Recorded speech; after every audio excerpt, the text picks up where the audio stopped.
Do you know what we're here for? The equal parts. Oh my gosh. Illegal.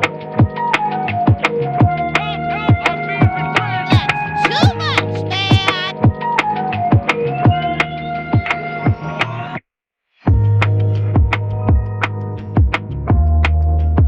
I'm staying in the race. It's a bold strategy, Cotton. Let's see if it pays off for him. So I just want to address something. I was wrong.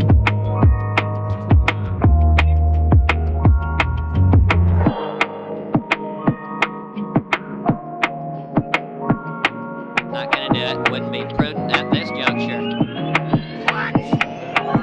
Come on.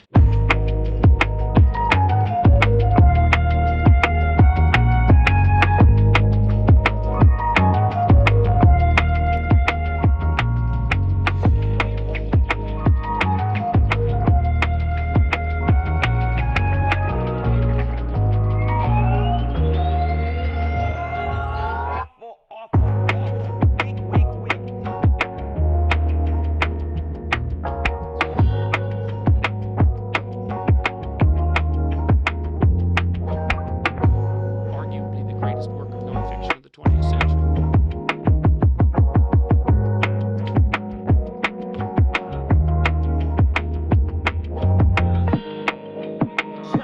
China. I have to have my China.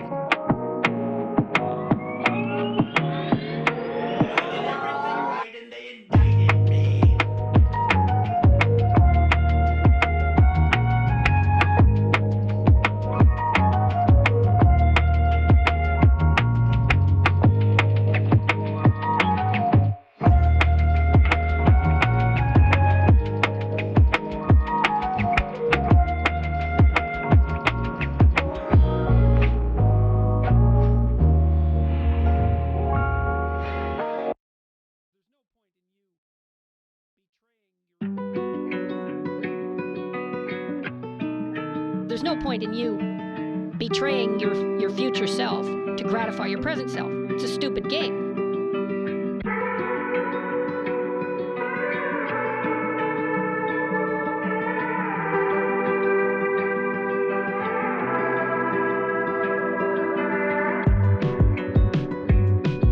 There's no point in you betraying your future self to gratify your present self.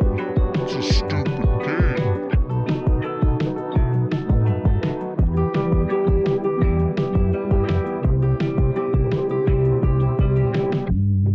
When I go into the dry cleaner, that dry cleaning place becomes holy. Jesus, I say that. Would you jump up?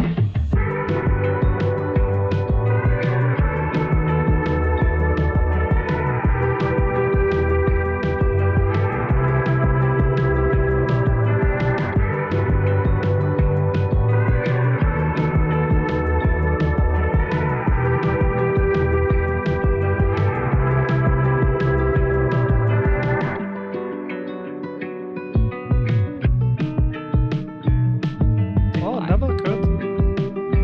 Interesting. Just crazy enough to work. Yeah.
This is from 12 Rules for Life.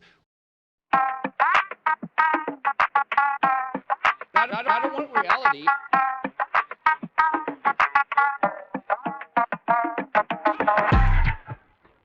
Thanks, Jeff, for the question. What now?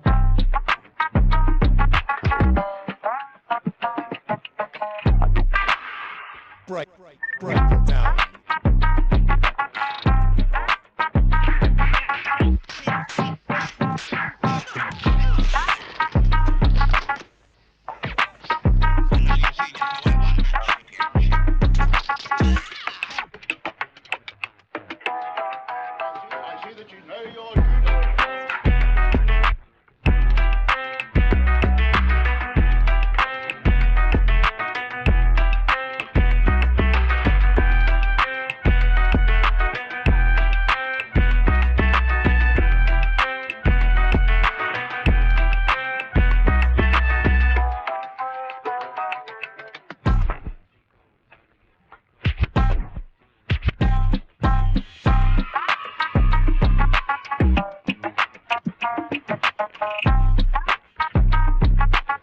Well, first of all, some of the things that I say will be incorrect.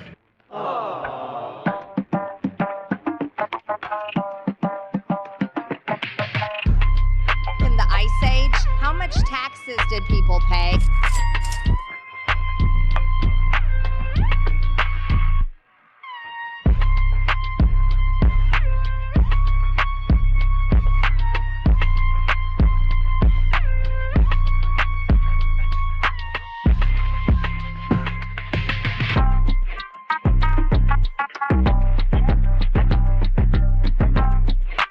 It's a great day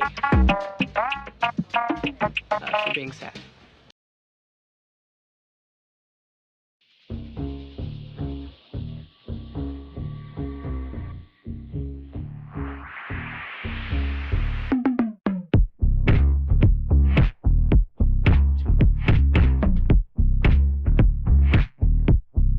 Give me a joke. Climate and everything are the same word. You should be ashamed of yourself for having that thought.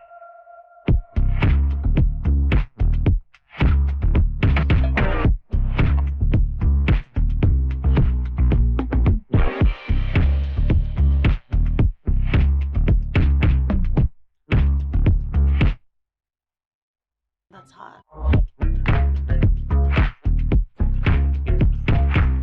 He looks good, and he looks hard.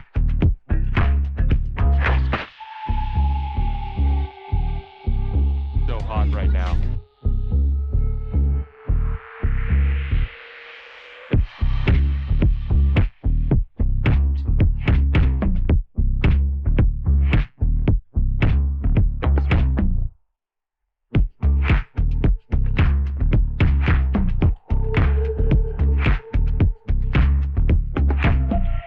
I feel like I'm taking crazy pills.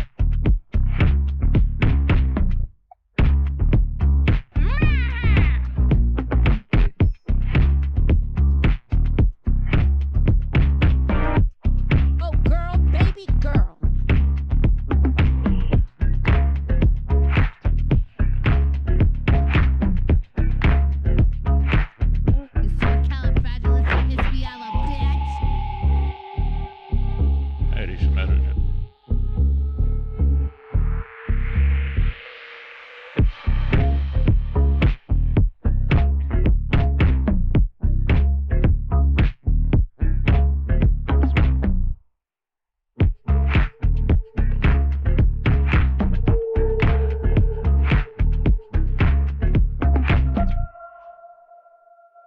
I got boxes full of Pepe.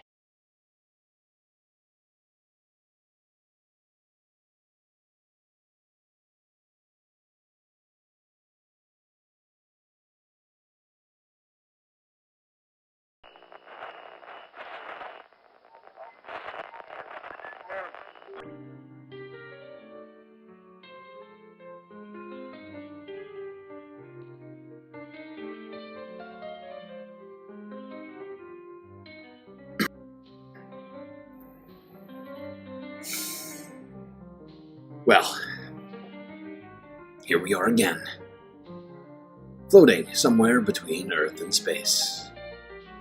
It's been too many days since we've seen each other last, which means we've got a hell of a lot to talk about here on this midweek breakdown.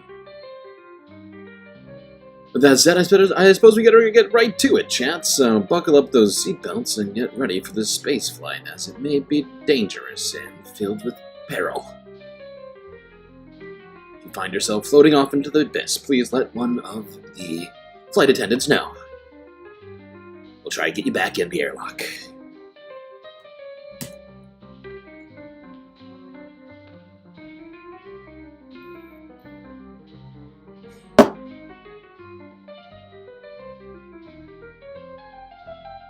Well, good to see you folks here today. Too long since we've seen each other last. Do some shout-outs. Sue Fairy Dust B, Obvious Books, and Bob Carmody. 123 in the YouTube chat. Disco Wolf, a close fourth. Moa Noah here as well. Cheetah Man, PB, Sarah Layla,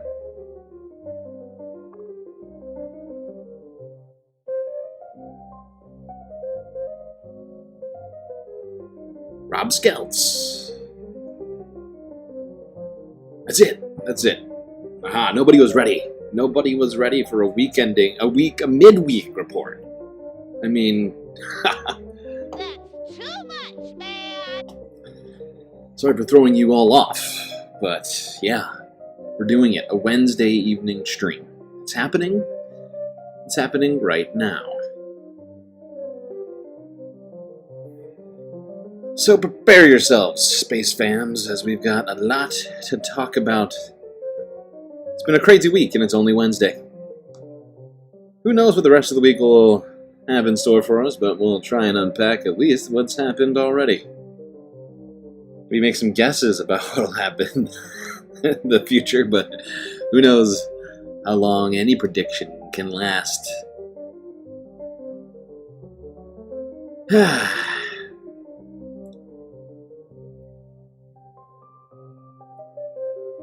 Well, chat, I guess we better start in that familiar place.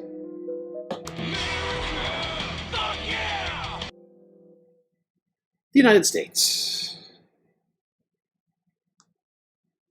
where Donald Trump is planning to have a North Korean-style military parade, apparently in D.C. Let's see what D.C.'s Mayor Bowser had to say about all of that. And this is Forbes breaking news from 2 days ago.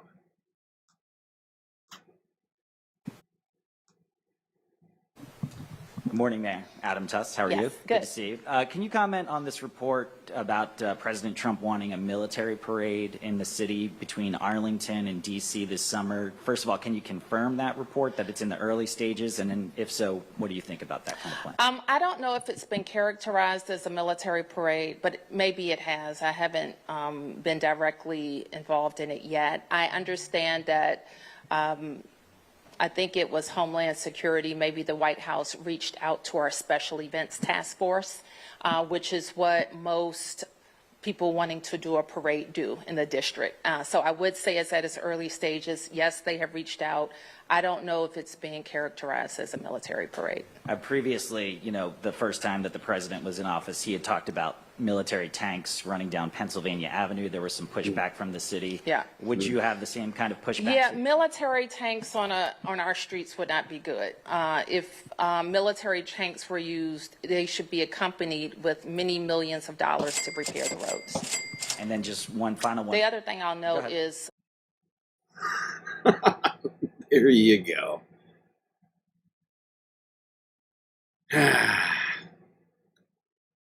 Jeez. Yeah, shocking that a fascist leader wants to have a good old military parade in the middle of the capital of the United States. Something that I don't know if that's ever. I'm trying to think if that's ever really happened. Certainly, I have no recollection of that happening during my short lifetime. I just realized I have a Ramadan lamp still up in here, and yet we're 9 days past the end of Ramadan. I'm sorry, chat, but this lamp is going. Taking it down. Bye-bye, lamp. Okay. Well, there you go. I mean, get excited, people. Military parade? Boy. How exciting. Oh my God, who amongst us cannot get excited about a little parade? A rally, if you will. Well, maybe that's not the best parade. But here's a good rally. Happened in Washington, D.C. 4 days ago. Someone you may be familiar with made a little appearance there. Not me. Hassan did, though.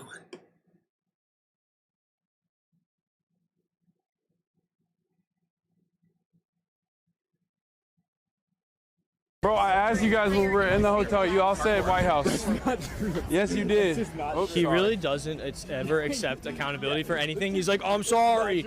And it's totally fake. No, it's totally my fault. Fake. It's my fault. Oh, I'm sorry, 100%. but also, and like, let's hear the reason why. No, it is entirely my fault. I take responsibility over it 100%. 100%. It is. I mean, it's no one else's fault. I called it to the wrong place. I'm an idiot.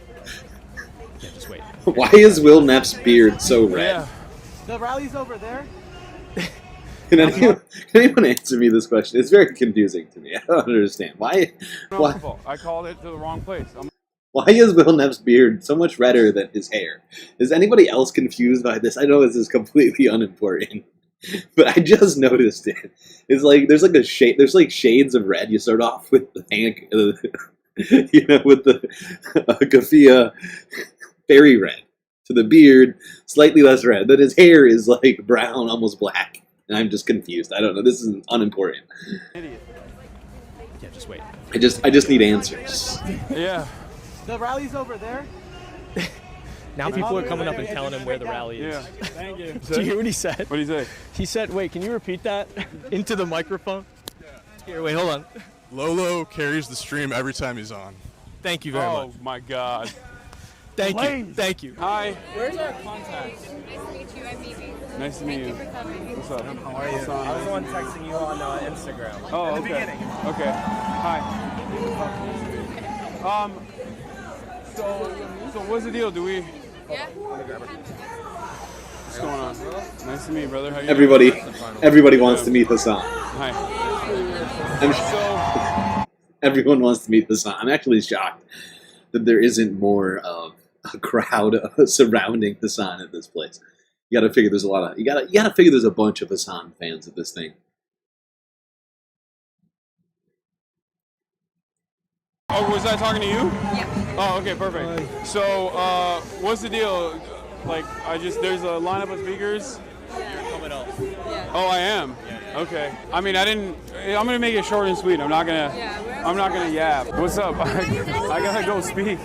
I'm sorry. Oh, hell yeah. Sure. Look at that. I'm good, thank you. I have nowhere to put. Okay. I gotta go. I'll be back though. I feel like I'm not gonna be able to follow this energy. Somebody already got a Polaroid. Bring up what? That was pretty fast. Bring what up? Oh, elevate the energy.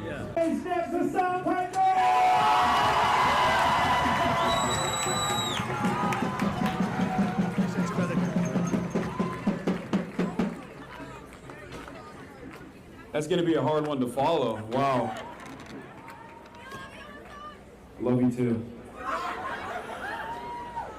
That's why I'm here today, to speak about love in some ways. I feel so emboldened and so galvanized seeing so many people out here demonstrating for a free Palestine.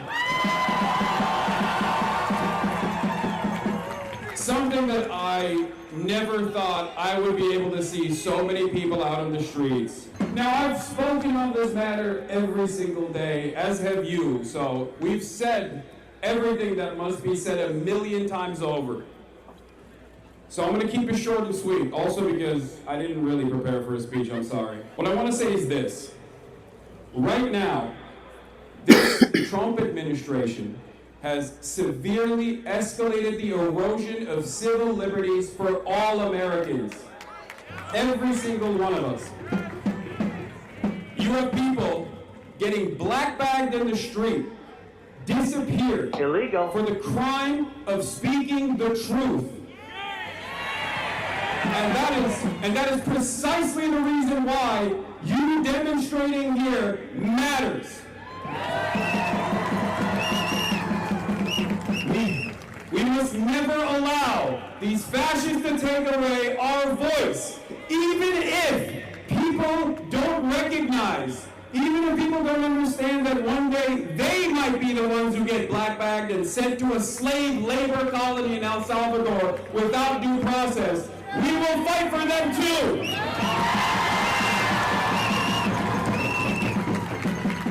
Because every single person here understands the fundamental truth. None of us are free until all of us are free. So I want to end with that and say, free Mahmoud, free Humanitarian, free all of the political prisoners. Palestine will be free. Your voices will not be silent.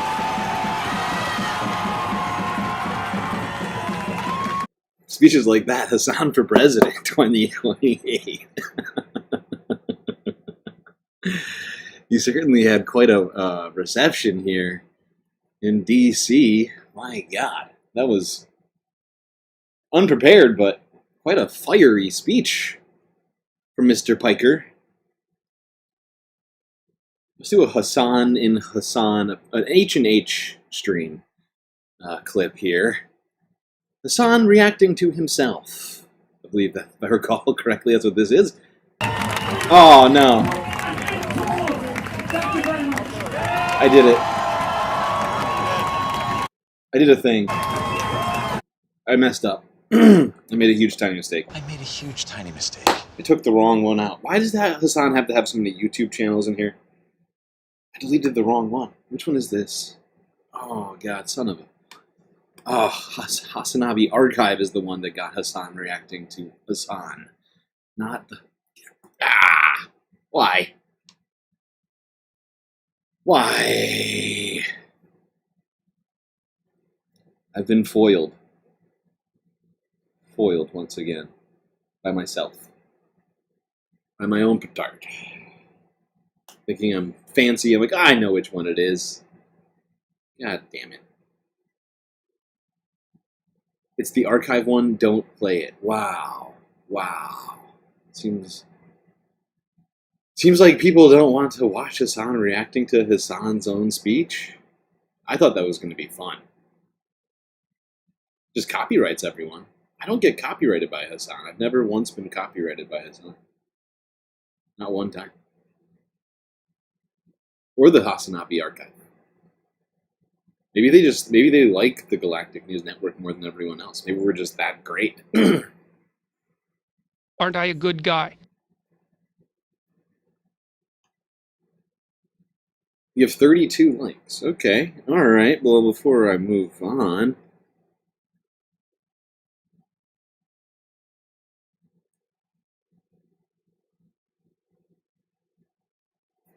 No, that guy will copyright. I mean, I'm just saying, we've definitely watched multiple Hassanabi Archive vids, and not one time have I been copyrighted for watching any Hassan content. I keep track of who's copyrighting me and who's not. Hassan hates the archive. Your knowledge of Hassan lore is quite extensive. Alright, to the Galactic Cantina. Get us some emotional support characters, starting off with a Gary. Another Gary? We can't have two Garys. There's too many Garys. That's too much, man! What is that? John Wick.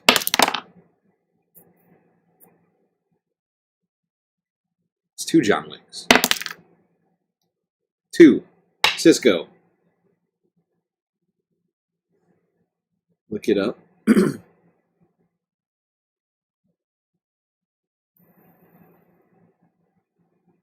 It's an AI channel. The Hassanabi Archive is run by AI. Rude. How rude. I don't know why I've never been copyrighted by it. Maybe I don't know. Maybe the bots like me. Maybe the bots like me. You know? You ever think about that? Maybe bots just love me. Maybe they think I'm one of them. It could be. Crazier things have happened.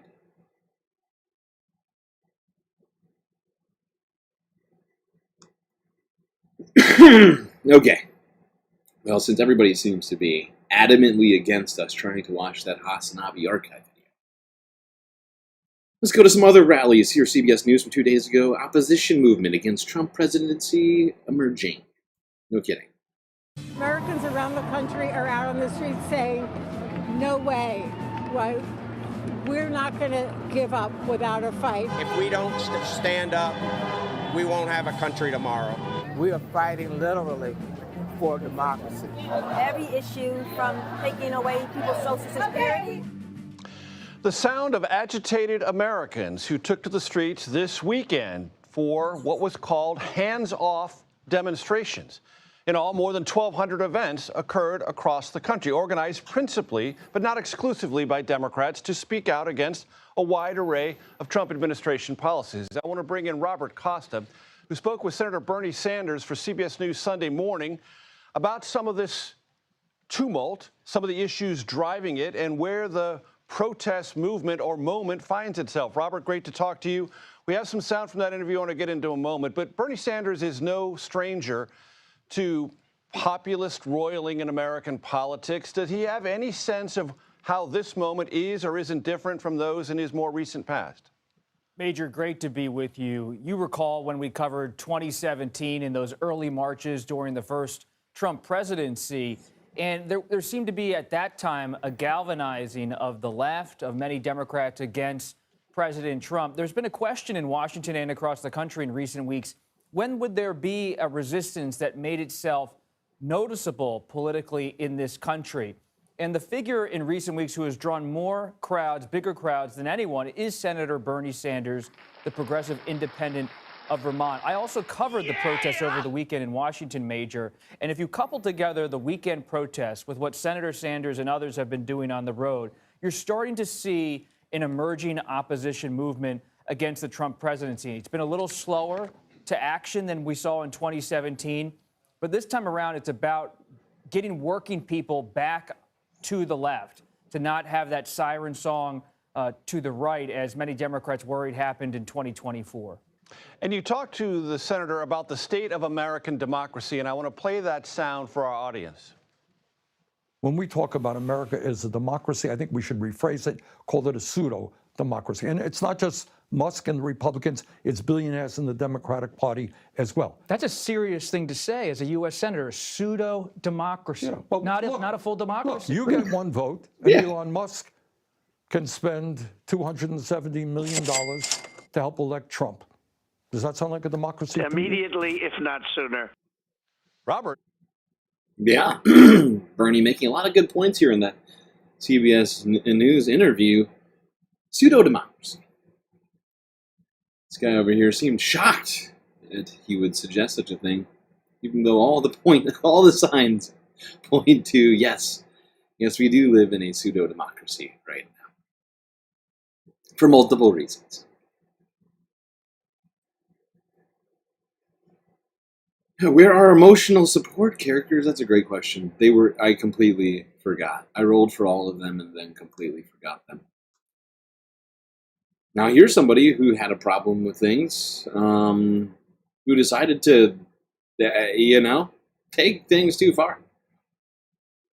This kind of stuff, we've already seen some amount of this up to this point. People feeling either emboldened or whatever else after Trump coming to office, feeling that somehow gives them the right to do stuff like this. Here's King 5 Seattle from 2 days ago.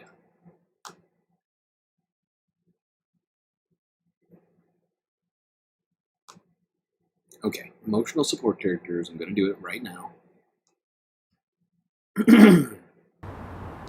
Well, the defense attorney raised a question about his client's competency, so that has to be addressed before the arraignment can happen. He remains across the street in the King County Jail while new details about the crime he's accused of are released.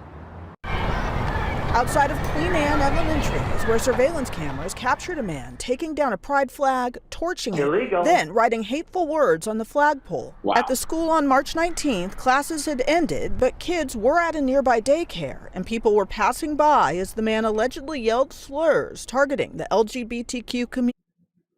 You know, I'm trying to get in my head where you have to be psychologically. Like, I've been trying to break it down in my head.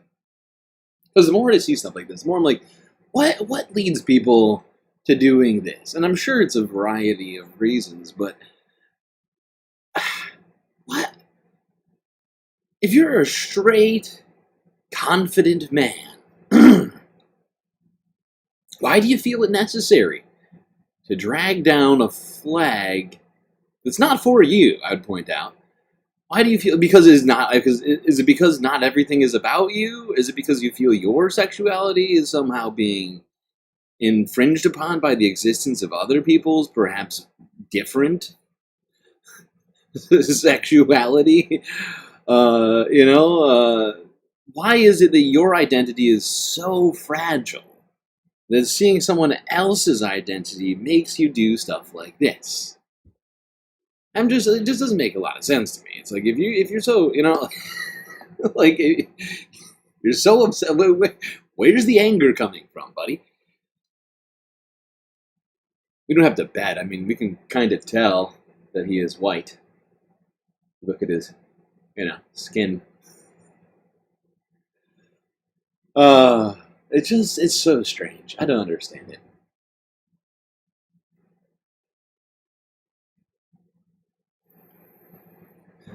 Unfortunately, the existence of other people is a repression. Help! Help! I'm being repressed! How dare you exist in the same place that I do? Illegal.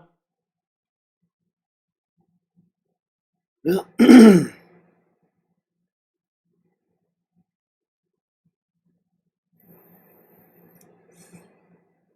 go back to CBS. Talk about what's been happening to the kids in Texas.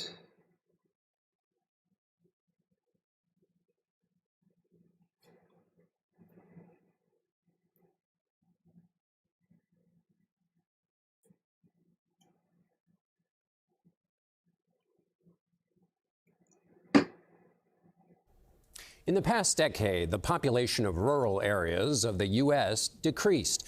That has posed a problem for rural schools with limited resources. How one community is solving that problem is tonight's Eye on America.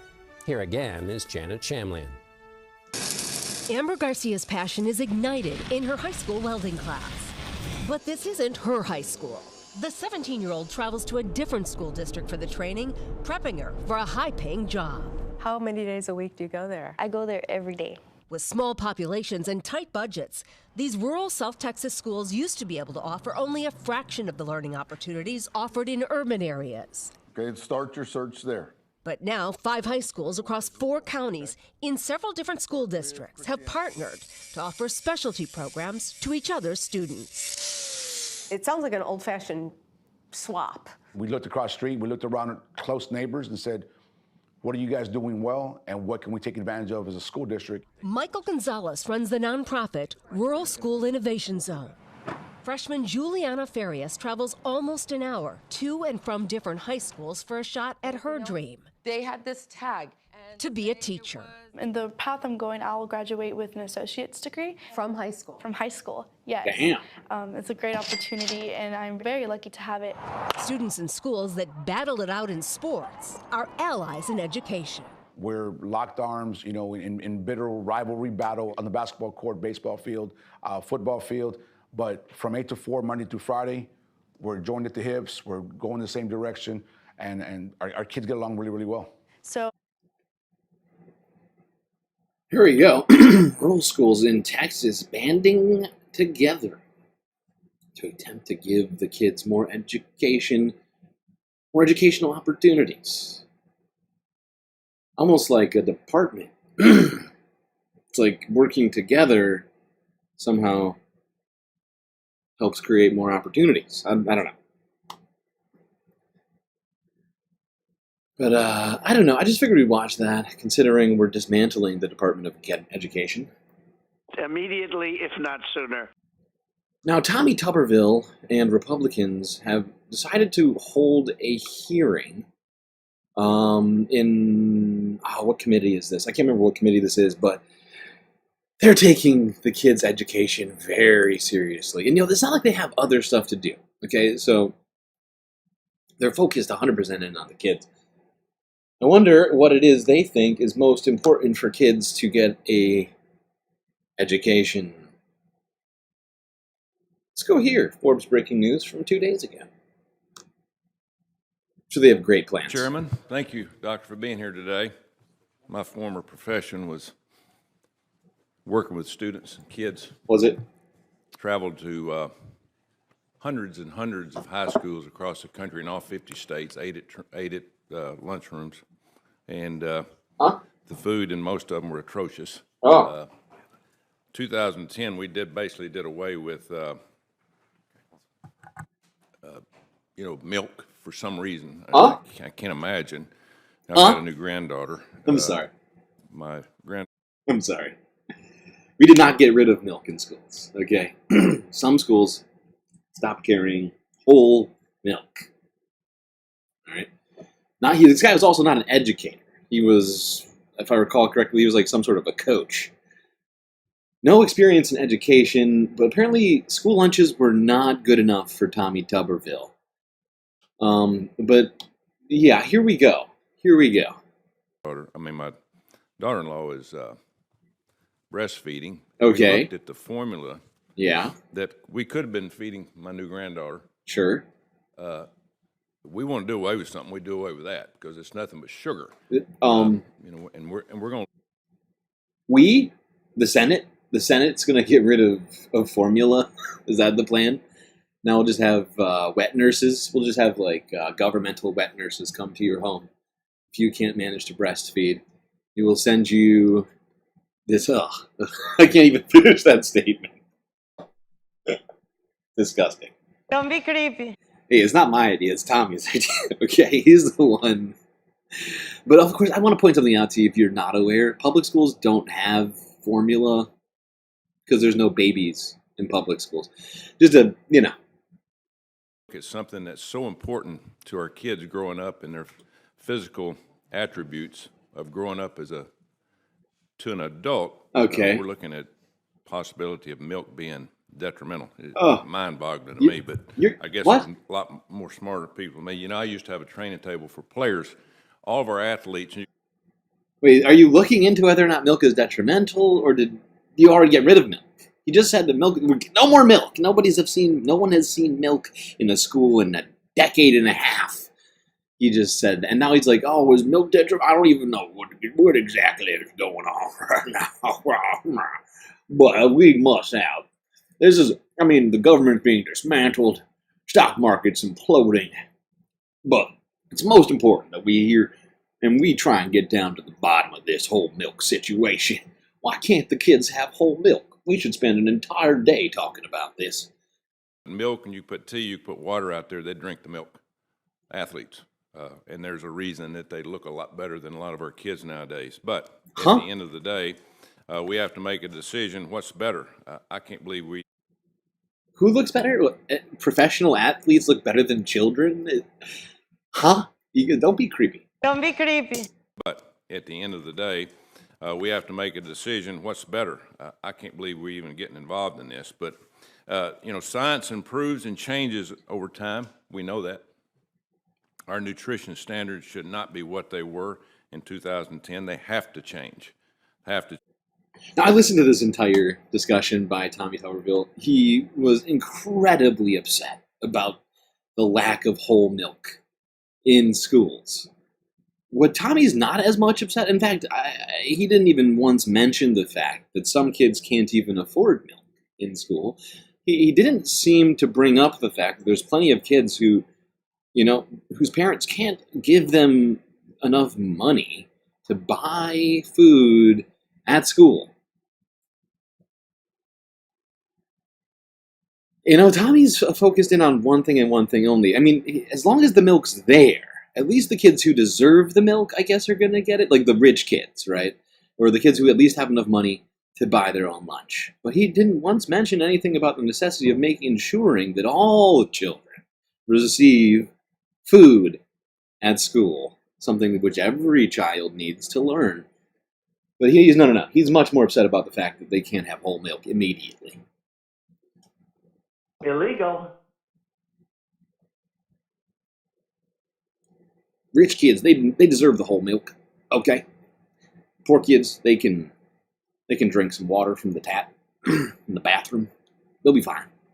They'll be fine. They should pull themselves up by the bootstraps. And if maybe they'd been drinking whole milk this whole time, they'd have better bootstraps. Speaking of students, let's move on to this story now. NBC LA from 2 days ago. UCLA! Yeah, UCLA. It's been a little while since we've talked about UCLA, but we're back at it.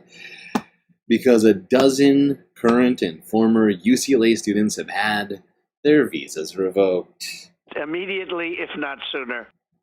That's right. Tommy's not so worried about that. Nor are any Republicans, seemingly.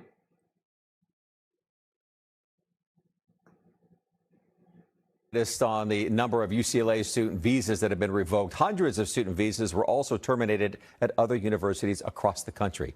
NBC4's Camilla Lombardi live in Westwood with more on what this means for the students and now the response from UCLA. Camilla. Yeah, hi, Michael. UCLA hasn't released additional details on the students and on specifics, citing privacy concerns, but we have learned that at least 12 students here were impacted by this. We've learned there were 6 current and 6 former students as well, and this latest wave of student visa terminations raising some concerns here on campus. Some shock and uncertainty is being felt on the UCLA campus Monday after several student visas were revoked under the Trump administration. At first, it was obviously shocking. We knew this was happening at other college campuses. We were kind of bracing for it to happen at UCLA. Student body president Adam Filey says there has been growing concern. I think a lot of these revocations are happening without due process or without proper explanations. So a lot of international students are just worried that it might happen to them next. In a message to the Bruin community Sunday, Chancellor Dr. Julio Frank says 6 current UCLA students and 6 former students who were part of a training program were impacted by the visa terminations. According to the Chancellor, UCLA learned about the visas being revoked during a routine audit of the Student and Exchange Visitor Information Systems records. The Chancellor also saying that the termination notices were due to violations of terms of the visa programs. Like using your free speech? Very unprecedented times, and it's very, very scary as an international student myself. Back in March, The termination notices indicate that all terminations were due to violations of the terms of individuals' visa programs, like using free speech again. I did not realize there was a free speech clause in the visa. Oh, you're telling me there's not a free speech clause in the visa program, and the Trump administration is just making shit up? Oh, oh, okay. That makes more sense. I don't want reality. Jesus Christ. And we're not done. We're not done. Because people all across California are losing their visas, and not just, I mean, we have multiple stories on the number of visas that are getting taken away. Here's NBC Bay Area. 39 international students in the Bay Area have now had their, so what is that? It's over 50. That's over 50 students in California at what I assume are California universities have now all had their visas revoked. Great. Illegal. Nearly 40 international students in the Bay Area have now had their student visas revoked by the Trump administration. They include students from UC Berkeley, Stanford, and San Jose State. NBC Bay Area's Ian Cole has the latest on the move and what lawyers are saying about how they're trying to help these students now. Tonight, we now know at least 39 people had their student visas canceled in the Bay Area. This map shows how many current international students or recent graduates have been affected. And Stanford saying today additional students were impacted but declined to update its numbers. Administrators at several schools saying they're providing resources to the international students impacted and encouraging them to get an attorney. They're scared, and that's what the Trump administration wants. That's what they're attempting to do here, and we need universities to step up to protect their students. The wave of revocations follows reports of detainments at some colleges around the country. There have been protests at Tufts after a PhD student was detained by ICE, steps from campus, and had her visa terminated.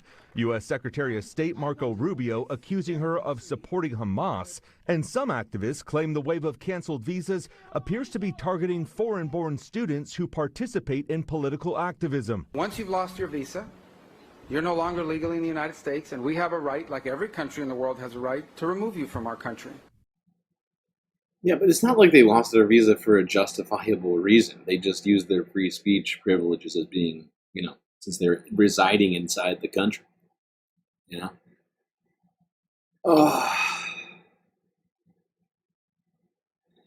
She's really pissing me off. I'm not gonna lie. It's very frustrating.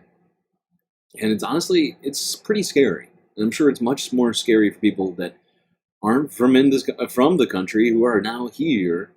But honestly, we should all be concerned over this.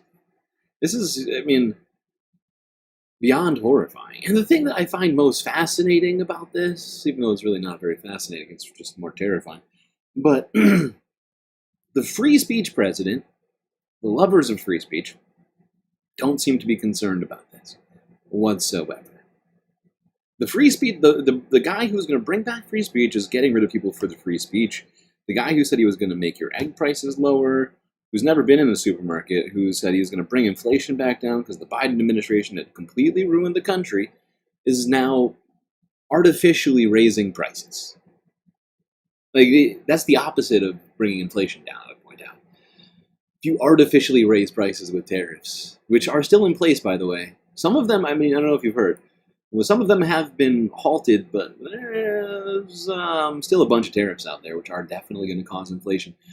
Donald Trump made a lot of promises, and I'm just wondering if at any point any of his followers are going to call him on that.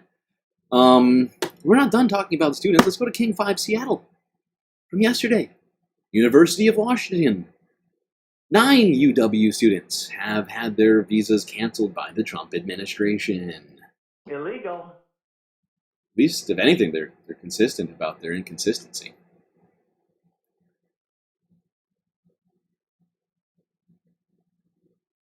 At this point, we know that 5 undergraduate students and 4 postgraduate students here at the University of Washington have had their student visas revoked. The university says they were given no notice, only that it's tied to immigration status violations. Absolutely no due process at this point has been provided to these students. Jay Gerson, an immigration and national security lawyer, is representing one of the 9 University of Washington students who had their visas pulled by the Trump administration. It's just simply that they've been alleged to have some form of criminal activity, and therefore their status is being terminated. Gerson says the UW student he represents is from China, but he's also representing students from Iran and South Africa. This is literally witch hunt type stuff. They cried about witch hunt stuff when there was actual evidence for illegal activity. But this is literal witch hunt type shit. As long as you allege that someone has done something that the administration does not like, that is grounds, right? That is grounds. They are taking that without any proof, without any evidence, without any due process. They are just, Tituba, she's doing, witchcraft in the forest with the girls. Got any evidence of that? I saw a shadow in my home last week, and it was very Tituba shaped. I don't know if you're familiar. This is referencing a break with Charity, the Salem witch trials.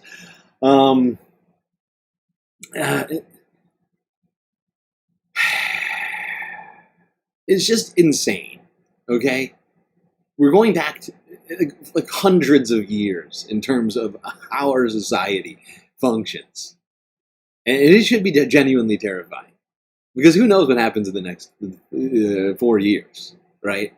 You know, when they run out of people to deport for pro-Hamas, I'm sorry, now I'm saying it. Jesus Christ. Oh my fucking God. I feel like I'm taking crazy pills. For going into protests. When they run out of those people, then what? You know, for going to pro-Palestinian protests, what do you think next? What anybody? No, I'm just saying, what do you think is next? I'm genuinely wondering. Because I have plenty of ideas in my head of where they might go next. But this is, you know, we already have what's going on with the same thing's already happening with ICE, and well, I mean, ICE is involved in this, but you know, people who are supposedly alleged gang members. Once again, the allegation is enough for this administration, which is a genuinely dangerous state of affairs. Really is. I cannot make that clear enough.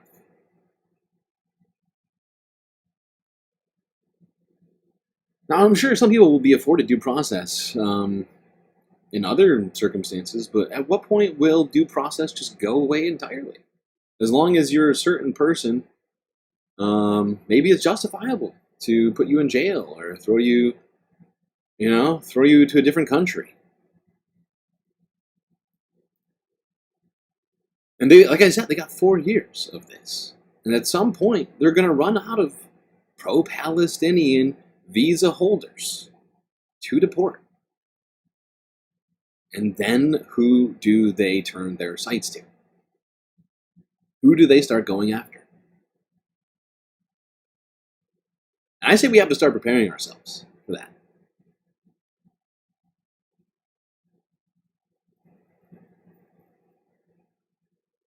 We really do. All right, let's move on to talking more directly about immigration. Not visa holders specifically, although there might be some of that in here too. It's all blending together at this point. But some pro-immigrant citizenship services for people on the West Coast are being canceled, having their federal grant money taken away. Here's King 5 Seattle. Another perhaps unshocking story coming out of the Trump administration. Seattle's Asian Counseling and Referral Service believes it's being targeted, along with the people it serves. To pull the funding for this grant is an attack on legal immigration in this country. Alexandra Olins is in charge of the Citizenship Department at ACRS. It's been the state's largest provider of naturalization assistance to green card holders for nearly 30 years. Since 2022, the nonprofit has helped about 700 people a year become U.S. citizens. But those services may be in jeopardy. How did I feel when I got the email? Actually, I really cried. On March 27th, the Department of Homeland Security sent this notice terminating ACRS's grant. The $225,000 grant makes up nearly a third of the nonprofit's budget for citizenship programming. The DHS stated the work performed under this award no longer effectuates the program goals and the department's priorities. What do you mean? We don't have some magical immigration dust that we can... What does that even mean? What does that mean? No longer effectuates the program's goals? I mean, the goals of the program were to... I don't understand. It's doing exactly its goals. It is literally doing all the things it's supposed to do. But Kristi Noem probably just hates Chinese people, I guess. China! No longer effectuates the goals. Oh, I see. No. I read it wrong. Of the department's priorities. Right. That actually makes a lot more sense now. The department no longer prioritizes taking care of people's, needs for immigration or whatever else, getting resources in their community. They don't need those resources. It's not a priority. Kristi Noem's priorities are much. It's not so much about community togetherness, so much as community segregation and deportation of the aspects of the community she doesn't like.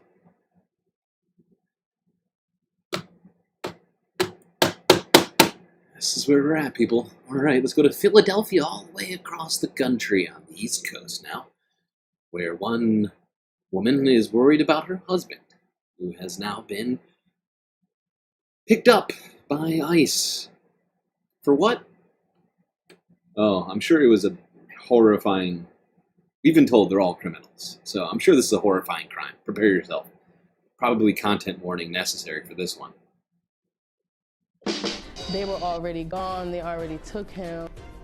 Tonight, a Germantown woman is seeking answers after she says her husband was taken by immigration officials, and the mother of two worries her husband may never be able to come back to his family. I'm Yuki Washington. Nearly 2 months ago, Jess Chamilio was detained steps from his home. CBS Philadelphia's Alicia Roberts spoke to his wife, who was still trying to process the life-changing event. My neighbor came across the street and she said, Charlene, they just took Jez. And I'm like, who, what? Charlene Maddox still has her husband, Jez Chamilio's work boots outside their Germantown home in the same spot he left them on the morning of February 22nd. She says that's when Jez, who she married in 2022 and shares 2 children with, was taken into custody by ICE agents just feet from their front door. My husband was screaming my name, Charlene, Charlene, and I'm so glad, because I'm a visual person, so I really wouldn't have wanted to experience that at all. I'm calling my name because I don't know what I would have been able to do. Maddox says Jez was 17 when he moved from Belize to the U.S. with his parents, who are now citizens, in 2002. She says in 2011, Jez was arrested on DUI and drug charges and served an 11-month prison sentence. He took a plea deal in that case. Unfortunately, he was telling me that the immigration lawyer and the public defender didn't really explain to him that when he took that plea deal that it was going to affect his immigration status. Maddox says for the past 14 years, Jez has never had any further run-ins with the law until a traffic stop February 2nd when police discovered he was driving without a license on a work assignment. Pennsylvania is one of several states that prevents undocumented immigrants from getting a license. He served his time in 2011, and now it's like creeping up on him like double jeopardy. For now. So yeah, he was in jail for a non-violent drug offense and then was pulled over driving without a license. This is a violent criminal, apparently. This guy who's got a beautiful family here in Philadelphia, a loving wife who is now heartbroken and left without any understanding or, ability to even tell her kids when their dad's coming home. I thought we were getting rid of the worst of the worst. Keep getting told, they're the worst of the worst. This guy's not the worst of the worst. Get the fuck out of here. Get the fuck out of here. He drove without a license? Wow. Oh, God. Oh. Illegal. Oh, yeah. Got to get rid of him. Jesus Christ. But hey, I mean, technically, he is an immigrant. And it seems like the Trump administration is already running out of immigrants, seemingly, to deport. So they're thinking about deporting U.S. citizens to El Salvador. Let's go here. Associated Press. 2 days ago. Donald Trump talks about sending U.S. prison inmates to El Salvador. Immediately, if not sooner.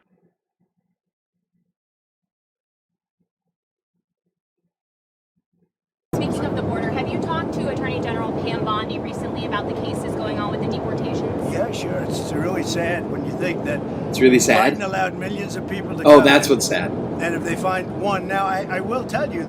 It's not sad that we're ripping families apart, taking people without due process, and throwing them in a labor camp. That's not sad.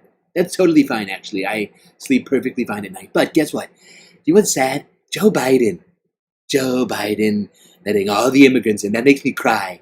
Whenever I think about it, I can barely hold back the tears. Much more sad than watching a father ripped away from his family.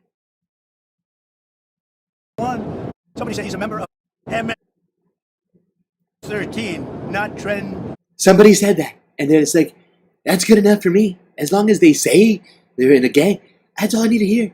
Get them out of here. De Aragua. He's a member of. I'm not gonna lie, this shit is making me real upset. Okay? Real upset. It's also making me think some crazy things. Really crazy things. Like, I don't know. Maybe we should do this when Democrats get back in power. You know? And that's something I don't think I ever thought I would ever say. And I don't even really believe it. But I keep thinking it over and over again when I hear stories like this. Oh, yeah. Okay. Great. Let's do this, in 4 years. Maybe even 2 years. I don't know. But yeah, whenever, Democrats get back in power, maybe we should just start, deporting anybody who is in a white nationalist militia. Right? Anybody who's ever said anything, like, it's in, let's get rid of the Proud Boys. Let's get rid of the 3%ers. Let's get rid of Donald Trump and his entire administration. I think they're all in their own gang. They're in a gang, and I think they should be deported. Like, I mean, that's the flip side of this coin, right? Like that. And I know it sounds fucking insane. I mean, I think I'm saying it right now. It sounds fucking insane. I genuinely don't believe in this. But what is the response to this? When Democrats get back in power, hypothetically, what is the response? Do we just go on as if everything about this was fine? Do we just say, oh, well, now we're back, because, like, I've had enough of that. I've had enough of Democrats coming back to power and then not undoing things that Republicans have done that are problematic, right? Not hitting back when Donald Trump does insane stuff like this. And it just, I feel like I'm taking crazy pills. I feel like I'm taking crazy pills! Because up until all of this most recent stuff, I never would have suggested that we start deporting people for their political speech. But that's what he is doing already. It's already happening under this administration. But I'm afraid that that's a slippery slope. It's a very slippery slope, and it gets me concerned that I'm thinking things like that. It gets me, like, I'm scaring myself when I think stuff like that.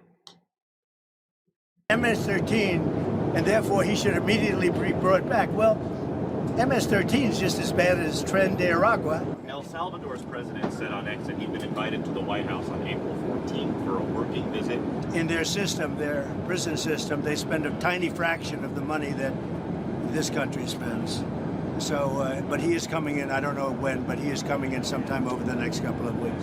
Go back to El Salvador. The president there said he would be willing to take American citizens in the federal prison population. Is that one of the ideas you're going to be discussing? Well, I love that. If we I can love take that some idea. of our 20-time wise guys that push people into subways and that hit people over the back. How about our 34-time wise guys? You see what I'm saying? Like, to say, look, all these very, very nasty criminals who've been convicted of all these crimes. American citizens should just go to El Salvador. It's much cheaper for them to do it than us. Might as well. Well, we might as well send Donald Trump to El Salvador. He's literally talking, all these wise guys, 20-time criminals, 34-time criminals. Donald Trump has been convicted of 34 felony counts. This is a criminal saying that we should deport to 20-time criminals. You're a 34-time criminal, Donald Trump. You should be sent away. If we're going to do this, the flip side of this coin is that.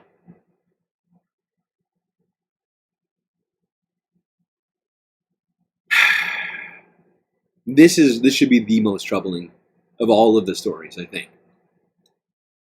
Because it shows a certain level of brazenness. They're feigning concern for due process right now, slightly, even though they're not. They're at least doing the perhaps well, not even the bare minimum. Well, I guess the bare minimum of feigning concern, not actually being concerned or doing the things that one would do if you were concerned. But like, they're at least, I mean, they're appealing in the courts, right?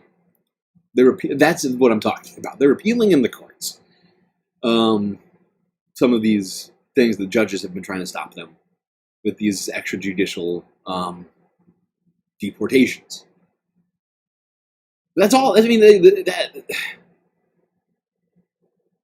what does that say? It's a reckless disregard for human lives. What are the consequences going to be for this? And I mean for them. I mean, we already know what the consequences. I mean, generally speaking, it is horrifying. People being completely illegally taken away without any due process. We have no clarity on whether or not any of these people, actually, there has been actually some, I heard earlier today, I can't remember where it was from, Majority Report maybe?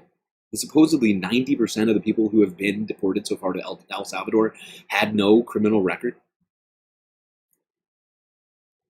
Meanwhile, we have this man, 34-time felon, Donald Trump, saying we should deport U.S. citizens. There is literally no justification for that in the law.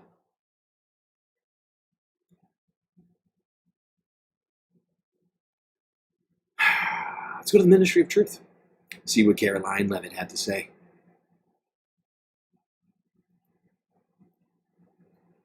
About Donald Trump's desire to send Americans to El Salvador.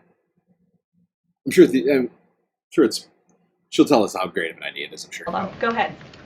Over the weekend, President Trump said that he would be willing to have U.S. citizens deported to El Salvador with the cooperation of President Bukele. How would that work legally, and how many people would potentially be available for that operation?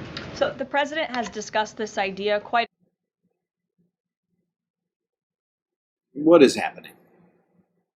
Quite a few times publicly. He's also discussed it privately. You're referring to the president's idea for American citizens to potentially be deported. These would be heinous, violent criminals who have broken our nation's laws repeatedly, and these are violent repeat. Now, Caroline's definitely not a lawyer, but if you've been convicted of a crime in the United States, it does not give the United States government the right to deport you to some random country. That gives them the right to put you in jail, or depending on what the crime was, a number of other punishments inside the bounds of the United States. There is no legal justification for deporting these people, but Caroline, too stupid to know that.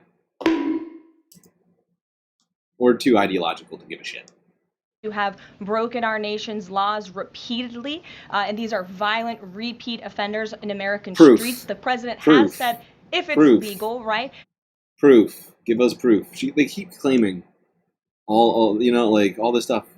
Where's the proof for? I mean, I know she's talking about the American citizens, but there's no proof for the people that they're already deporting having committed crimes because they didn't go through the process.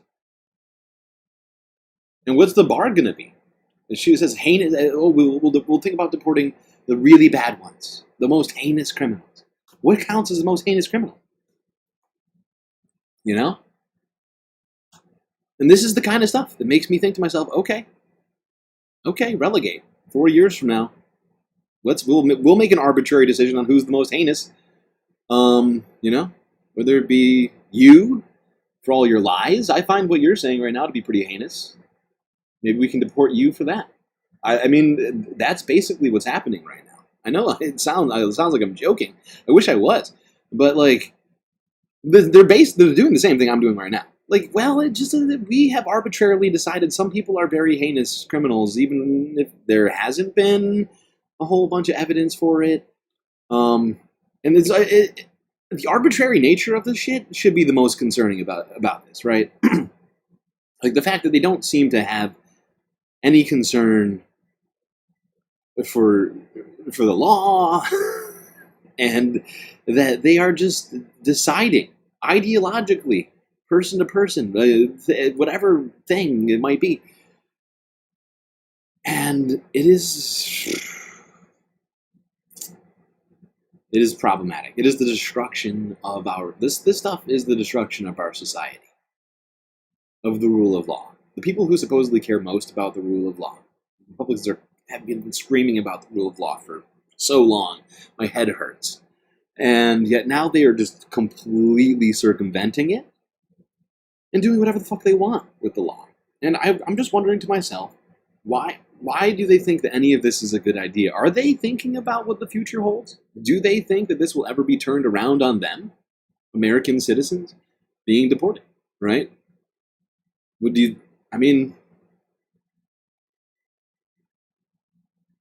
I accuse Donald Trump of being a heinous criminal. Deport him.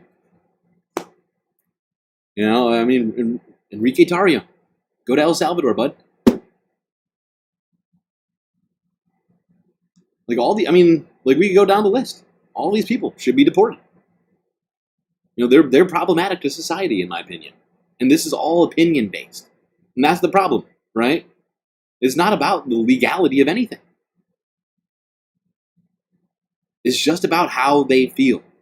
Exactly, Mozart. J'accuse. J'accuse, point finger. Witchcraft.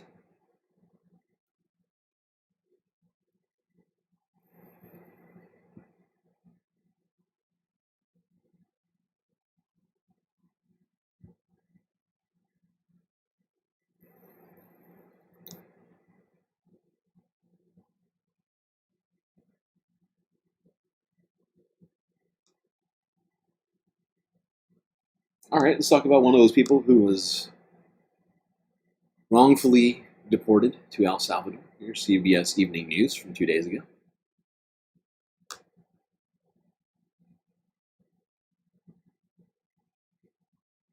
We've been following closely the story of a Salvadoran migrant mistakenly deported last month back to El Salvador. His family tells us he has no gang ties, and a federal judge ordered the Trump administration to bring him back to the United States by midnight. But now Chief Justice John Roberts has put that order on hold to give the Supreme Court time to consider the case. Justice correspondent Scott McFarlane has the latest. A month after Kilmar Abrego Garcia was plucked from a Maryland street, cuffed, flown, and paraded into a notorious prison in El Salvador, his wife and his family's fight to bring him back home has reached the highest levels. I want to say thank you to everyone that has helped us.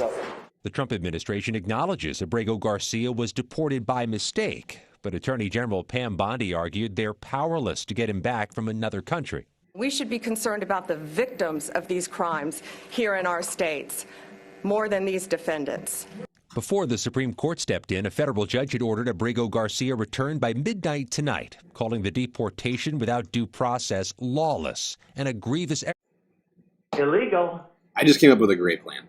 And I don't know if everybody here has been here the whole time, but I've already said, just to make clear, I don't actually agree with some of the stuff that I'm saying right now. I'm devil's advocating this insanity that I'm about to say.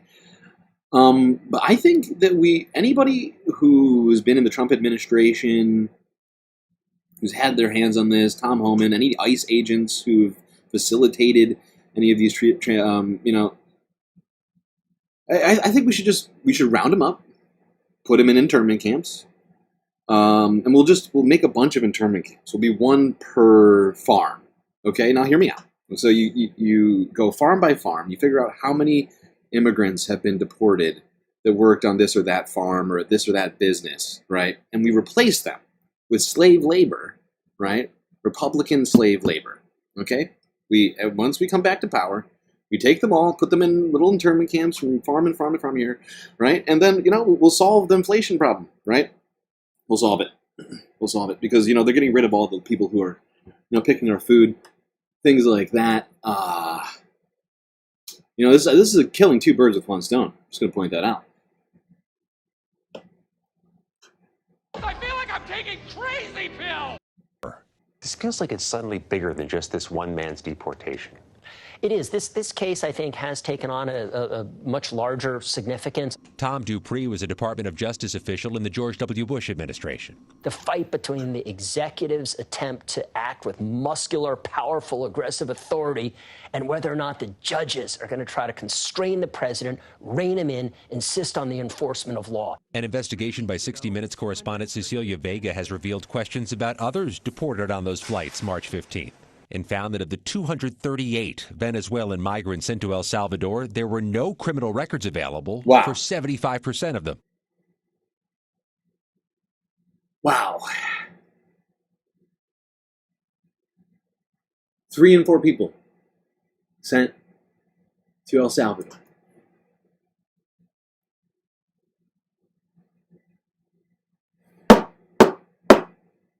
No criminal record available. The worst of the worst. How do we know that they're the worst of the worst if there's no criminal record for any of these people?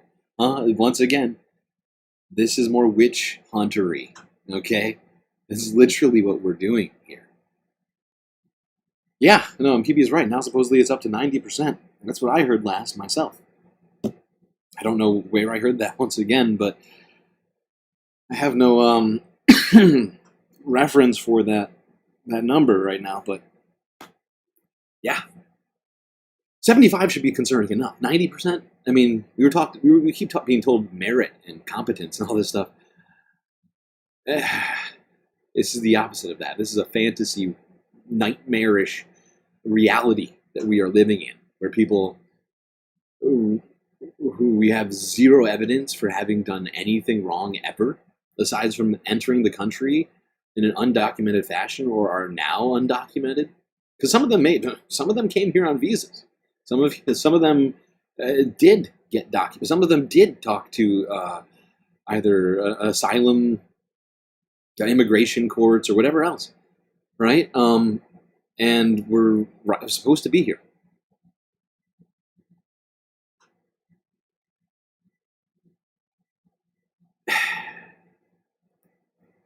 And no, I don't actually think that we should create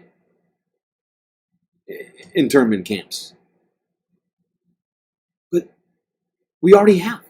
I mean, worse. They're not even under our purview now.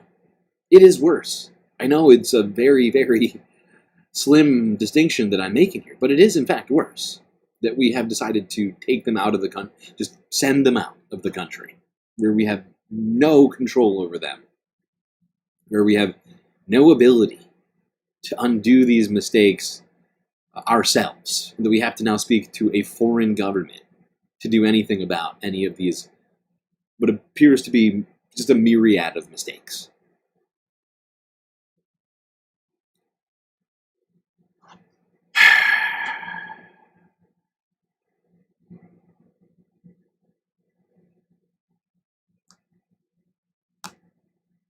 Let's see what Francesca had to say about this.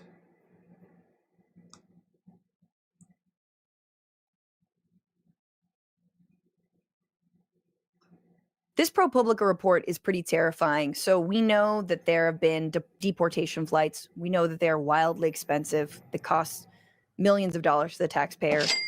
They are illegal per judge's orders because there are ongoing lawsuits, specifically in the case of the 3 plane loads of alleged gang members from Venezuela who were then taken to not Venezuela, but a prison where alleged gang members are not literally allowed to go outside or have visitors. And there's been an interesting sort of, not even whistleblower, but sort of intel about who is actually on these flights in the capacity of flight attendants. So there have to be flight attendants. Obviously, they help with safety. They're making sure everyone's in their seats, buckled, all that. It seems like what was supposed to be a luxury flight, like a luxury airline service, was commandeered by the Trump administration to be a deportation flight service. So, can you imagine? Can you imagine? Oh my God, Mish gifting Galactic memberships, and they're working again. Look at that. Haha, yes. Nice. Thank you, Mish, for the gifted galactic membies. Who got them? Bob Carmody got one. Donald James X got one. Brandy Newlon. Oh, wait. Sorry, Brandy. Sorry, Brandy. That's a lie. You already have one. Mr. Spock got one. Hermit Horologist and Good for Gabby. Wow. A lot of great space fams receiving those galactic membies from Mish. What a wonderful and generous thing to do, Mish. Helping out other space fams. Providing them with a feeling of galacticness and a myriad of galactic emotes. That counts as 3 of 5, right? Doing the math. 3 of 5 super chats. We only need 2 more to ensure that we get all of the content. Not bad. It's only been 22 minutes since we started that goal. Thank you, Mish. Really appreciate you getting us started on that goal. Ice broken. Let's go to El Salvador. Not literally, but vicariously through one CNN reporter who got a first-hand look at what's happening here.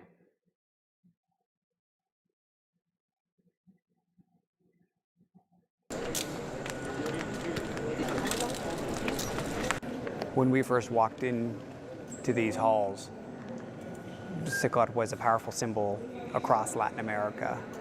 But now, since folks in the U.S. are far more familiar with what's happening here because it has a direct connection. Last time we were here, there were about 80 or so people per cell. I'm looking right now. This shit is fucking horrifying. Come out, and they've probably got another 30 plus. So you're talking. These cells are fucking insane. The entire way that this prison seems to be getting operated is fucking wild. Like, we haven't gotten a ton of footage from inside here. This, you know,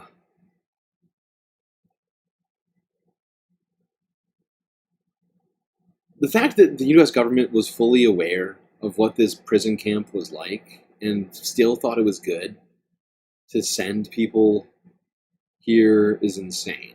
I mean, these cells, look at them, 80 people per cell. Nothing like that exists in the United States. It looks like a much less colorful Squid Games. Like, look at them. They're just bunk on bunk on bunk. There's like 4 bunks per tower. People up 10 feet, sleeping 10 feet in the fucking air. Standing around, no shirts, no shoes, no socks. Just white shorts. I mean, the level of humiliation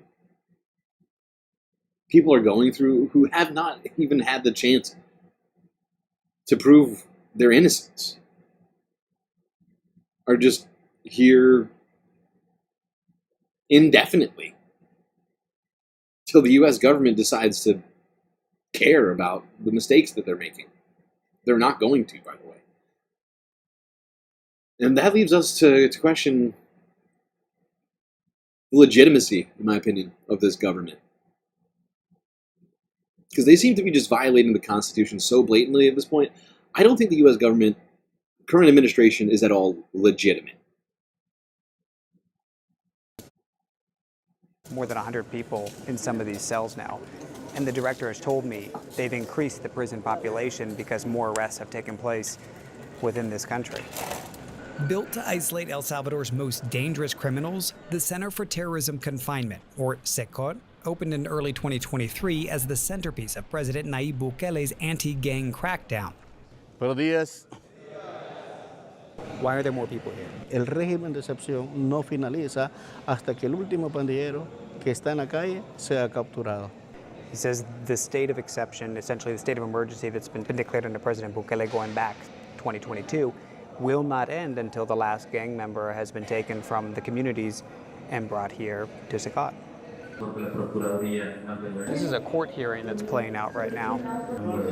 This is a preliminary hearing that's playing out. There's one in there, and this one hasn't yet started. We can look and see. Anderson Cooper last night was asking me, is everyone in Secot convicted? No, no todos. Muchos.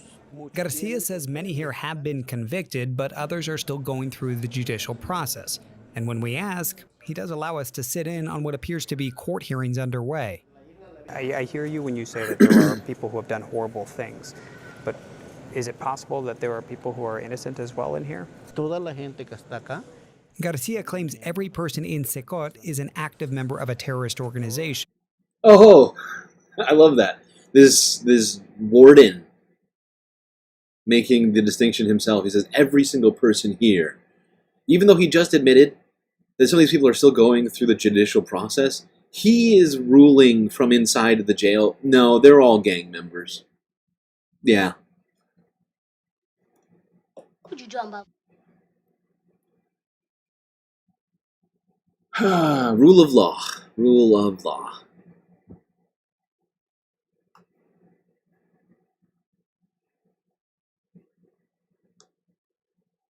Put him in a concentration camp anyway.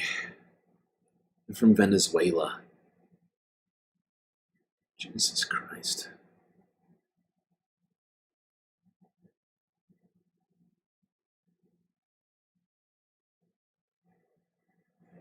The things I've been daydreaming lately are problematic. Okay. Keep it going.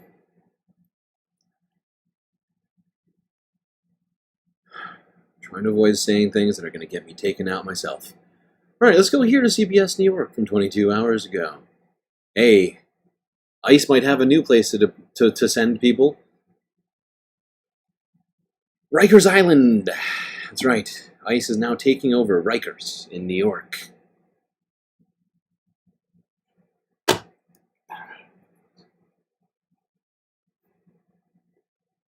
By the way, Rikers was, before it was shut down, was one of the most horrifying places on U.S. soil that prisoners could be sent. And I think it's quite apropos that ICE is taking it over in the midst of one of the most blatant violations of human rights inside of the United States that we've ever seen. All right. I mean, sure, we've seen a few, but in recent history, I guess. 21st century type shit. Okay. And now to an exclusive. The Adams administration makes good on a promise to allow federal immigration agents to open an office on Rikers Island.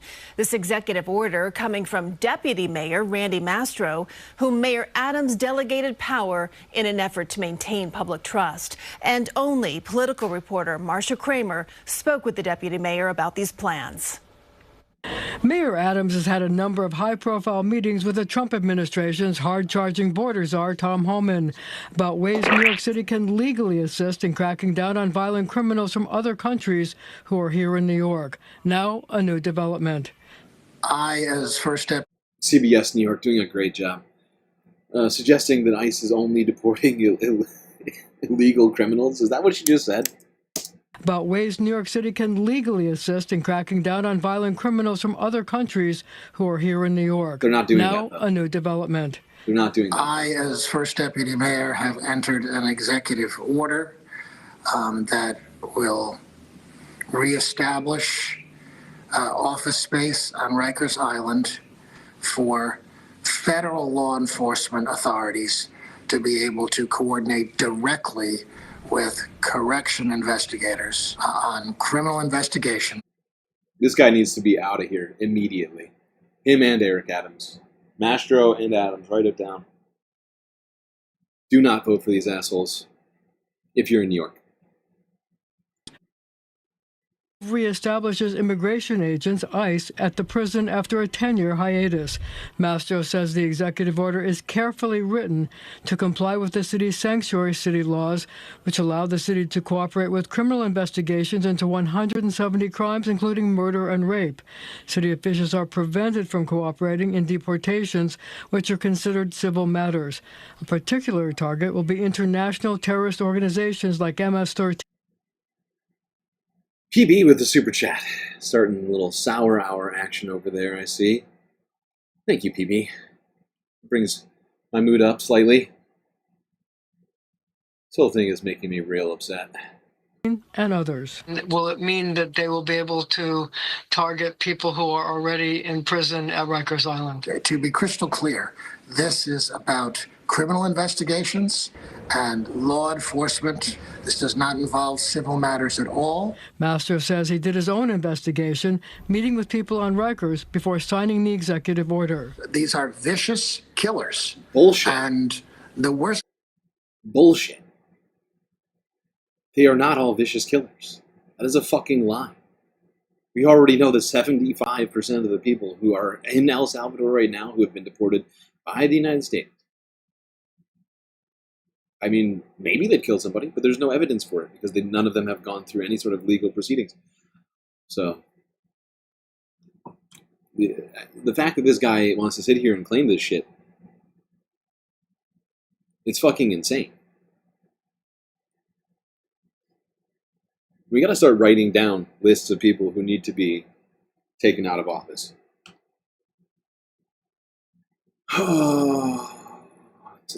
That list is getting longer and longer.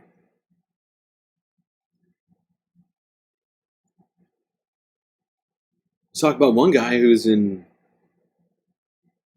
ICE custody, in danger of being deported. Mahmoud Khalil, who recently, in court proceedings, a judge has now demanded evidence. Oh, evidence. Ooh, fast. Oh, never occurred to me. Interesting. It's just crazy enough to work. Yeah. A Louisiana immigration judge is calling on the U.S. government to provide evidence that detained activist Mahmoud Khalil should be deported. Khalil served as a spokesperson for pro-Palestinian protests at Columbia University, but has not been charged with a crime. Judge Jamie Comans says the Department of Homeland Security has until 5 p.m. tonight to provide evidence, or the case will be dropped. CBS News legal reporter Katrina Kaufman joins us here in Studio 57 with more on this case. Katrina, good morning to you. Great to have you here. What more did we learn from yesterday's hearing, and why hasn't? So this was from 6 hours ago. Maybe slightly earlier, actually. But at this point, Mahmoud Khalil, if they haven't provided any evidence, should be basically walking free. Whether or not they have let him go, that's another question. Government provided evidence that it needs to deport Khalil. I mean, that's a great question, Errol, and something that Khalil's lawyer said during this hearing, that he hasn't been given a single document of evidence since his client has been taken. But the big takeaway is that the government has been ordered to produce evidence by 5 p.m. tonight, or the judge says on Friday she's going to terminate the case if that evidence has not been produced. All right, okay, She also set a removability hearing for Friday. But what was interesting about this hearing, too, Errol, is I had planned to watch it remotely, and the judge decided not to allow people to. She said it was highly unusual. There were over 600 people trying to watch this hearing. And one of the only moments that Mahmoud Khalil spoke in court was to ask if his wife would be allowed to view it, and his attorneys as well. But, you know, the bar here is that the government essentially has to show that he maybe committed fraud or misrepresented himself on his green card application, or that he's linked to terrorism. But we should find out more, you know, later today. We see if the government actually does. That's fascinating. Linked to terrorism. What does that mean?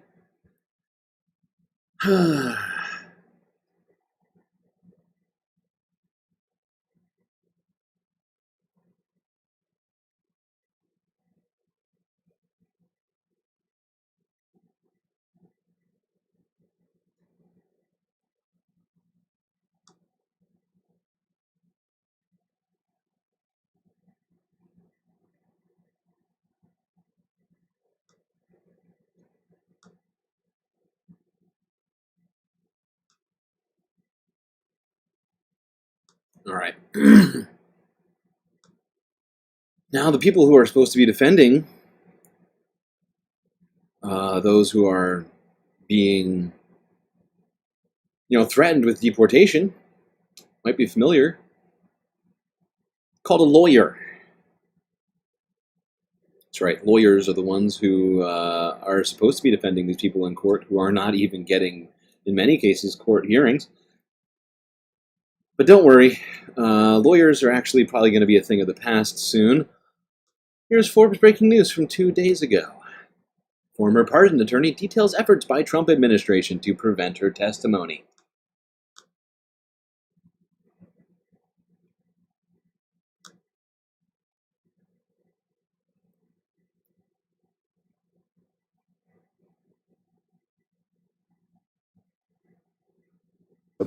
Ms. Oyer, why don't you start us off?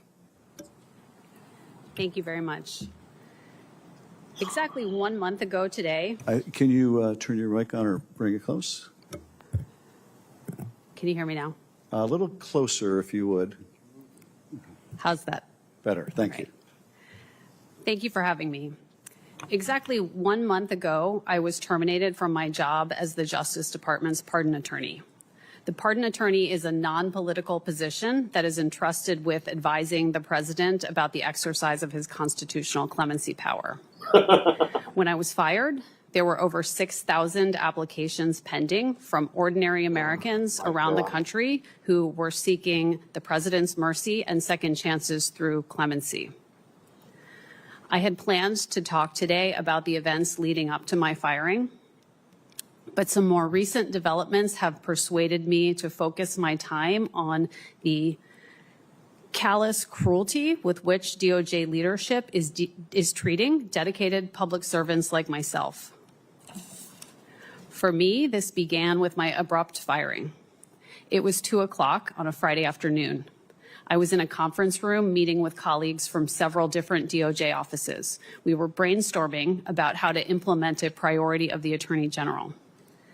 Halfway through the meeting, I was frantically pulled out by my deputy.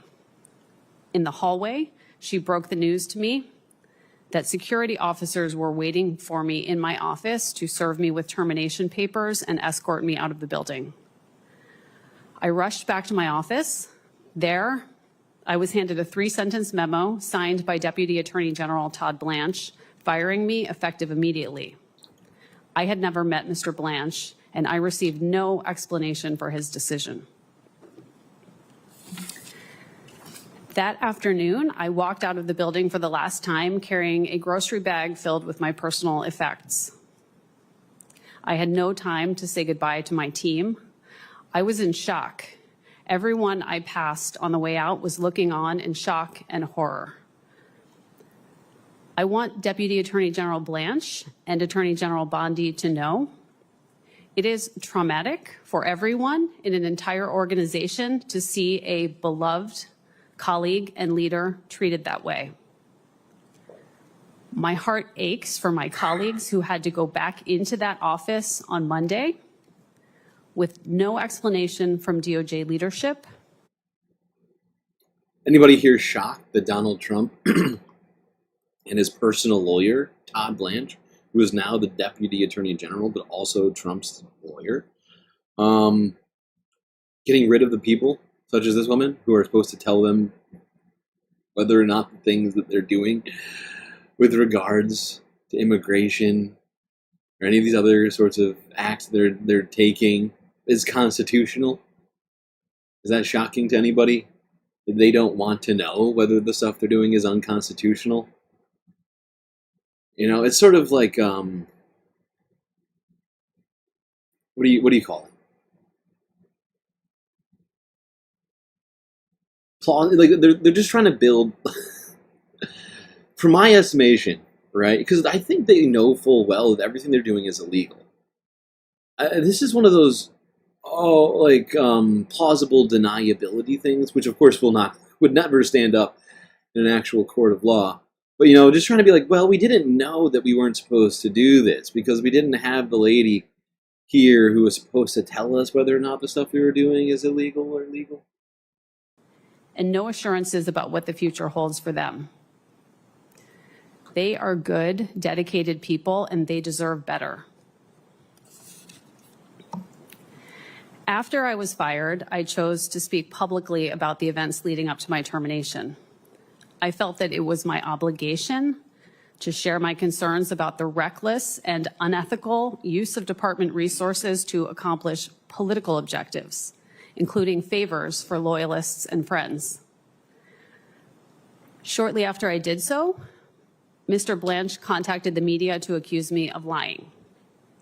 This still puzzles me because his staff has all of the memos and emails that substantiate everything I have ever said. I requested those documents through FOIA, but Mr. Blanche's staff still has not produced them.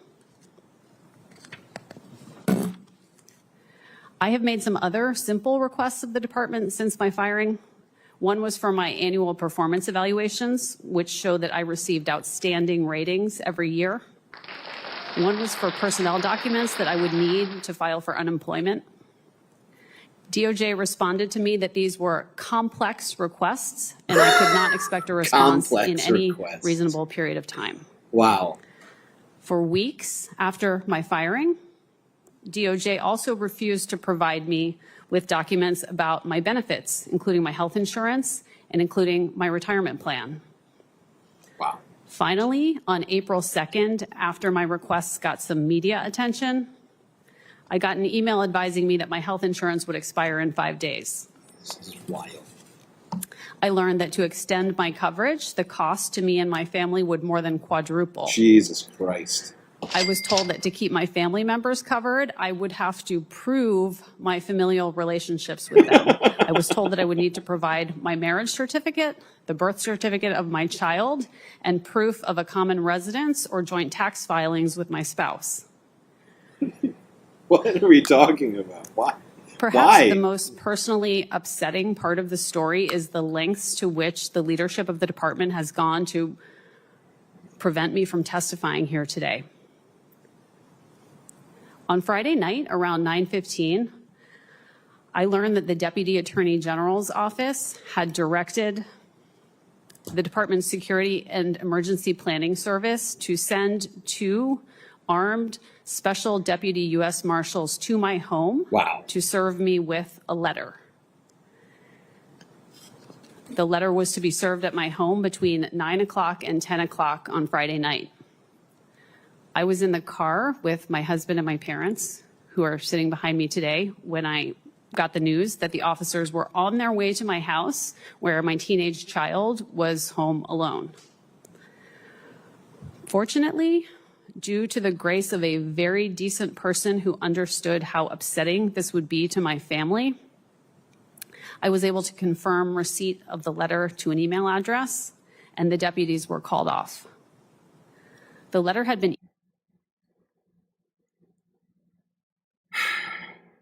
So they sent the Gestapo to her house.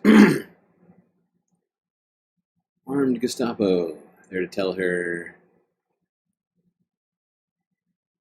it's unbelievable just how things are progressing in this administration. These people who supposedly cared about all this stuff, rule of law, free speech, whatever it might be, all being thrown to the wind for a purely fascistic vibe. When will, if ever, Republicans turn on this? I don't know. I've seen a few out there. At this point, I don't see enough of pushback from any of them, honestly. Especially the talking heads. Some citizens I've seen being disenfranchised by the things that are going on here. I don't think that trend is happening fast enough. It's just my opinion. Let's go here now to MSNBC from yesterday. Talk about more shutting down of the rule of law. Governments going after lawyers, just doing their jobs. They're going to keep pushing and pushing until something stops them. And then yesterday we saw an absolutely chilling story out of Michigan, where immigration agents detained and demanded to search the phone of an American citizen at the Detroit airport after he returned from a vacation with his wife and 2 daughters. His name is Amir Makhled, and he broke no laws. He's a lawyer himself, and his only infraction, at least as far as we can tell in the eyes of the Trump administration, appears to be that he represents a pro-Palestinian demonstrator who was arrested at the University of Michigan last year. That's almost enough from the story. A U.S. citizen and lawyer is being harassed specifically for being a lawyer, essentially. Lawyers are supposed to represent anybody, right? Unless you have reason to believe, unless you have clear, I'm not a lawyer, and I, grain of salt, but my understanding is unless you as a lawyer have proof that the person that you are defending has committed the crime,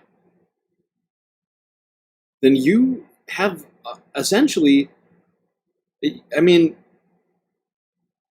like, as long as you've been paid by your client, you have a what's it called?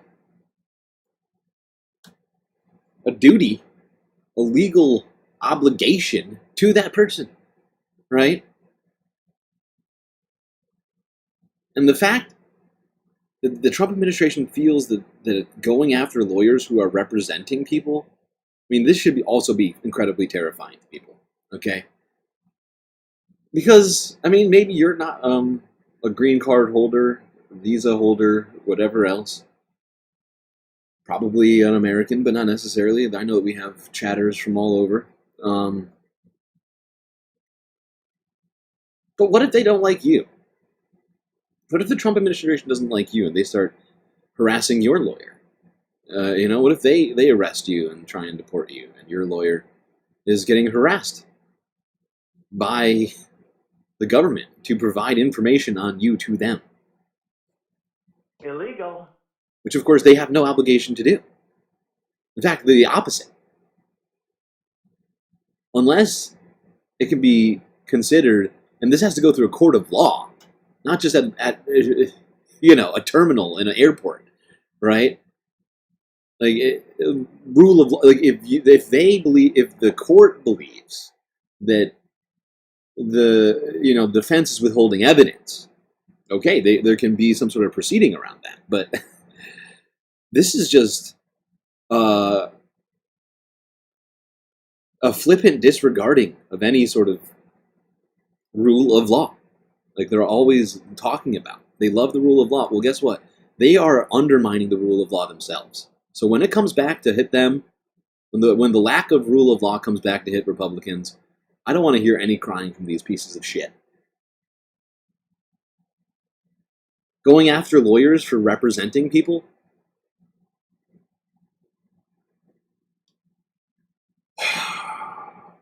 Puts all of us in danger.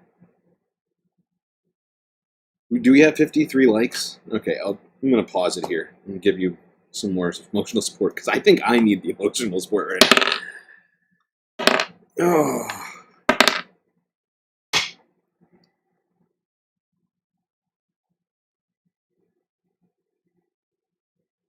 And that attorney, Amir Makhled, joins me now. Mr. Makhled, it's great to have you in the program. Just take me through, I think you were on a vacation in the Dominican Republic. You land in Detroit. You got to go through customs. What happens next? Well, thanks for having me, Chris. Well, what happens next is when I get to the immigration checkpoint and I'd speak to a passport officer, they ran my passport, which happens routinely whenever you're coming in through the border. But the strange part is the agent looked up and looked to another government officer and asked if the TTRT team was available. And I didn't recognize that acronym, so I did a quick Google search while I was just standing at the desk there. And it turns out that term meant the Tactical Terrorism Response Team, which, dropped my heart into my stomach. I almost nearly hit the floor thinking about what the heck that could be about. And so I looked over at my wife and I said, honey, they're gonna take me in for questioning. I'm pretty confident that they're going to ask me to step into an interview room. And lo and behold, another agent comes out and says, sir, follow me. And so as I was walking into the interview room, I asked them, well, are my wife and children free to leave? And they said yes. So my wife and kids waited outside for nearly 2 hours while I was being interrogated by Customs and Border Patrol protection officers. What's interesting in this situation is that as I was sitting in an interview room, a plain-clothed agent who wouldn't identify himself to me asked me if, I was carrying my cell phone. And I said yes, and he says, well, first off, let me just say this. We know who you are, we know that you're an attorney, and we know that you represent some high-profile clients. And the only high-profile case that I'm involved in right now is the representation of a young lady named Samantha Lewis. And she's involved at the University of Michigan and was engaged in political speech and protesting against the war in Gaza. And in our defense, we're going after the criminalization of free speech in the University of Michigan case. And so we've made a lot of public remarks about that topic, and we've stood tall with our clients on that issue. So as this conversation with this agent was going, he said, listen, he hands me a pamphlet which had a federal statute on it and said, listen, we're allowed to take your phone, even if you're an American citizen, and we can hold it for several days or weeks even, and then give it back to you once we're done going through it. Or you can comply with us right now, give us the password, and let us go through it. And I said to them, well, guys, you already know, there's 2 agents in the room. You already know that I'm an attorney, and you know that a substantial amount of my work is going to be on my phone. And in these days, everything's electronic anyways. Right. There's nothing left to paper filings in court. I have my entire, all my emails, my text messages, all my files, my work product. It's all contained in my phone. And so I tell them everything that's in my phone could be considered work privilege and is attorney-client privilege. You have no right or authority to go through the contents of my phone, especially because you know I'm an attorney, and I'm not giving you that unfettered access to my phone. They said, listen, we could do this 2 ways.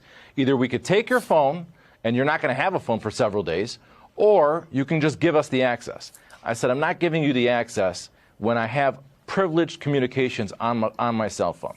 Well, that charge, put them in. Lawyers are being strong-armed. The last people I would expect to be getting strong-armed, generally speaking, in a democracy. And yet the government is trying to intimidate lawyers into giving up information on their clients. This is a blatant violation of the 4th Amendment. I'm fairly certain of multiple amendments, actually. I just don't have the Bill of Rights in front of me.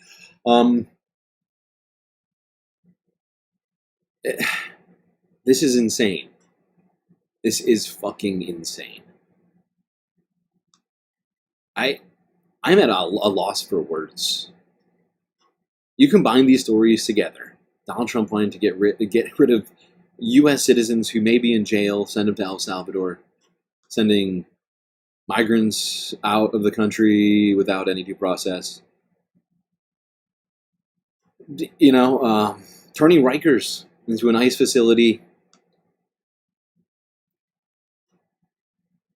Just firing the White House's pardon attorney who's supposed to tell them whether or not they're violating the law. And then going after the lawyers who are supposed to defend people. Because no, being accused of a crime doesn't make you a criminal. I'm sorry. It's just a fact.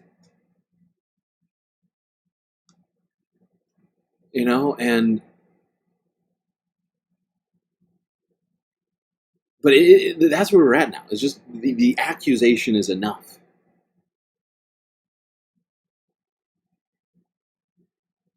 They complained about witch hunts. But Donald Trump actually got a trial, right? Mike Lindell got a trial. It was Peter Navarro got a trial. All of these guys got trials. They were afforded their right to due process. And yet they were screaming witch hunt the entire fucking time. But this is a literal witch hunt, where an accusation is good enough. As long as the administration thinks that accusation, the person making the accusation, and in fact, they've taken the word of gang members. So really, it's just, it's really...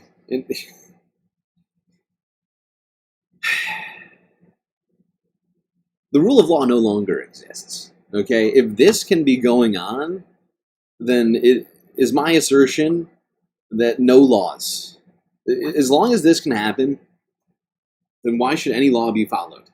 I'm just asking the question: should laws be followed right now? If the president of the United States isn't going to follow the law, who is also a felon, a convicted felon, and all the people around him are going to not follow the law, then why should anyone else follow the law? I wish I had an answer to that. Never before have I felt that genuinely I didn't have an answer to whether or not people should follow the rule of the law. Right now, Trump administration is throwing the Constitution in the dustbin. And they are making their own rule of law. Without Congress, ignoring judges, and going after lawyers.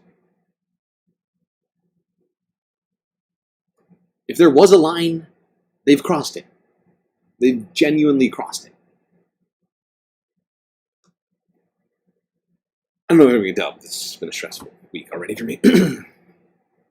First couple of days of this week, I was also dealing with some annoying health stuff. I don't know what it is. I don't know if it's a combination of the stress and the fact my diet has been really bad. My body has been incredibly angry. Oh my god. Alright, we need to take a quick space break. We're at 2 hours. How far have I gotten through this? We're doing okay, I suppose. Making progress. Alright, break time.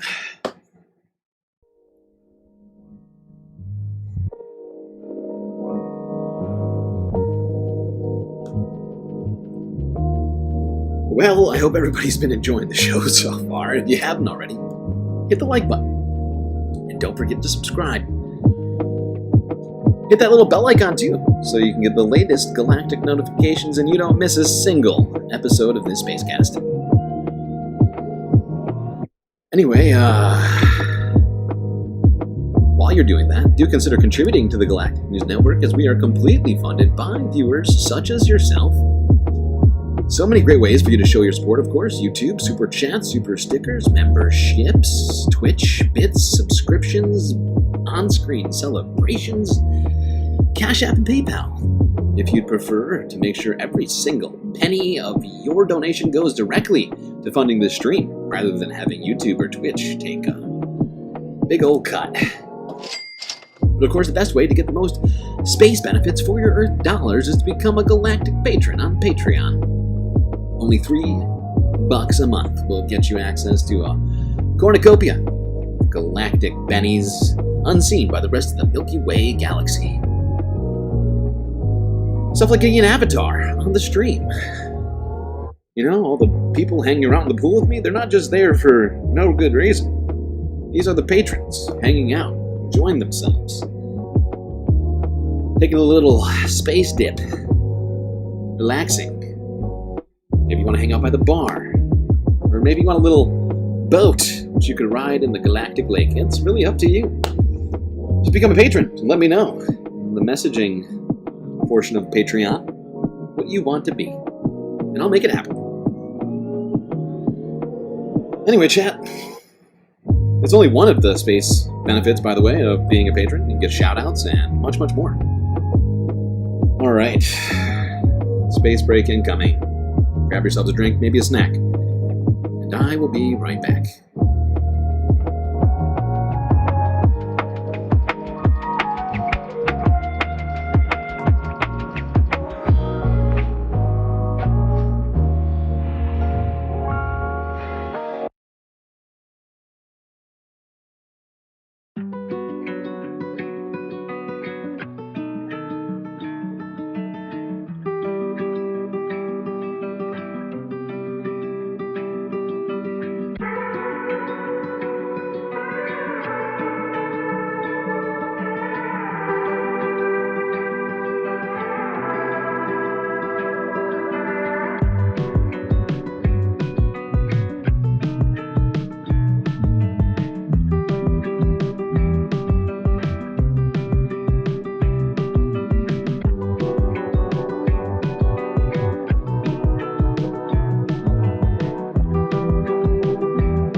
chat. I do believe you know what that sound means. It's time for us to get back to the show.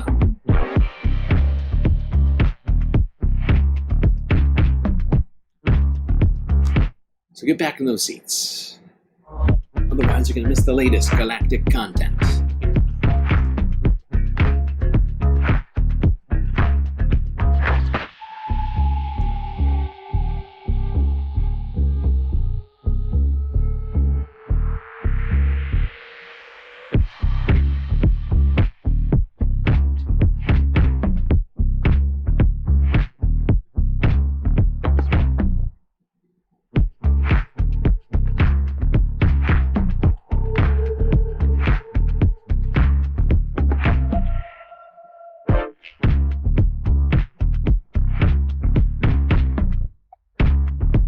Alright, now before we get on to what's happened with tariffs the last few days, I figured I'm going to hit up a couple of other stories.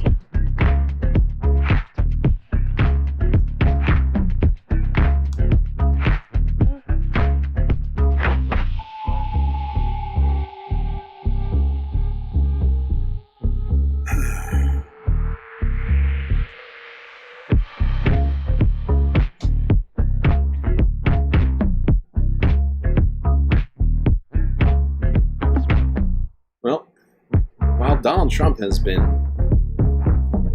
circumventing the rule of law on almost everything.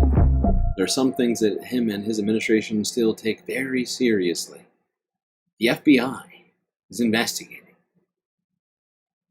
another Tesla charging station being vandalized. Oh, that's what we need to make sure. Got to make sure the rules around, the laws around vandalizing Elon Musk's business apparatus. That's the kind of crimes we're focused on.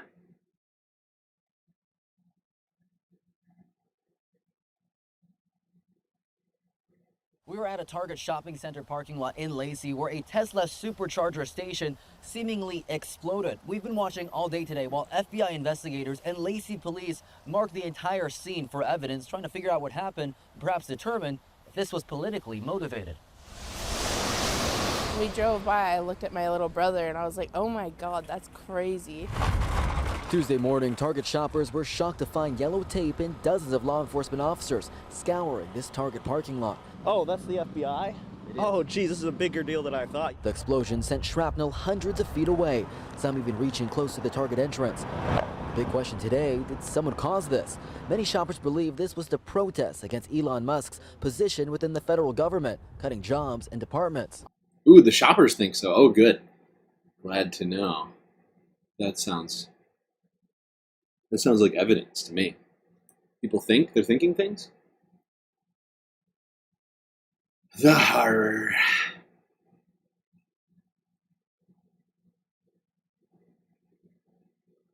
Well, yeah. Tesla station, unclear what happened to it. Blew up. For unknown reasons. But the FBI. Cash App Patel. That's right. Of course, Cash App is the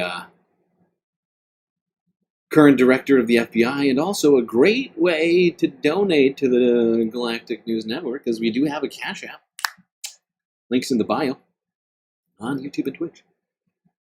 But yeah, there we go. That's the kind of law that they're concerned about, is potential vandalism. It's not even clear that it was vandalized. It just blew up.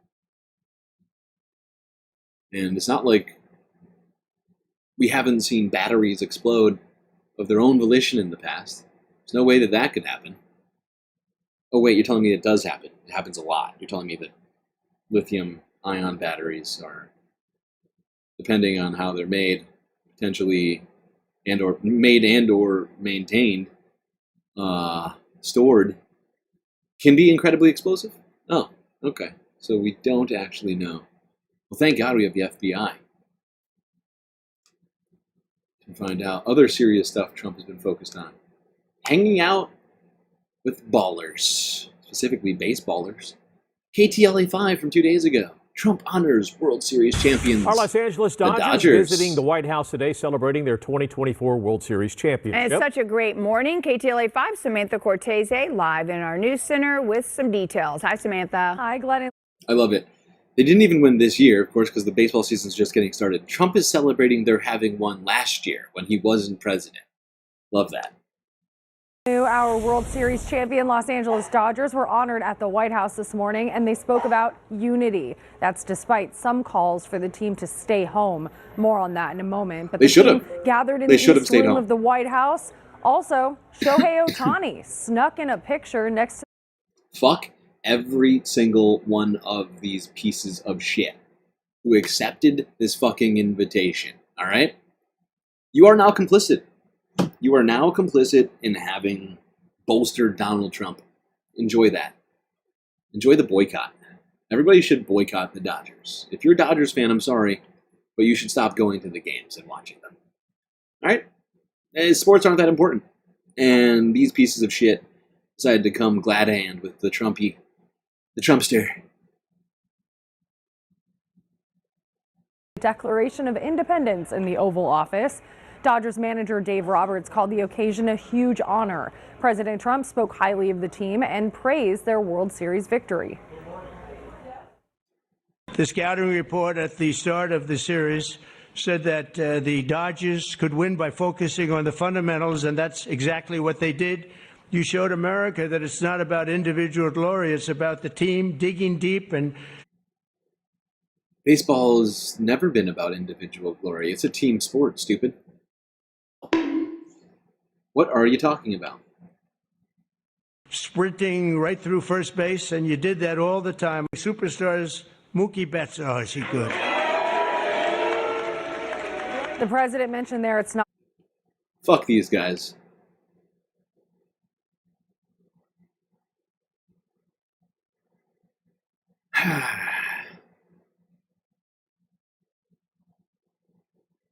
What's perfect is that they can hang out with the dodgy Doge boys. The dodgy Dodgers hanging out with the dodgy Doge boys. It's super great. That's the kind of stuff Donald Trump has been focused on this week while the markets were plummeting. Although there has been some change recently. Hold on, I have to refresh this picture. I've got this right.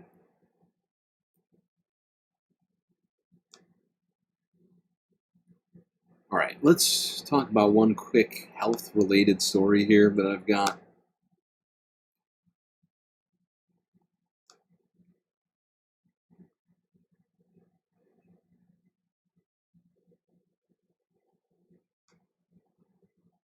Because the measles, still spreading around the entire country, has now made it all the way to Hawaii.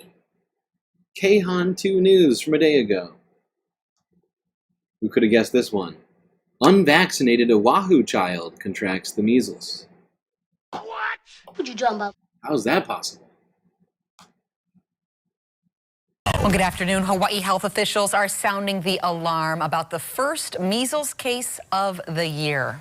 Outbreaks and deaths on the mainland have sparked concern, and now health officials have a strong message urging vaccination. Bridget Namada has the latest. Hawaii's first case of measles in 2025 involves a child under 5 who recently traveled internationally with their parents. Contact tracing is underway to identify anyone who may have been exposed. Flight notifications have been issued for the airline and the airports through which the confirmed child was or went as they traveled back, so people will know whether or not they're on that flight. Health officials say an adult in the household is also showing symptoms, which can include fever, runny nose and cough, and a rash. Let me be really clear. If you're sitting near somebody with the measles and you're not vaccinated, you've got a really good chance to catch it. I mean, this stuff is infectious. So infectious that it can transmit through the air for up to 2 hours and be infectious 4 days before and after a person develops a rash. Symptoms usually start 7 to 10 days after being exposed. It's one of the most contagious viruses that we've got. 90% of unvaccinated people who are exposed to someone with the measles will catch it. The goal now is to keep 90%. measles from spreading. The governor has signed off on emergency rules, allowing kids to get the measles vaccine and keep the religious exemption for other vaccines. Doctors say These fucking religious exemptions for vaccines are ridiculous, okay? You're allowed to have your religion. You're not allowed to endanger people. And this is my opinion, but if you're one of these religious quackpots who doesn't want to vaccinate your children based upon religious reasons, well then found your own country, okay? Go somewhere else. Create your own land with your own rules and do whatever you want. But don't participate in society if you're going to behave like this. All right? I'm just saying. You're endangering not just your children and yourself, but everyone else around you. Let's not forget, some people can't get vaccines for health-related reasons because of being immunocompromised. Their immune system's not strong enough for the to be able to fight off the weaker. I think that's how this particular vaccine works. A weaker version has been, sliced up in a laboratory, but it still contains the measles virus. It's changed. It's intentionally changed to make it so that your immune system has the best shot of creating a successful immune response. But it's you are putting other people in fucking danger.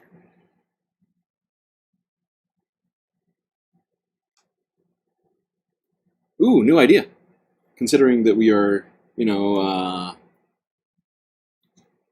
potentially sending American citizens to El Salvador who have committed crimes, I say we add this to the list of stuff maybe we should do in the future. Don't vaccinate? Go to El Salvador. Enjoy. You're a terrorist. Sorry.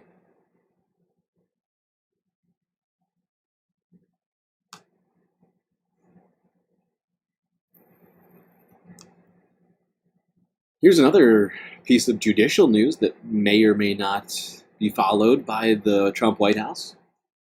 The Trump White House, who does not care about the rule of law. That's right, a judge has ordered the Trump White House to restore access to the Associated Press. Immediately, if not sooner. A U.S. judge has ordered President Donald Trump's White House to lift access restrictions imposed on the Associated Press over the news agency's decision to continue to refer to the Gulf of Mexico in its coverage. The ruling by Trump appointee, U.S. District Judge Trevor McFadden, restores AP access to the Oval Office, Air Force One, and events held at the White House while the AP's lawsuit moves forward. The AP sued 3 senior Trump aides in February, alleging the restrictions were an attempt to coerce the press into using the administration's preferred language. Lawyers for the Trump administration have argued the AP does not have a right to what the White House has called special access to the president. McFadden said his ruling will not go into effect until Sunday, to give the Trump administration time to appeal his decision. The judge is expected to issue a final ruling in coming months. That ruling could also will be subject to appeal. Should be fascinating to see what happens here. Whether or not the Supreme Court upholds, this ruling from a lower court, or if they decide to once again kowtow to the president, sort of just ignore the blatant illegality of the president, / support it. I thought the Supreme Court loved the laws. They seem to hate them. Not gonna lie. I mean, I'm getting ahead of myself. They might uphold that ruling. It would be nice to see.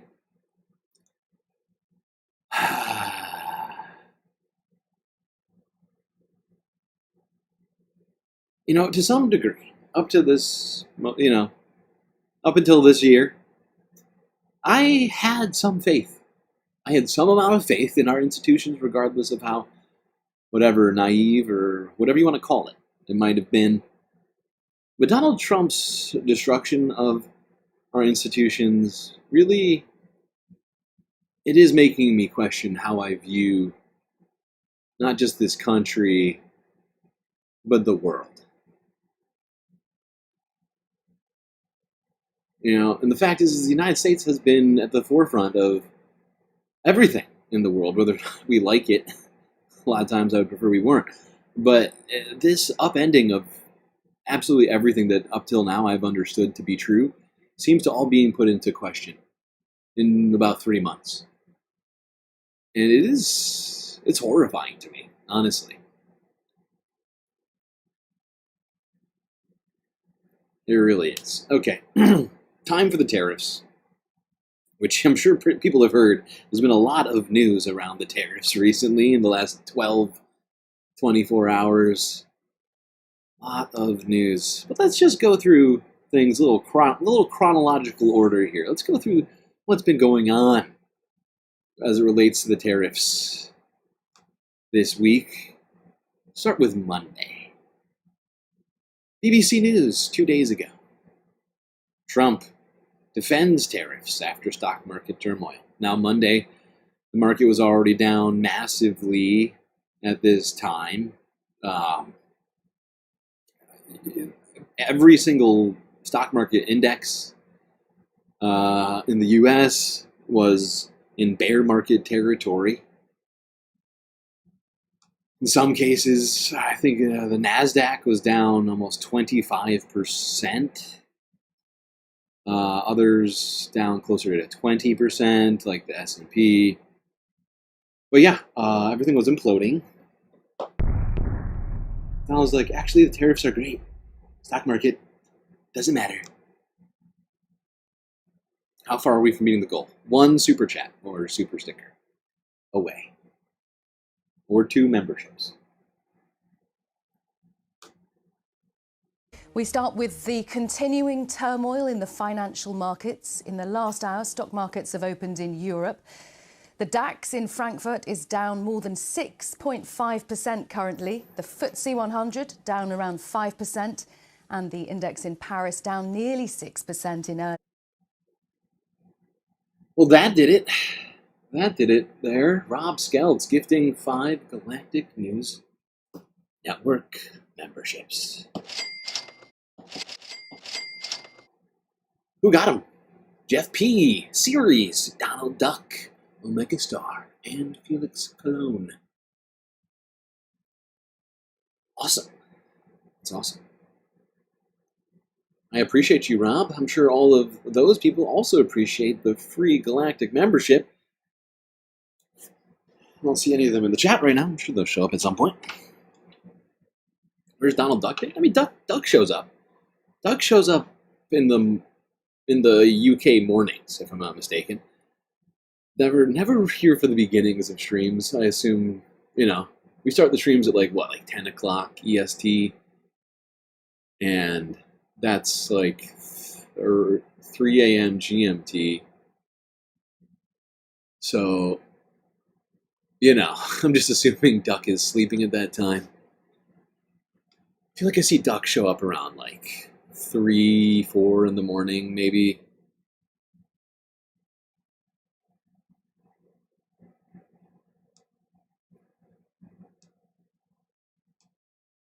Trading. President Trump's tariffs are continuing to send shockwaves and fuel fears of a recession. Now, stock markets across Asia have seen an absolute sea of red. At one point in early trading, the main market in Japan, the Nikkei, was down by nearly 9%. The Hang Seng Index in Hong Kong is currently down more than 13%, and the markets in South Korea and Taiwan have also fallen sharply into negative territory. Yeah, and 13% is, if I'm not mistaken, one of the largest drops in modern history. That the Hang Seng, or China's stock market, has dropped in a single session. You know, and everyone else was seeing similar-ish historical-sized drops throughout last week and the beginnings of this week. China, investors have warned people to brace themselves for what they're calling Ugly Monday. President Trump, for now, is ignoring the turmoil on the stock market. Speaking on Air Force One, he said sometimes you have to take medicine to fix the problem. He insisted that jobs and investments were returning to the U.S. Now, what's going to happen with the market, I can't tell you, but I can tell you our country has gotten a lot stronger. And eventually, it'll be a country like no other. It'll be the most dominant country economically in the world. We already are. We already are. We already are. And this is the insane premise that the Trump administration is working from. Okay? That somehow the United States isn't the most dominant economy on the planet, when we are. That's the premise he's operating from. So, I mean, it is truly insane. The level of just delusion that Trump seems to be operating on. It's fucking insane. But we're going to move through these pretty fast because, of course, things have changed dramatically in a short period of time today. Let's keep going through these. Here's CNN talking about U.S. stocks entering bear market territory.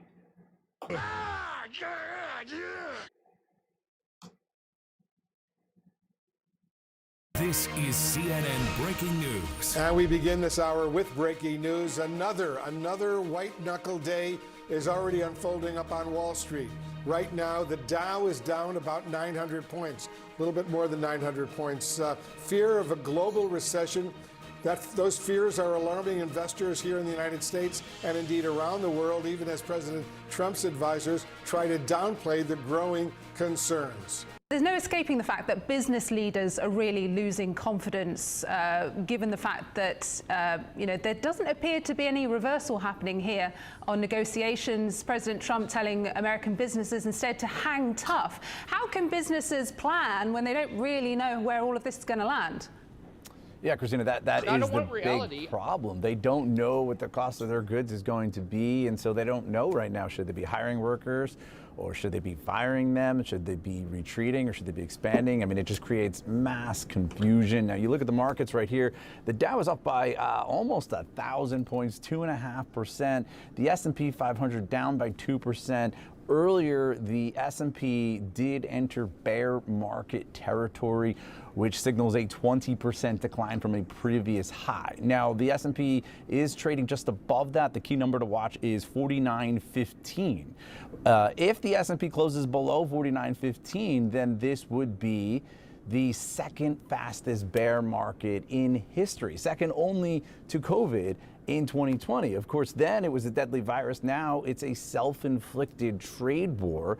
And the big fear is that, this is going to cause prices to go up. It's going to cause global trade to grind to a halt and potentially even an economic downturn. We are hearing from more business leaders, some of whom have been quiet. Yeah. U.S. stock market was in bear market territory. Some still are, even after today's moves. Now, during Monday's stock market session, a wild rumor was floating around that Donald Trump would pause tariffs, causing the market to skyrocket after being down quite a bit on the morning session. Just after 10 a.m., a tweet went out saying that the president was considering a 90-day pause on tariffs for all countries except for China. Shortly after that tweet went out, we saw the S&P, the Dow, and the NASDAQ all enter the green, and there were cheers here on the floor of the New York Stock Exchange. But shortly after, the White House came out and said that that was fake news, that the president is not considering a 90-day pause for all countries except China. And then you saw markets go back down into the red. This is just a classic case of what happens when there's a rumor, an unfounded rumor, but just shows the desperation that Yeah, it was. Well, I'm going to point this out because I was a glutton for punishment on that morning, and I was watching CNBC live CNBC themselves reported that information at the news desk. The worst NBC, CNBC, was a disseminator of disinformation on this day, and told markets, "Hey, Donald Trump might be pausing tariffs." They're like, "Oh wait, no, they're not. Sorry, whoopsies."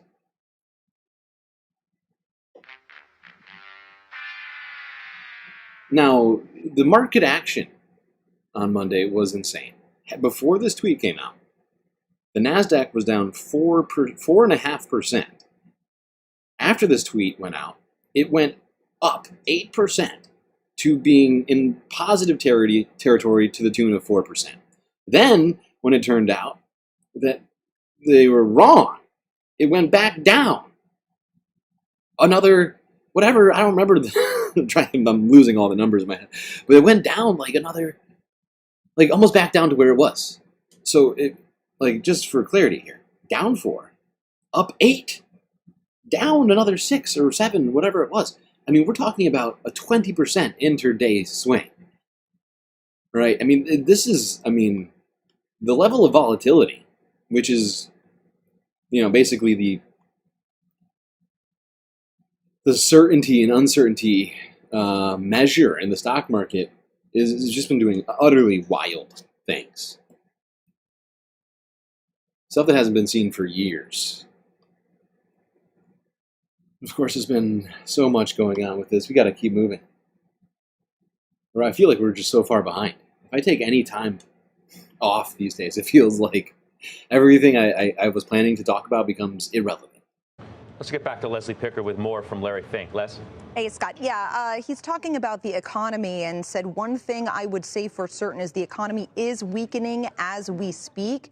He is urging the administration to focus on more of the pro-growth agendas, which he campaigned on, things like tax cuts and deregulation.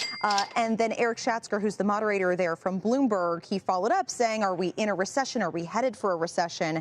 And Fink said that most of the CEOs he talked to say that we are probably in a recession right now. So we're going to continue listening, but wanted to bring you those headlines as they happen, Scott. Okay, Leslie, thanks so much. I mean, this is what I'm alluding to, right? Larry Fink, we're probably in a recession right now, which is why I find it difficult to make the argument that, the target should be where you have it, that earnings are going to be just fine, that there's no reason right now to have any expectation other than where earnings are supposed to be, and then the multiples justified at the higher end, which you said, high teens, 20. That's you said that, not me. I want to know how you can justify that for our viewers, given what seems to be, for lack of a better description, quite obvious to most people but you. Okay, and I'll go back to what I said. We wrote the reports over the weekend.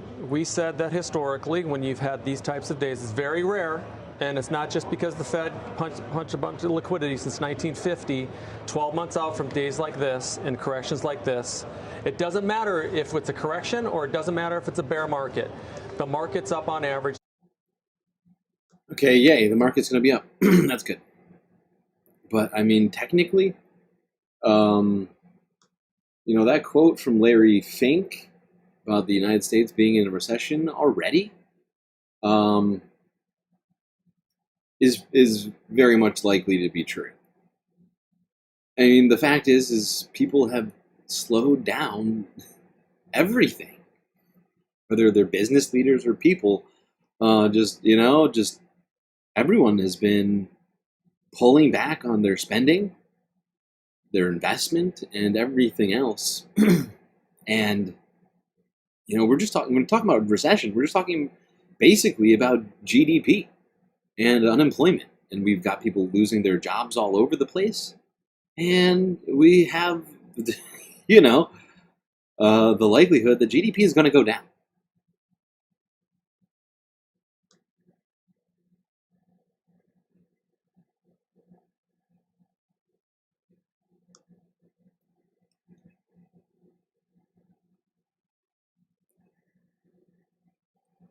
Now let's see what CNN was saying on this Red Monday.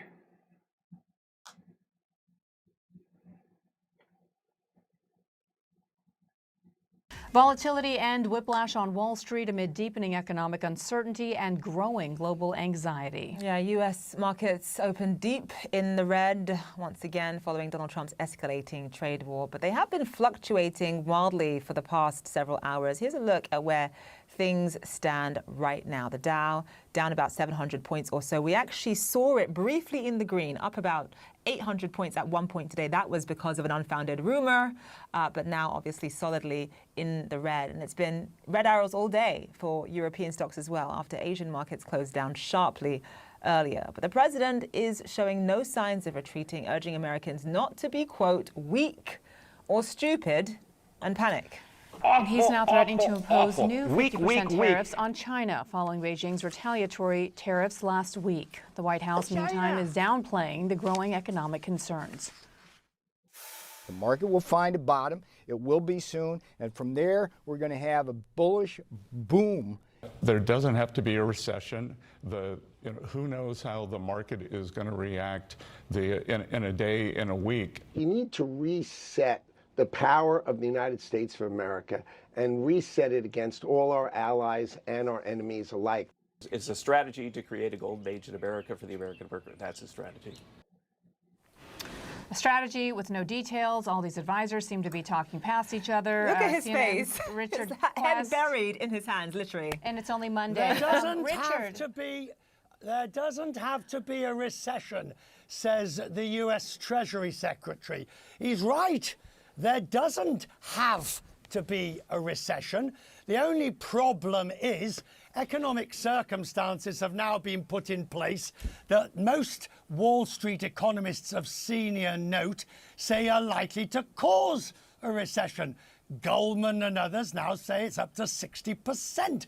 By the way, can we go back to the Dow Jones actual chart of the day, please? Just go back to that. That moment. Now, you see that green spike? That is where there was a rumor that the administration was going to pause by 90 days the tariffs. That is representative of what happened. Yes, today. Technically. Oh, this is a great comment. Is that true? I only have Bob here to go on here. I have not heard anything about this, but the war on Christmas is back on. But now Donald Trump is the one who's waging a war against Christmas. Wow. All those Chinese-made Christmas decorations. They won't be coming to the United States. War on Christmas. It's happening. The Republicans are starting it now. Hey. Fringe benefit, silver lining. Okay. There doesn't have to be a recession. There really doesn't. Trump could stop it. He could stop a lot of it.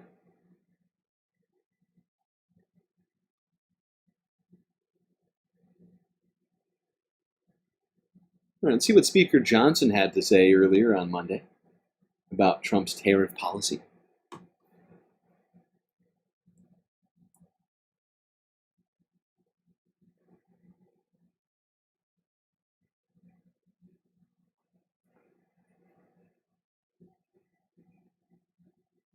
I think you got to give the president the latitude, the runway to do what it is he was elected to do, and that is get this economy going again and get our trade properly balanced with other countries. So I think most of the American people understand the necessity of that. Listen, we had a $1.2 trillion trade deficit in 2024. I don't think that's fair to our country. It's not? I think the American people understand that, and I think they see a president who's engaging and trying to fix that. So we're going to... What about it isn't fair? They keep claiming that this isn't fair, that we have a trade deficit. But none of them seem to be able to actually explain why it's not fair. Why isn't it fair that we have a trade deficit with other countries? I mean, all it means is that Americans didn't have to make that stuff and pay less for it than they would if it was made here. I mean, sure. the U.S. is leaning into globalization over the past 30 years has wound up getting rid of jobs, but there is no promise, even slight promise. I mean, Donald Trump keeps saying that they're going to bring back the jobs, but no one with any seriousness is actually claiming that this is going to actually bring back jobs, right? I mean, the fact is these guys have been trying to automate everywhere they possibly can, and we're leaving this all. We're essentially trying to undo globalization and then leaving it up to corporations, multinational corporations, right? The people who I thought Trump's people really didn't like to some degree, at least certain corporations. They're always complaining about the existence of them. And so I just found it really strange that they don't seem to be as concerned about automation, about making sure that those jobs that they're talking about bringing back are, aren't taken up by AI and automation, robotics, whatever else. And so what's the point? What is the point of this aside from just making goods more expensive? Like, the fact is onshoring stuff, like onshoring manufacturing is going to cost a shit ton of money. And Donald Trump is not involving the federal government in any of the onshoring aspects of it. He's just basically just threatening companies and countries with these tariffs, which the threat is still on, by the way. I'm sure most of you have heard that technically the tariffs, some aspects of the tariffs have been paused. Only some. But some have been paused, which changes the calculus for the next few months. But Trump is not involving the federal government like Biden did with the CHIPS Act. Or, because at least with the CHIPS Act, which I had plenty of problems with, I think people here have heard me complain about certain aspects of the CHIPS Act in the past. During the Biden presidency, actually, if I recall correctly, people were running around touting the CHIPS Act as being super great. I was like, oh, there's a couple problems with it. But the fact is, Donald Trump isn't even doing CHIPS Act type shit. He's just threatening companies and countries with these tariffs and saying, you better build. You better build of your own volition. I'm not going to give you any money. I'm not going to incentivize it. I'm not going to wait for you to build the factories. I'm just going to,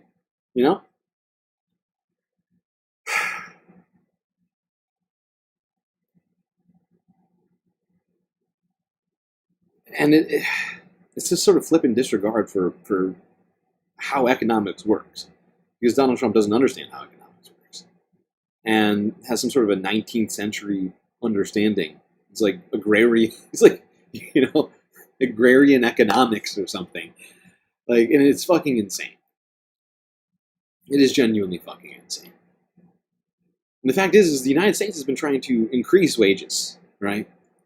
But to be competitive, right? Because the fact is, those factories in China or whatever, they don't just sell to the United States, right? They sell to countries all over the world.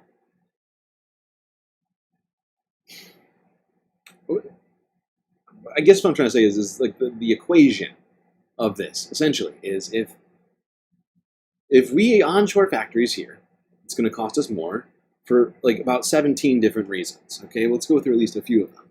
One, the materials are going to cost more. Why? Because we're already tariffing the materials needed to build the factories, right? Steel, aluminum, all the other, things. There's another problem with that. China has now decided to ban the export of rare earth minerals to the United States. That's going to make it more complicated. You got the fact that, once again, we have higher wages in the United States, and we would rather not work for the same wages that people are working for in China or in Vietnam or wherever else, Cambodia.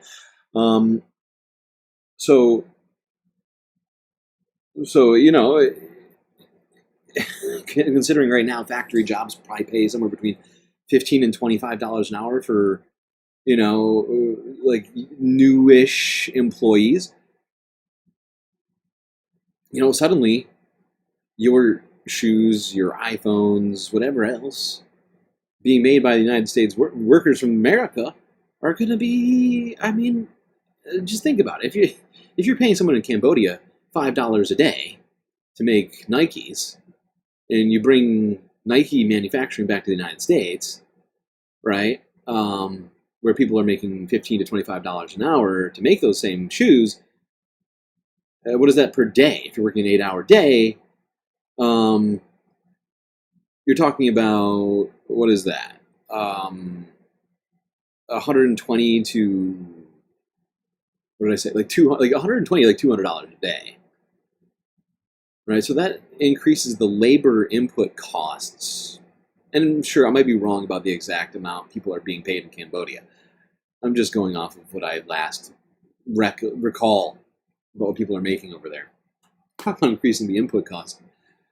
So, as it relates to labor, but just insane factors, right? 20, 30, 40 to 1, right?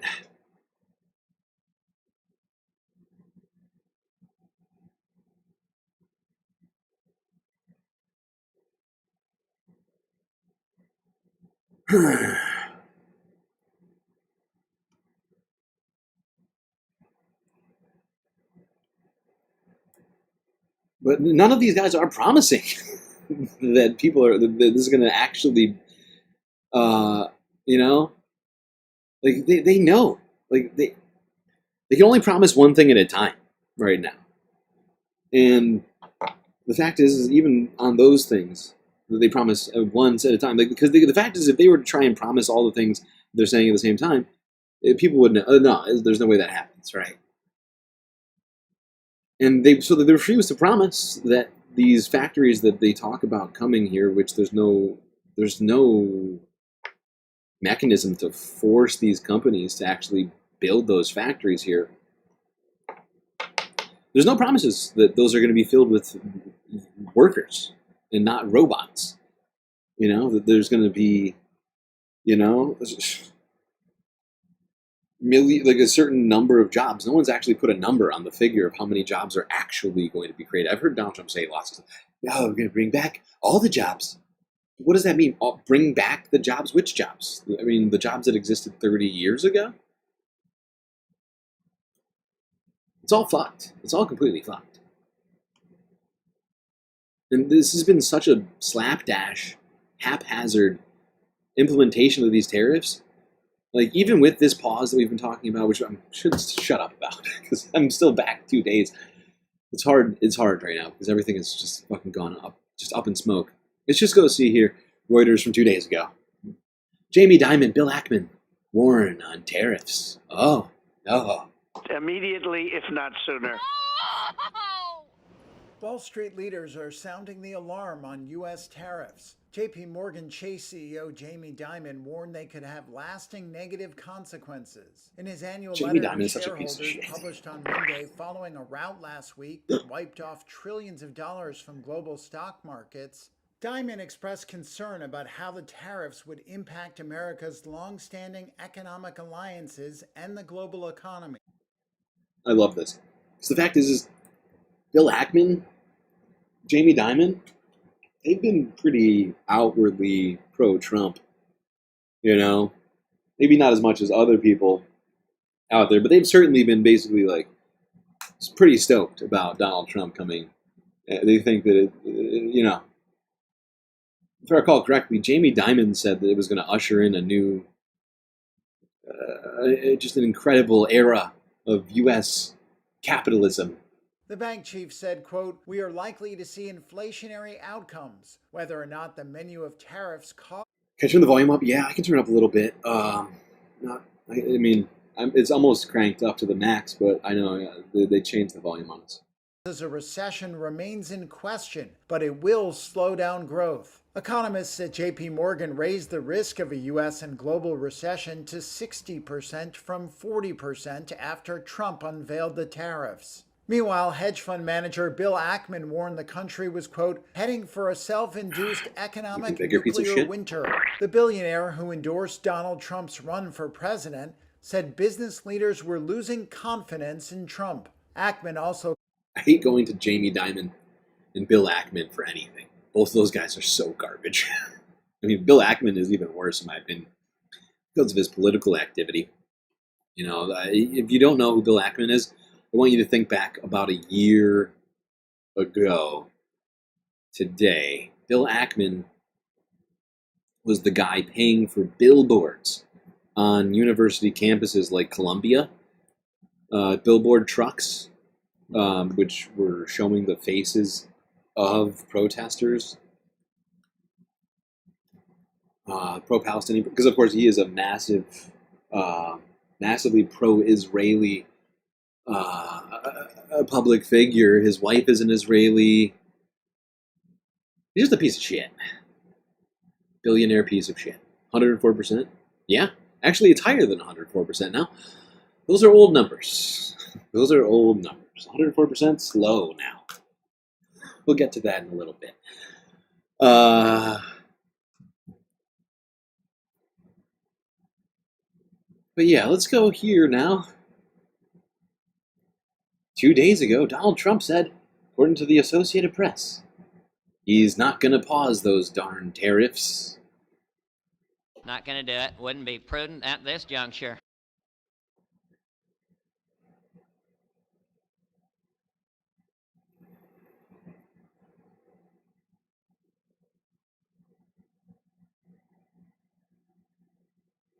Damn it, Jerry. I got a spoiler, everybody. You're right. It is 125% now. Immediately, if not sooner.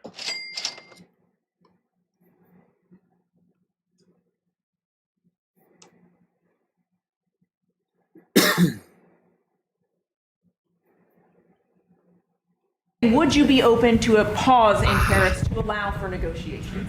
Well, we're not looking at that. We have many countries that are coming to negotiate deals with us, and they're going to be fair deals, and in certain cases they're going to be paying substantial tariffs. There'll be fair deals. Do you expect any of these deals to be made before April 9th? And secondly, there have been some mixed messages from your administration. You're talking about negotiations, and yet others in your administration are saying that these tariffs are actually permanent. What is the action? Well, it could be. They can both be. It can be both. True. There can be permanent tariffs, and there can also be negotiations. Permanent negotiations. Just, I mean, this is the level of competence we're talking about. It can be both. It can be permanent and also not permanent. Have you heard of Schrodinger's cat before? If you don't look in the box, you never know if the cat's alive. Permanent impermanence. It's often not talked about a lot, but it's like a theoretical physics experiment. Pitchforks Dragon with a super chat. GNN is the best show on YouTube. What? Wow. What a comment from Pitchforks. Me and Dope agree. Tell him, Dope, don't best yourself up not understanding a Trump. No one does. He's insane. Look, it's my job to understand what Donald Trump is trying to say. Basically my galactic duty to try and interpret what the fuck this man means whenever he says anything. Oh, back in 2024, I felt like 2025 was going to be so much different. It never happened. Now we have Trump again. Now we have Trump. There was a brief moment where I thought we were going to get a Democratic primary. Remember that? That was an ill-fated hope of mine. Perhaps too optimistic. I mean, I didn't genuinely think it was going to happen. But I was hoping for it. There's a difference, I think. I think there's a difference. I had big dreams. Big dreams that I knew were probably unrealistic. That doesn't mean I'm not allowed to have those goddamn dreams. Okay? This is a free country. Supposedly. It was a free country at one point. But yeah, here's the main problem with everything Donald Trump is currently doing. Okay? And as it relates to tariffs, specifically. It's about predictability, uncertainty. It's about the future. It's about being able to look to the future and say, a week, a month, a year from now, this is how things are going to be. This is one of the great things, about our current economic system, which I have a lot of problems with. is at least some element of predictability existed. People could say, well, this is the state of play, and we can make decisions based upon these facts and figures. Now, we are being thrust into a moment of unprecedented unpredictability and chaos.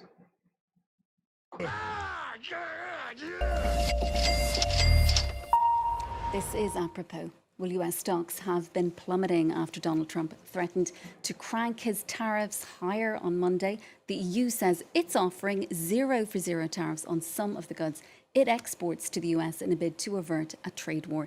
The 27-nation bloc faces 25% import tariffs on steel and aluminium and cars, and broader tariffs of 20% from Wednesday for almost all other products, under Trump's policy to hit countries he says impose high barriers to American imports. Ministers overseeing trade met in Luxembourg on Monday to debate the EU's response. Luke Schrago has the details. For the European Union, negotiation is better than retaliation, with the bloc making the United States a new offer over tariffs. We have offered 0 for 0 tariffs for industrial goods, as we have successfully done with many other trading partners, because Europe is always ready for a good deal. Also on the table, however, is Europe's willingness not to back down from defending its interests, with a meeting of EU trade ministers discussing possible countermeasures in Luxembourg on Monday. I think that we must not exclude any options on goods and services, whatever the approach, and open the European toolbox, which is very comprehensive and can also be extremely aggressive. I am thinking, of course, of the anti-coercion instrument. A means to punish countries using economic threats against the EU, the anti-coercion instrument would target US services and limit US firms' access to public procurement tenders within the bloc. However, other member states more exposed to US trade are reluctant to use what's being called a nuclear option, revealing work yet to do before they can present a united front. At the same time, Washington has indicated it wants the EU to lower non-tariff barriers to trade, like food standards regulation and value-added tax. So all this chaos, usually, if you're, this is my understanding of fiscal policy and trade, global trade policy. If you're planning to, bolster industry in your country, manufacturing, there is a way to go about these tariffs. You reach out. You reach out to the countries that are tariffing you, right? Or that you believe has a trade deficit with you. You reach out to them and try and make a deal before you implement insane across the board tariffs or whatever else, sanctions. And not doing that just kind of shows you just how little this administration thought about it going into it. They're just like, nah, now we're just coming up with some nonsense equation and we'll implement it regardless of, diplomacy, any previously existing relationships, or perhaps consumers, having to pay higher for their products, right? We didn't do that. No. Donald Trump leaned into the insanity. Probably a good thing, right? Leaning into insanity. And just did all this stuff completely unilaterally without talking to anybody. And that creates chaos. Everything he's doing is creating chaos around the world. And it's further isolating the United States from, the position that it once held, which I would argue right now is slipping away faster and faster. The United States is the world reserve currency. People buy our bonds because they believe the U.S. government will pay its debts, because they believe that the United States government won't fail and go bankrupt. But these kind of things make people lose confidence in our economy, okay? I actually want to point something out here for you all, because this is a strange circumstance that we are going through. Something that is not maybe being talked about enough, although I have seen some people talking about it recently. We mentioned this before. We're going to talk about it again. Let's talk bonds real quick. I know they're incredibly boring. What could be more boring than talking about bonds? You make a fair point. But throughout the last week, U.S. Treasuries have done this. Basically gone straight up. For a while, Treasuries were actually going down. If you look out further, 3 months, 6 months, technically they were heading slightly down, even though over the last, couple years hasn't been a massive amount of change. It's technically up over 2-year period, 5-year period. You can see we're still much higher than we were back here, but that has to do with fiscal policy from the Federal Reserve Bank raising interest rates. But over the last week, they have been going up. And how do I explain this? Okay, so usually during stock market drops, during crashes, during tumultuous events, people rush into bonds because they're afraid of what's going to happen to their stocks, right? Because of the uncertainty, something we keep talking about so much. They think, well, if I'm going to lose 10, 15, 20, 30, 40% on a stock, maybe just as much on an index, why not just put that money into a treasury bond where I can get 4 or 5% guaranteed over the life of the bond?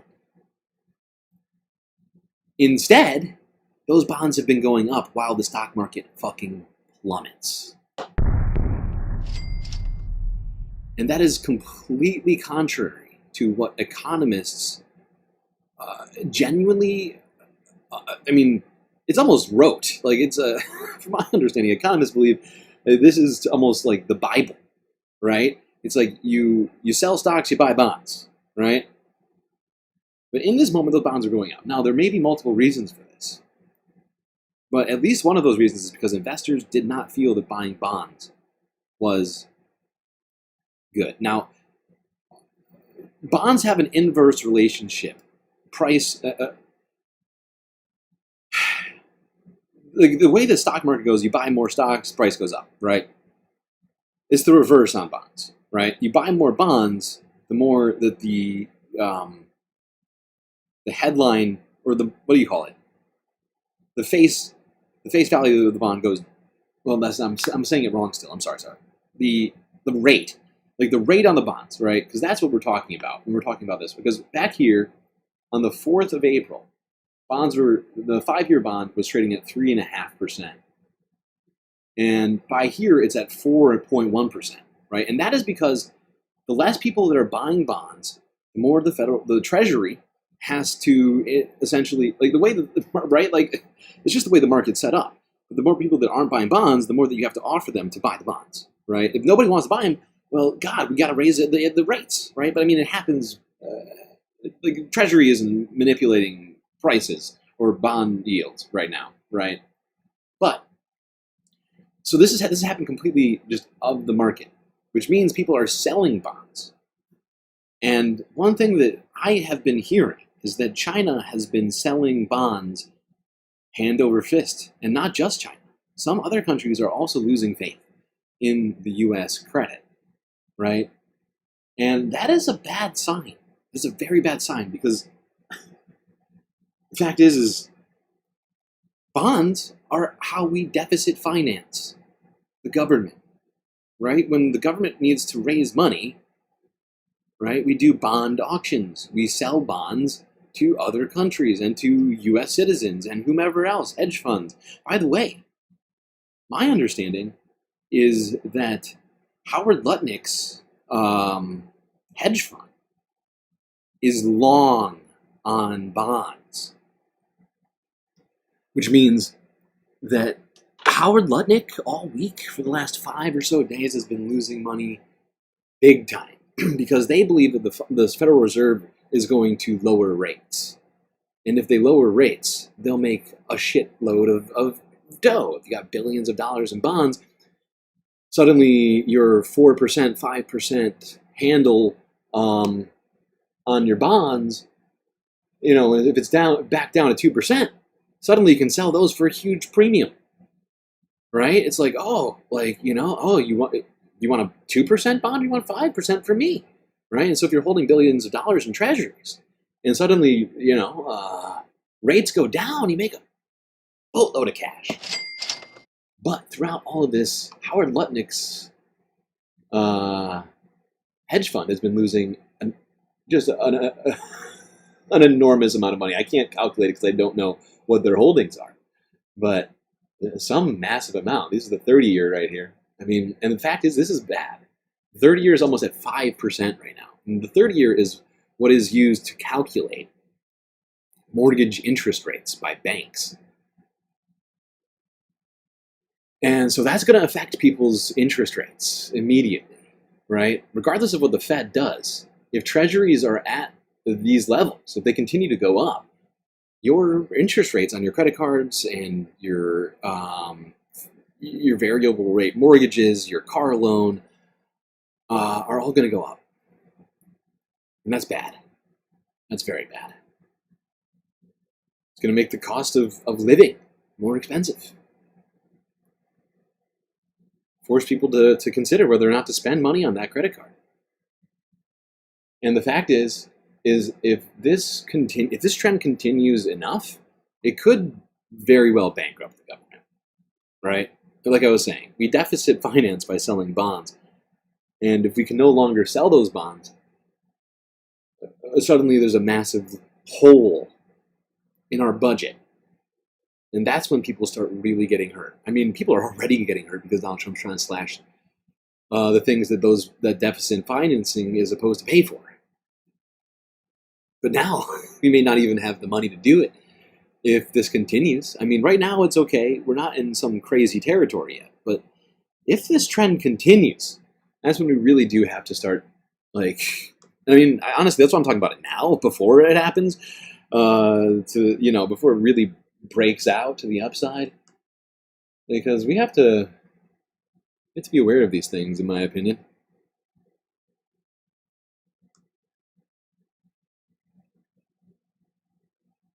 Corporations loved 0% interest rates. That's true.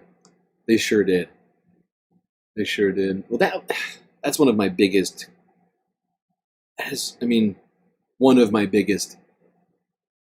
complaints about the way that the Great Recession was handled. The Federal Reserve, why do I want to say blank fine? It's not blank fine. Oh my God, I can't think. It was before Yellen. God damn it. Whatever, how the government decided to deal with the financial collapse of 2008 was, in my opinion, completely mismanaged. Aside from the fact that we gave money for golden parachutes for CEOs who had basically defrauded the American people, besides the fact that none of those guys went to jail, besides all those facts, in my opinion, the quantitative easing policy of the United States was utterly idiotic. I mean, the fact is, it was done upon the belief that we need to be able to lend, right? The banks need to be able to lend. They can't lend. And, so they started buying bonds. It made, 0% interest rate policies and all this other stuff. 0% Fed negative. They actually went negative, if I recall correctly. They were paying banks to take money from the Federal Reserve at one point. But they were not forcing banks to give out loans to average citizens. There was zero effort put into making sure that everybody was lifted by these trillions of dollars being funneled to the banks and the stock market, because that's basically what happened. Banks went out and borrowed money from the Federal Reserve and then went out and betted on the stock market, which is why we saw the stock market explode. Is part of why the reason we're in a bubble right now. That's why that's partly why the collapse has been of the stock market has been so volatile, because of how high the stock market is currently, right? And it's the only way we got to where we are. Oh God, everything we're doing is so ill-conceived.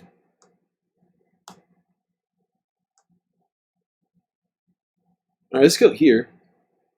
See what Jim McGovern of Massachusetts had to say about these Trump tariffs.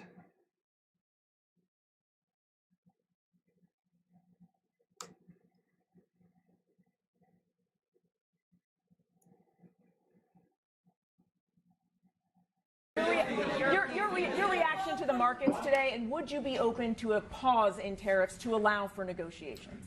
Well, we're not looking at that. We have many countries that are coming to Not looking at negotiate it. deals with us, and they're going to be fair deals, and in certain cases they're going to be.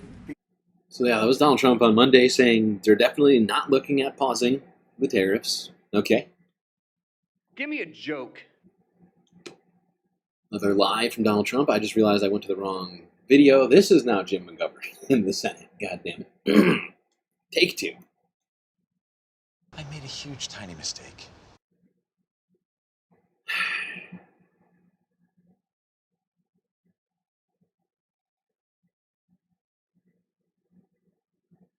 McGovern for any comments he wishes to make.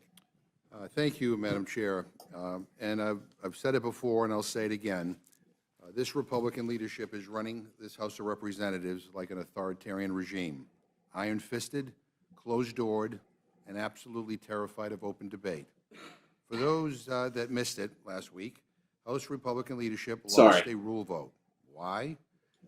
I just remember Jim McGovern is not a senator. He's a House rep. That's my bad. Because extremists were so threatened by the idea of letting new parents both care for their newborns and represent their constituents through remote voting that they had leadership try to kill Representative Luna's bipartisan discharge petition. Okay, before I let him get too far on this, I just want to respond to this comment from PB. Because I actually didn't see Hassan. I assume this is Hassan Piker. He's the only person who just gets Hassan. But yeah, Hassan says China doesn't want U.S. currency to fail. It would upset the entire world order, as we always know. Yeah. Yeah, the fact is a lot of countries don't want that. But it is happening to some degree. Not an unprecedented degree, but it is happening. Speaking of currencies, hold on. I just want to bring this up while we're talking about it. So I also watch currencies. Keep track of this shit. And I mean, Hassan is making a good point there, right? And, you know,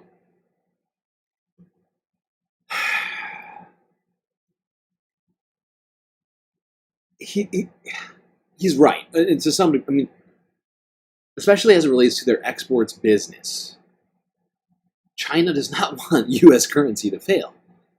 Why? Because on the other side of that coin is China's currency going up, right? Is other currencies going up.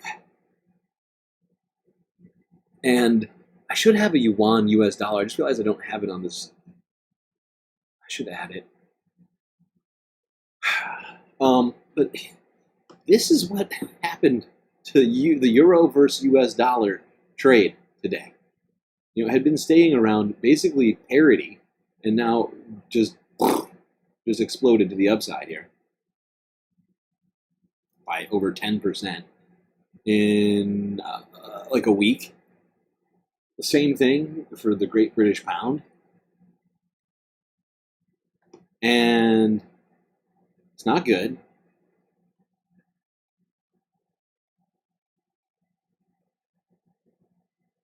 And specifically for Americans, and they're spending, and they're like buying power, right? Because as U.S. currency goes down, it makes it so that you can't buy as much stuff, right? Because of the fact that we import stuff. If importers have a strong dollar to buy foreign goods with, then it's cheaper for Americans, right? And that's something that's been benefiting Americans for a very long time. But the flip side of that coin, China, if their currency goes up, will suddenly lose the ability to export in the way that they have been able to for decades, right? If people rush out of U.S. bonds and U.S. currency to jump into perhaps Chinese currencies because maybe they're doing more business with China, well, all of a sudden, Chinese currency is going to go up. The yuan will suddenly spike. And so their ability to export will be dramatically reduced. And I know that's kind of what Donald Trump wants out of this, but while he's doing that, it's not going to improve Americans' cost of living or anything else like that. I think he just genuinely doesn't understand it. These people just don't understand economics. That's a problem, because they're in charge of it right now. Basically, the World Economic Order.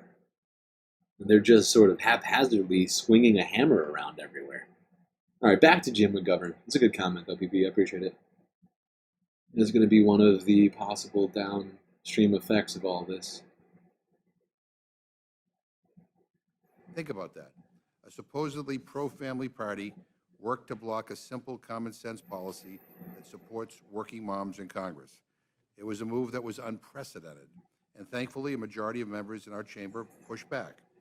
When he lost the vote, Speaker Johnson sent everyone home, blaming the few Republicans who had the guts to take a stand for family values. Illegal. Over the weekend, he managed to strong-arm the few holdouts, getting them to back off remote voting for new parents, and instead promising them what is nothing more than a glorified permission slip. It really is quite sad. It's crystal clear that Republican leaders do not care about their own members. They don't care about your ideas, your constituents, or even the rules of the House. If you're not part of their inner circle, your voice doesn't count. Don't just take my word for it. In just 3 months, this majority has rammed through 29 closed rules. 29 closed rules. I'm not a mathematician, but that's almost all of them. Zero opportunity for members to debate improvements or even suggest changes. No discussion, no debate, no nothing. Republican leadership has blocked 94% of all amendments. That includes 100% of bipartisan amendments and even 63% of amendments offered by their own Republican colleagues. Let me say that a different way. Every bipartisan amendment has been blocked, and a majority of Republican amendments have been blocked, and it's only April. And now they're scrambling to dodge accountability on Trump's reckless tariffs. The Senate acted, but here in the House, Republican leadership rewrote the rules of time to avoid a floor vote. They literally changed the definition of a day to prevent a vote on Trump's tariffs. Meanwhile, the country is in crisis. People's retirement accounts are evaporating. Prices are going up. And their top priority is they don't have the courage to debate or vote on the tariffs, so they're changing the rules so they can run and hide. Awful, awful, awful. Weak, weak, weak. Yep, Republicans were too afraid to question or outright contradict Supreme Leader Trumpy Trump. And so they just changed the rules so they didn't even have to be seen not doing it. Love that. Love that. Incredibly brave leaders of the Republican Party. They prefer the dictator to decide foreign policy, trade policy, whatever it might be. Their jobs are superfluous, right? They don't need to be there, which is why they should all be voted out.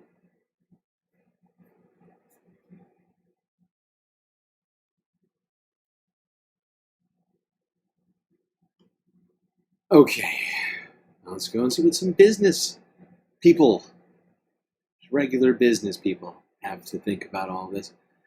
CNN 2 days ago. Why this business owner is optimistic about tariffs on jobs. Oh, it never occurred to me. Interesting. It's just That's crazy enough to interesting. work. Yeah. Jake Tapper. Despite recession warnings, some applaud President Trump's tariffs. The CEO of Marlin Steel in Baltimore, Maryland, says he's thrilled with the tariffs. His plant makes wire baskets and sheet metal for industries ranging from aerospace to food processing. Here's what one factory worker of his told us. One of the products that we made was our competition was from Canada, and they were using Chinese steel. And it's become more profitable, and it's exciting. Is it? So very optimistic about it. Joining us now is the CEO. I don't know this guy personally, but he appears to have one qualification. He's the department lead of this manufacturing plant of some department. I don't know what department. Doesn't appear to be an economist. But what he just said is super stupid. Think about what he just said. Chinese steel is super cheap, so Canada is kicking our asses. I'm just going to point something out to this idiot. We're tariffing steel here in the United States, making it more expensive. Okay? And it's not like we have some overwhelming amount of steel production in the country. Okay? So just when you think about this, all of your inputs are going to be more expensive right now. There's already a 10% tariff across the board, 25% tariff against aluminum and steel, if not mistaken. So, you know, this is not going to make you more competitive. It's just not. It doesn't make any sense to suggest that this is going to make the U.S. more competitive. And the fact is, you know, if you're selling abroad right now, there's been tariffs already announced in other countries, right? But are Americans going to have, you know, like, this guy just can only see to the end of his nose. But are businesses going to have more money to spend? No, definitely not. So I just don't, whatever. This guy's optimism is... So very optimistic about it. Yeah. Joining us now is the CEO of Marlin Steel, Drew Greenblatt, who joins us from the floor of his company. Drew, thank you so much for joining us. So you say you're a big fan of the tariffs.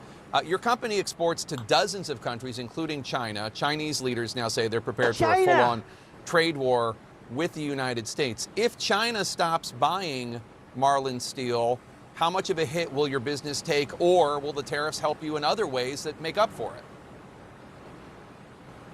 Tariffs are going to be very good for the American manufacturing worker.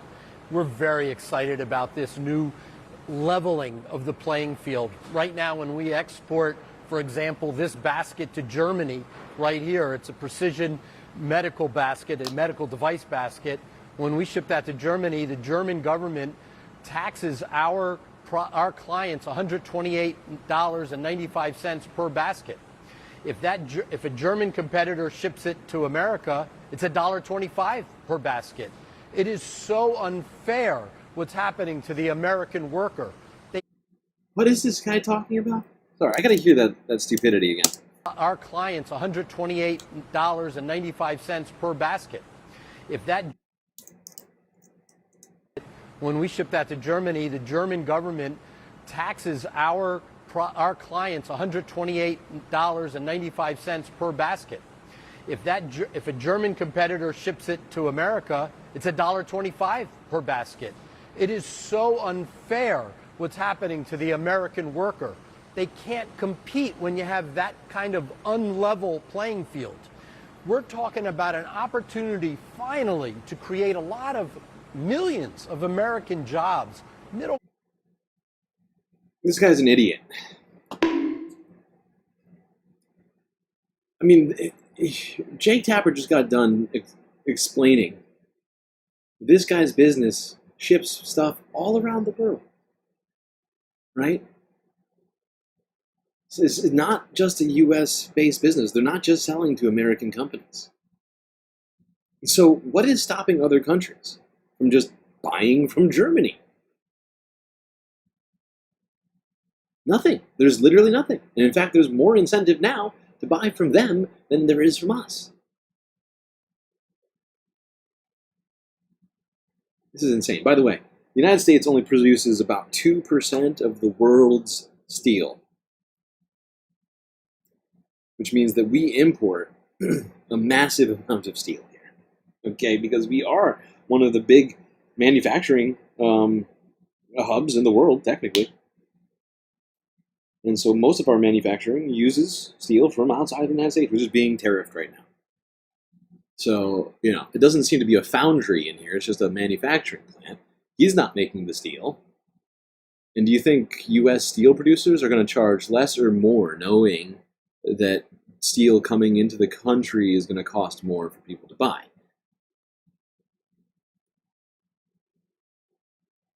Whatever. Let's move on from these idiots.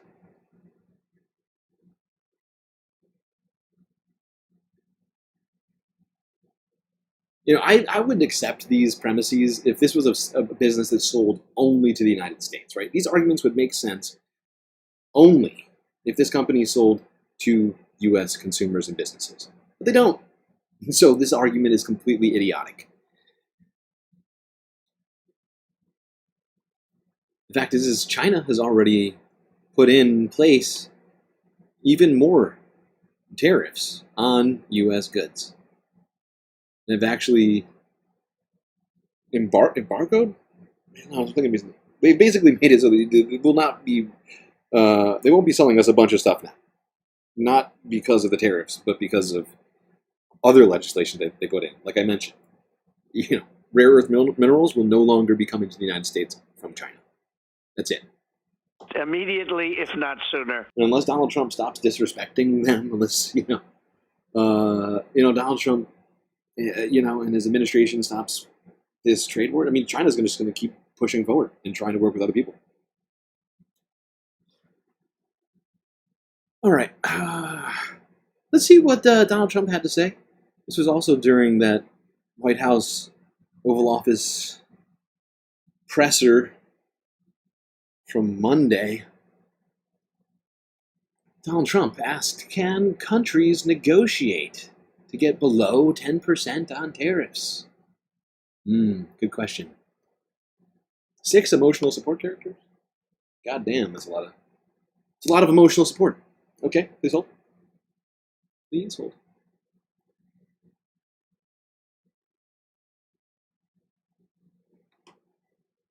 Okay. Galactic Cantina. Another emotional support character. I just realized how deep we are in this stream already. How are we at 3.5 hours in? It's going to be a long stream, everyone. It's going to be a very long stream. I got 140 videos to get through here. We're doing pretty good on... No, we could be doing better. I'm getting too worked up over these tariffs right now.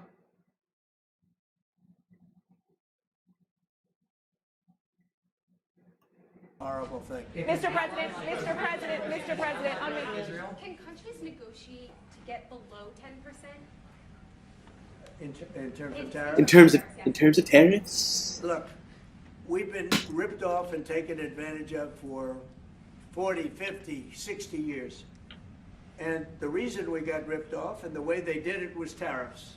They would charge tariffs, massive numbers of dollars.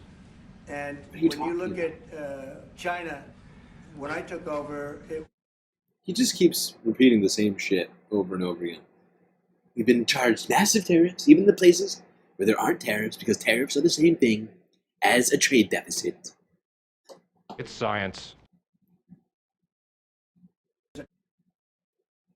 $507 billion they were making. I call it making. A lot of people say, oh, it doesn't mean anything. Having a surplus means a lot. Means a lot. In my opinion. It's almost like a profit or loss statement. And when I took over, it was $507 billion that China was, this is originally, first term. And we were very, very tough on them because they were taking that money and they were building a military with it. Then when Biden came in, he let him get away with murder. He had no idea. I'll tell you what, that man had no idea what was happening, whether it was the border or China or anything else.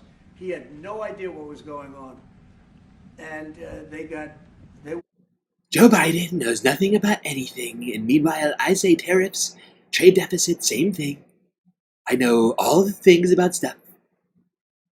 Even though it's getting more and more clear to everybody around me that I don't know jack shit.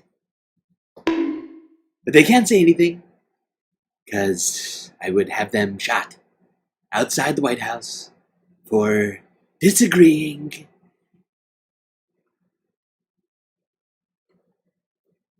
But no, it would seem Donald Trump thinks that everybody deserves to have at least the 10% tariff as of 2 days ago. That's where we stand right now. Everybody's still got the 10% tariff. Unless you're Israel. Great little loophole. I love that. Canceled all aid to everyone aside from Israel. And put tariffs on everyone aside from Israel. Israel seems to be getting real lucky here. It's fascinating.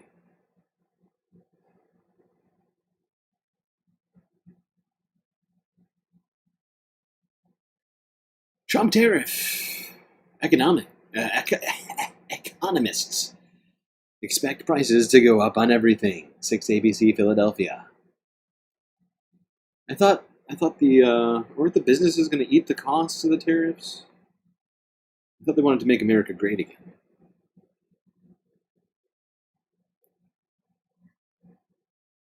The clothing you wear, the food you eat, the car you drive. Anxiety for both consumers and business owners about the rising prices of items used every day. Bracing for impact, yes. We're not happy. President Trump levying tariffs on goods coming in from other countries. Economists expect prices to go up on everything from clothing to electronics to wine.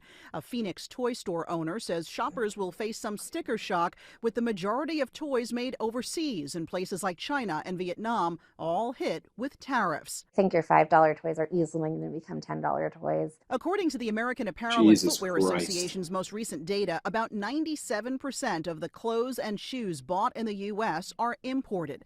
Walmart, Gap, Lululemon, and Nike, just some of the companies with a majority of their clothing made in Asian countries.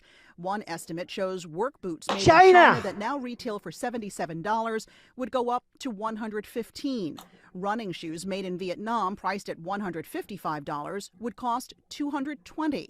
While Ford and Stellantis have offered employee pricing as an incentive to car buyers to purchase now, most expect car prices to start going up in 1 to 2 months after. Yeah. Now, some of those numbers are incorrect as for the time being. Specifically, everybody but China, some of these numbers are going to be off. Because earlier today, of course, Donald Trump paused tariffs by 90 days. I wonder, is 90 days enough to do anything? Like build a factory? Can you build a factory in 3 months? How many factories can be built in 3 months? And who is going to build those factories exactly? I don't know if you know this, but a large number of, I don't know the percentage, but a large number of construction workers are immigrants. Some of them are undocumented. We actually covered stories where some construction workers were deported by ICE. So we have even less people with the knowledge necessary to build.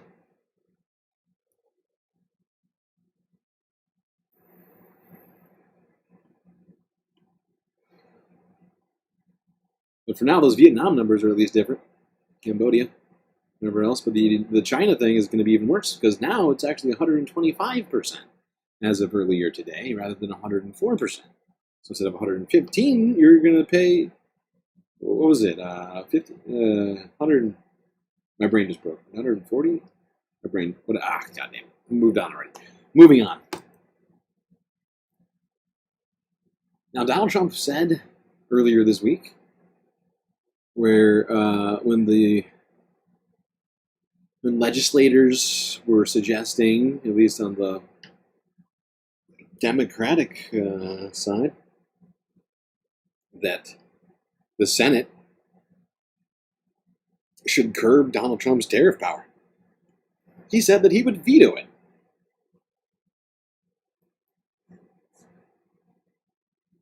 Immediately, if not sooner. The White House Budget Office says the president would veto a bipartisan Senate bill that limits his authority to impose tariffs should the legislation pass and get to his desk. The proposed measure would require congressional review and approval of new tariffs on U.S. trading partners. 7 Republican senators you see on your screen are joining 7 Democrats in backing the bill. They are Chuck Grassley, Mitch McConnell, Jerry Moran, Lisa Murkowski, Tom Tillis, Todd Young, and Susan Collins. CBS News congressional correspondent Nicole Killian joins us now for more. Nicole, tell us about this bill, its chances, and these 7 Republican senators supporting it. Yeah, well, this was a bill that was introduced last week by Senator Chuck Grassley and Senator Maria Cantwell that basically would claw back some of Congress's authority when it comes to trade policy. So it would require the president to notify Congress in advance of enacting a new tariff. And it also would give Congress the power to approve or disapprove a tariff within 60 days. So from that standpoint, it is getting additional support, as you just showed on your screen there, with additional Republicans, Senator Lisa Murkowski being one of them, telling reporters a short time ago she thinks it's telling that more Republicans have signed on to this bill. There is a companion measure in the House that's being introduced by Nebraska Congressman Don Bacon. But whether or not this will move the needle in any meaningful way remains to be seen, in particular because of that veto threat that now is hanging over this legislation. And on Monday, House Speaker Mike Johnson said President Trump needs space to carry out his tariffs plan. But Republican Representative Don Bacon, as you mentioned, says he'll champion that similar bill in the House. Are we noticing a split among some in the GOP here in contrast to what the president is trying to do when it comes to global trade? Well, obviously, congressional Republicans more often than not are in lockstep with the president's. No kidding. They're little cult members. That's what they are. Following around the Supreme Leader, fans, little Mai Tais, with little umbrellas in them. Please, sir, please tell people how great I am. Look how good I'm fanning you. Oh, is that nice? Is that nice? Is the breeze nice? Are you enjoying that? You liking that? Can I kiss your feet? Can I shine your shoes? But it would be nice to see. I gotta say, it would be nice to see. And of course, technically, Donald Trump's veto only works if they don't pass it by a 2/3 majority. So, if enough senators decide to find their balls and or ovaries,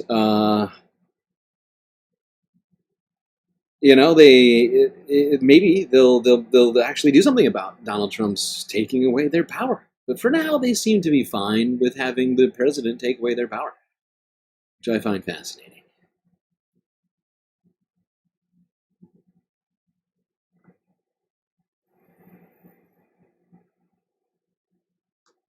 All right.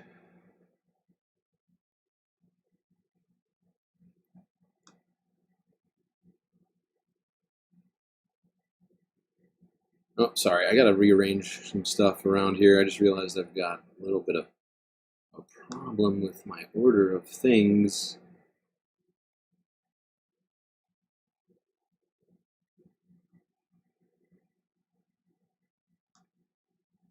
Goose stepping. Yes, that is the colloquialism of the moment.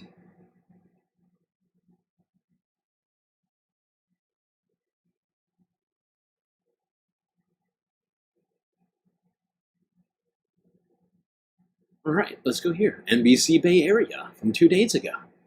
Parents, students raise concerns over college savings amidst tariffs. Help! Help! I'm being repressed! Send the kid to the factory. Why do you want them to learn things? They don't need learning.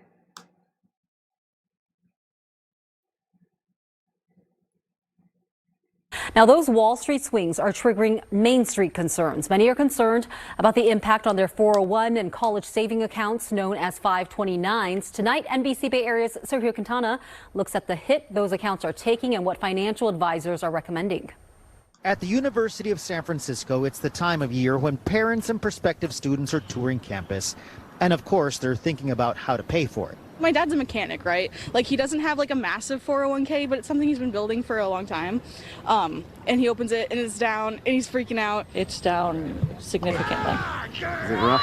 It's rough. Well, luckily I'm not retiring soon, hopefully, so I'm still investing, but if I had to live off of it, I would have just lost a huge amount. Becky Fink says her family isn't planning on paying for her son's college tuition with a 529, which she says is a bit of a relief because those accounts have taken a pretty big hit over the last few days. University of San Francisco professor Ludwig Kincarini says some parents have good reason to be concerned. It all depends when you're using the money for the 529. So you may need the money sooner, so you're more scared of taking a dip now. According to the National Association of State Treasurers, 529 college savings accounts are one of the most popular ways Americans are saving for higher education. As of last summer, there were 16.8 million 529 accounts, which provide some tax benefits but also fluctuate with the markets.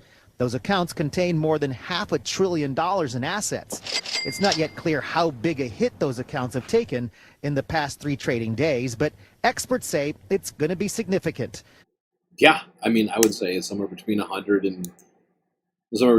and 100 billion, right? Because most of these accounts are in like index funds and stuff like that. Although some are more risky, which could be worse.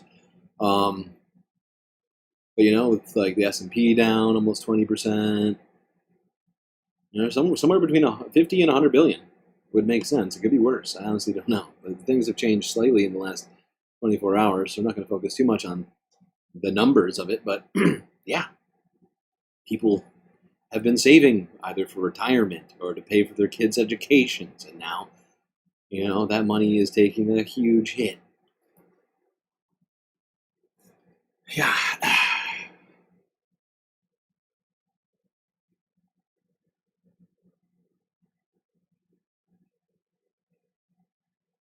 Even right-wing influencers have been speaking about their frustration over Donald Trump's policies, shockingly.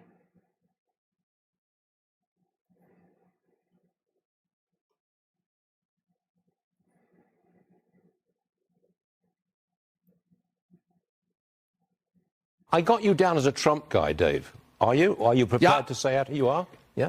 Yeah, I'm voting for Trump. I'm down $7 million in stocks and crypto. Trump has put his tariffs all over the place. I've been trying to understand him. I don't. And everything's in the shitter because of it.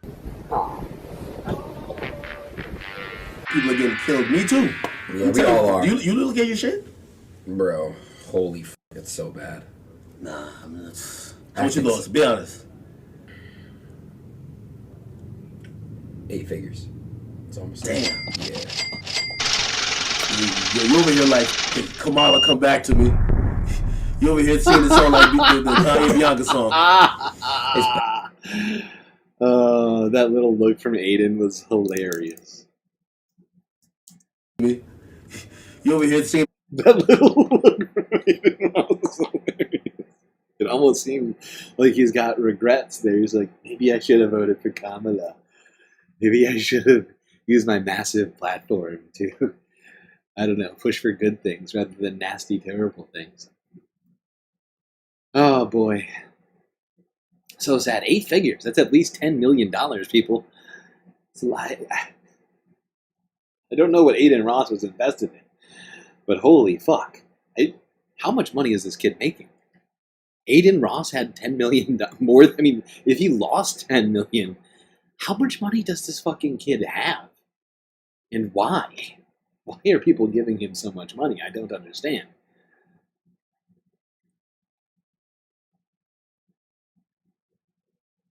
Like the Kanye Bianca song. Like how? It's bad. How old is Aiden Ross? Like 15? He's got $10 million I'm voting bucks for to Donald lose? Trump in November. I've said so many times at this point. But I'm not just voting for Donald Trump. Next week, I will be co-hosting a fundraiser for him. One of the biggest tax increases on American consumers in the history of America. And it's going to cost American consumers. It will cost American producers who use inputs from other countries. The Dow Jones Industrial Average plummeted immediately more than 1,000 points. The S&P 500 plummeted more than 3%. The NASDAQ plummeted almost 4.5%. There are real-world implications for this sort of stuff. Trade wars are, in fact, not good and not easy to win, particularly if you don't actually have a plan. You just heard some of Trump's biggest pre-election boosters cry about losing millions and millions of dollars after the tariffs that they voted for went into effect. And I've got to say, watching that almost made me a little bit sad. I almost got choked up a bit because there's nothing that makes me more upset than seeing multimillionaires cry about losing millions of dollars. It's true. Me and Mike were both crying into our pillows over the last week, seeing right-wing influencers coming out, talking about how much money they've lost, millions and millions of dollars. Oh, God, it's so depressing. It's one of the only things about this that makes me sad. I'm sorry. I misspoke. It's one of the only things that makes me feel like this is a good thing. Because they're not the only ones who lost a bunch of money, a bunch of billionaires, too. Non-influencer types. Well, some of them. I mean, Elon technically counts as an influencer. I think I would count him as an influencer, even though he's also a business leader and a psychopath. And, in the government, supposedly. Yeah, like billionaires have also lost a shitload of money. It's one of the only things that's keeping me sane right now, is knowing that at least the billionaires are losing a shit ton of money. But unfortunately, they're going to continue to be perfectly fine, as it turns out, regardless of which direction the market goes in, because they got investments all over the place. They own property. I mean, Larry Ellison owns the entire island of Lanai in Hawaii. So, they're going to be fine. They can just... You know what? I hate to say this, because I know there's at least a few thousand people that live on Lanai, but maybe we should just move all the billionaires and sad right-wing influencers over there. No, it's probably not fair to the people of Lanai. I'm sorry, Lanai. It's not fair. It's not fair of me to suggest that. I just don't know where to put them. Just spitballing. All right, we're getting closer and closer to current on this situation, and yeah, we still have a bunch of more stuff to get through on this. Apparently, there was a feud going on inside of the White House. I think there was multiple feuds. I would suggest that there were multiple feuds going on. Not just the one we're about to talk about, between Elon Musk and Peter Navarro, apparently. My guess is that old Howie Lutnick might have been a little upset over what was going on as well. And I'll tell you why a little later. I want to ask you about one of the things that has been quite stunning this morning, which is a feud between Elon Musk and the president's top advisor on trade, Peter Navarro. It almost sounds like something you would hear on a playground, if you will, a couple people yelling at each other or picking a fight. But this is the administration. This is real Washington and real business. But take a look at some of these messages going back and forth, more going than coming. But Elon Musk there calling Peter Navarro the top trade advisor. Navarro is truly a moron. What he says here is demonstrably false. He went on to say a Tesla is the most American-made cars. Navarro is dumber than a sack of bricks. And you can look on your screen to see what he also there mentioned, calling him the R word. So, look, Dana, the bottom line of all of this is Peter Navarro has been a long believer in a protectionist policy. He has been the leading voice here in terms of the president should not to negotiate. Clearly, Scott Bessent, the Treasury Secretary, and others have gotten the president's ear because he is now negotiating. Yeah, it might be Bessent. I think it's a combination of Elon and Lutnick who were raising the most concern about this, because they're the ones who are being most affected by all this. Elon, of course, losing billions and billions. I think he lost more than $100 billion on the stock market from his Tesla stock holdings. Howard Lutnick, of course, like we were saying before,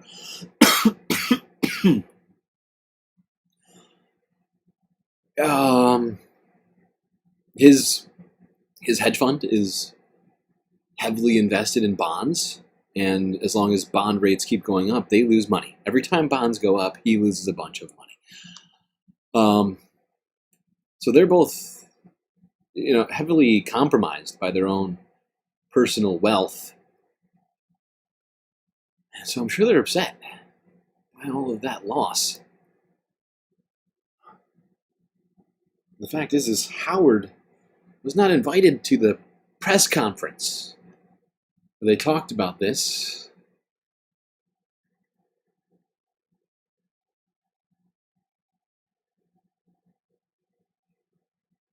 Am I pronouncing Lanai wrong? Lanai? Okay, all right, I'll try my best. I'm sorry. I've never heard anybody say it like that, so that's on me. Another CNN story. Scott Galloway, NYU professor and podcaster. I believe he has a podcast with Kara Swisher.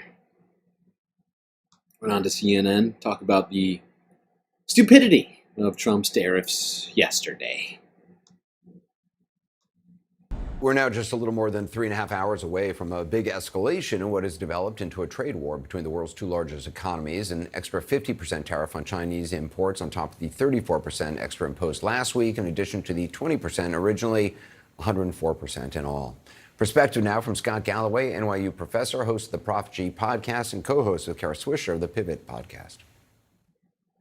So, Scott, do the president's tariffs make any sense to you, or any more sense to you now than they did before? I mean, and what is the end game here? Do you see this as a route to some negotiation country by country?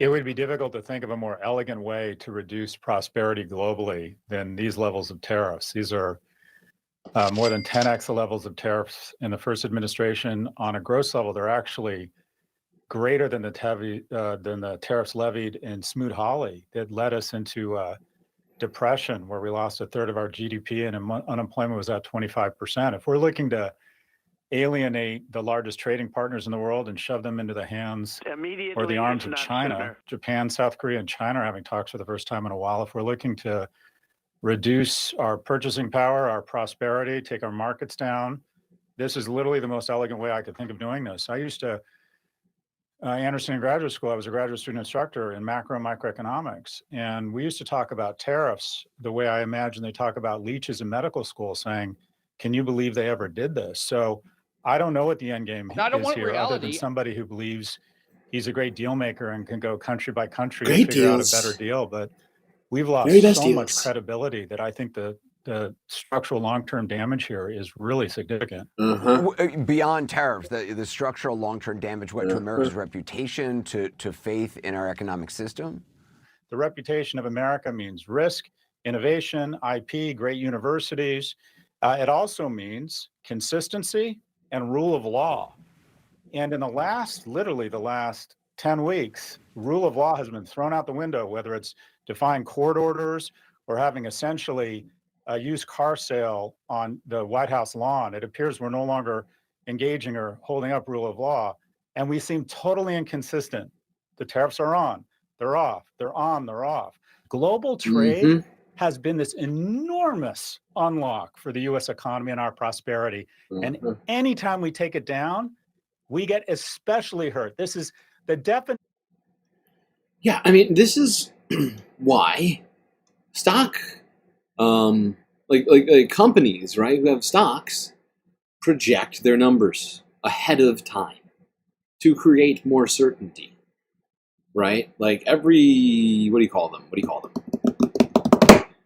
Like, oh, right, every like earnings report, every quarter, these companies come out and they report their earnings and all this other stuff.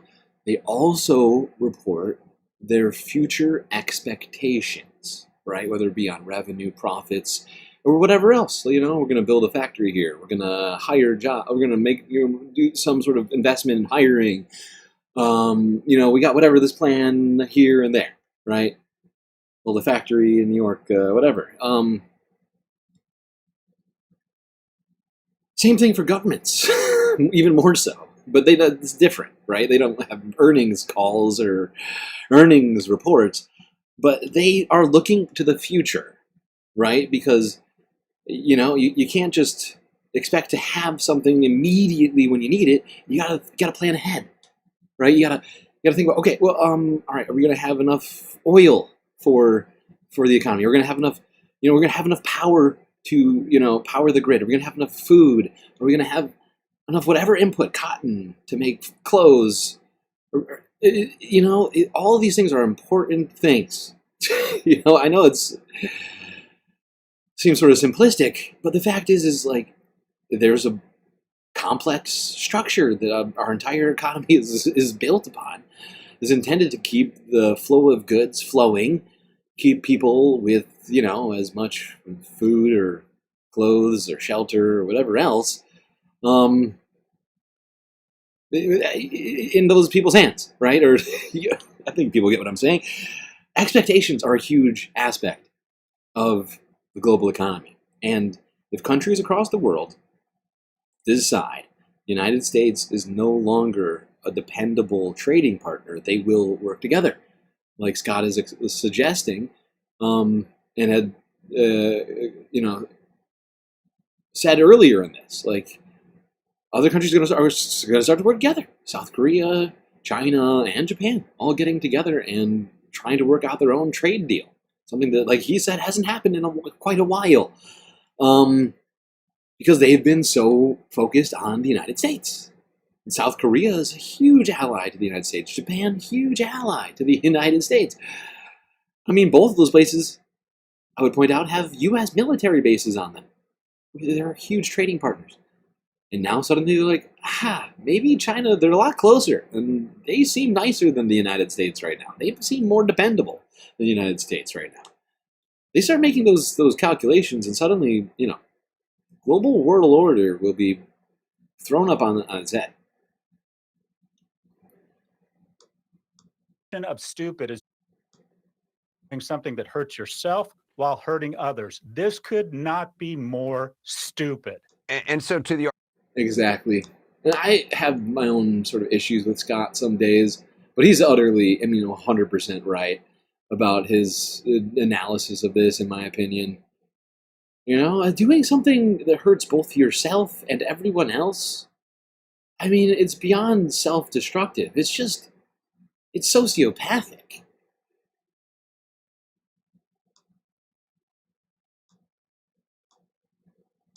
It's pure insanity.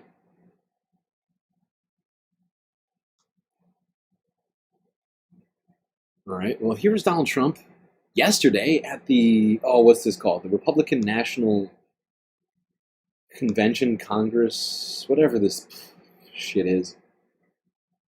It's not the RNC technically. It's like the RNCC.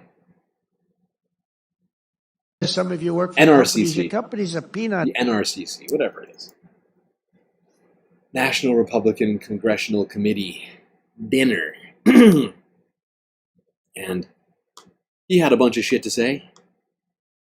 Let's listen in real quick.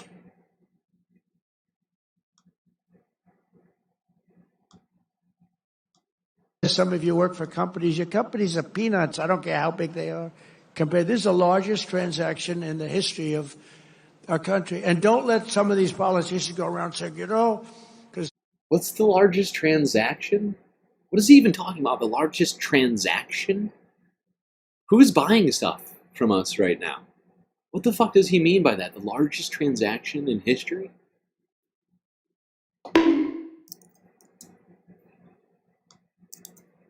Of our country. And don't let some of these politicians go around saying, because I'm telling you, these countries are calling us up, kissing my ass. They are dying to make a deal. Please, sir, make a deal. I'll do anything. I'll do anything, sir. And then I'll see some rebel Republican, some guy that wants to grandstand, say, I think that Congress should take over negotiations. Let me tell you, you don't negotiate like a rebel Republican. You mean a sensible Republican. And that's hard for me to say out loud. Because, of course, Mitch McConnell is far from sensible, in my opinion. But with the state of the Republican Party, he is our example of sensibility. Oh my God. I feel like I'm taking crazy pills. You know, I got massive problems with all the people that he's even talking about. Lisa McCarthy, Suzanne Collins, Mitch McConnell, you know, any of the guys and gals who happen to want to take back their power of Congress's oversight of tariff policy. Donald Trump, oh, they're radical. They're radical for wanting to do the thing that the Constitution gives them power to do. Say, I think that Congress should take over negotiations. Let me tell you, you don't negotiate like I negotiate. Congress takes over negotiating. Sell America fast because you're going to go busted. You don't. I just saw it today. A couple of your congressmen said, I think we should get involved in the negotiation of the tariffs. Oh, that's what I need. I need some guy telling me how to negotiate. I tell you, the happy. He really does. He really does genuinely need somebody to tell him how to negotiate. Art of the worst deal possible that hurts both Americans and everyone abroad. It's very fair. Everyone gets hurt. So as for me and the other billionaires with enough money to pad our fall, we'll be fine. But all of you get hurt, and that's very fair. It's very fair. You have not been working hard enough. All these nasty peasants and countries taking advantage of the American billionaire class. It's time to make America the Gilded Age again. Let's see what Bernie Sanders had to say here in Congress, in the Senate. Jamison Greer, Donald Trump's nominee for trade representative. Bernie just wanted to know one simple thing. Let's find out what that was. Art of the recession. That's right, Rob Skeltz. Art of the recession. It's very good. Everybody likes recessions. Great buying opportunity, actually. Thank you, Mr. Chairman. Mr. Greer, thanks for being here, and I enjoyed our conversation in the office last month. Let me begin by saying, as I suspect you know, that I am not a great fan of unfettered free trade. I helped lead the effort when I was in the House against NAFTA and against permanent normal trade relations with China. I will never forget a visit that I made to the Macadillo area in Mexico, where I saw brand new factories and literally Mexican workers living in cardboard boxes. And the result, of course, was the loss of hundreds of thousands of jobs, good-paying jobs in this country, transferring them to Mexico where people work for horrendous wages. That is the type of trade policy which I detest. But I want to move to an area to talk about the legal basis of what President Trump has done. President Trump said, Mr. Greer, that he had no choice in terms of Canada, and I live 50 miles away from the Canadian border. He had no choice but to bypass Congress and to impose an emergency 25% tariff on Canada to stop, quote, the massive, end quote, amount of fentanyl and, quote, the millions and millions of undocumented immigrants coming from the northern border. I don't want reality. Unfortunately, that's a lie. The truth is that the U.S. Customs and Border Protection reported just 43 pounds of fentanyl was seized at the Canadian border last year. How many? Representing just 0.2% of 43 1% of the million? total. And we could agree that 1 pound of fentanyl. 43 million pounds of fentanyl. Wow, that's a lot of fentanyl. Wait. Reported just 43 pounds of fentanyl was seized at the Canadian border like last year, representing just 0.2% of 1% of the total. And we could agree that 1 pound of fentanyl is too much.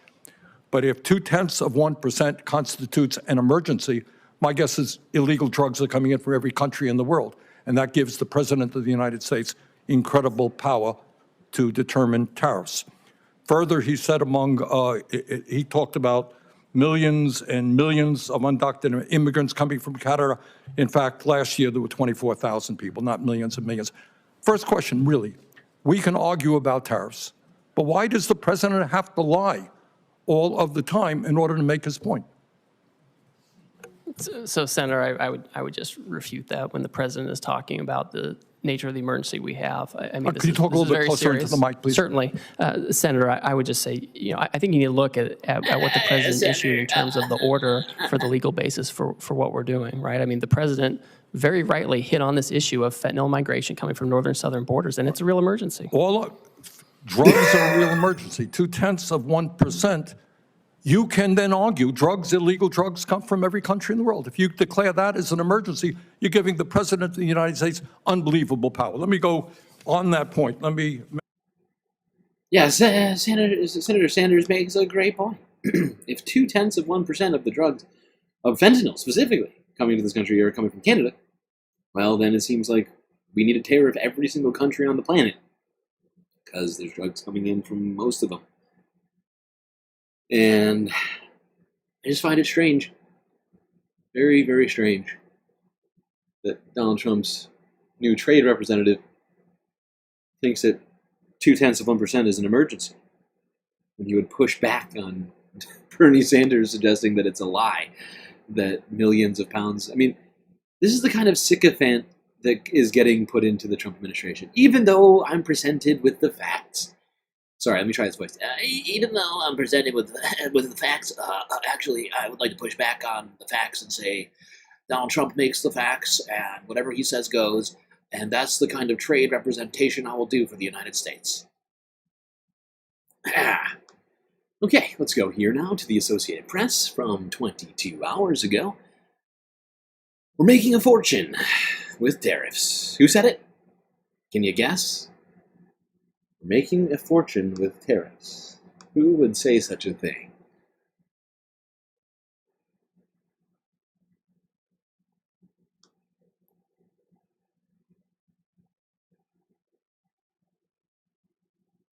We're making a fortune with tariffs. $2 billion a day. Do you believe it? I was told $2 billion a day. You know, I get hit by the press about tariffs. We're making $2 billion. This isn't 35 million, that's peanuts. $2 billion a day.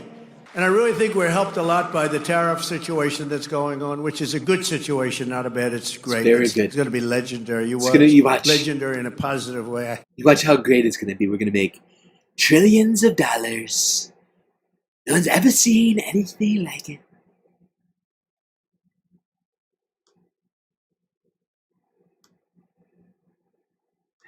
And by the U.S., he means specifically the federal government is making billions of dollars from the tariffs, supposedly. Not Americans who are paying for those tariffs. Nope. So yeah, Donald Trump said, we're never going to see anything like this. Again, it's incredible. We're making billions of dollars. New American century. 12 hours later. Today. Wednesday.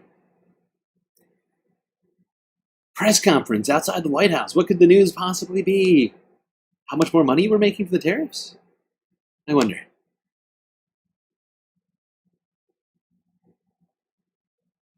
All right, let's get back to that breaking news from the White House. President Trump announcing a 90-day pause on all reciprocal tariffs as part of the social media post. It's a 90-day pause on tariffs except for China.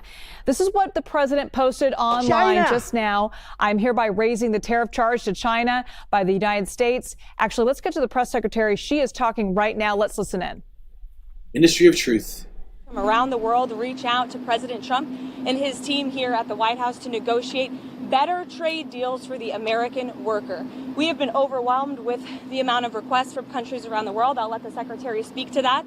We will continue with the tailor-made negotiations that I spoke about yesterday. In the meantime, there will be a 90-day pause on the reciprocal tariffs as these negotiations are ongoing, and the tariff level will be brought down to a universal 10% tariff. The secretary here has been a huge part of the president's trade team, of course, and will continue to lead these negotiations moving forward to look out for the American worker, which is always President Trump's goal. So I'll kick it over to our great Treasury Secretary, Scott Bessent. Good, thank you.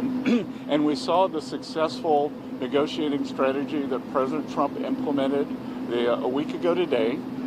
It has brought more than 75 countries forward to negotiate. It took great courage. The great negotiating. The great negotiating of Donald Trump has led to people coming just to negotiate. I love how Scott Bessent is out here, or Sam would call him Besant, is out here touting the great victories of Donald Trump, the great negotiating prowess of the president. Don't you understand? Just the act of getting people to negotiate with us, regardless of any actual benefit. Because there's almost nothing has been achieved so far. I'm just going to point this out to you. As of the time that Scott Bessent here was talking, almost nothing had happened, aside from Donald Trump pausing the tariffs. In some countries, calling the White House, right, to talk and to negotiate. They didn't successfully negotiate anything. It's just people wanting to negotiate and figure out what they can do. Because that's a great thing about, well, great or bad thing, depending on how you want to see it. That's the thing about negotiations, is that they're an activity that until they're over, achieve nothing, right? It's about what you get out of the negotiations. And so far, the U.S. has basically gotten nada. But Scott's here to tell us about how great Donald Trump's negotiating has been. That's why people are here now negotiating. Okay. Courage for him to stay the course until this moment, and what we have ended up this moment with where here, nothing has happened. As I told everyone a week ago, they're in this. Donald Trump blinked. Okay, that's why that is one of the things on this title of this stream. He blinked. He blinked. Donald Trump, great negotiator, art of the deal, blinked. Amidst negotiations, he dropped at least part of these tariffs, the reciprocal specifically, aside from with China, without having received fuck all. Okay? He just said, actually, let's pause. Pause for 30, 90 days, whatever it is, and we'll negotiate. Then we'll negotiate. We'll see what happens. And that's the thing I think we all have to be reminded of right now, is that in the midst of already almost unprecedented market certainty, certainly within the 21st century, more uncertainty than was, I think, during the financial crisis, 2008. Because the fact is, in the midst of the 2008 financial crisis, the federal government came out and did some stuff to try and fix it. Whether it was the right plan, they came out and tried to fix it. What we're doing is lighting fire to everything and then seeing if anybody wants to help us put the fire out. Right? And even with a pause, I don't see there being a lot of reasons for people to come and start manufacturing in the United States right now. Because, just hear me out. Nobody knows whether these tariffs are going to be around even if the 90 days elapses. Donald Trump has gone back and forth on these tariffs multiple times. So how can people, businesses, whatever, invest in the United States knowing that with any responsibility? Like, how can you responsibly decide to build a factory in the United States knowing that maybe the thing that is galvanizing you to come to the United States, with which the United States is offering you nothing aside from not the thing that we already just did, how is that going to incentivize people to come to the United States and build factories? I just don't see how it's possible. It just doesn't make any sense, right? It would have made a lot more sense to do the thing like the Biden administration did, right? And I'm sure do have some criticisms of the CHIPS Act. But the fact is that Biden funneled U.S. dollars to chips makers to come and build chips in the United States, to open factories in the United States. And then, after they started building those factories, we put in place some tariffs and things, right? But that's not what we did here. Instead, we put tariffs on and took them off, put them on. Then we paused them. And, why is anybody gonna... I mean, who's to say that Donald Trump will just decide to, fuck it, we're going to keep the reciprocal tariffs up. Trade deficit's still too high. Because the fact is nothing about the building of things here seems to be even really the importance of it. It's about the exports. And if we're just selling to the United States, just because if other countries they're already putting tariffs on our product, so why? Just doesn't make any sense business-wise to come to the United States basically during the Trump administration entirely for the next 4 years. Why would anybody want to come here and build, knowing that Trump one day might just randomly do some shit that ruins your business without ever talking to you about it, without ever even announcing it ahead of time? Maybe he'll just, just tweet while he's on the shitter, and suddenly your business will be, upside down. And you'll have spent billions of dollars building out a facility somewhere. Some state-of-the-art facility that is superfluous. Just doesn't make any sense. That's the kind of negotiating we're dealing with right now. It's like a very spot.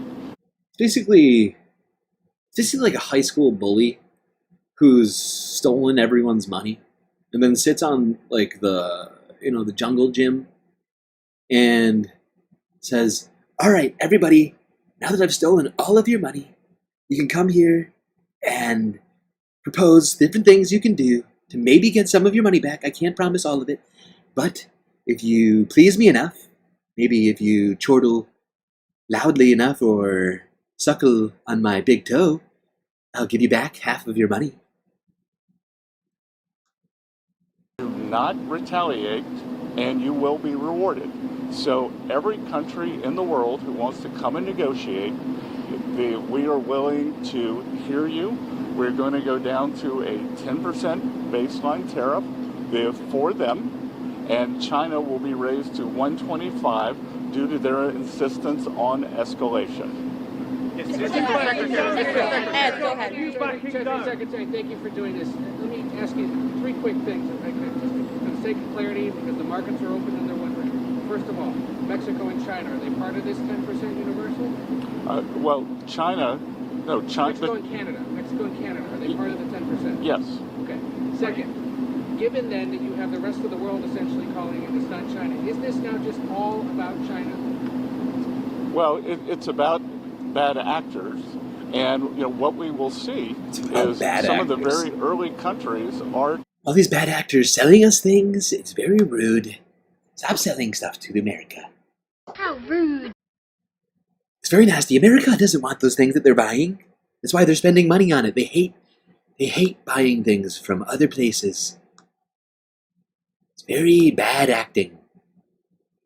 You know what the bad acting is? It's pretending that Americans don't want those goods.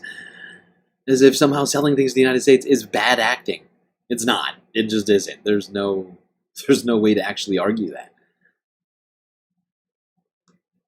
Unless somehow you think the American people are being coerced into buying those things, I guess. You could try to make that argument. His neighbors. Not sure how you would. We're going to see, I'm seeing Vietnam today, Japan's at the front of the queue, South Korea, India. So, we will see. They're at the front of the queue, sure. People are trying to talk about, ending these tariffs. But the fact is no one is going to be, almost no one is going to be able to turn around and buy as much from the United States as the United States buys from them. For multiple reasons. First off, the United States doesn't have enough stuff to export. Number two, those countries don't have enough money to buy it. If we did. And, the only way for it to become that is for us to basically create slave labor camps in the United States. Force everyone to quit their regular jobs and work in the factories and the coal mines and on the farms. That's basically the economy that Donald Trump envisions as being good, right? Is some sort of weird, early 20th, late 19th century type of economy. And it's horrifying. It is fucking horrifying. These guys are trying to tout this stuff as a fucking victory. And nothing is happening. It's great. People are calling us. We're not even answering the phones, but they're calling us. Which means we've already won. Even though Japan, the country that he just referenced, is getting into multilateral talks with South Korea and China to create their own trade relationship. Yeah.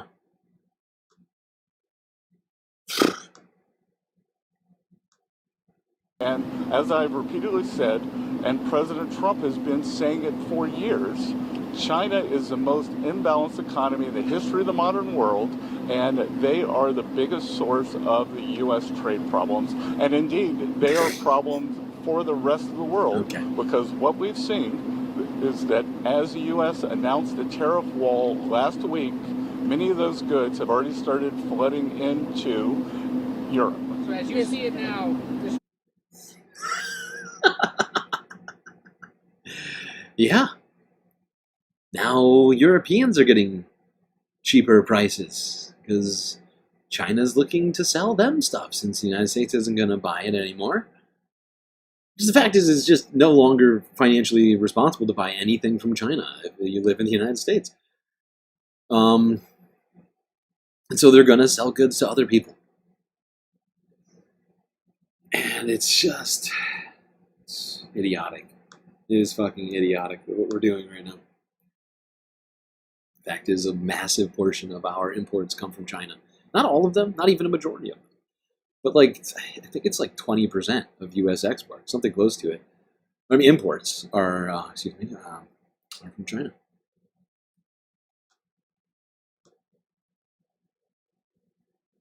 And we still have, like Scott Besson just said, 10% tariffs on every single country on the planet, aside from Israel. Just let that sink in. What do we even buy from Israel? Can anybody name the thing that we buy? Is it bullshit? Is it lies about the genocide? Do we pay for that? Maybe in a way we do.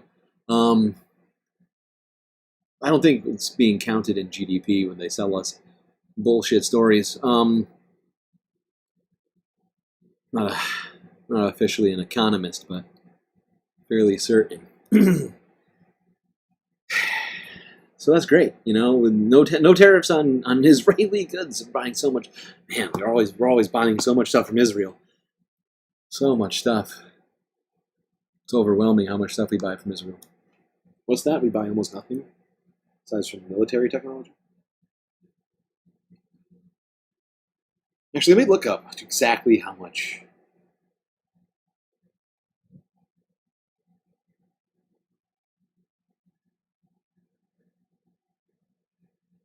It's a tiny fraction of our imports. Fucking tiny. Fucking tiny. The trade deficit between us and Israel is $7 billion. Jesus Christ. So we take the tariff off the one country that we're getting almost nothing from.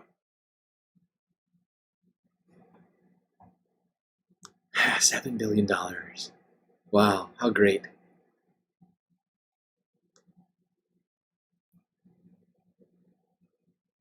Meanwhile, China, who we're importing hundreds of billions of dollars stuff, our trade deficit is hundreds of billions of dollars. All of the goods, which I think come up to closer to like $500 billion that we get from China every year, they're just basically going to cease to come here because no one can afford to pay double in a quarter, 125% on Chinese goods. Don't forget because don't forget we got the 25% auto tariffs as well as the steel and aluminum tariffs. So remember to add those every time that you think about those 10% tariffs or the 125% China tariffs. You got all that still going on.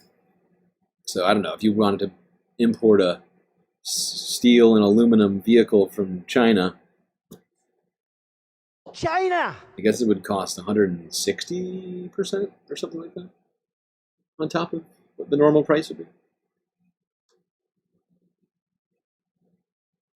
Yeah, and it's this kind of stuff that it disincentivizes business activity and growth, the thing that our economy so dearly loves.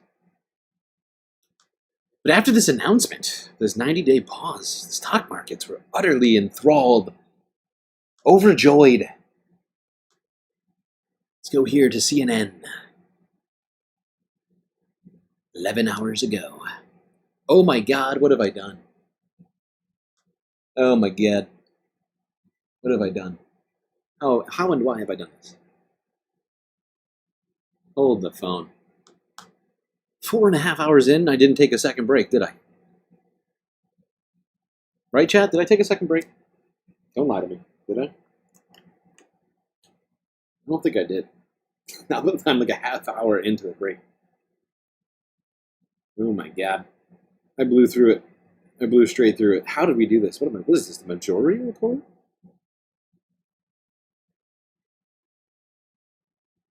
Oh my god. Okay. Please hold. Galactic intermission. Incoming.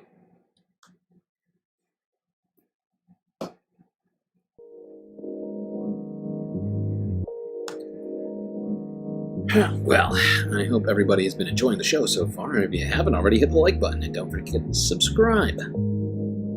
Maybe even hit that little bell icon as well so you get the latest galactic notifications, so you don't miss a single episode of this spacecast. While you're at it, I would also recommend you consider contributing to the Galactic News Network, as we are completely funded by viewers such as yourself. We'd cease to exist if we didn't have space fams who contribute to our production of this show. So many great ways, of course, for you to show your support. YouTube super chats, super stickers, memberships, Twitch with the bits and the subs, Cash App and PayPal if you'd rather all of your money go directly to funding this stream rather than YouTube or Twitch taking a massive cut before I ever see anything. But of course, the best way to get the most space benefits for your earned dollars is to become a galactic patron on Patreon,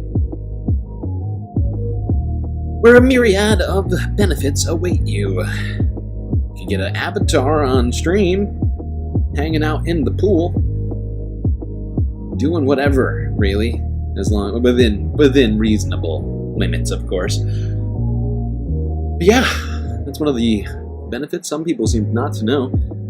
They could have a picture of themselves with their favorite sci-fi character, or their puppy, or their cat, or something else that you feel represents you on the stream, on one of our break screens, dancing it up or doing whatever you feel like. So, make your choice how it is that you would like to show your support for the stream, which you are apparently enjoying.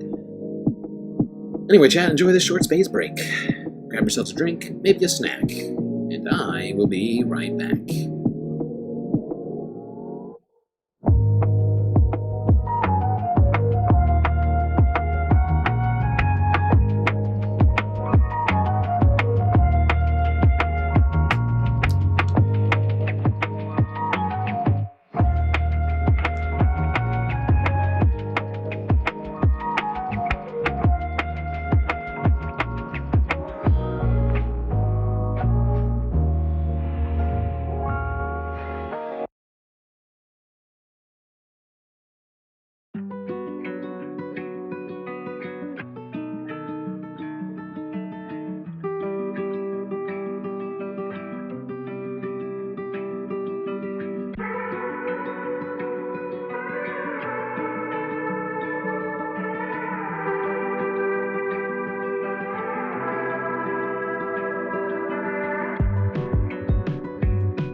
right, chat.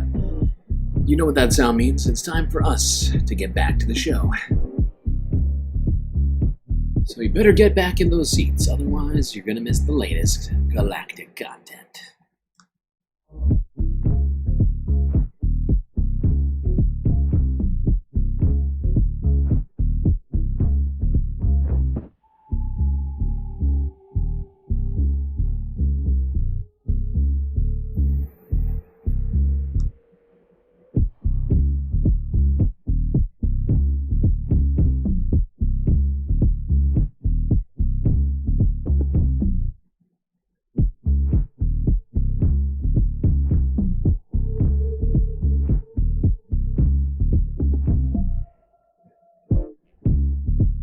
Okay.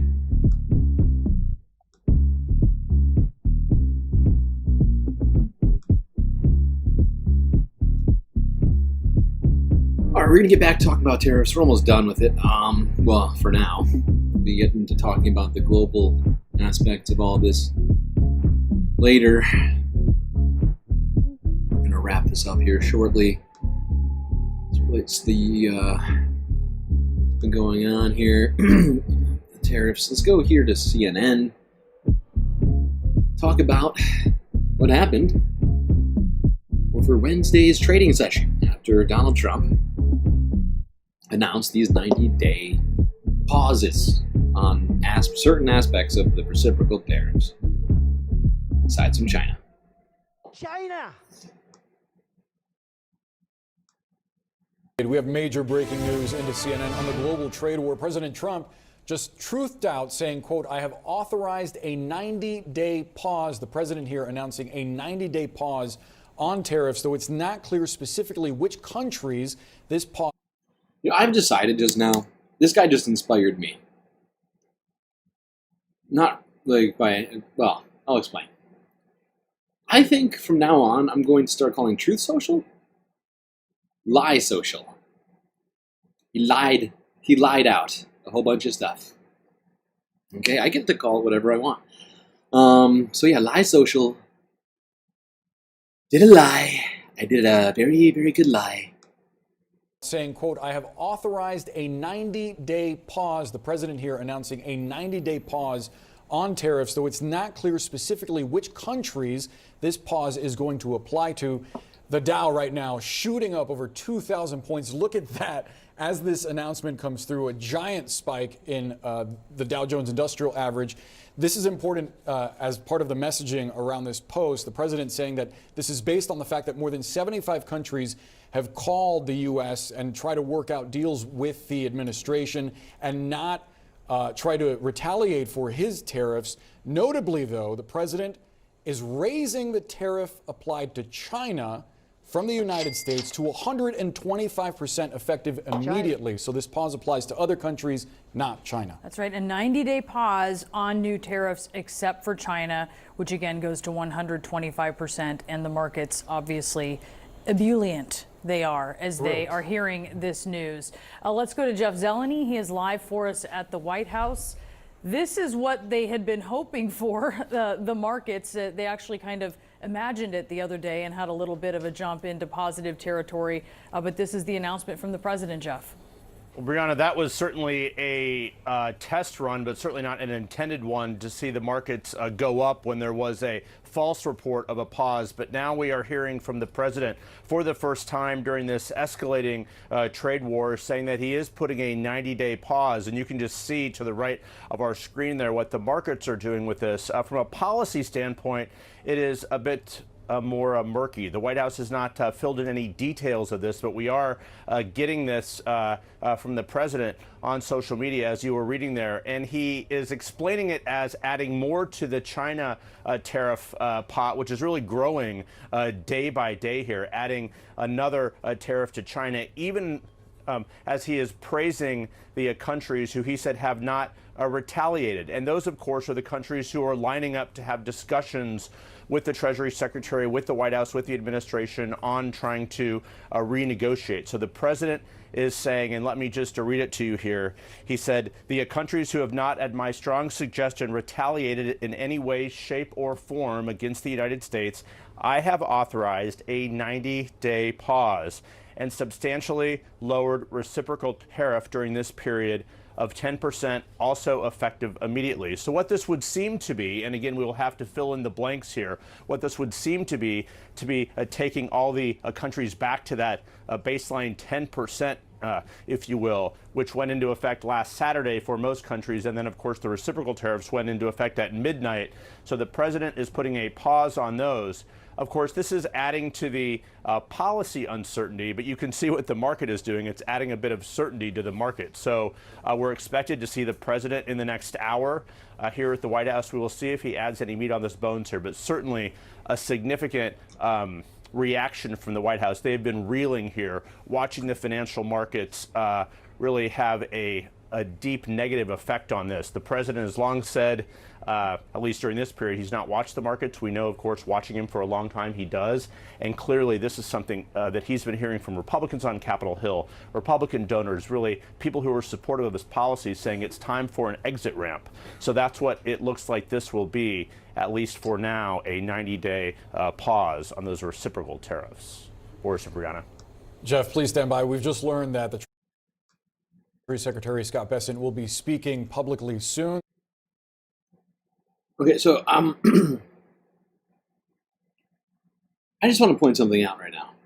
I think I already mentioned, but you look at the economies of places around the world, especially the people with which we have the biggest trade deficits, and aside from China to some degree, although not entirely. Since the United States has the largest economy on the planet, the biggest GDP of anyone, it's going to be really, really tough for some of these countries who are being tariffed to be able to do anything. I don't know who's going to be doing the actual negotiating here, but I'm just imagining it's going to be Donald Trump and world leaders. I just don't know what the Prime Minister of Cambodia is going to say to Donald Trump to get him to remove the tariffs, or Vietnam, which is a bigger economy than Cambodia, but they're still tiny, right? Like Cambodia has like a $50 billion GDP per year, which is, almost laughable, like in the context of what we're talking about. Vietnam, I think, is closer to like 400 billion. Same thing for like Philippines, whoever else that are kind of in that same ballpark. They all have reciprocal. I'd say we cannot let our guards down. Okay, these tariffs are coming still. Sure, it'll be in June, and not today. But there's still the 10% baseline tariffs, which are going to automatically increase inflation in the United States unless somehow companies become super philanthropic all of a sudden, which no, they aren't and aren't going to do that. But like on the phone, Donald Trump, what is going to be said to Donald Trump by any of these various leaders from these much smaller economies in the United States? What do they have to bargain with the United States? Many of them don't even have tariffs. But that's not actually what's going on here. This is reciprocal tariffs. These are just not even reciprocal. These are just, what's the word? I've been searching for another word for this, and I haven't been super successful in the moment. But like, what is the word?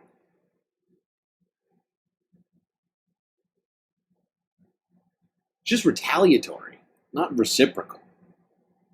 This is retaliation for non-tariff activity, right?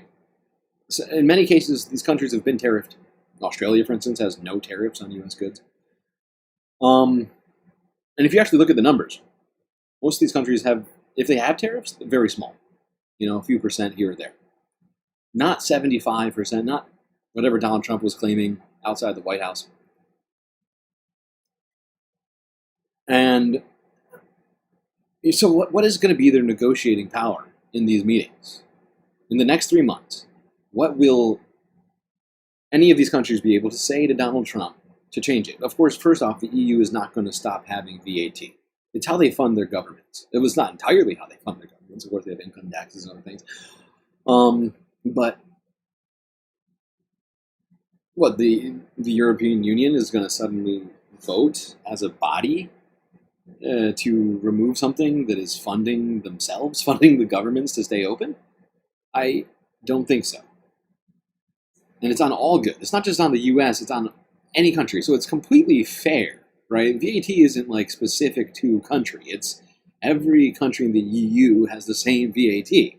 And so that's not going to go away. So the only options are for people to come up with a bunch of money to buy US goods, enough US goods to put trade into balance between themselves and the United States. But how do you do that when the United States doesn't produce enough stuff to make that happen? And certainly not in the next 90 days. So what, anybody in chat have any ideas on what these countries would sell their firstborn children? I mean, what exactly is it that they have to negotiate with? It doesn't make sense. None of it makes sense.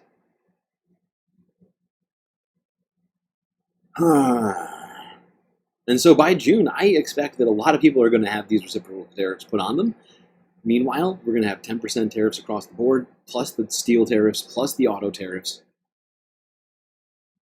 And so until then, we're still going to have a bunch of inflation, a bunch of sort of disincentive to do anything here in the United States.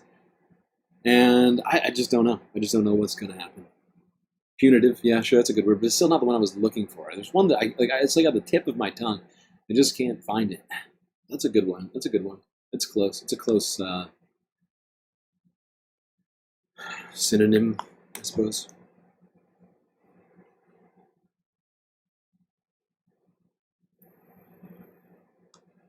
Now, let's see. Let's go back to Jamison Greer, Trump's U.S. trade rep, who was literally testifying in Congress when these tariff pauses were announced.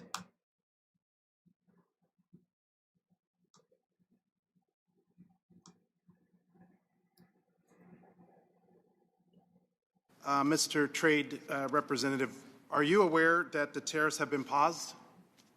I am, yes. When were you made aware of that? Well, I understood the decision was made a few minutes ago. It's something sitting here under discussion. Sitting here under discussion. So did you know that this was under discussion, and why did you not include that as part of your opening remarks? So typically what I don't do is divulge the contents of my discussions with What are the the details of the pause? Well, my understanding is that because so many countries have decided not to retaliate, we're going to have about 90 days. No, excuse me? China increased their tariffs on the United States. Trump blinked. What's the blink, sir? What do you know about this pause? What are the details of it? Well, the details, as I understand it, is that China continues to retaliate. Other countries didn't retaliate. The president 2 or 3 days ago said we wanted to negotiate with those countries that asked for meetings. That's what we're doing. What are the details? How long is the pause? How many days? How many weeks? I understand it's 90 days. I haven't spoken to the president since I've been in this So the trade representative hasn't spoken to the president of the United States about a global reordering of trade. Yes, I have. I've just been in the hearing with you, sir. But yet he announced it on a tweet. WTF? Who's in charge? The president of the United States is in charge. And what do you know about those details? Well, as I mentioned, it looks like your boss just pulled the rug out from under you and paused the tariffs. We've been discussing a variety of If you came here knowing that you were going to be turned off, that these tariffs were going to be turned off, why didn't you include that in your opening statement? Why didn't you reference that as part of your testimony? Well, I don't disclose my conversations with the president, sir. These were specific questions that we asked you all along. What's the strategy? What are you, Trump's lawyer or something? I love how all these people are playing like they're Trump's lawyer and they can't talk about anything that they talk about with the president. Insane.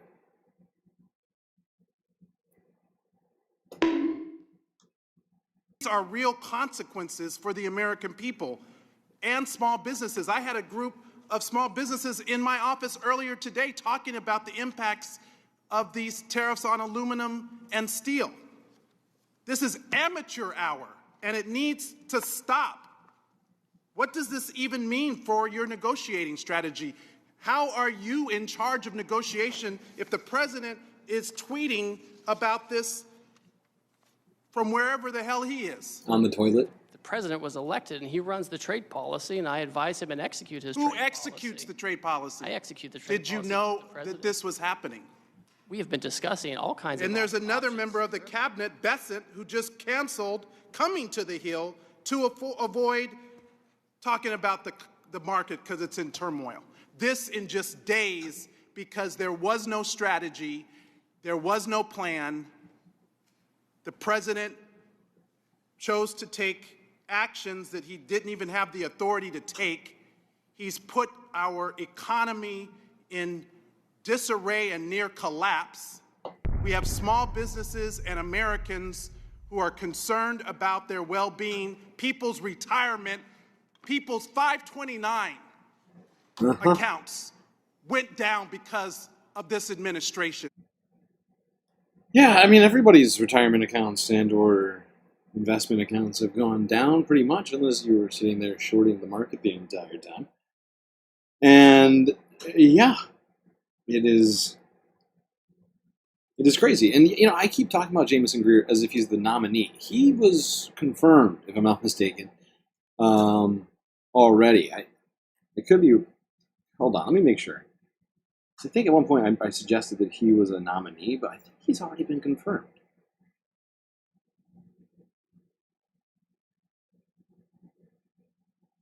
So yeah, I mean, this guy right here should be fully aware of what Donald Trump's doing.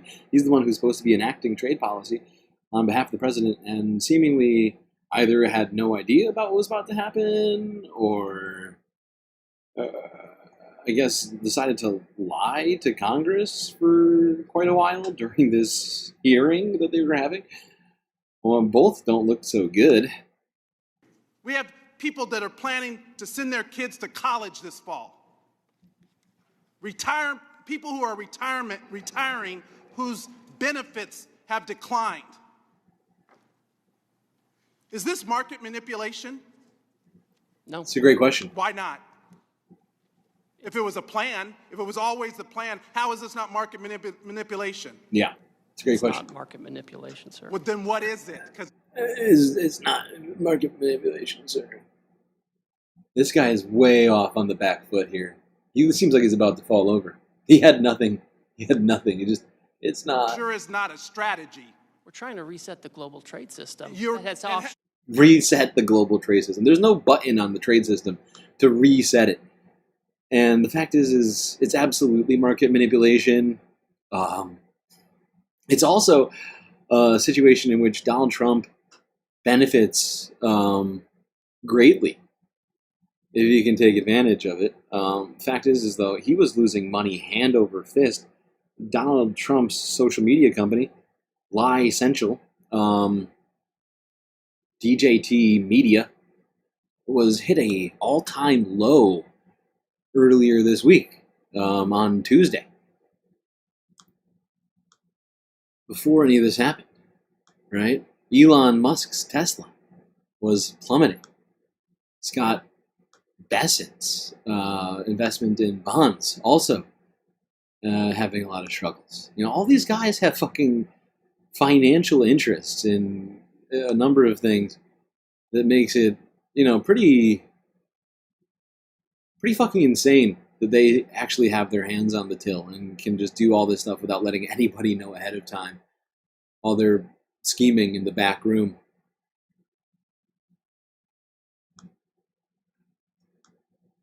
And what has that done? How have you done? How have you achieved any of that? But to enact enormous harm on the American people, which was our concern from the very beginning. Tariffs are a tool.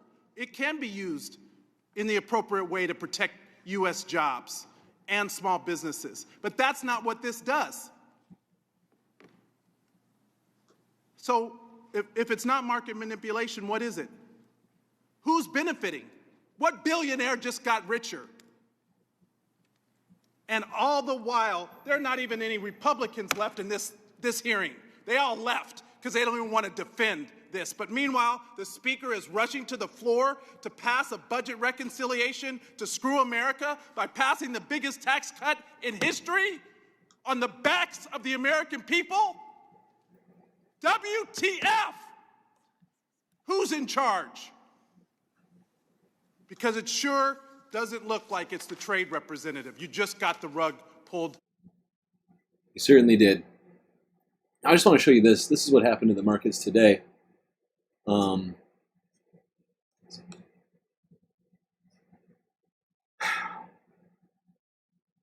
mean, over the day, it was technically, very flat. Not a lot of movement. And then Trump announces the tariffs. Blam! Up 12%.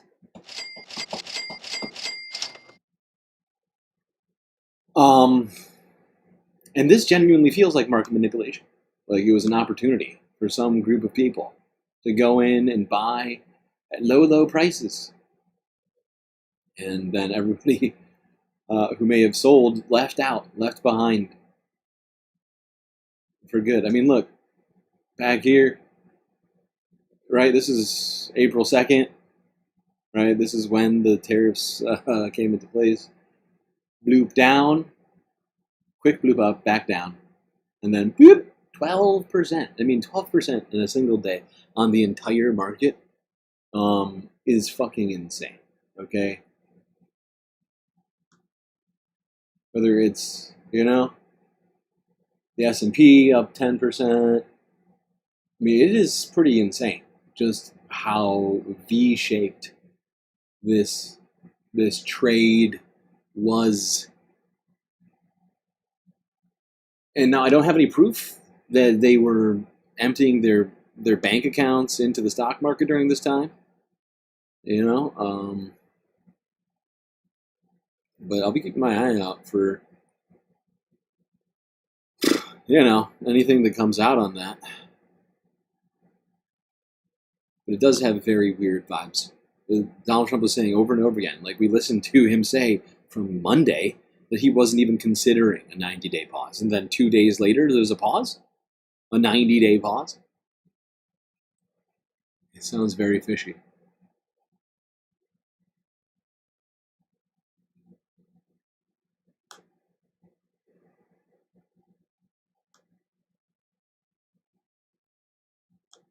All right, let's see what Mark Carney, Prime Minister of Canada, had to say. That's right, we're moving over to Canadian news now.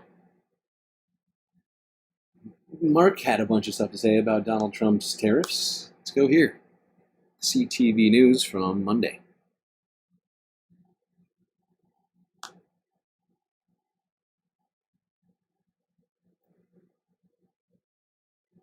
The world woke up to some pretty dramatic moves, and they're ongoing in financial markets.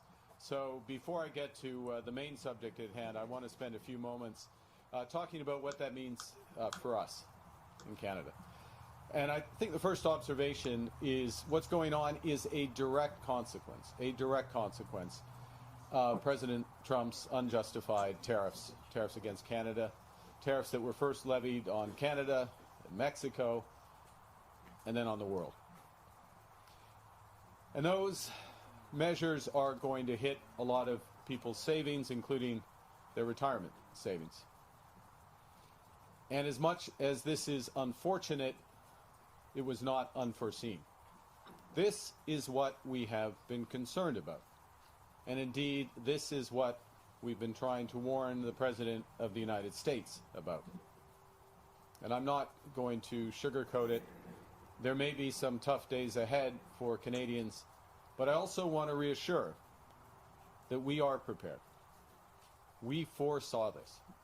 And borrowing on my experience helping to guide Canada through the 2008 financial crisis and helping the United Kingdom weather the impacts of Brexit, we have been taking steps, and we are continuing to take steps to protect Canadians. Today, my plan is to speak about environmental sustainability, and I will get to that in a moment. But this current crisis, financial crisis and economic crisis, reminds us about the other forms of sustainability. And the first is fiscal sustainability, a government that is sustainable. La saine gestion des finances publiques nous évite. I feel like Mark Carney's French is getting slightly better. I've been noticing it slightly. The volume's not low. Well, it's low because the video is super quiet. That's the only reason that it's quiet. Sorry. That's it for Mark on that particular thing. I mean, Mark Carney is an economist. He's a former banker. He has a degree in economics. He actually understands what this stuff is going to do to both Canadians and Americans.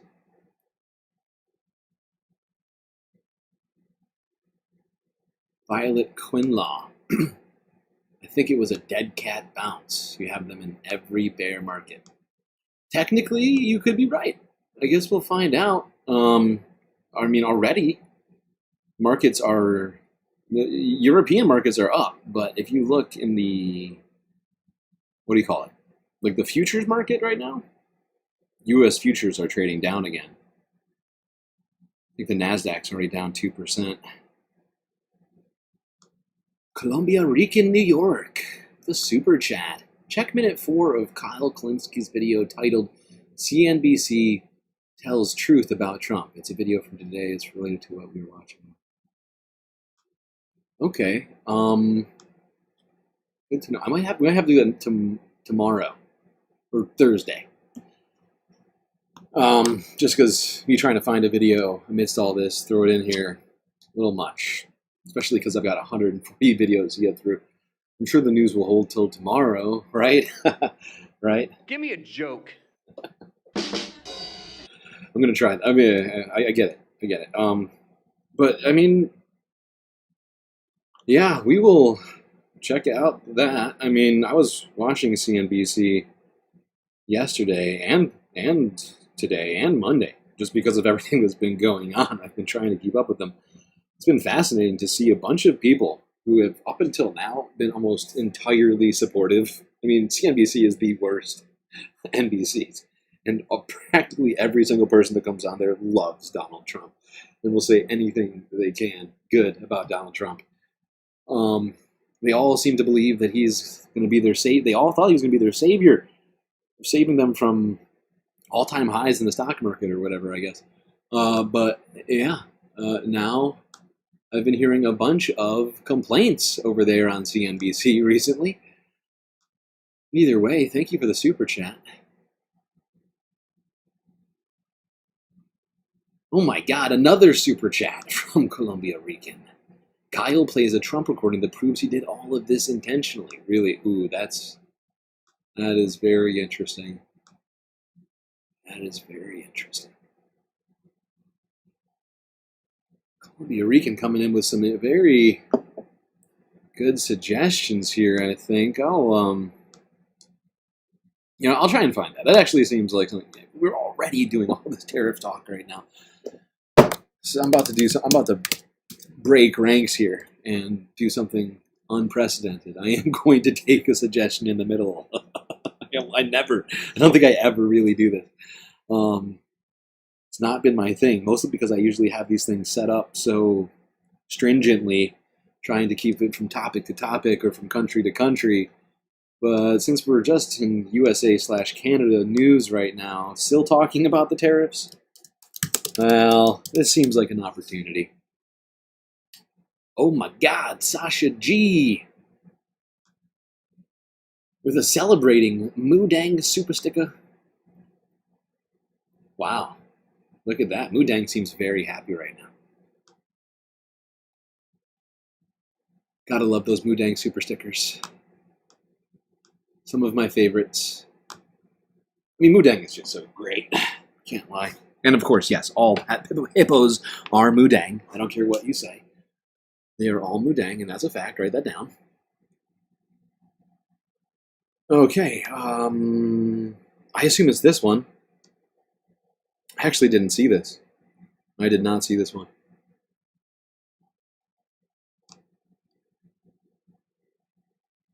Yeah, let's watch this. It's not that long. All right. Unprecedented. Taking a suggestion midstream. Never before has this happened. This is such a good suggestion that I am doing it. And plus the timing of it was pretty impressive too. I'm going to give it both some degree, the timing and the suggestions, greatness. Very greatest suggestions ever heard. Let's do this, people. Kyle Kalinske on Secular Talk.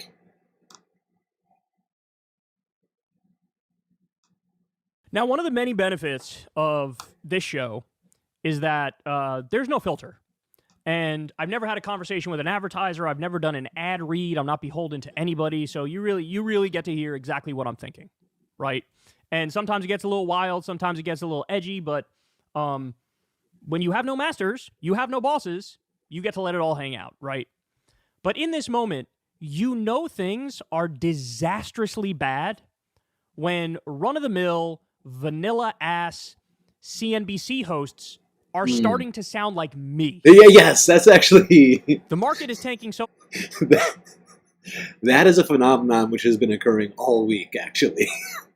And it's actually been somewhat cathartic for me, someone who has hate-watched a lot of CNBC. It has been quite a development, honestly. Kyle's not wrong. This is a real thing. It's happening. The economy is imploding. Everything's falling apart. And so now these guys are going, hey, man, what's really going on here? Let's have an actual conversation about what's going on here. And so now they're a little more unfiltered than they would have been otherwise when times are good, right? And they're telling the truth. They're telling the truth sometimes. The reality is coming out. The mask is slipping. They're saying the quiet part out loud. And so here we have Andrew Sorkin on CNBC, just a very run-of-the-mill mainstream type of CNBC host. And listen to what he says here about the Trump administration. This is incredible. Given what the government's been doing and this administration's been doing, it would not shock me, and I hate to speculate, if we were to find out that a whole bunch of people who work in Washington as our elected leaders, one way or the other, ultimately sold stocks last week, or potentially worse than that, shorted the market. Do you understand how big of a deal it is that he just said that on national TV, on a mainstream network? I just want to hear that one more time. Ultimately sold a whole bunch, would not shock. This is incredible. Given what the government's been doing and this administration's been doing, it would not shock me, and I hate to speculate, if we were to find out that a whole bunch of people who work in Washington as our elected leaders, one way or the other, ultimately sold stocks last week, or potentially worse than that, shorted the market. Do you understand how big of a deal it is that he just said that on national TV, on a mainstream network, a network that... It is pretty wild. It is. And, you know, Andrew is actually one of the better, or is it Aaron? Oh, I know his last name better than I know his first name. I think it's Andrew, right? He said, yeah. He's actually one of the better CNBC journalists, not going to lie. He's slightly more to the, I guess you would call it the center, rather than being some extremist right-wing capitalist psycho. I mean, he certainly has some of those affectations, but, you know, even Andrew, I don't think, has ever suggested, at least in my watching of CNBC, that a presidential administration was filled with people who would take advantage of stock market moves. But of course, we have a very unique administration right now, filled with hedge funders like the Treasury Secretary, Scott Bessent, or Howard Lutnick, or people who own stock, a massive amount of it. Donald Trump owns millions of shares of Truth Social. Elon Musk with his Tesla stock and whatever else. I mean, I don't think any of us even slightly doubt that those guys are going to attempt to game this system.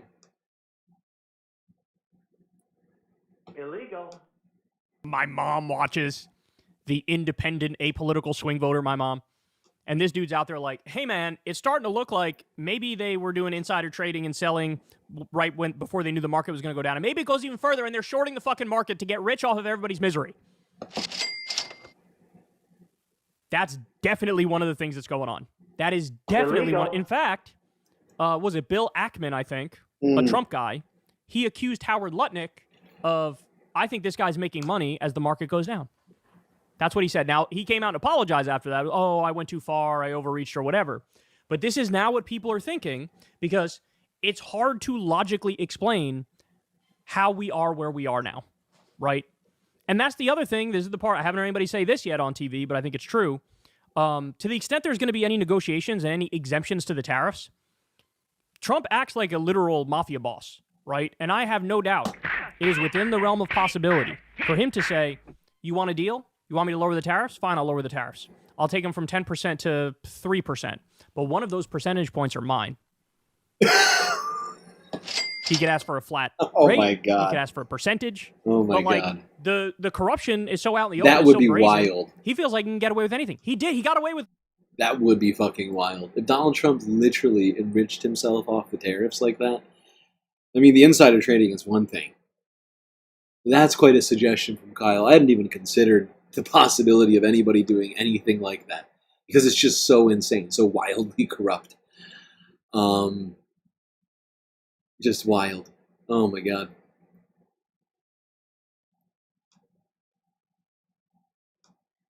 Crypto scam on his own supporters 2 days before his inauguration. Right? He's been having fundraisers at Mar-a-Lago. Does anybody know what the C in CNBC stands for? I mean, I always call it capitalists NBC. I actually don't know what the C stands for. It's just capitalist NBC in my mind. Dollars per person, even though he can't legally run again.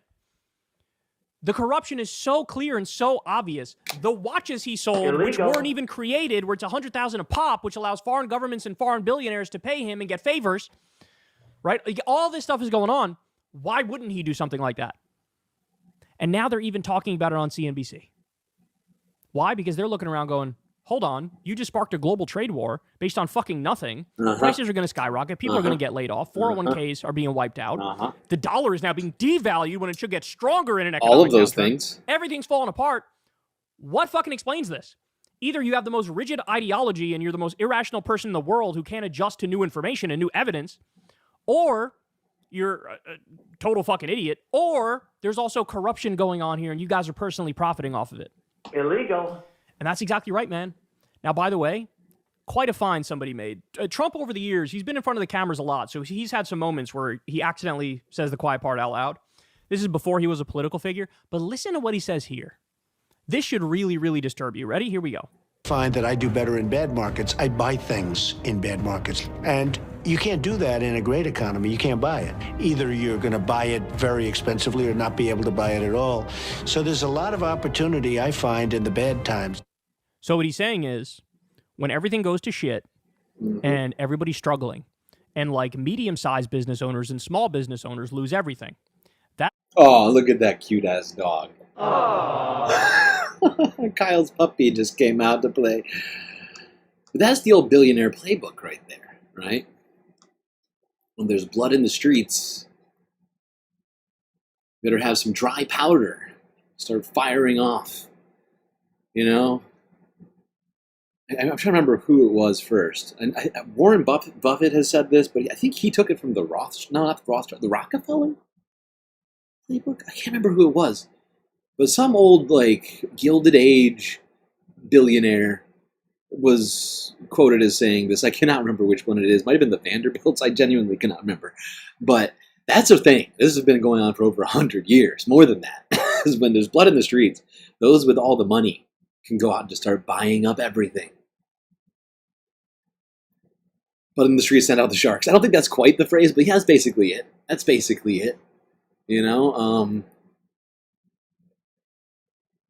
Yeah, and it is horrifying. It is horrifying to think that these guys who have their hands on the till, on the government, on all of the levers of power, are also the sort of guys who will do anything to enrich themselves, who have already enriched themselves to the tunes of billions of dollars, are all the ones who are in charge of our government right now.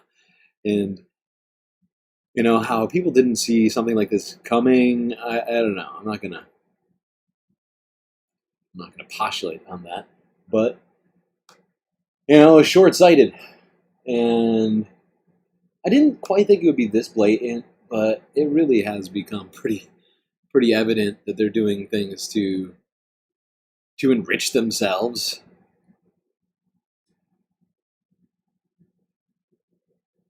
I think I saw someone in chat suggesting that there's allegations against a number of different Republicans who apparently sold stocks ahead of the tariffs. I don't know if anybody bought ahead of the announcement of the 90-day pause either, but I wouldn't past it. I certainly would have put it past it a Besant or a Lutnick to leak some information to some friends who might control their money right now. And I don't even know how divested either of them even are at this point. Like, we used to have the expectation that people would divest themselves from their assets. Donald Trump didn't. He put it in an irrevocable trust. Put all of his DJT stock into a trust. That's basically, I mean, you know? Wow. GOP sold stocks. It's all over Twitter. Interesting. God, I've just been so overwhelmed and like kind of feeling down lately, like just because I've been like sick. Like in a way I just don't understand. Like my body has been angry. I think it's got to do with the fact I'm just eating really shittily and sleeping really badly on top of being really stressed. But it's been making my job kind of difficult. So I did not see any of that. I also don't watch Twitter enough because I hate Twitter. Because I hate Elon Musk especially. Used to be kind of good at one point.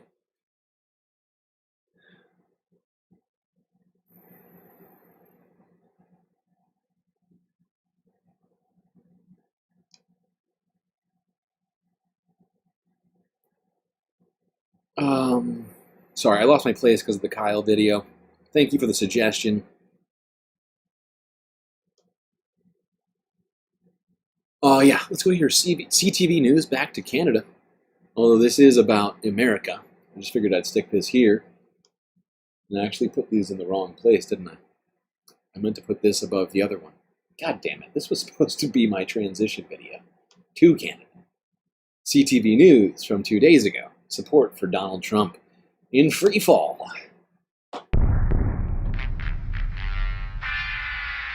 Amid tariff turmoil.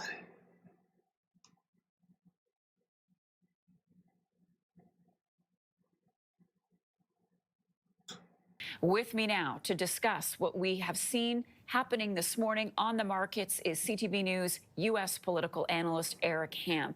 Good morning to you, Eric. So, overnight trading in Asia and Europe in the red.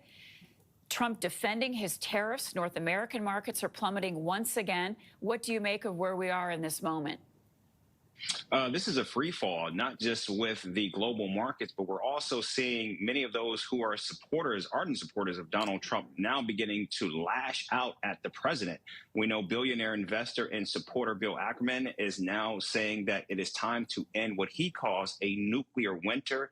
Already we have heard from billionaire Elon Musk, who says Winter that is he coming. believes that there should be a free trade zone between Europe and the United States, which again is another capitulation. But again, what we're seeing from President Donald Trump is a continuation of no signs of actually this relenting. It might not be as funny to other people as it is to me, but hearing Republicans talking, about a free trade zone is hilarious to me. I mean, these people used to, not even used to. A few months ago, all Republicans could talk about when it comes to economics is free trade and or lower taxes. on business owners, billionaires. Now they're talking about a free trade zone.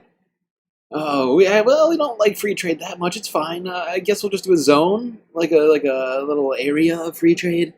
The rest of it will be very much sort of government intervention in trade. We're fine with that, actually. We're fine. It's fine. Sasha G with a super sticker. Moo dang again. GG clapping. Moo dang. I don't know what the GG is for, but thank you, Sasha. I appreciate you. I appreciate you. Oh my god, Choki, what? What did Starmer do? No. Oh my god. I already thought Starmer was kind of garbage. Oh boy. That's awkward. And also this morning, there was an initial report that the White House was actually considering a 90-day pause on the tariffs on all nations with the exception of China. But then the White House responded saying that was simply fake news. So what we're seeing here is that the president, even though there is this wholesale rejection from investors, from the markets itself, and of course from even within his own party, the president is now truly on an island as the world watched and waits to see what in fact happens next. And I'm glad you mentioned that non-announcement about the pause, because if anybody has been following the markets really closely this morning, they've been up or they were down, and then they had a slight blip. They went up and everybody was wondering why, what had happened, and then they started to fall again. So I did want to ask you, you touch on the pushback against this plan. Over the weekend, we saw massive protests across the U.S. There were some here in Canada as well, in Montreal, protesting Trump. Are these people who are coming out Republicans, or is it continuing? Is it still Democrats? Is he losing favor with some of those people that voted for him in November? That's a really good question. We can't exactly determine or ascertain who these people are. Are these MAGA supporters who are now disaffected with the president? But what we do know and how we get a sense of what is happening with Donald Trump politically is through his approval ratings, which we are seeing fall just as quickly as the markets. But again, we're talking about a president who has no more campaigns left to run, and right now is simply unshackled by any political restraints or or any concern for the American people, or at least for the concerns of American people. Wow. So yeah, I mean, I don't know if that is going to affect anything, since, as he just suggested, I mean, Donald Trump doesn't have to run for election right now. You know, he doesn't have to think about getting reelected. And in fact, does he even care about whether or not the Republican Party does well in future elections? I mean, he's just planning to be king here in the future, so, I mean, even with his poll numbers plummeting, who knows? Who knows whether or not any of that's going to have any effect on him? All right, now let's go and talk about the Canadian elections a little bit. No more tariffs, for now. They are sort of the news of the week, and they will be news in the future, undoubtedly. Even with the pause. Because I think over the next few weeks, we're going to see people trying to unpack what countries can even do to get these tariffs dropped. Like I've said, many of these countries who have received reciprocal tariffs from Donald Trump on importing goods into the United States have almost zero leverage with which to do anything about them.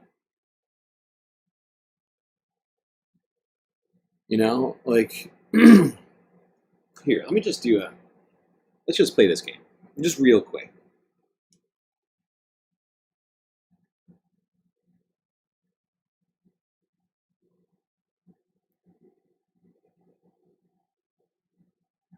So, for instance, we want to start in, Cambodia. Cambodia was one of the countries on the list of reciprocal tariffs. According to Google, the average median salary of Cambodians on a monthly basis is $500. And the minimum wage is $208 a month.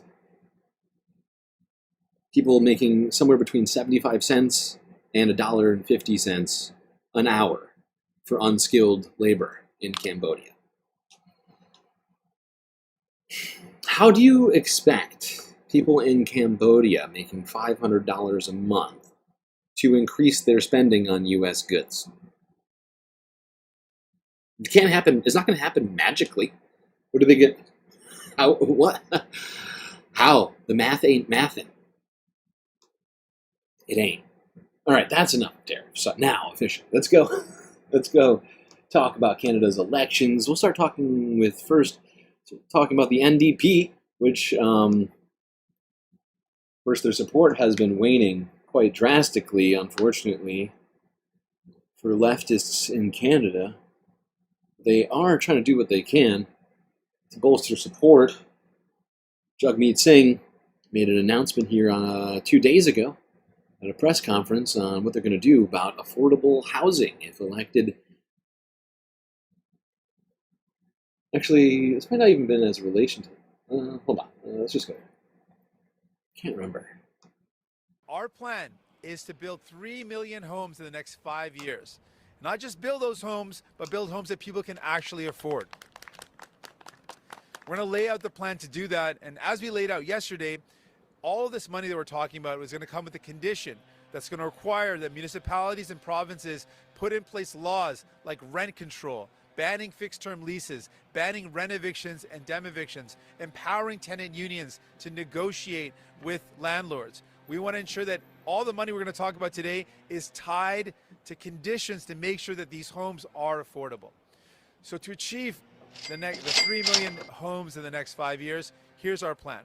First of all, we're going to double the Housing Accelerator Fund and make it permanent.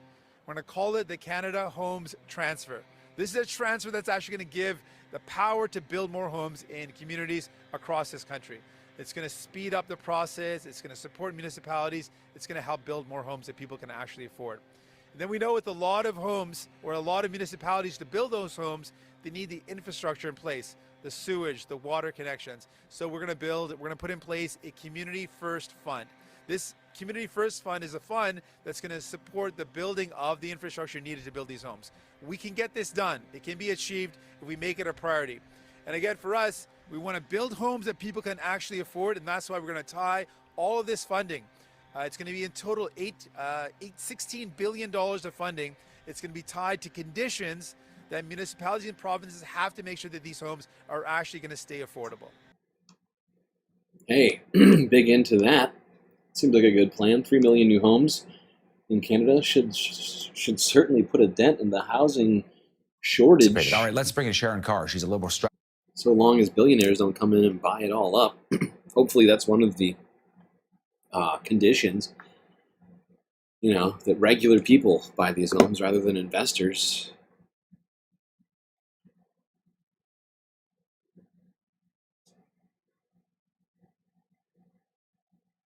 Did I misspeak about? I see Violet. I'm just going in on this.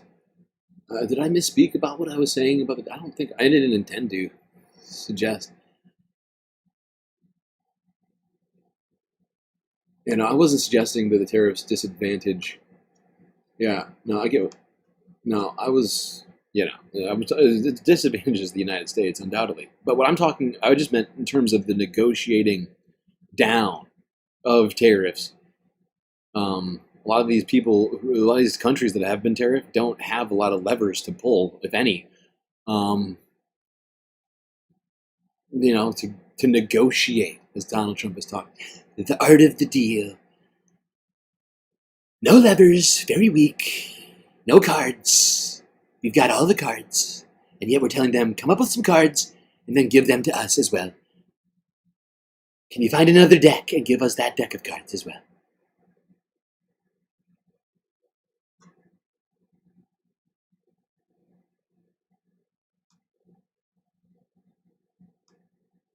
All right, now let's go here once again to CTV. We've been watching a lot of CTV ever since the Canadian elections started. CTV News from 2 days ago. Will the French language debate be the biggest obstacle for Mark Carney? Good question. Will it be an obstacle? We've talked about this. Well, not the French language debate, but just Mark Carney's ability to speak French well. Has been seen as a potential downside for him, especially in Quebec. All right, let's bring in Sharon Carr. She's a Liberal strategist, partner at Sovereign Advisory. She is working on the Liberals' re-election campaign. Hey, Sharon, good to see you. Happy Monday. Thanks for having me. What do you make of those polls? Well, I think we're seeing some of the gaps starting to narrow in. But you know what? I like to tell everyone, don't get too fixated on polls. Don't take them for granted either. The only poll that really, truly matters is the one on election day. But I think we're going to continue to see more and more polls coming out, specifically closer to the debate days. And I think that's going to kind of potentially show people what's really happening. So if you look at the numbers on the screen right now, we've got the Liberal Party at 49.8 and the Conservatives at 32.1. Oh my God. These numbers have changed so much in a year. It's insane. It is fucking insane. Sure, tiny blip, 1.1% change. Or whatever here for Carney. Down. And Polyev up 1.2. But holy fuck. How is Labor up 17 points in the polls right now? It's just... What? Would you jump up? When did this happen? I mean, we've been watching this. I feel like I've been watching it a lot. I'm sure I've been a little distracted lately. But 17 points up. Labor was down 20 points. Might have even been more at one point. All that had to happen, I guess, was for old Prince Charming, Mr. Trudeau, to drop out and Donald Trump to attack Canada. And suddenly Labor is just exploded. Almost 50%. With 6 different parties in the election, I'd point out. That is a crazy majority. But unfortunately for the NDP, they are really losing numbers quickly. And the fact is, it's almost a given. People have been saying that they basically left the NDP to consolidate support for somebody that they thought was going to push back on all this Trump shit.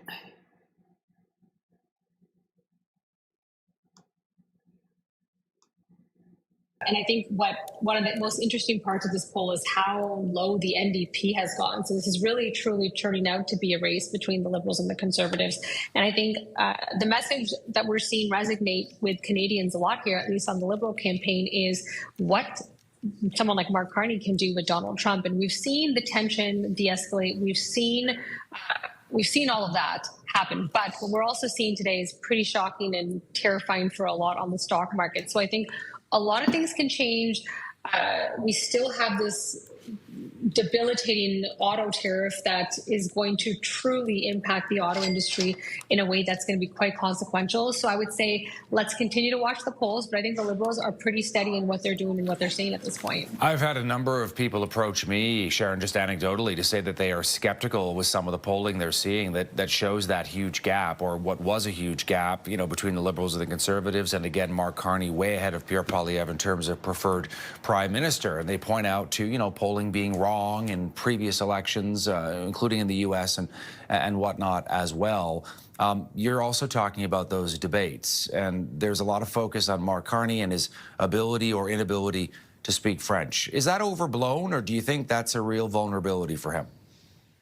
I do think it's partially overblown. Now, French is an extremely important aspect of Canada, and he is going to definitely put his best foot forward. Now, I'm not a Quebecer, but every Quebecer that I've spoken to has said the fact that he is improving his French daily is a really good thing, and I think we'll see that continue to happen. Now, most Canadians... Yeah, and I was also noticing that his French was improving as well. As somebody who is kind of fluent in French, not amazing. I do speak it. And there's been marked improvements from Mark. Look at that, market improvements from Mark. Look at me. But we also saw people on the ground in Montreal, other places in Quebec, who were being interviewed, asked about Mark Carney's ability to speak French. And basically every single person who was asked that question said, well, it's important, but it's not more important than beating Trump. And they seemed to generally be just pro-Carney, regardless. They don't want to see conservatives win. Ow. Oh, that's my hair. Son of a bitch. Stupid headphones. Okay.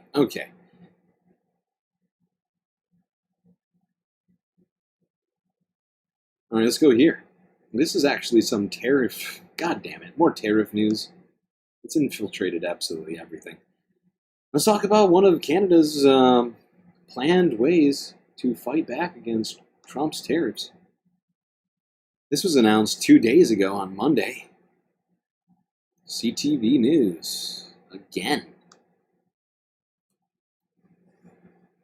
The U.S. is set to more than double duties on Canadian softwood lumber, and that's separate from any new tariffs Donald Trump may levy on the sector. We have made very clear that we will act, we have a strategy to fight, protect, and build. And we are fighting unjustified tariffs. This is another unjustified tariff. You can expect us to fight against it. And you can expect us to take specific steps to protect those workers. But no details yet about what those specific steps may be. Countervailing and anti-dumping duties, as they're called, currently total 14.4%. On Friday, the U.S. Department of Commerce announced it plans to raise them to 34.45%. BC's Premier David Eby called them an attack on forestry workers who number 50,000 in the province. And it was top of mind for him when he met Mark Carney in Victoria. Carney also spoke with his finance minister and the governor of the Bank of Canada today about the market volatility and says he's confident they're on top of things. So yeah, Canada's planning on fighting back against the U.S.'s tariffs. Joshua Keller speaks French like a 4-year-old boy. That's fine. Better than nothing. Better than nothing.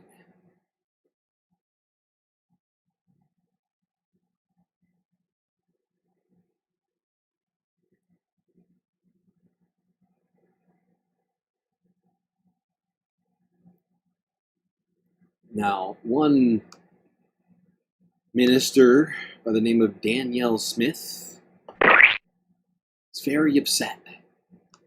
David Aiken is traveling with the Liberal campaign. David. If Mark Carney had anything nasty to say about her, let's go here. More CTV News. The Premier was also asked about comments Mark Carney made during a campaign stop in Victoria, BC. He took a couple of jabs at Smith as he discussed Canada's response to American tariffs. We're sending Doug Ford onto Fox News to show them that we're not messing around up here. And we're going to send Danielle next. Maybe we won't send her. We'll send Danielle. No. Carney cracked another joke at Smith's expense when his microphone cut out just as he was discussing clean energy, saying that was Danielle. Smith says she's not surprised Carney took some shots, but she will not change her approach. Well, I've noticed this with progressive men, how much they talk about how much they support women until they meet a strong conservative woman. So this is a pretty consistent type of approach.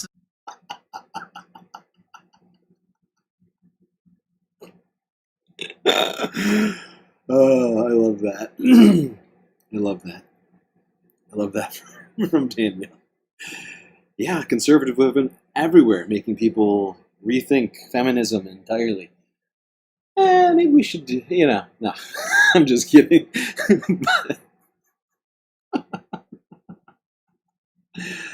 Oh, yeah. Okay, Danielle. Oh, God. Mark Carney, why doesn't he love strong, conservative women? What does that even mean? So strong, I want women back in the kitchen.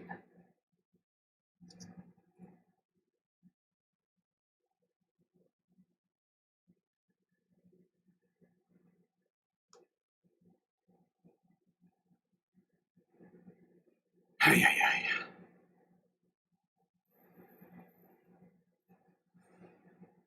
But yeah, I mean, I wouldn't recommend basing your views of women on strong conservative women.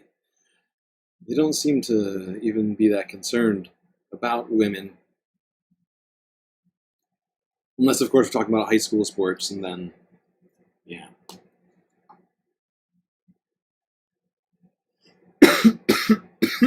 Then they're obsessed with it. But, yeah. It is interesting. Strong conservative women seemingly causing people to question.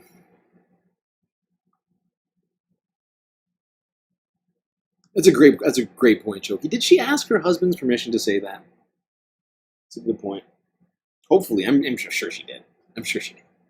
She would not run things past her husband first. As a strong conservative woman.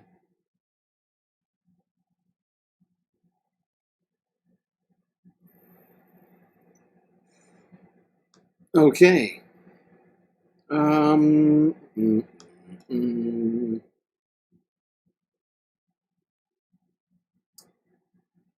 Let's start. Let's go to the environmental half. Should we take a break now, or No, we took a late break. We took a late second break, so now we'll go straight into the environmental half.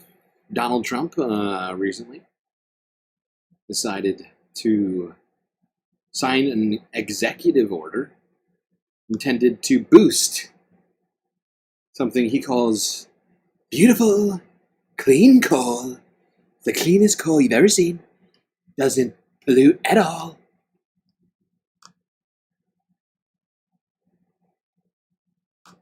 Had another fun, prop-filled executive order signing. President Trump signed an executive order today aimed at boosting the coal industry.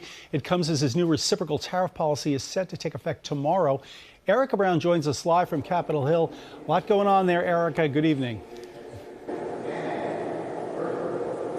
That's right. Good evening, Dick. And the market volatility continued even as the White House says that they were accepting calls from trade partners as the president is open to negotiating tariff deals. But this comes just hours before sweeping global tariffs are set to take effect. And lawmakers here on Capitol Hill pushed for answers about the impact. With less than a day before President Trump's reciprocal tariffs on dozens of countries are set to take effect. I love how everybody here is dressed to go coal mining while in Washington, D.C. It's pretty hilarious to me. But Donald Trump just loves props, even human props. You know, he'll trot out anybody and anything to help drive his message home.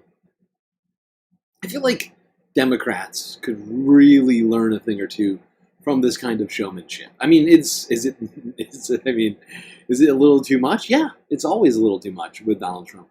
But, you know, I mean, in this particular case, when it comes to, you know, the showmanship, I think Democrats could genuinely learn something here. But it's out of control. It is genuinely. He takes it way too far every single goddamn time.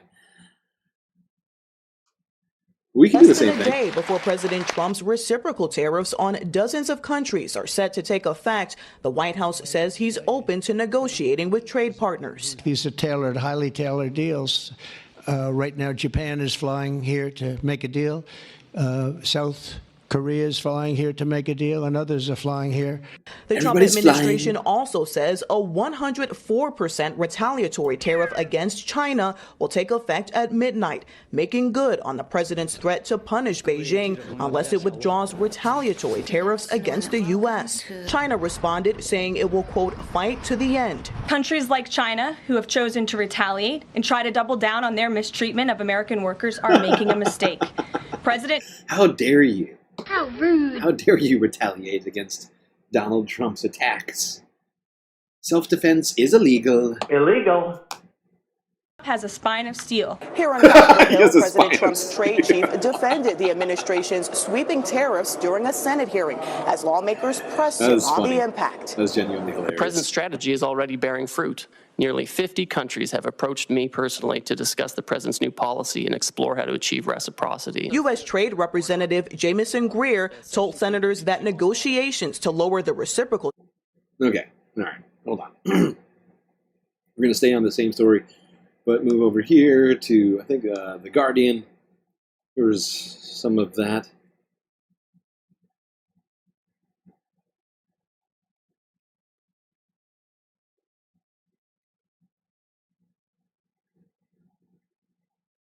Today, we're taking historic action to help American workers, miners, families, and consumers. And we're going to put the miners back to work. And I said I was going to do this, and I've said it loud and clear, and it's time to do it. I was not a big fan of the Paris Accord, and I let it be known, and I got out of it early. Then they went back into it, and now we get back out of it. Get in, And get out, hopefully we can get be in there again, for a long and then time. out again. Okay, a long time, because it was a scam to take money away from the United States and actually hurt us. It's now under the executive order that I will sign in a few moments.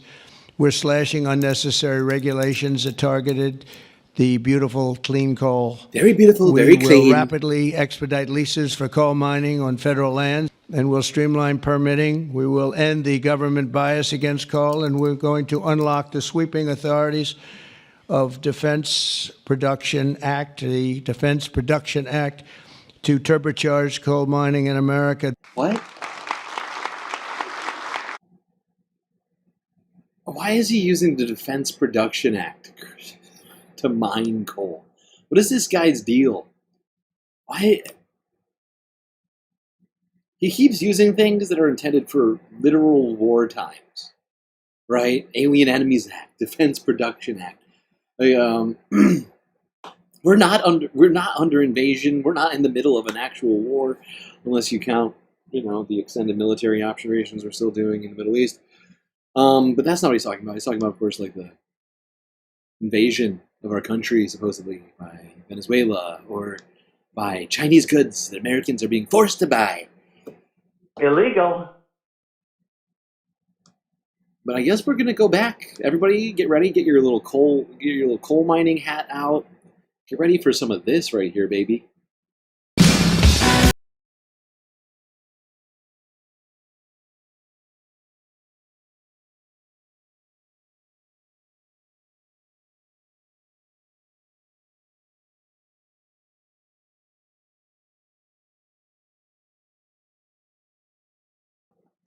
I haven't seen this in so long. But I felt like we needed to watch this. I'm sorry, chat. I know it's stupid. Probably. I've got the black lung, Pop. I've got the black lung. It's a great job, coal mining. There's no hazards to your health or safety down there in the mines. Nothing bad has ever happened in a coal mine, or to coal miners, ever. That's why we need more coal mining in the United States. Great, clean coal. It's going to be fantastic. The United States has been robbed of its energy security by taking away its beautiful, clean coal. We need more people with black lung, more people to die in mine collapses, things like that. It'll be very great, very good. Some say the greatest ever.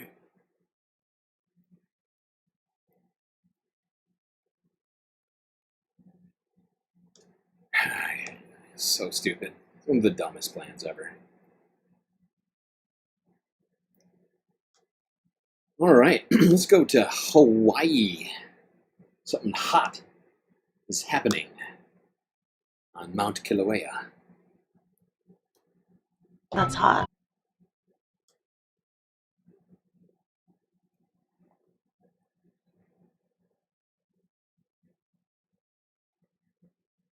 That's right, volcanic eruption on Mount Kilauea going down. It's like the earth is opened up and decided to spew out hot magma. Why? I don't know. Maybe because it's a volcano. Totally normal. Very hot, though. So hot right now. And that's a pretty sizable lava flow for Kilauea. It's so red and noticeable during the daytime. My God. The power released. All right, that's enough. That's enough. That's enough volcano action. I just figured we'd throw it in there. Something slightly lower stakes.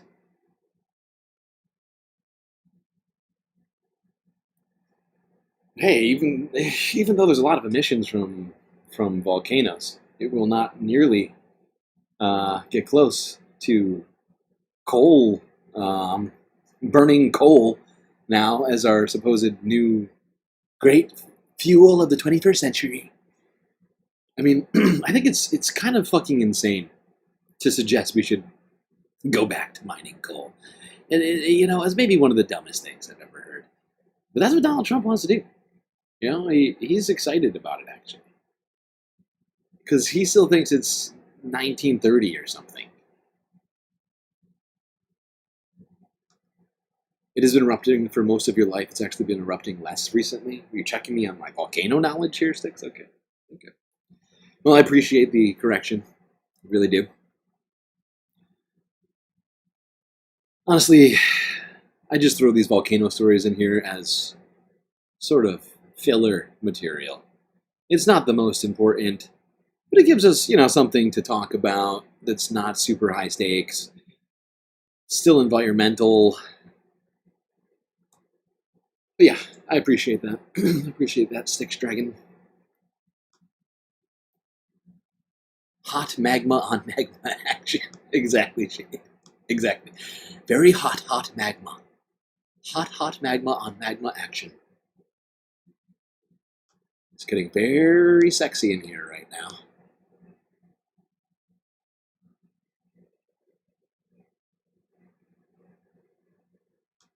All right, now we'll take a quick break. Since we are at 6 hours, and I just want to get us back on track to taking breaks at the right time. Then we'll get back to the rest of the environmental stories, of which we have quite a few today in comparison to recent weeks.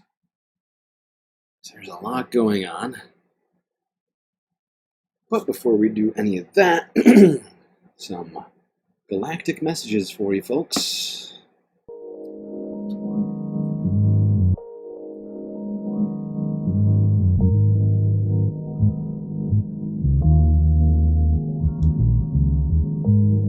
Well, I do hope everyone has been enjoying the stream so far. If you haven't already, hit the like button and don't forget to subscribe. Maybe hit that bell icon as well so you get the latest galactic notifications, ensuring that you never miss one of these beautiful spacecasts. I sound like Trump, goddammit. While you're doing all that, do consider contributing to the Galactic News Network, as we are completely funded by viewers such as yourself. Without space fams like you, this spacecast would cease to exist and go floating off into the abyss, never to be seen again. But, thankfully, there is a myriad of ways for individuals such as yourself who enjoy this stream to contribute and support this stream. YouTube, super chats, super stickers, and memberships there. Twitch with the bits and the subs. Cash App and PayPal if you'd prefer all of your money go directly to the space. And that's it for Twitch or YouTube. But of course, the best way to get the most space benefits for your Earth dollars is to become a galactic patron on Patreon, where a cornucopia of space benefits unseen by the rest of the Milky Way galaxy are waiting just for you. So many sweet, sweet benefits, it's almost hard to name them all. But I think, in my opinion, the very best one is getting your own avatar on the stream. That's right, you could be on this stream, looking back at yourself and everyone else, showing just how much you support this stream. It doesn't have to be you, it could be your puppy, or your cat, or your favorite sci-fi character. It's really up to you. But if you want to know all the benefits, I recommend you go onto the website and check them out. Link to Patreon is in the chat and in my bio. Alright, enjoy this short space, and I can't talk. Enjoy this short space intermission. Grab yourselves a drink, maybe a snack, and I will be right back.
Well, it would seem that it's time for us to start the show again.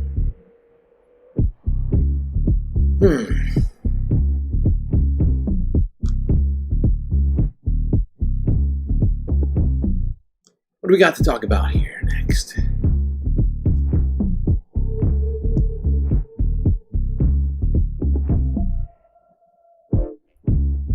Beginning of this, I think we're going to talk a little bit about U.S. preparedness for natural disasters.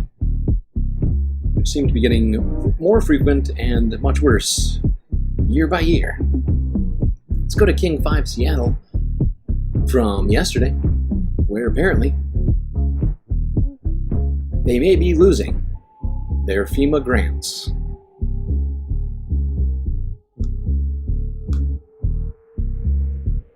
Probably fine.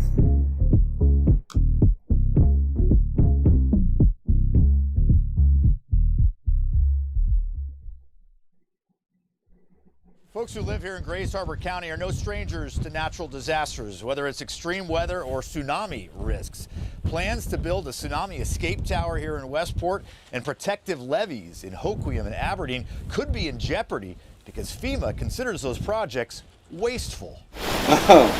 Communities are facing the effects of climate change more than ever. Getting the grants was viewed as a game changer for Grays Harbor County just a couple of years ago. In 2022, the cities of Hoquiam and Aberdeen got more than $80 million to build 11 miles of levees to prevent annual flooding. And the next year, Westport got almost $14 million for a tsunami evacuation tower, all through FEMA's Building Resilient Infrastructure and Communities program, known as BRIC. It was going to be right in here, this area here. Wow. According to, I guess, Christy Nome? Doesn't DHS, I think DHS oversees FEMA, don't they? Either way, Trump administration seems to think that preparedness ahead of flooding is a waste. Why don't you ask fucking Louisiana if preparedness for flooding is a waste? What in the fuck are we talking about? What in the fuck are we talking about? Levees are a waste of money in a place that is very much on the coastline and potentially at risk for some real bad flooding if the right things happen all at once. And now we're defunding levees? Wow, did not go well for some people in Louisiana. Not that long ago, although I guess it's getting to be quite long ago now. Jesus Christ. How long has it been? 20 years now? Jesus. Point is, we have historical evidence for why this is a real stupid idea to go defunding this sort of thing. Last week, the county's emergency management office learned all the money was on the chopping block. This is intended to save lives and support a community. Westport's mayor says the city has worked for nearly a decade on the tower proposal that would be scrapped without FEMA's help. It would be very sad. It would be sad, and I would continue to worry about the safety of the community. A FEMA spokesperson said, quote, BRIC was yet another example of a wasteful and ineffective FEMA program. It was more concerned with climate change than helping Americans. We've faced Insanity. Being concerned with climate change is the same thing as helping Americans. And yet FEMA seems to think that those two things diverge. Well, if climate changes enough and we don't prepare, Americans are going to get fucked. So I almost don't even know what to say here, considering how much we talk about this. I feel like everybody here knows just how stupid this is.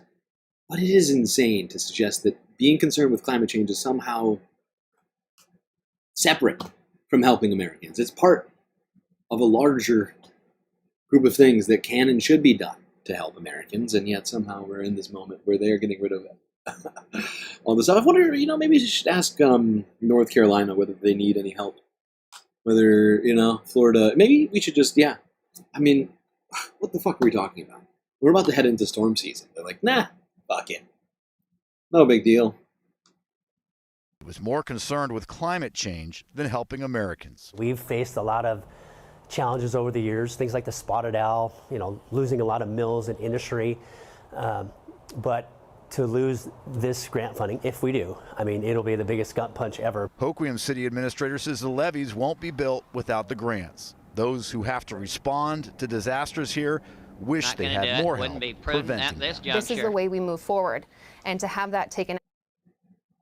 No, it's devastating. This is a devastating blow.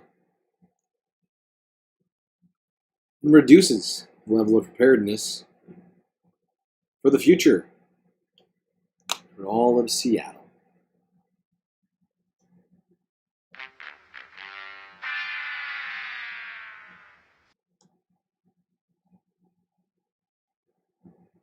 It almost seems like they're intentionally trying to make people less prepared for the future. They gleefully chortle in their little white smokehouse, smoke-filled White House. I'm just utterly floored that they're doing this. By the way, the state of Washington is currently under threat from a number of different things, not just floods on the coast with sea levels rising. It's also getting much drier in certain places in Washington. Very dry.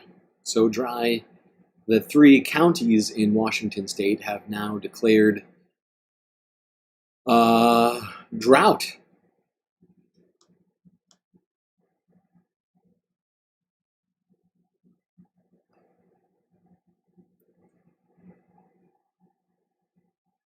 Leaders issued a drought declaration today for several counties in Washington. They're worried about a lack of water supply heading into summer. This is the 6th time in the last 10 years that a drought declaration has been issued for parts of Washington. King 5's Leah Pizzetti lays out what this could mean for the future. Every April, we get an update on which areas are in the worst shape for water supply heading into summer. Today, state leaders said these areas in orange here are now under a drought declaration. It's the Upper Yakima watershed, Lower Yakima watershed, and Natchez watershed. Everywhere in yellow, from Whatcom down to Pierce counties, are now under a drought advisory. That means they're keeping an eye on worsening conditions. The declaration could be expanded to these areas as well. This is the 6th time in the last 10 years that a drought declaration has been issued for parts of Washington. Leaders say it's not just a lack of rain, but a lack of snow and also the timing of when rain is falling. This is the new normal. More rain, less snowpack, earlier springs, hotter, drier summers. This isn't a future threat, it's happening right now. So we've got to shift from treating drought as an emergency response to something we plan for and... Yeah, we absolutely have to plan for it. Meanwhile, FEMA is doing everything they can. The Trump government is doing everything they can to unprepare everyone for climate change because they don't believe it's real or a problem if people's lives get washed away, burnt down, or otherwise destroyed. It's the new normal. We live in the upside down now. I feel like I'm taking crazy pills! And the fact is Washington State is not a place that historically has had a ton of droughts, but in the last decade, as was mentioned, 6 of those 10 years, there have been declarations of droughts. But think about Washington State, right? Seattle, rainy city, very rainy, very cloudy. And Washington is filled with massive mountain ranges, the Cascades. I think part of the Rockies extends in there too. Forests, lush forests. And, this is something we've been talking about. But as our climate continues to degrade, as weather becomes more unpredictable, as, it gets warmer and warmer, these things are going to continue to happen. Both more rain and more droughts. And while they might seem to be somehow, what's the word? Contradictory states, they are not. It all has to do with the cycle of evaporation, water table, and other things like that. Combined, we get into ourselves into a real problem. All right, now let's talk about the effects of some very recent climate-related catastrophes. Remember the LA fires? I know I do. Well, apparently, seals are under threat from those fires. Not from the fire themselves, but from the aftermath of them.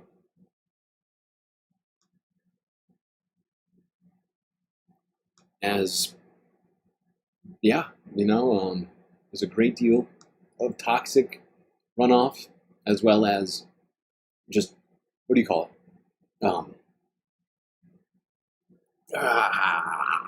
Nutrient runoff going into the oceans. It's been 3 months since those deadly Southern California wildfires started. The urgency to rebuild what burned on land is now being matched by the effort to rescue sea life sickened by the wildfire runoff into the Pacific. CBS's Carter Evans goes in depth tonight on the toxic ripple effects. Look at where this animal is. It's a pitiful sight, a sick sea lion stranded in fire debris. This is why it's so important to clean this up. Harris Silver found the animal struggling on the littered beach where the Palisades fire burned down these beachfront Malibu homes. Since then, little has been done to contain the runoff. This is so sad. That's an open septic tank 2.5 months out.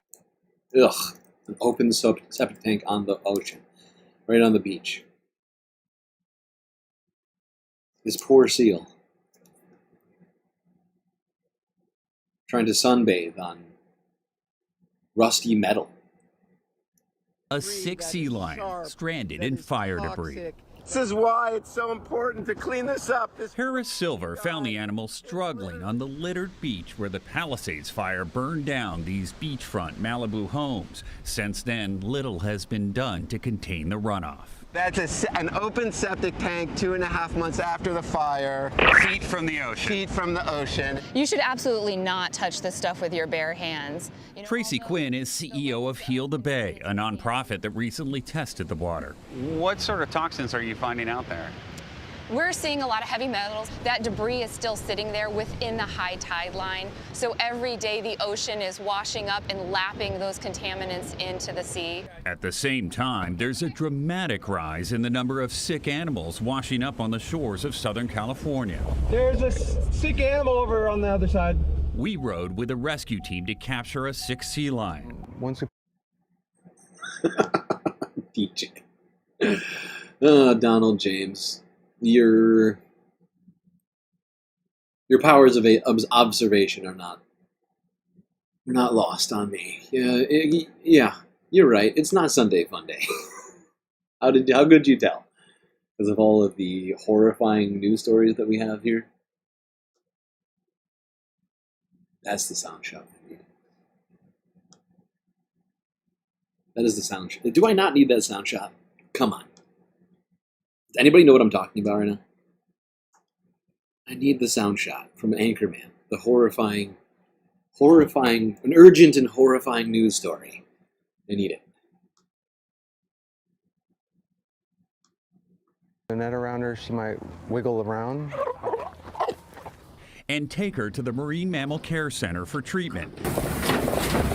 There are so many animals here, they've built enclosures in the Oh, parking my lot. God. Every day that we come in. You can tell some of these are dealing with toxicity.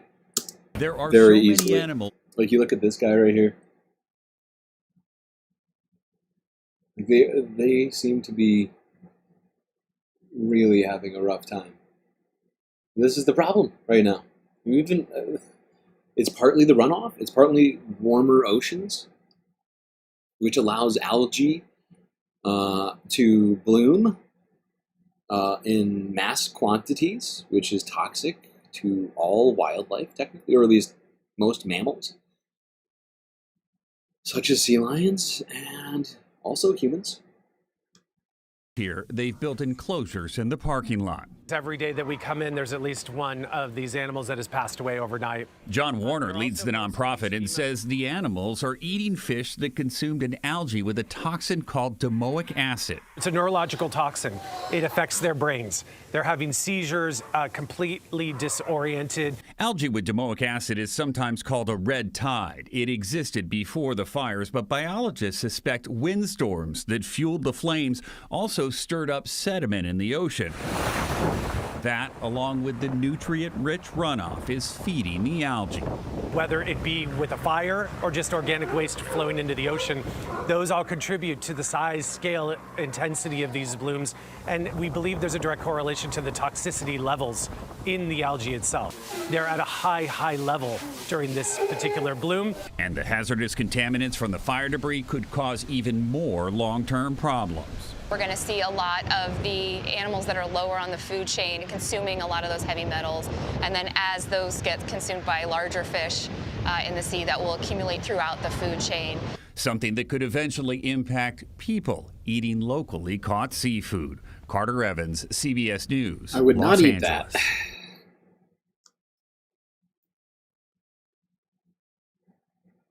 All right, now let's go to something that we had talked about during the LA fires.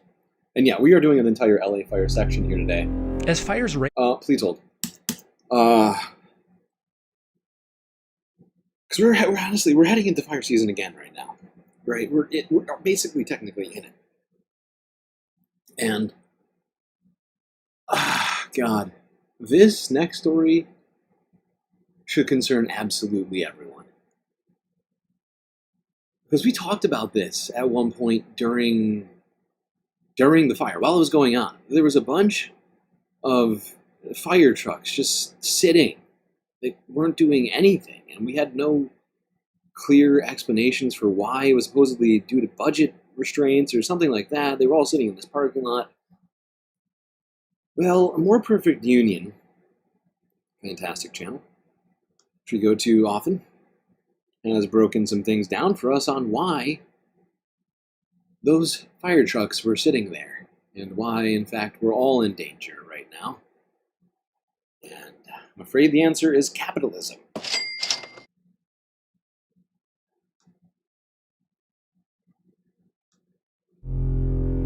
As fires raged through LA earlier this year, the firefighting teams were handcuffed.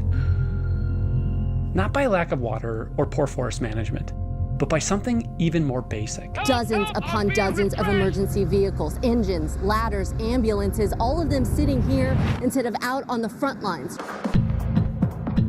Around 100 of LA's fire vehicles were sitting here on this lot, out of commission. But this wasn't just bureaucratic mismanagement. The truth, it's much more cynical. A group of financiers came together, bought up a large number of the sources of fire trucks, set up a bottleneck on fire trucks, and then used it to be able to rob the taxpayer blind. And now, towns across America are dealing with the same crisis. One where something as basic as fire departments with working trucks has become a luxury we apparently can't afford. Wow. Someone is benefiting. Sacrificing public safety over profits now, and when is enough profit enough? Meanwhile, never enough. Americans are stuck paying twice. First with our wallets, and then with our safety. I headed to Salem, Arkansas, because I had heard about $1 million fire truck that couldn't fight fires. This truck was out of service for 10 months. Could not drive it. That's Salem Fire Chief Gil Carpenter. After 30 years on the force, Gil's witnessing something unprecedented. When fire trucks break, communities can't fix them. They couldn't get the springs, is what they told us. We would drive it, but it had to be driven really slow. It just road walked real bad. Had to do a fire going 15 miles an hour. Took longer. The other trucks were passing it. I mean, me and my bike could pass it. Yes, sir. Exactly. 10 years ago, the part would have arrived in days. But that's just part of the crisis. Not sooner. Truck sitting behind me in 2016 cost us $350,000, and I priced it right at $1 million now for the same truck. Wow. That's nearly a 3 times cost increase. I'll explain why this happened later. But even communities that can stomach the cost increases now face a brutal reality. The wait time tripled. I've heard upwards of 36 to 48 month delivery time. It's forcing local governments into impossible choices. There's only so many pennies in the piles, what I tell them, and you just move the pennies around to make things work. So where are we right now? We're right here in the central part of Saline County. And what other areas are experiencing these same kind of issues?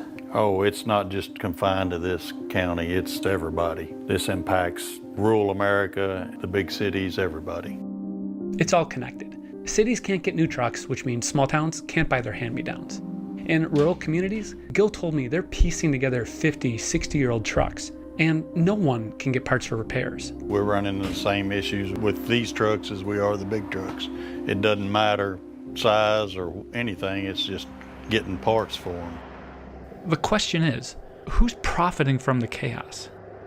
So the story starts with a private equity fund called American Industrial Partners. That's Bezel Musharbash. He's a lawyer who brought this scandal to the forefront. They took an interest in the market because, for reasons that I think anybody can understand. Fire trucks are always needed. There's always a taxpayer who can pay for it. For most of its existence, the fire truck industry was fairly regional. It used to be a competitive industry.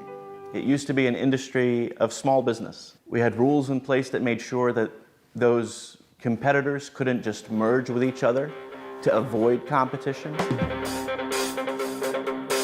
Wall Street, however, didn't see fire trucks. They saw dollar signs, and the math was brutal. Equipment that needed to last 20 years versus investors demanding returns in 5 to 10. This mismatch became an opportunity.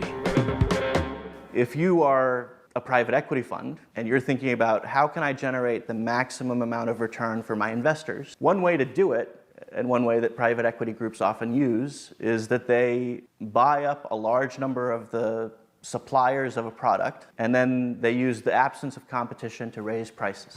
It's called a roll-up. First, E1 in Florida. Then, KME, who built the trucks in LA. Spartan, Ferreira, who supplied Gil's department, came next. Then, Smeal, Ladder Tower. They combined a whole bunch of fire truck manufacturers, ambulance manufacturers, bus manufacturers, RV manufacturers, all together into... This is why we need to enforce antitrust law. This is why I loved Lena Khan. She was going after these kinds of corrupt practices that were making our country worse. But now we have people who genuinely have the exact opposite opinion. People who would prefer not antitrust law, would prefer trust law, basically, pro-trust law. They want as many conglomerates as possible. Well, not even as many, just the ones that, like, oh my God. As few conglomerates, honestly, as possible. If ExxonMobil could just take over everything, I think they would let them.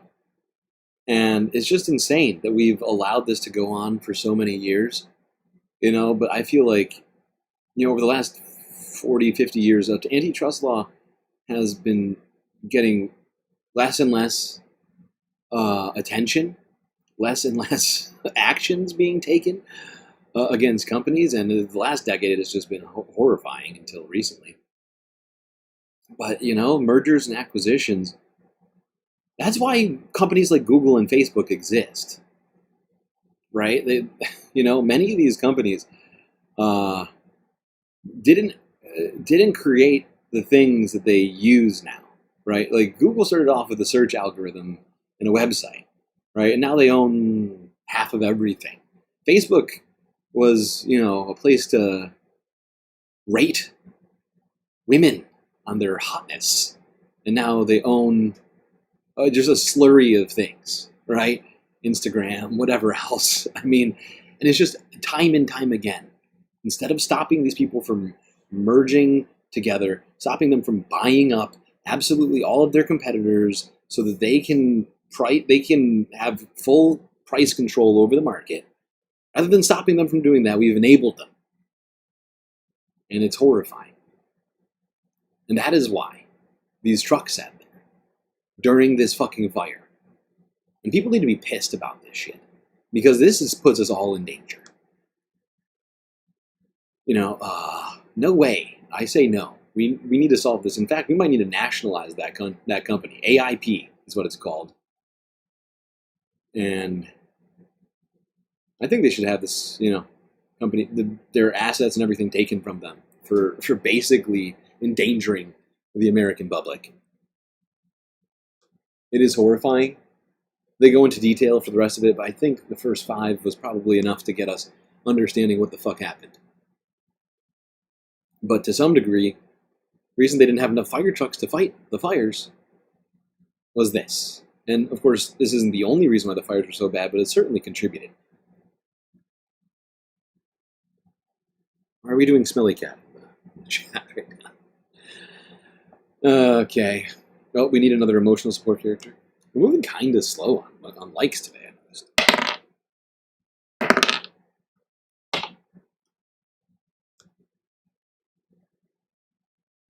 I mean, not that 70 likes is anything to cough at, but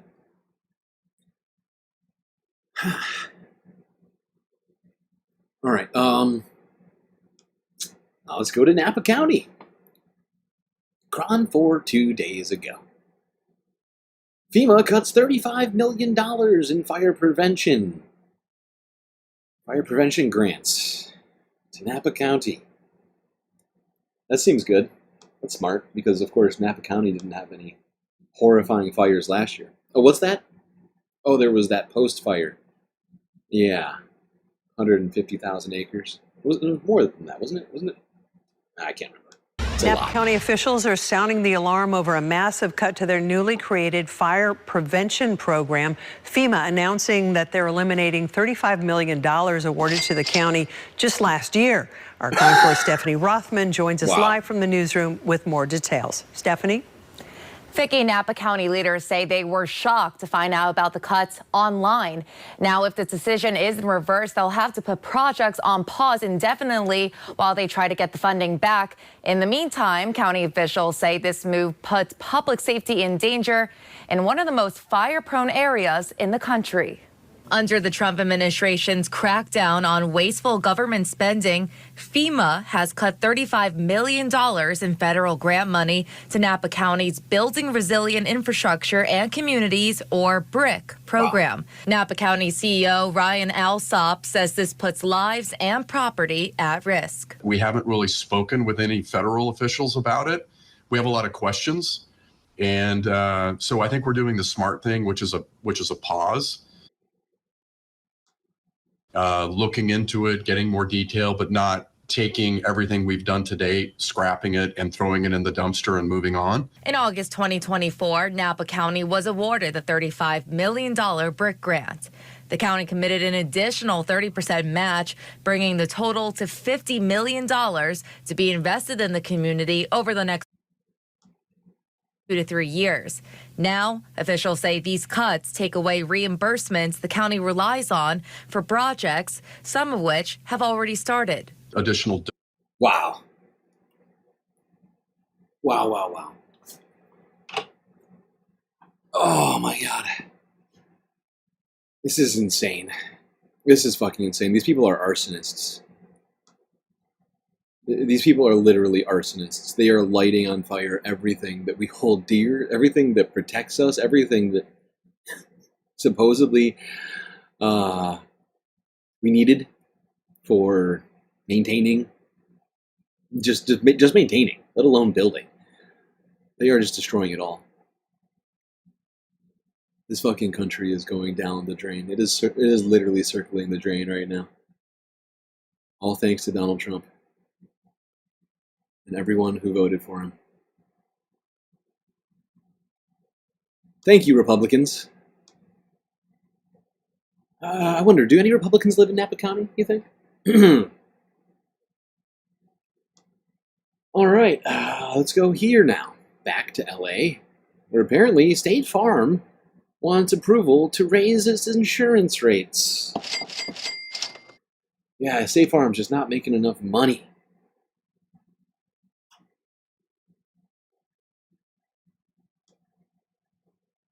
Come on, Jake from State Farm. We're following the very latest on a public hearing on State Farm's request to increase home insurance rates by 22%. That meeting just wrapped up minutes ago. Yeah, California's insurance commissioner gave provisional approval last month, but final approval is still needed. NBC4's Camilla Rambaldi joins us live from our newsroom now with the very latest. Camilla? Yeah, Colleen and Michael, that public hearing started at about 10 this morning in Oakland. A final approval on that rate hike has not yet happened. State Farm is there to justify why it needs this emergency hike and present evidence. In a public hearing Tuesday, State Farm making its case in front of a judge. State Farm general surplus, which is the money that's available to pay claims, has fallen from about $4 billion in 2015 to about $1 billion in 2024. This is a serious situation. The company is requesting a 22% increase on home insurance. I love hearing State Farm complaining about not having enough money. You know, for multiple reasons, but specifically, the most specific reason that I say this is because, of course, State Farm has been canceling policies all over the place. So, if you guys are running out of money, maybe you should stop canceling policies. If you need more money, then you should maybe keep the active insurance premiums that you have active rather than canceling them. Then you'll have less money to do the thing that you're a business to do. You know? It's not the state's responsibility to solve your shit. Okay? Fact is I think these insurance companies need to all be taken over. All need to be nationalized. Because I'm sick of it. I'm sick of hearing about this bullshit. All these crybaby insurance companies. Oh, we don't have enough money. Help! I'm being repressed! We can't do the thing that we've been profiting off of for years because the business model doesn't make sense anymore. Now we need the state to help us rip more people off. So sad. Oh, so sad. Oh, God. Oh, God. Well, let's go here. KTLA 5 from a day ago. Rebuilding begins in Palisades fire zone. They haven't even cleaned up all the waste. I don't even know why. Okay. They're rebuilding already, even though they haven't cleaned up all the waste. Makes sense. Let's go. Now at 5:30, just 3 months after the Palisades fire disaster, rebuilding is already underway on one of the homes destroyed by the deadly fire. Good evening. This is the news at 5:30. I'm Micah Ullman. And hi, I'm Courtney Farrell in tonight for Cher Calvin. The rebuilding is due to some speedy permits from the city. The groundbreaking took place today. A much needed sign of hope for the fire ravaged community. KTLA Sarah Welch is live in the Palisades with the progress. Sarah. Micah, Courtney, good evening. Yeah, it's really happening. Some thought they would never see this day. You know, the build is taking place just down the block here, and the builder told us this permit was just the second or third issued by the city, while others are still waiting for approval. Building crews trenching a foundation, breaking ground on the first home rebuild in the Palisades, a symbol of hope for Corey Singer. I think it really gives people positive outlook on a pretty dark situation. Singer of Dolan Design and Build is overseeing the project on DePaul Street, 3 months after the deadly fire destroyed thousands of homes and businesses. A lot of the narrative at the beginning, you know, when the fire was maybe still going on was, 10 months, a year, 18 months before people are even going to get started. And for us to be sitting here on, day 91 since the fire even started, to be, in the process of putting a new foundation in the ground, it's awesome. The owners applied back in February, and it took less than a month to be fully permitted by the city. It was maybe easier than it will be for other people because this house is relatively new, so the plans are readily available. They just started their cleanup. Others are stuck in the permitting process or waiting on what insurance will. Did anybody catch that? This guy must be fucking loaded. He's just paying for this out of pocket? My God. Yeah, I guess you got the money. You can start rebuilding right now. Immediately, if not sooner. It will be for other people because this house is relatively new, so the plans are readily available. They just started their cleanup. Others are stuck in the permitting process or waiting on what insurance will pay for. Hey, like, you get X amount of dollars so you can build this much square footage. Reza Akef will be leading the build for the home across the street. A lot of people aren't in a rush. One of the things I always ask people is just tell me, what did you like about your home? What would you like to change about your home? And there's still a lot of hurdles we have to go through. But the owners here are eager to get back. The owners are really motivated to get home. They aren't getting, stuck in this thought bubble of what's the street going to look like? What's the neighborhood going to look like? Is this guy a builder?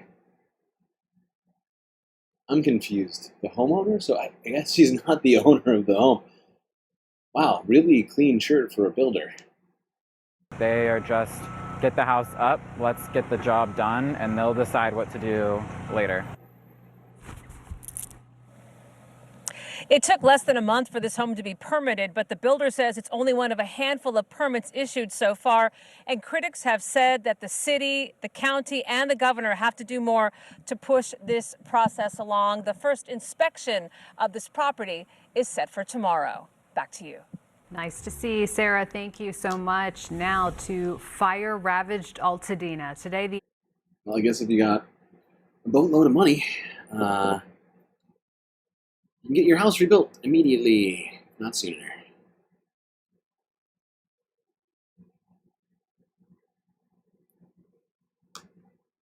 All right, let's go to sort of the southeast, I guess you might say. Also the Midwest. I mean, really, from I'm trying to think. God, like from the middle of the country all the way over, almost. From the south has been getting blasted by storms over the last week. Tornadoes, flooding. But we haven't talked about Kentucky yet, which apparently was the next thing on the list to get hit by these storms. Let's go here to start this off. This is the Associated Press's live stream from 2 days ago. View of the Kentucky River after these storms came through. As you can see, it's almost overtaking these bridges. Like right here, it's getting super close to going over the bridge. You can see it's come way in. You would assume that it's supposed to be past this tree line somewhere, because usually trees don't grow in standing water, unless you're, I can't think of it. What's it called? A mangrove.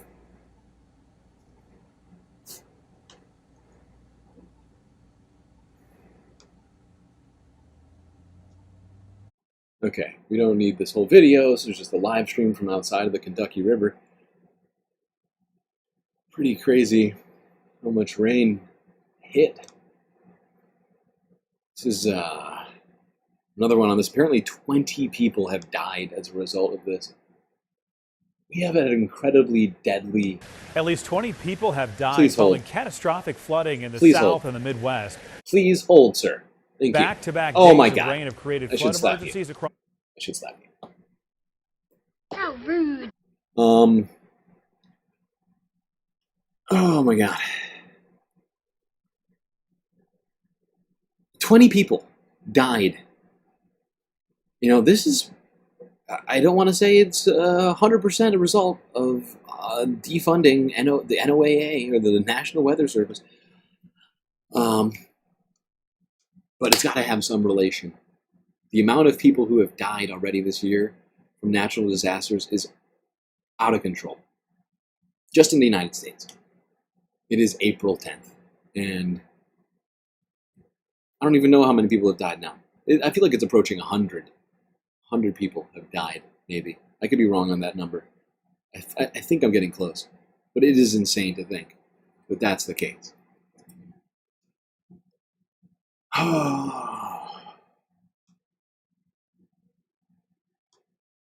Have created flood emergencies across multiple states. What's happening? Forecasters warn that flooding could continue for days, especially in Kentucky, Tennessee, and Alabama. Some rivers have reached near record levels, and they're predicted to crest at some point today. Video from Columbus, Indiana shows crews using boats to rescue 12 people who were trapped by high water. Officials are concerned that all that rainwater will continue to drain into the waterways, causing water levels to keep rising.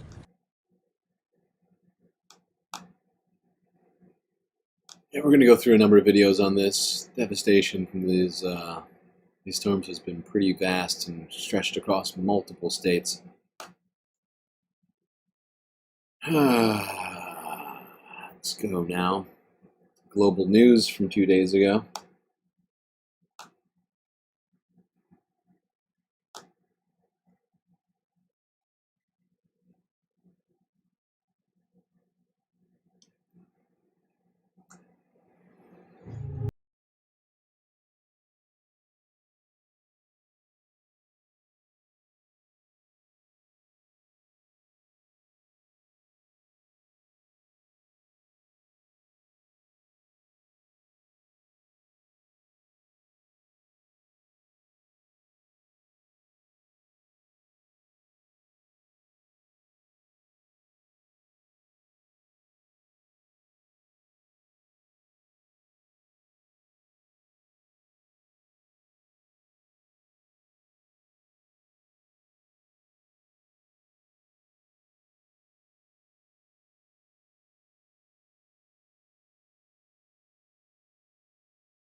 I gotta say, global news is on point with the music, sounding very Walking Dead right now.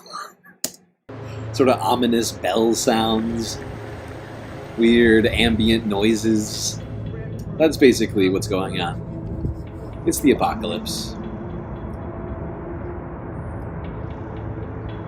In the midst of it all, we're cutting funding to FEMA and all the things intended to protect us, prepare us, otherwise notify us of impending disaster. Seems like a well thought through plan.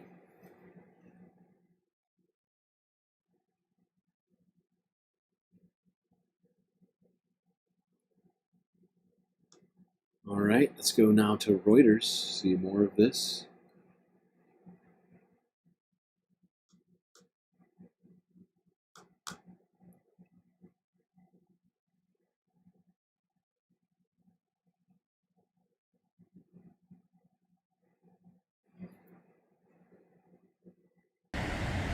Severe flooding continued across the U.S. Midwest and South after powerful... This is all the way up in Ohio. It's Cincinnati. This is Dayton.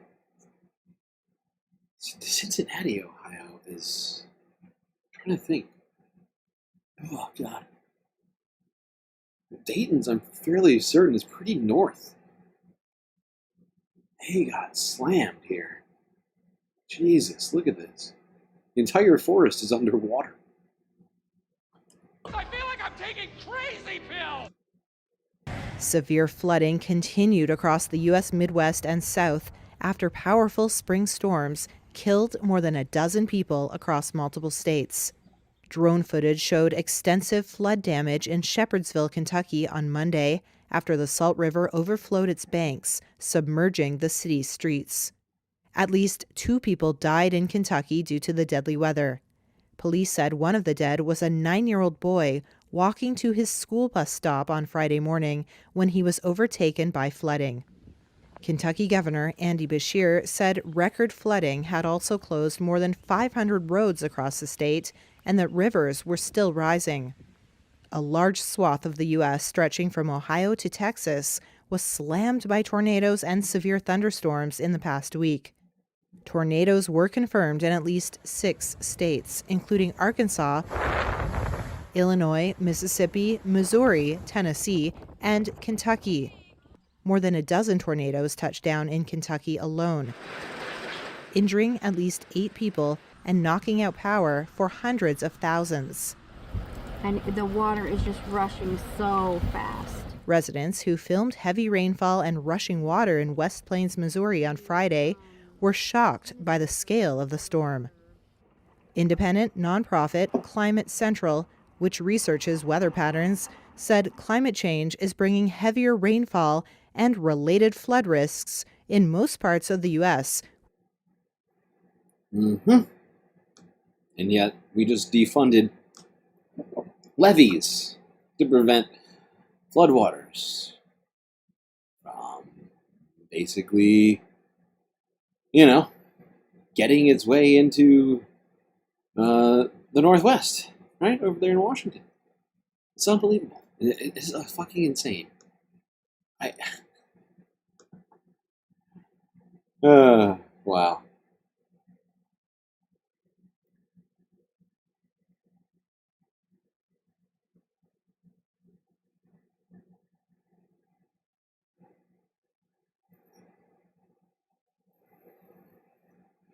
Well, North Carolina, don't expect to get levies. Same thing for you, Florida, or anybody else on taxpayer dollars. Apparently, that's not going to be happening because that is too much of a focus on climate change. According to FEMA, you need to focus on Americans. Which, I guess Americans don't experience floods. They just have out-of-body experiences throughout the whole thing. So really, it's just their bodies that are experiencing it. Americans aren't actually, the psyche of Americans they're not actually experiencing it, right? Oh, God. Fucking crazy. Let's go to Tennessee. News Channel 5. 2 days ago, Montgomery County residents stranded by floodwaters seeking help.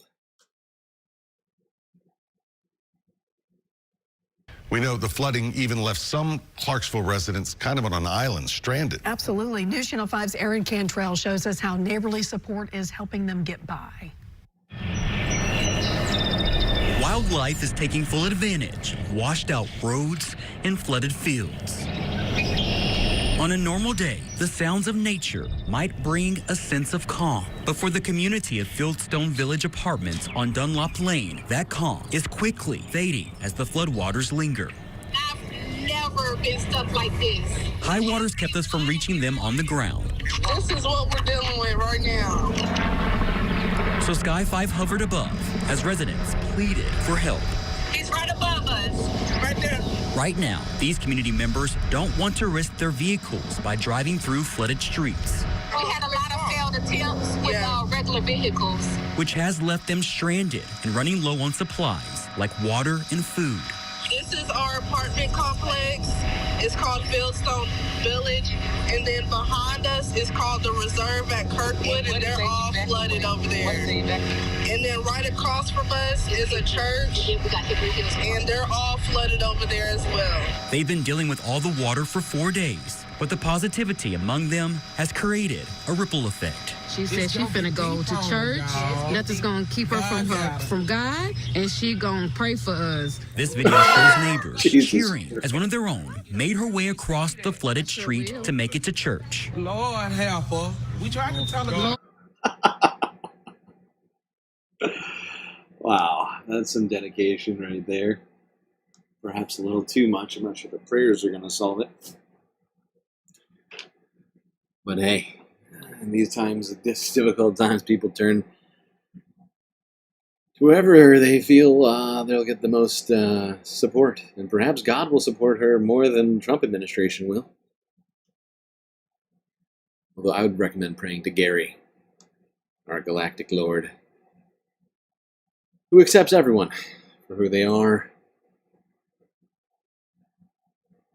Yeah, exactly, Mitty. Pray. Might as well pray, because FEMA ain't coming. 100%.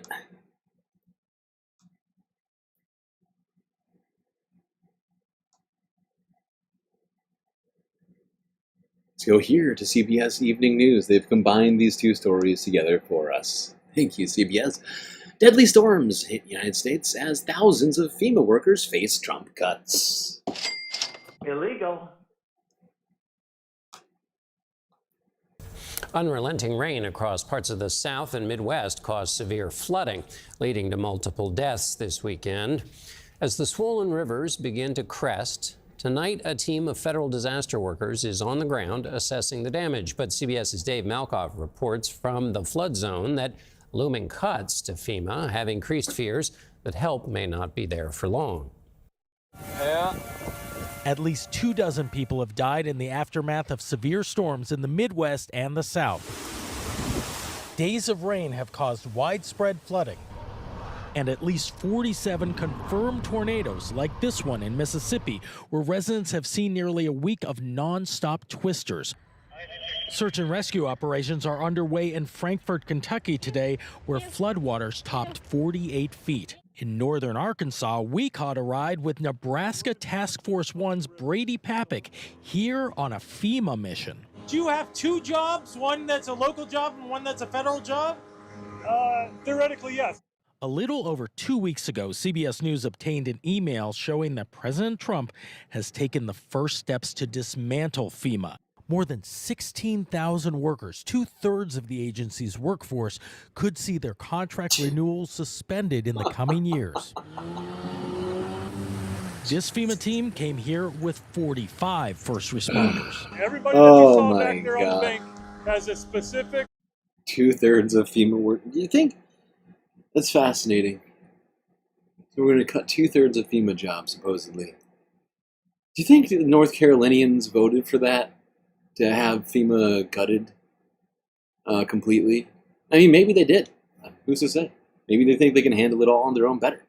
How's that going? You know, there was already not enough funding to FEMA, which is why the response was so bad. You cut it further, I mean, you're just left to your own devices. So I guess, you know, North Carolina will have to divert funds away from education or something like that to... you know, make up for the losses. So, just insane. It is insane. How is it only 2.5 months into the administration right now? It seems like everything has been destroyed already.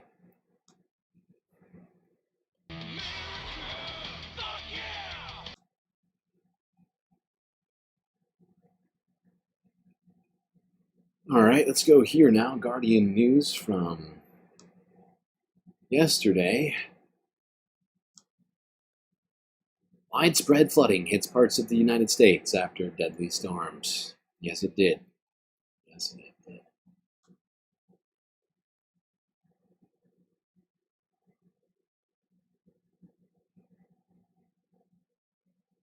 did. I'm just shocked at how quickly all of this has happened. Kentucky is dealing with historic flooding after severe storms ripped through the area this past week. The National Weather Service issuing more than 800 flood reports across over a dozen states recently. Oliviana Calmes is in Dawson Springs, Kentucky. Oliviana, how are the streets looking today? Hey, yeah, so this road is closed today. It has been the entire day, and there's a lot of roads that are closed right now. The water, thankfully, has receded enough for me to stand in the middle here, but you can see this Dairy Queen behind me. There's still a lot of floodwater all around that building. So again, a lot of these roads are closed. I'm going to actually have them pan over to where this car is trying to come in here. There's so much water in here that it's a dangerous situation to try to cross here, and this is a key road here, too. So I talked to the Dawson Springs police chief today, and he tells me that while evacuations from homes definitely happened here, businesses are also very impacted by this flooding. As far as businesses go, we're maybe looking at maybe 30–45% of the businesses. And then, of course, the other side of town where we had to evacuate a nursing home, that's a whole different area. The chief says thankfully they evacuated those 49 people from the nursing home, but they got a record-setting amount of rain here last week, more than 13 inches. Everything's floating around and drenched, and you're kind of walking around because you can't see where you're walking because the water is murky and brown. So you're walking around, and it's just, I mean, it's devastating because you see, I mean, things, pictures that are just in the water. So floodwater is still high enough that they had to hop in a boat just to go check out their home, and those waters aren't low enough for them to go actually and start cleaning up in there. They say they're tired because this area has gotten pummeled with severe weather over the past few years. A tornado in 2021, a tornado here this past year, and also a lot of rainfall in the month of February of this year. Yeah, it's almost like climate change is real.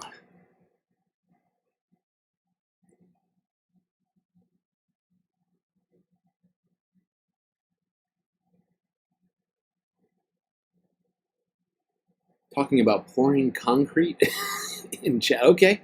Hey, everybody, you know, it is spring. Time for those home projects. I just realized that was not Guardian, and I somehow overlooked this. This is the Guardian news from yesterday. Okay. I made a huge, tiny mistake. Widespread flooding hit parts of the United States after deadly storms. Drone footage from Ohio shows the extent of the flooding in the area. Yeah, it seems like the river has just expanded by hundreds of yards. Because you can clearly tell there is a river right here. And then it goes past all of the trees on the banks of it and goes right into the neighborhoods on both sides, surrounding all the homes in that area that were even slightly lower in elevation than the rest of them. That seems fun. That seems fun. Totally normal, I'm sure.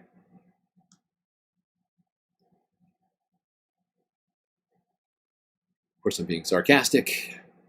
Why would you build your home in a place that floods over and over again? You wouldn't. But with climate change, more and more places that weren't prone to being flooded are now prone to being flooded. It's science. Footage from Cincinnati, Ohio shows a neighborhood completely flooded.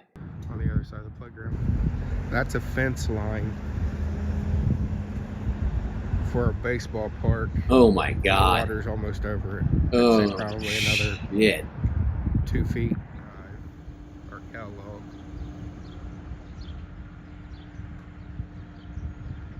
Yeah. I've seen cars underwater. I've seen houses underwater. It's just crazy. Now here's a prediction from me. You know how people are talking about us being in a recession?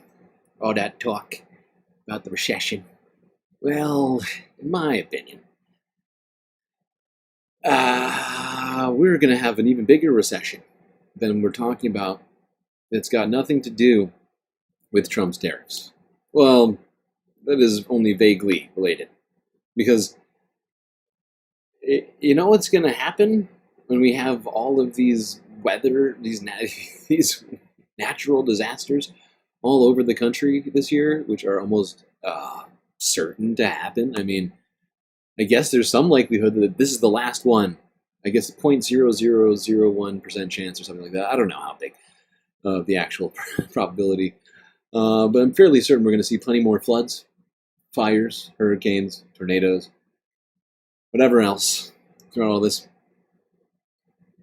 I just want you to ask yourself right now, how much economic activity can a town, village, city, whatever, participate in when the entire town is underwater? Any guesses? Because my own personal belief is very, very low. You add in the tariffs, and suddenly rebuilding becomes more expensive and almost, for some people, impossible, depending. And stuff like this will potentially, rather than just causing people a great deal of problems, may just completely shut down entire areas in the United States for unknown amounts of times. You thought North Carolina was bad? What about when they make the FEMA budget even smaller? What about when they cancel this or that grant intended to pay back cities? And suddenly cities have to borrow money to cover this stuff. It's going to be catastrophic. And I hate making terrible predictions, because when I do make these predictions, I want them to be wrong. I want to be wrong. I truly do. But I am afraid that it's going to come to fruition at some point. Back to Tennessee. News Channel 5 from yesterday. People are hurting. Clarksville family displaced again in less than 2 months by flooding. Yeah, getting displaced twice in 2 months is not great. Not great. It's sort of hard to plan for your life when you're constantly having to flee your home. Montgomery County and the city of Clarksville now officially in a state of emergency after extensive flooding throughout the area. That will allow city and county agencies to speed up assistance and get resources to residents who need it. More than 200 homes and businesses have been impacted by flooding, 1/3 of those reporting major damage. Residents were also stranded and isolated in some places by floodwaters and road closures. And for folks in some neighborhoods, sadly, this is not their first time having to face. Do you know what else I'm going to predict? Because it's already kind of happening, I've noticed. So it's not really a prediction as much as it is an observation. It seems to me like the Trump administration is only cutting FEMA funding to blue states. California, we've seen. We've seen cuts in Washington state. Both voted for Kamala in the 2024 election. And both have had FEMA cuts now. Haven't heard about any in Tennessee. Haven't heard any about any in North Carolina, Florida, Texas. Maybe he's just going to give all of the funds to the South and to states that voted for him. Illegal. I mean, Donald Trump has done more self-interested things than that in the past. I would not put it past him at all. Kind of damage. The Woodstock community, once again, dealing with the rising waters following a similar ordeal last February. News Channel 5's Patsy Montesinos has the story. It's been 2 months since the Young's family home flooded. Now water is inside their home again. You can actually see the dumpsters holding things that they couldn't save last time. I'm Patsy Montesinos, and I speak to the family once again, talking about their trauma that they're going through. We're here again. We're flooded again. Just 2 weeks ago, the Young family was finally able to return home. And it seemed like things were going in the right direction, and so we had gotten about 2 rooms downstairs drywalled again. Only to find themselves displaced yet again. Here you can see the water line of the highest point that it got. Back in February, Tina Young showed us the damage in her home due to relentless storms. They lost everything on the first floor. She says they didn't receive any help from the government. To see the amount of water that got in to our home was really heartbreaking. Less than 2 months later, severe weather has caused floodwaters to rise once again. People are hurting. Clarksville has totaled almost 30 inches of rain to date, which officials say is more than 2 times the normal amount for this time period. The flooding in this area is worse this time as far as water levels go. After being denied flood insurance twice, the Young family secured a policy after February's disaster, but it doesn't go into effect until May. It's hard to comprehend why these floodwaters are here and this not being designated as a flood zone or floodplain. Tina's biggest... Ooh, new floodplains, you say? That's exciting. That's exciting. That's one of the great things about climate change. As the ocean continues to rise, new floodplains come up. Oh, that's good. It's all very exciting for everyone, I'm sure. Give me a joke. Jesus Christ. How long will it take to snap people out of their fucking sleep on this shit? I'm genuinely wondering to myself.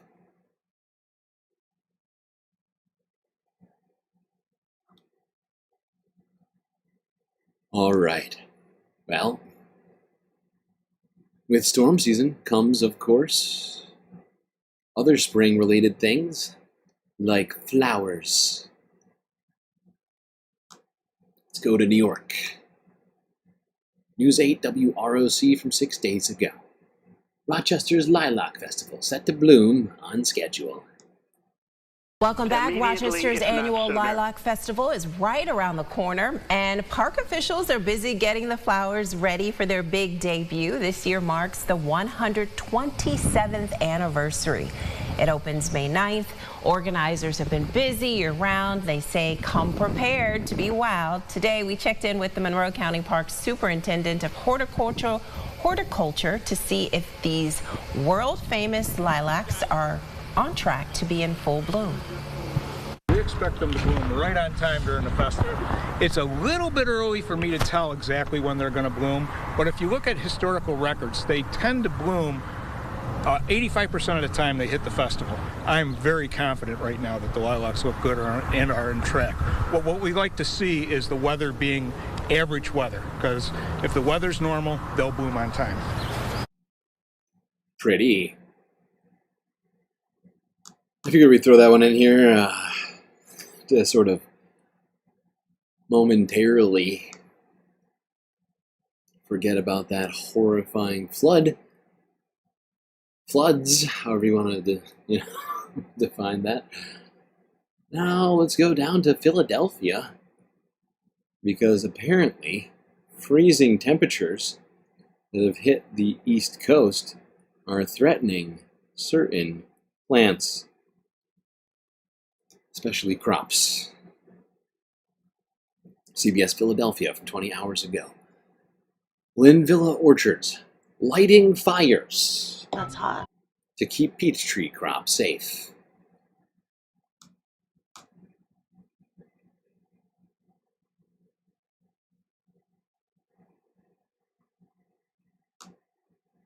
Efforts are underway right now at a local orchard to protect a precious crop of trees from the overnight freeze. That's right. CBS News Philadelphia's Jan Carabeo live at Linvilla Orchards. And the picture behind you tells the story, Jan. Crews trying to fight the frost with fire, trying to preserve the peach trees there. Jim and Janelle, good morning. Let's put this into dollars and cents, shall we? Linvilla Orchards is trying to save $200,000 worth of peaches this morning, and that's why you see these fires burning behind me, trying to keep these crops warm. We are coming to you live from just one of many acres here on the property, just one orchard. There are 12 acres of peaches in this orchard alone, and right now the trees are in full bloom. That's when they're most sensitive to the cold. In ideal conditions, every single flower on each tree can become a peach. It's as simple as this. Those flowers freeze this morning, there will be no peaches this season. So Linvilla is taking this action. That work has been happening around the clock since 11 o'clock last night. The orchard has about a dozen people out here right now tending these fires to keep the flowers from freezing. They'll have to do this through the coldest part of the morning, which is sunrise. Head farmer Norm Schultz says this is only the third time Linvilla has had to take this action in just about 30 years. But 5 years ago, they did lose the entire crop, and they certainly don't want to see that happen again. If it gets down below 25 degrees, you know, we could actually lose most of the peach crop tonight. So we're trying to burn some fires. The main idea is to produce smoke, to get a blanket of smoke over the orchard and to catch the heat coming up out of the ground. There you go, people. Pre-smoked peaches. Yeah, the unexpected can always send us humans into chaos. And unfortunately, our weather is becoming more and more unpredictable. Just like the economy. Hey, look at that. Things are all lining up. Unpredictable economy, unpredictable weather. All right, let's stay in Philadelphia. Because throughout the storms that have gone through the area, there's been some near tragedies. This is from 2 days ago. Witness recalls near-death experience as massive tree falls on car. A near-death experience caught on camera. Watch as this tree comes Holy crashing shit. down on top of a car on Lenape Road in Kennett Square this morning. She almost died. It was inches away from her death. She could have died easily. 1, 2, 3 inches. Amazingly, the woman was able to open her door and get out of the vehicle. She then runs up to the driver in front of her, seemingly dazed and clutching her head. John DeBoe watched it all. He was on the roof of this Carco gas station across the street checking the HVAC system when it happened. I heard cracking, and then I looked over and I saw it starting to fall, and I'm like, oh my God. That tree was so big, he was worried it would hit him from across the street. You see the trunk basically explodes when it hits the parking lot. This afternoon, workers were busy cleaning up the debris left behind. The large tree still sitting on the side of the road. Jesus Christ. That was close. Now it would appear that that tree was dead. And in the winds, it just fell over like it was nothing.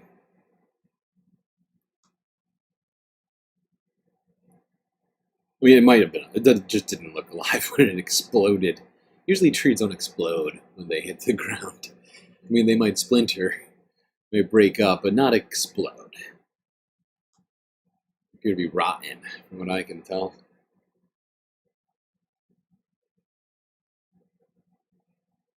Now let's go to Yonkers in New York from 2 days ago, where a large boulder caused a building to collapse.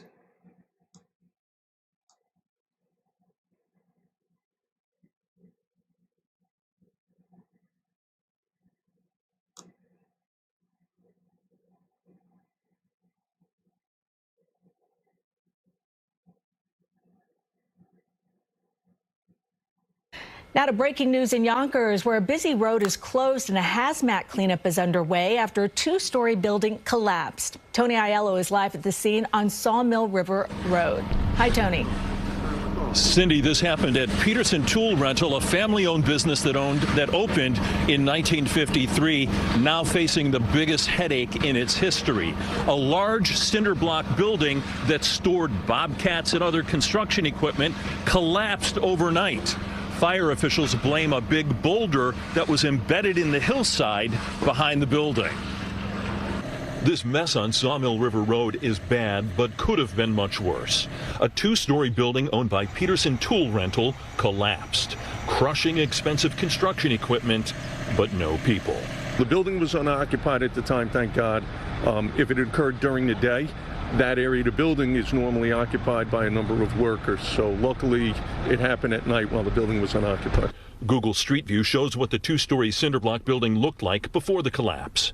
The building hugged a rock outcropping that supports a hillside leading to the street above. This is the view from Prior Place looking down to the collapse. You can see the damage to the foundation and equipment under the rubble. It appears that a large boulder that was embedded in the hillside behind that let loose, took out the rear wall, which resulted in the two-story southern portion of the building collapsing. The boulder. Yeah, and with recent rainy weather in the area, that hillside was primed or something like that.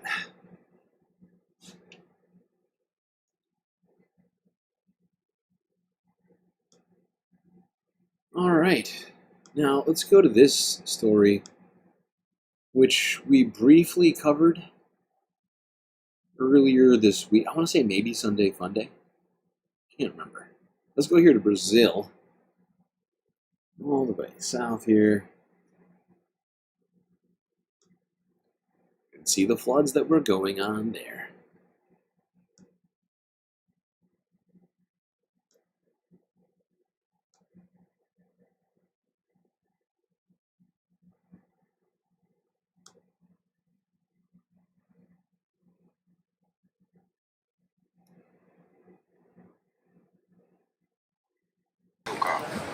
Eu vi carro submerso aí do lado de fora da rua. Na outra rua.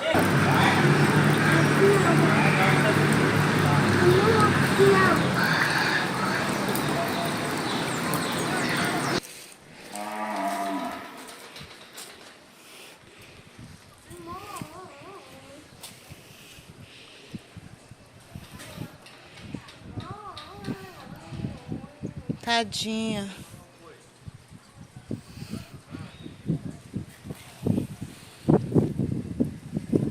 Que dó.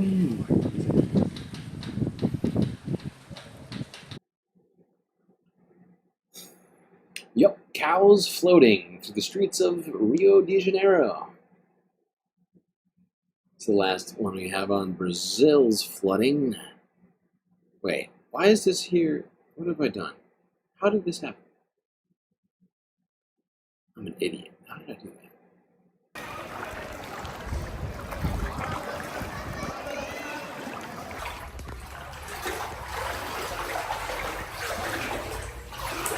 My emergency situation was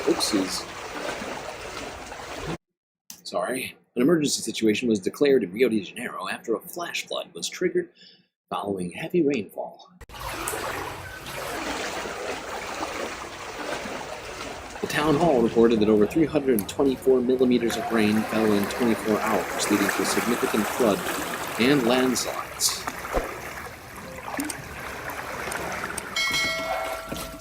According to local authorities, at least 346 people have been left homeless due to this storm.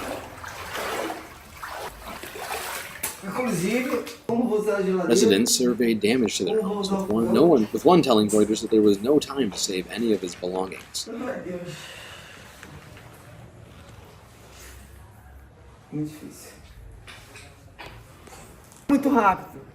Very fast, very fast. It started raining overnight. Time to save anything. The water came very quickly. And it started raining straight away. There was no time to save anything. The water came very quickly. Emergency decree allows the city to access additional resources, take measures to protect populations, including setting up 36 points and shelters.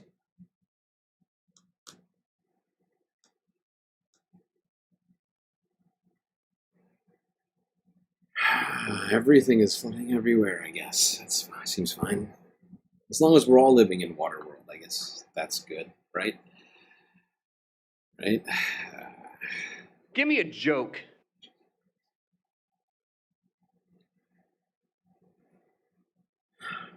It's really, I mean, it's the spring. This is not, we haven't even really hit peak.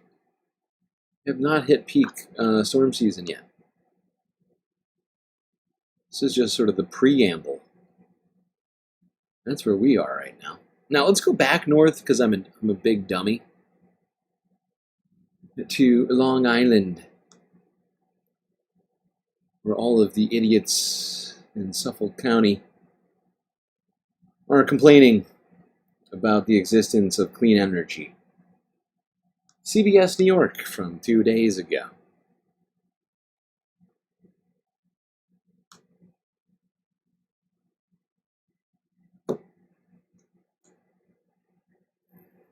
Is Earth Month, and we are focusing on stories shaping our environmental future. Carolyn Gussoff reports on offshore wind development in New York and how a federal pause on leasing impacts Long Island and beyond. We have this untapped renewable resource, the wind. This is going to power millions of homes with almost zero fossil fuel use. Melissa Perot walks Smith Point Park Beach, where offshore wind energy will soon come ashore. Nearby crews lay cables for New York's second wind farm, with 84 turbines 30 miles off Montauk. The planet is at stake. We see the glaciers melting, you see the storms, you see the floods, and the number one way to curb climate change is to stop our CO2 output, which is fossil fuel use. But hope has turned to uncertainty. They're littered all over our country like garbage. On day one in office, President Trump halted. I love how Donald Trump sees windmills as garbage, but coal as being clean and beautiful. Clean, beautiful, clean coal. It's truly incredible, much better, much less trash. Much less trash from that than from solar and wind energy. Wind lease sales and permits, ordering a full review. His energy dominance strategy prioritizes oil, gas, and coal, he says, to lower prices. We have more energy than any other country, and now we're unleashing it. My reaction was we encouraged it. On the other end of Long Island, and the flip side of the debate. This woman is a fucking idiot. She looks like she's living a great life, though, here on Long Island. And what's great about that, the irony of it, is that at some point, if the waters rise enough, Long Island's going to be one of the first places to go. Immediately, if not sooner. Action was we encouraged it. On the other end of Long Island and the flip side of the debate, Christina Kramer applauds the decision. She turned against offshore wind when a transmission line was proposed on her Long Beach block. Our residents don't want to be lab rats. Her group argues wind energy is unreliable. We don't want to be lab rats? In what way is in what way? In what universe is getting energy from a windmill being a lab rat? I've never heard anyone suggest such a thing. What does this thing say? What is her little... There are other better ways. Other better ways than windmills? Like what? And environmentally harmful. Industrializing our ocean will serve no benefit to the ocean, our marine life, the fisheries, the jobs, the natural environment.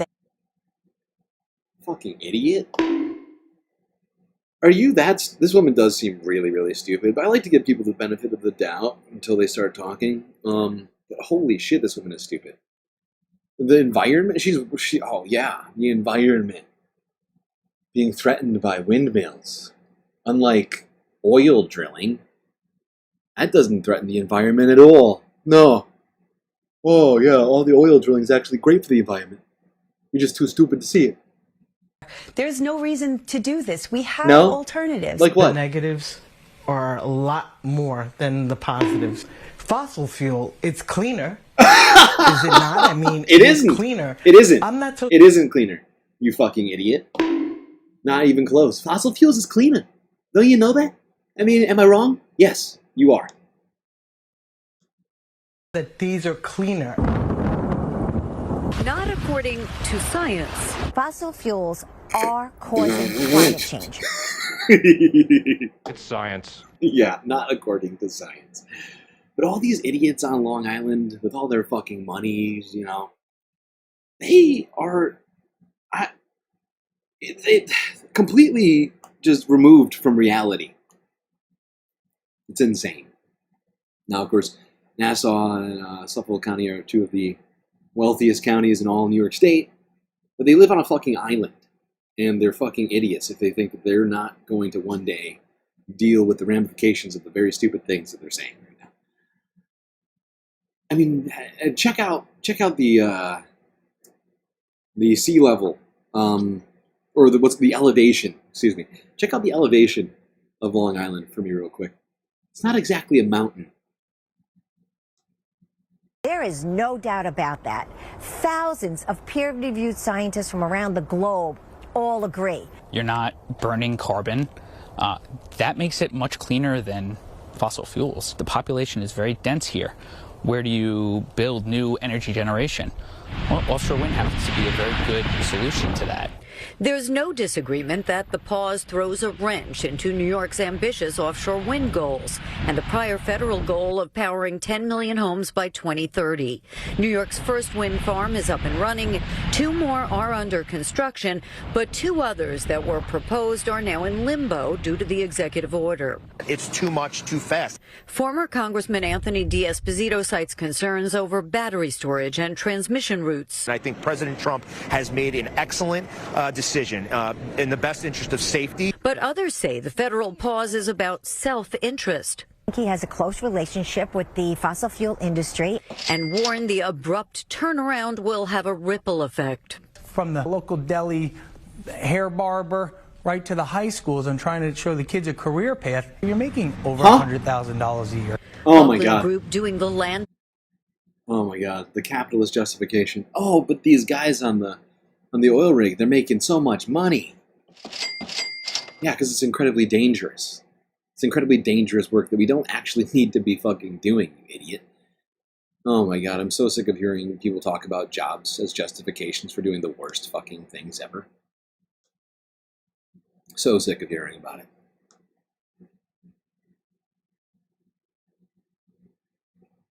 Oh, Long Island, one of the worst islands.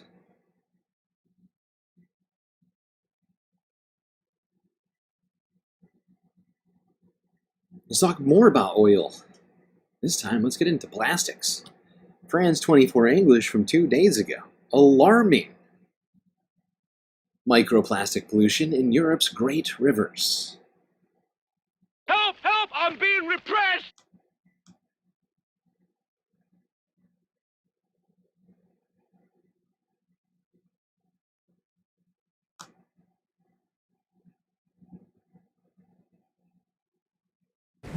The Seine, the Thames, the Elbe, Europe's biggest rivers are filled with plastic pollution.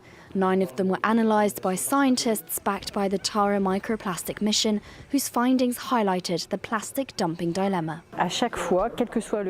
Every time we sampled a European river, we found plastic. So in all our samples, plastic is present. And the big finding is that invisible pollution is more important than visible pollution. Microplastics are among the main pollutants impossible to see with the naked eye. They are synthetic textile fibres that come from washing, or particles that spurt out under car tyres, or when unscrewing the cap from a bottle of water. They're invisible and yet heavily impact ecosystems and pose a risk to human health. They can be ingested at every link in the food chain, and what we know is that in each plastic product there are roughly 16,000 chemical molecules, 3,000 of which are toxic.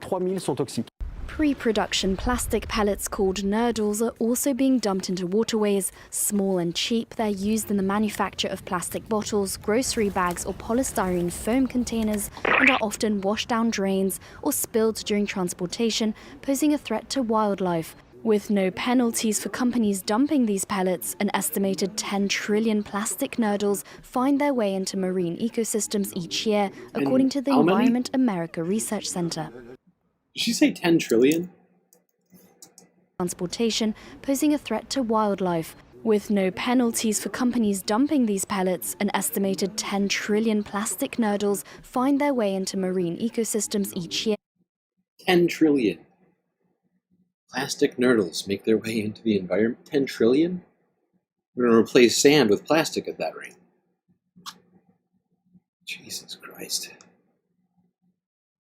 Why is everything we do so fucked?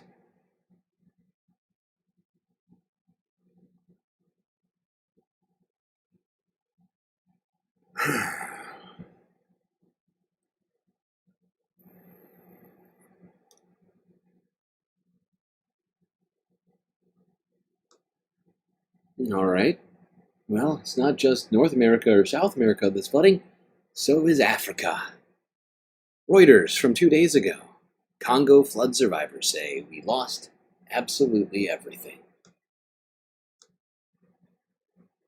A nurdle. A nurdle is, that's a good question. Nurdles are used in manufacturing of plastic goods. They're basically just nubs, like little, slightly larger than, like a, I think they're like about lentil size, maybe slightly smaller. Residents of Kinshasa. They're basically just tiny little plastic beans that get melted down, turned into all sorts of stuff. Okay.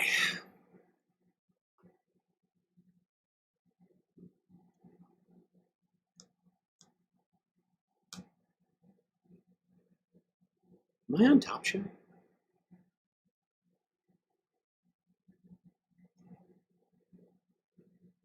Oh, I just realized what's going on. Okay. To the DRC. A place that probably didn't need more problems. Residents of Kinshasa, the Democratic Republic of Congo's capital, waded through floodwater to get to their homes on Monday after severe flooding killed dozens and left many more displaced. This is the living room, the sitting area, and everything, says local Prasad Nandu as she points out the extent of her home's damage. Nandu says she spent 72 hours trapped in the water with her family, unable to eat. We lost everything. We didn't recover anything, she says. Torrential rains over the weekend destroyed homes and roads, killing dozens in the capital, the provincial health minister said on Sunday. The Njili River, which runs through part of the city of around 17 million people, overflowed its banks on Friday night.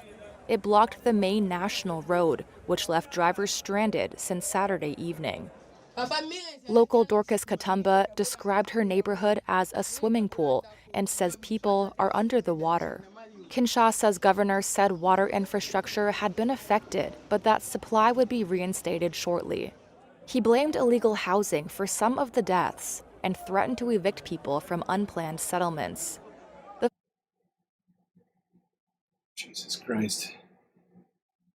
Yeah, this is definitely not what the DRC needed. You know, everything going on there.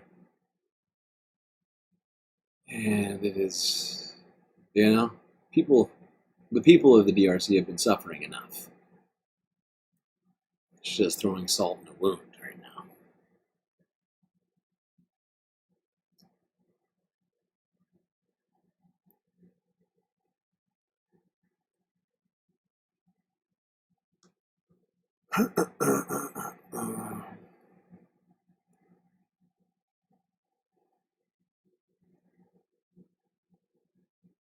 Global solar and wind grid with massive DC interconnectors. I'm trying to imagine that right now. That would be pretty great. That would be pretty great. Although, I am fairly certain that's going to be a tough time to do in this current climate. Get everybody to work together. But it's a great and beautiful, a very great, very beautiful idea, which I absolutely support. I'm fairly certain a number of people will be left out of that grid, or would opt out of the grid right now.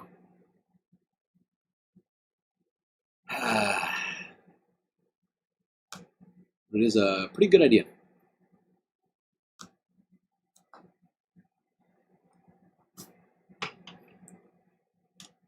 But I'm afraid right now we gotta all just think about how we manage to, you know, lower our energy out, or, well, at least our fossil fuel consumption,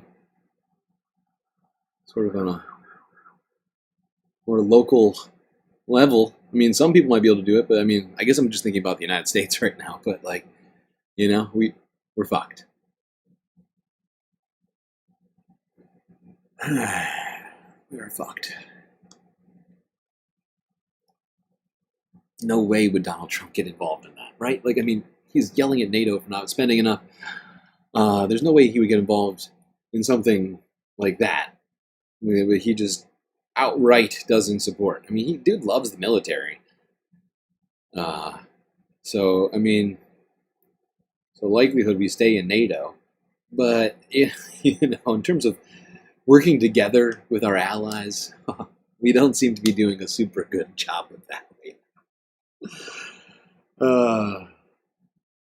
Just thinking about Donald Trump getting involved in some sort of multilateral green energy project is almost laughable.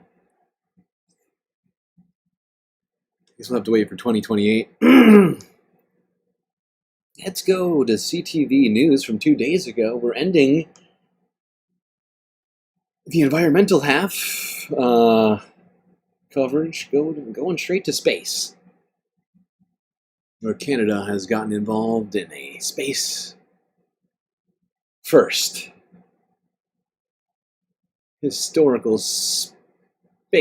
My brain just broke. Historical, not really discovery. Historical space breakthrough. Okay, finally for us, a Waterloo company says it's captured the first ever X-ray image in space. It was done aboard a spacecraft using technology developed at the University of Waterloo. Yeah, Tony, CTV's Spencer Turcott has more on the monumental achievement. 3, 2, 1, ignition, and liftoff. From NASA's Kennedy Space Center last week, this capsule blasted off on what is dubbed the FRAM-2 mission. Copy, stage 2. A mission with two goals: become the first crew to capture the Earth's polar regions from low Earth orbit and develop advancements for long-range space exploration. One of 22 experiments had some major Canadian and, more specifically, Waterloo, Ontario influence. Taking X-rays for the first time ever up in space. Amal Karnik is the president and CEO of KA Imaging. His team built the world's first multi-layer spectral X-ray detector, a fancy name for something that allows you to see the soft tissue independently of the bone image and the soft tissue. So thanks to Karnik and his co-founder, Professor Karim at the University of Waterloo, their technology allowed for this to happen: the first medical X-ray image in space. One that mimics the first ever X-ray image taken on Earth over a century ago. Seeing the first images was, groundbreaking. And, well, we're actually in space, so maybe call it space breaking. The Space X-ray project happened on a SpaceX capsule, but it wasn't their mission or funded by them. Still, it didn't stop the SpaceX team from being impressed on launch day. And this machine can also help us measure astronauts' bone density, so we can actually keep track of how they're doing in that respect. They lose anywhere from 3 to 4% per month. So think about the longer voyages to Mars. The long voyages to Mars that we've never taken, yeah. That we really have no reason to bring humans to Mars. Mostly because humanity probably couldn't survive on Mars, even if there was some sort of massive shipping apparatus to bring things to Mars, like water and food. There's still the problems of the lack of atmosphere and the amount of radiation, difference in gravity, and other things like that that would make it near impossible to live on Mars, unfortunately. But hey, it's fun to think about. There we go. One Canadian company getting involved in some space medical procedures. Groundbreaking shit happening in space.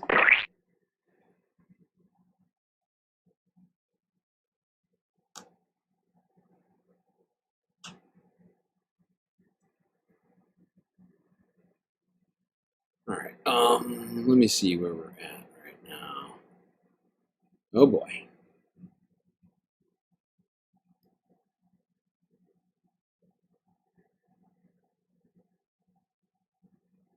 Okay, let's get some of the Earth news done too before we get to our fourth break, I guess, right?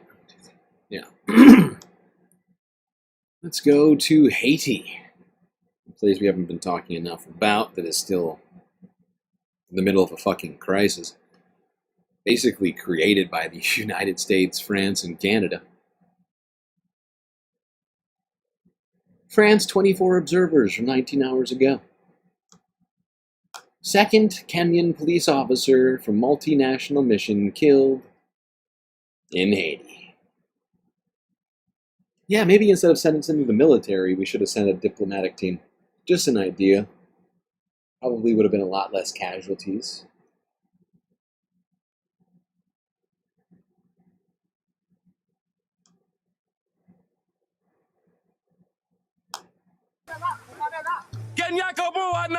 The Kenyans think they're a big deal, but they are nothing. This is an armored car belonging to the Multinational Security Force in Haiti, the MSS. It was burned by one of the gangs the force is there to fight. The multinational force, which is headed by Kenya, arrived in Haiti last June. A Kenyan policeman was killed in the incident. It happened in a town called Pont-Sondé in central Haiti. Here's what happened. First, a vehicle belonging to the Haitian police got stuck in a ditch, suspected of being deliberately dug by the gangs. The MSS force sent 2 armored cars as backup. One also got stuck, while the other developed a mechanical issue. That was when the gang attacked. We've got three armored cars, 1 black and 2 belonging to the Kenyans. Here's the black one.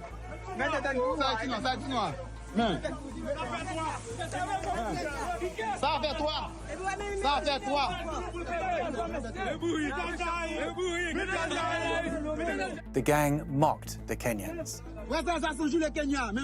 You see this? It's a Kenyan flak jacket. Its owner is dead. We got him. If the Kenyan president wants to recover his body, he has to negotiate with me. They posted a video of the dead officer's body. We've killed 2 Kenyans in Sabien. The officer's name was Benedict Kabiru. He was the second Kenyan police officer killed in Haiti. Here's a question. Why are Kenyan troops in Haiti? If the United States and France and Canada want Haiti to remain a colonialist puppet, why not send our own troops there? Why did we go out? Oh, you say it's because they're black and because we got this sort of weird what do you call it? I can't think of words right now. I'm so tired. What do you call it? Sort of transferal of responsibility, and we feel like the optics of sending Kenyans looks better.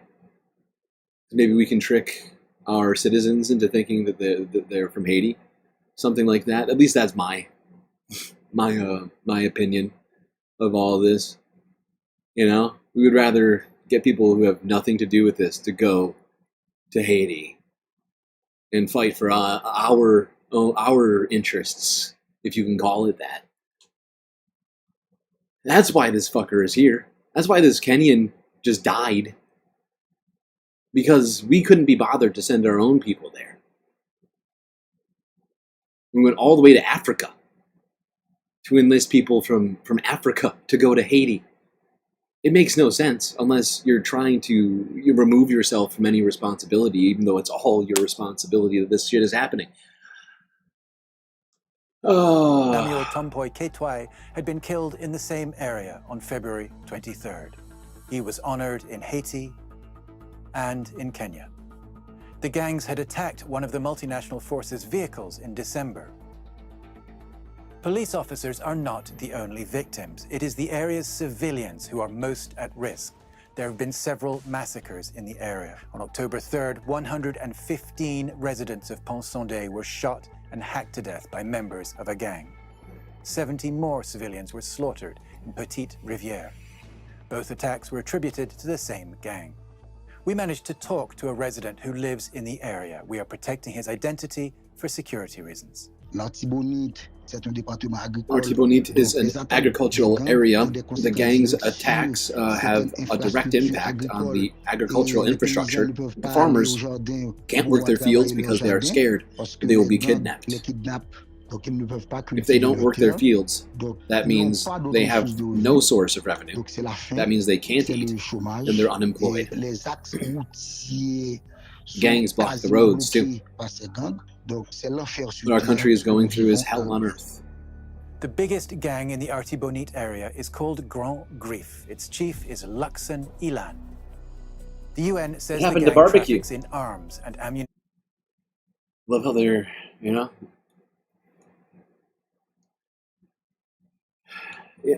This is a very annoying topic for me to talk about because, yeah, the gangs are committing atrocities, and I don't approve of it.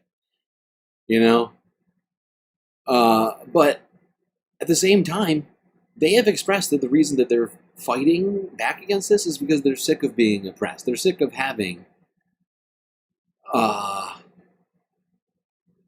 their government dictated to them by foreign powers. They're sick of that corruption that their government has definitely engaged in over and over again.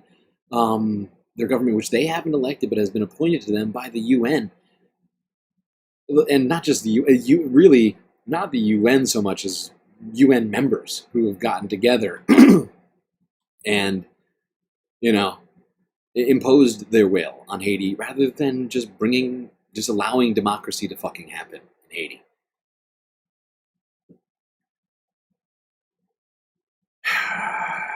For some reason, for the last, 200 years, colonialist powers have wanted control over Haiti.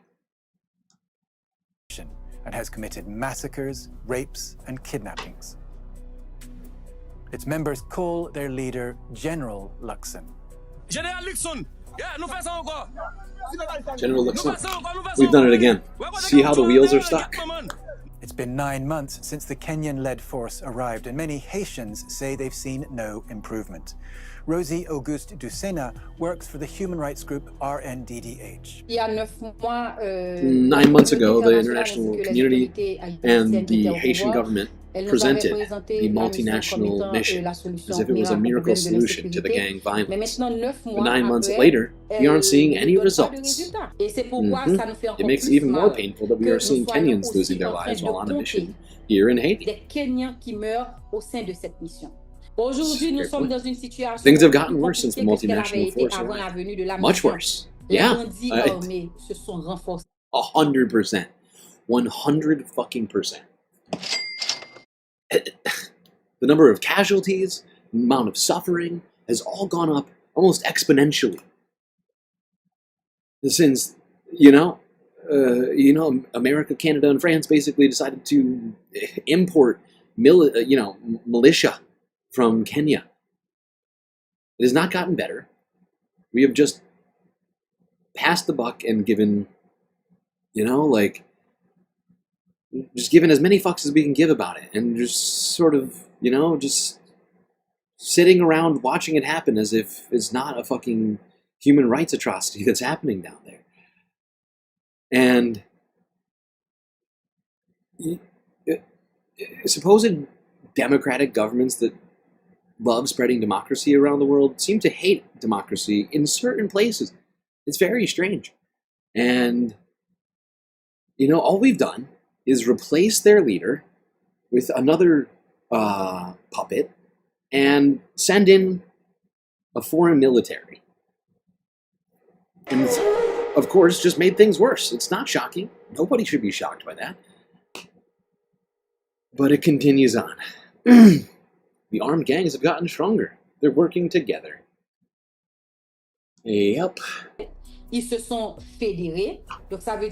making things more complicated on the ground. The Kenyan personnel aren't from here. They don't know Haiti. Their mission is going to take time. They need to get used to this. That's where I completely disagree with what she has to say. The mission is going to take... It's been 9 months. It's been 9 months. You just said it yourself, stupid. The mission is going to take time. They need to get you... They need to get the fuck out. They need to get the fuck out and we need to help democracy happen. Not allow this to just drag on. Let them get the lay of the land. How many months more will it take for them to get the lay of the land exactly? I don't think waiting another 9 months would be good for Kenyans or Haitians. The RNDDH says the multinational mission lacks resources. Today, the multinational force has just over 1,000 police officers. There were supposed to be 2,500. In the Western District of Haiti, the multinational force, in Artibonite, the force is present in several locations, but not in a major way. When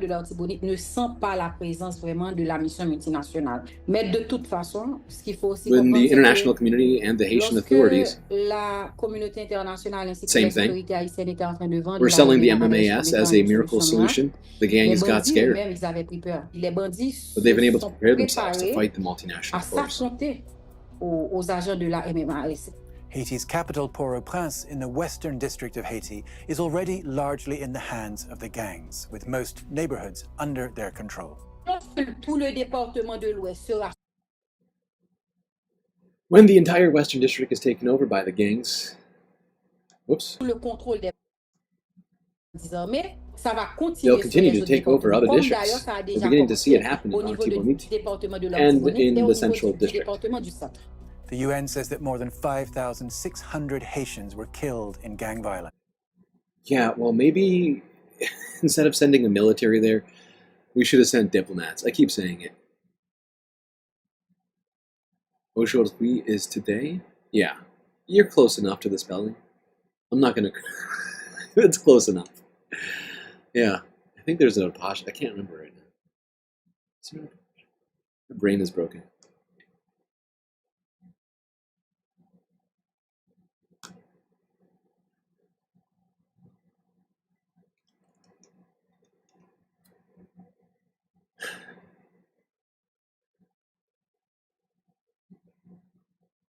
I'm fairly certain there's an apostrophe between the D and the hui. If I'm not mistaken, my friend spelling right now. I'm trying to think. You're very close, Jerry. Just missing the apostrophe. Yeah, it's a horrifying fucking situation in Haiti that just continues to devolve. That the United States has a major hand in. Same thing for France, while they gaslight us about all this shit on the France Observer. Although some of that information, I would say, was generally accurate in terms of the geopolitical situation. Until they started suggesting that they just needed more time to solve it. They just needed more troops. Fucking idiotic. Fucking idiotic. Anyone who thinks that sending more troops to Haiti is going to solve the violence and death is really, really stupid. Or being really disingenuous. Never has anything like that. That's not how wars work. You know, you send more troops, less people die? No, that's more bullets, more dead. Now let's go to the other side of the island, to the Dominican Republic, where a different tragedy is underfoot. If you didn't hear about it, a nightclub in the Dominican Republic collapsed and has now killed at least 115 people. That's an updated figure, but this is a video from about 20 hours ago. Yeah, let's go here.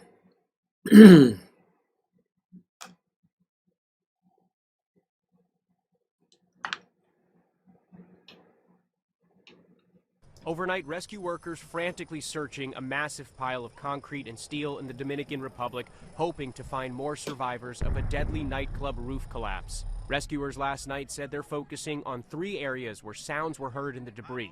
A man was pulled from the rubble nearly 12 hours after yesterday morning's collapse, when the iconic club was packed for a concert. Video circulating online shows a man pointing to the roof, the singer on stage also looking up. Then the roof collapses, and the video goes dark. the scope of the devastation seen from above as authorities use heavy machinery to dig through all that debris. Among the dozens killed, a saxophonist on stage, local politicians, and 2 former Major League Baseball players, including Octavio Dotel. Officials say the former pitcher died on his way to the hospital. On social media, Dotel's former teams, including the Yankees and Astros, paying tribute to the former World Series champion, and the Mets holding a moment of silence. Another player, 44-year-old Tony Blanco, was also killed in the roof collapse. Mets team manager Carlos Mendoza reflecting on the tragedy. Nuestros amigos dominicanos. Mendoza saying we have a lot of Dominican community in the baseball world, so our prayers to their families. Andrew Dimbert, ABC News, New York.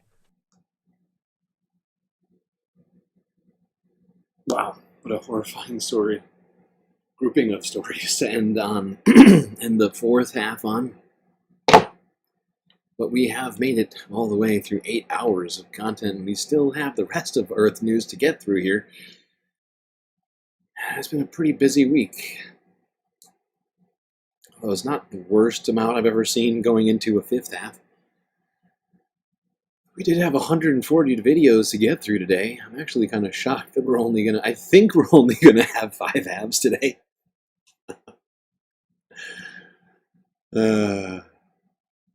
I need to do something about the amount of videos we watch every day, or every stream. I have not been streaming enough this month.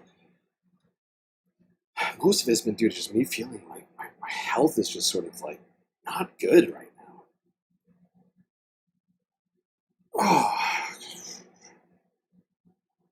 Which is why I've been getting back to trying to work out regularly. I've been taking advantage of our space breaks to work out, do push-ups and things, trying to get myself back in shape. As being sedentary, having bad sleep schedule, and eating poorly has not been helping. Not gonna lie. All right. Well, we'll get back to all of the galactic news after these space messages.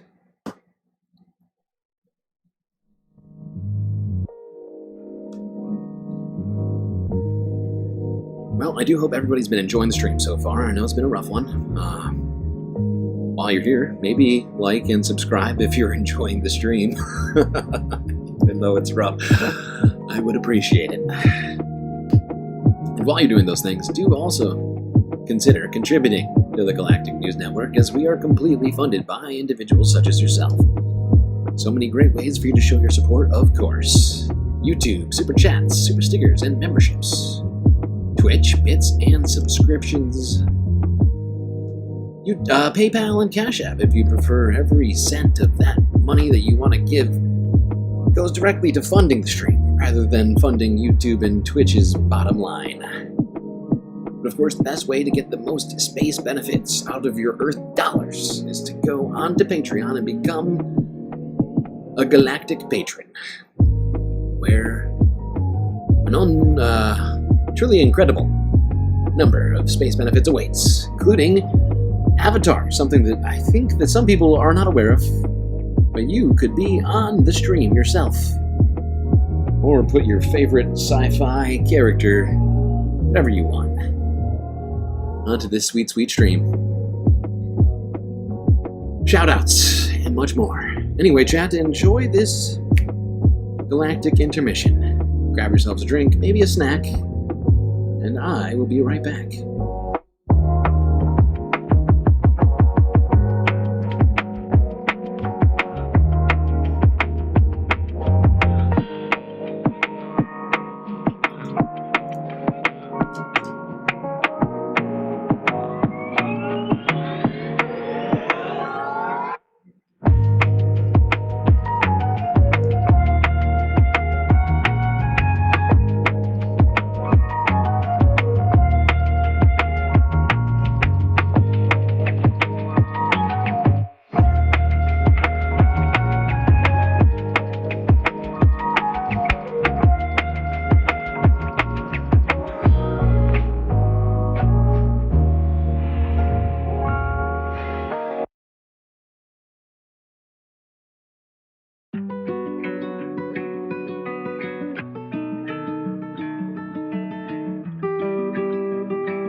Well, chat, I do believe you know what that sound means. It's time for us to get back to the show. Let's buckle up those seatbelts, space fams. It's time for you to enjoy some more space casting. That's right. And we still got a bunch of Earth news to talk about today. Not going to go far from Haiti and the Dominican Republic, just a bit south, down to Panama to start off this fifth half.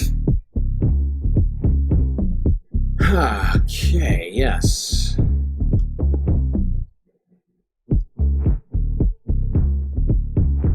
Panama. Why are we going to Panama? Have we invaded the canal yet?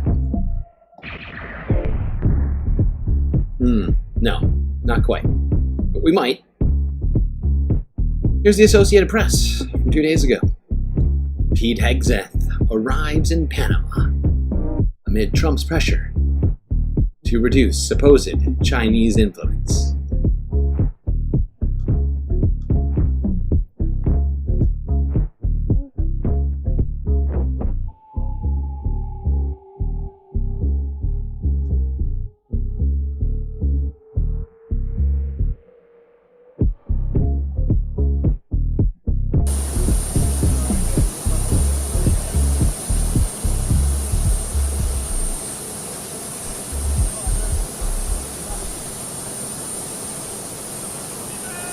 Little Petey boy.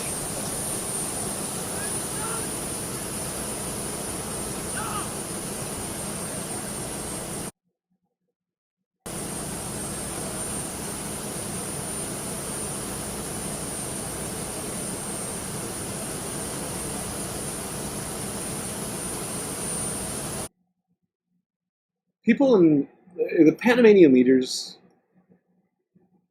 they seem, what's the word?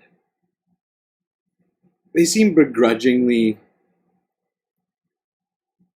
like, it seems like they're begrudgingly going along with all of this right now. Some of the expressions, I feel like, you know, they feel like this is if I were in Panama, I certainly would feel like Pete and the United States are kind of invading without troops, just sort of a soft power invasion. First it was little Marco. Don't worry about it, little Marco. Gentlemen. Now it's Pete. Wouldn't call it glad handing, but just sort of shaking the hands of leaders on the tarmac as he arrives. Let's move it along now to what he said on the first day of his little trip to Panama. Sort of Forbes breaking news from yesterday. Let's see what Defense Secretary Hegseth had to say.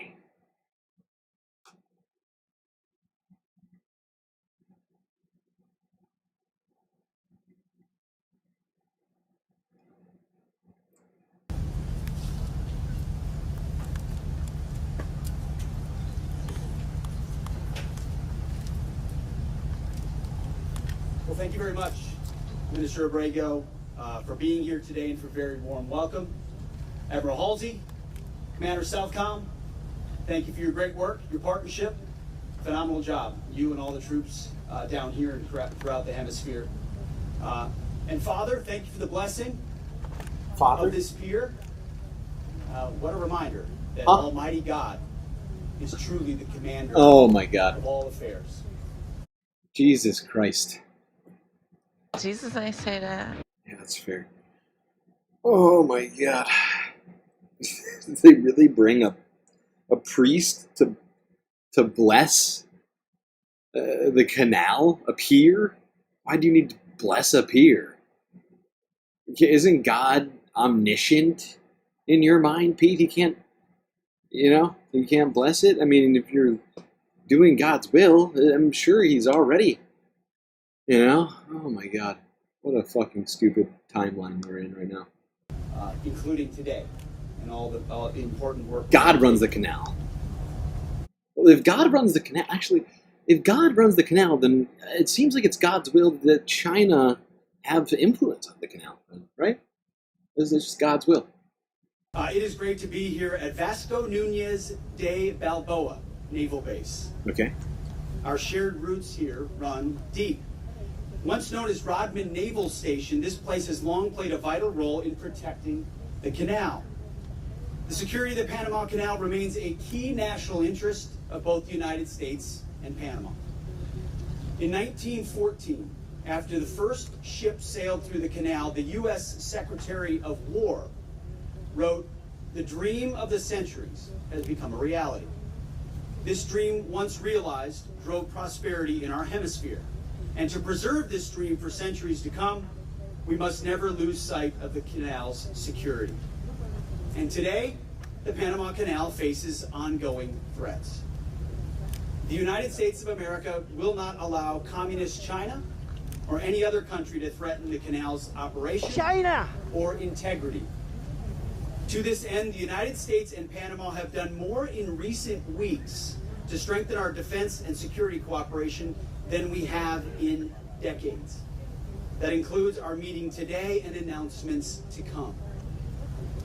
As we speak, U.S.-based military units are involved in joint exercises, planning, and other forms of cooperation with our Panamanian.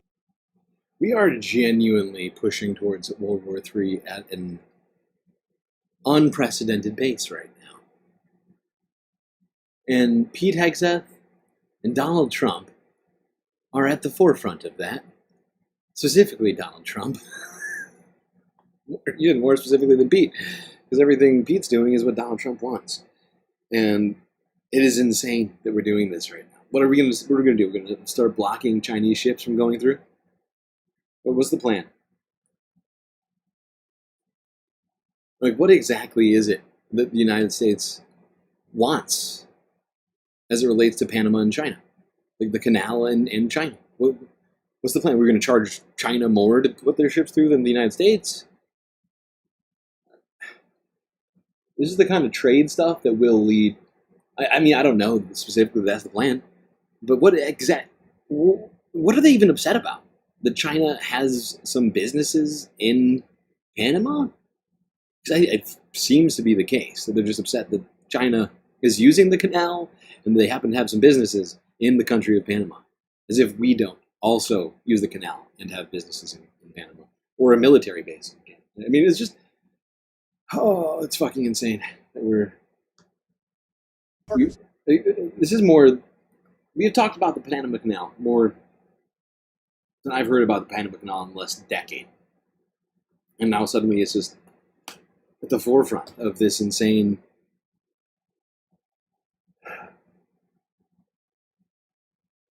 What do you even call this? What happens when you're being an isolationist and expansionist? Is there a word for that? An isolationist, expansionist? There must be a word for being... whatever. Both the Atlantic and Pacific sides of the canal. And together, we will take bold first steps to revive our defense and security ties between our countries. Right now, a U.S. Coast Guard cutter will transit the canal coming up this week to conduct counter-narcotic operations in the Eastern Pacific. U.S. Coast Guard cutter Kimball is moored in Panama City to conduct a subject matter expert exchange with personnel from the National Aeronaval Service of Panama, or SANAN. The USS Chosen, where I'll be tomorrow, is a guided missile cruiser. It's also docked in Panama City for a port visit as part of CENTSEC 25, the ongoing conference.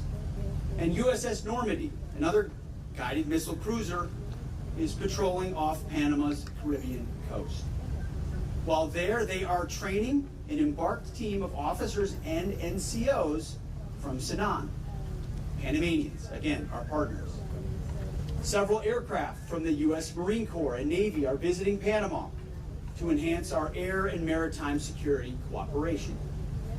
We have stood up the Joint Security Cooperation Group, Panama, here in Panama City to coordinate U.S. military activities with our Panamanian partners. Great. Yes, let's militarize the Panama Canal.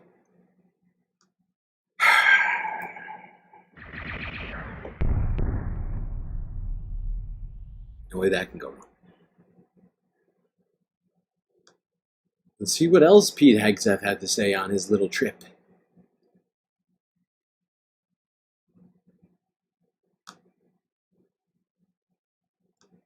This is Forbes breaking news from 11 hours ago.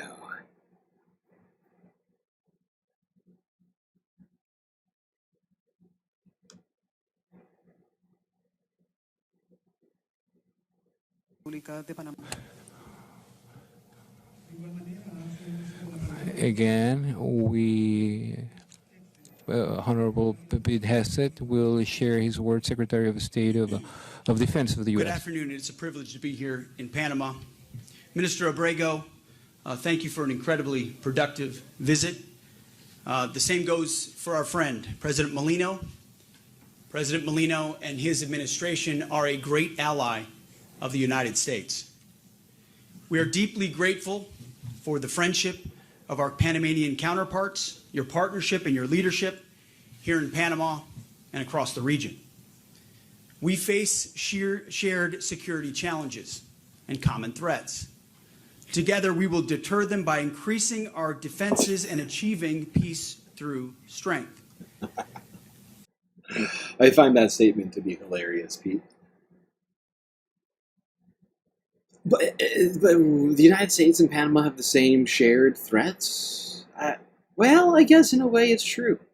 You know, Panama is under threat from the United States, and so is the United States under threat from itself. I don't think that's what Pete meant, but that's the reality of it if we want to talk about shared threats. You know, Panama and the United States under threat from Donald Trump and his administration, people like yourself. Since President Trump was elected, our two nations have done more to strengthen cooperation in a few months than we have in decades. And President Molino, who we met with earlier, we have you to thank in large part for that as well. We're partnering closely in three areas. First, securing our borders and stopping mass illegal migration. What Panama has done in the Darien Gap is incredible. Crossings down 99% since a year ago. Second, we're countering violent cartels and criminal enterprises. And third, we're securing the Panama Canal and countering China's malign influence. The Panama Canal is key terrain that must be secured by Panama with America and not China. To that end, that is why the United States and Panama have just signed a memorandum of understanding on cooperative security activities. And will be signing, just moments after this press conference, a joint declaration with the Minister of Canal Affairs on the security and operation of the Panama Canal, which is a framework for U.S. warship and auxiliary ships to sail first and free. First and free? The Panama. First and free. So we get to be first and free. Everyone else has to be second or some point after that and not free? Is that essentially what we're saying? I mean, that is exactly what we're saying here. So we want priority. It's not that we're being treated badly. It's that we're not being given enough priority. That's what we were saying at the beginning of all this, is that, you know, the United States isn't being treated wrong by Panama or, their attempts to use the canal. We were allowed to use the canal. We've had no problems being disallowed from using the canal. And the objection that Trump and his little sort of acolytes have with the Panama Canal is that we're not being given priority at every possible opportunity. You know, and that's the sort of insane thinking that we're dealing with right now.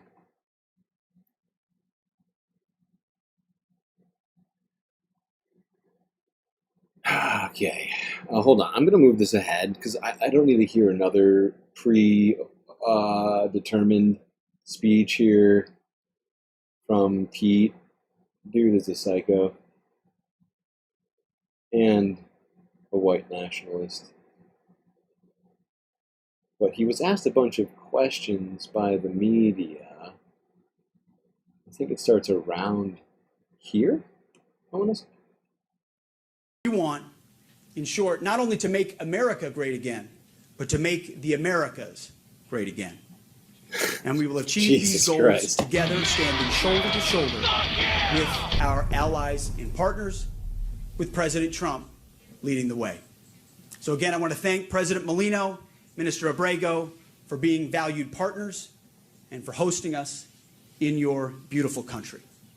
And with that, we look forward to your questions. Do you, Pete? We appreciate the words of Secretary of Defense of the United States, Mr. Hegseth. Thank you for your remarks. At this time, we open the floor to questions to the media. Right now, we have Mr. Adolfo Berrios from La Estrella de Panama. Buen día. Good day. Señor Secretario de Defensa, Mr. Secretary of Defense, you mentioned the U.S. troops that are helping the Panamanian forces, and the memorandum talks about increasing bilateral activities. The joint announcement in English makes no mention of Panama's sovereignty over the canal. So the U.S. recognized Panama's sovereignty over the canal, and if there are plans from the U.S. to maintain a permanent military presence in Panama beyond the current cooperation and training. Appreciate the question. Yeah, guys. We certainly understand that the Panama Canal is in Panama. And protecting Panamanian sovereignty from malign influence is important, which is why when President Trump says... I think the short answer is no. I think the short answer is no, Pete. Oh my god. Maligned influence in Panama? What do you call what we're doing right now, you fucking asshole? You idiot. From malign influence is important. Such a stupid Which statement. is why when President Trump says we're taking back the Panama Canal from Chinese influence, that involves partnership with the United States and Panama. So, and we're grateful that they've welcomed U.S. troops on Panamanian soil. Sovereignty? By invitation, through rotational joint exercises, and that's what you'll see in the Memorandum of Understanding. Sovereignty. Is an opportunity to revive, whether it's the military base, naval air station, locations where U.S. troops can work with Panamanian troops to enhance capabilities and cooperate. In a rotational way, we welcome the opportunity to have an increased troop presence here alongside the Panamanians to secure the sovereignty of the Panama Canal. It's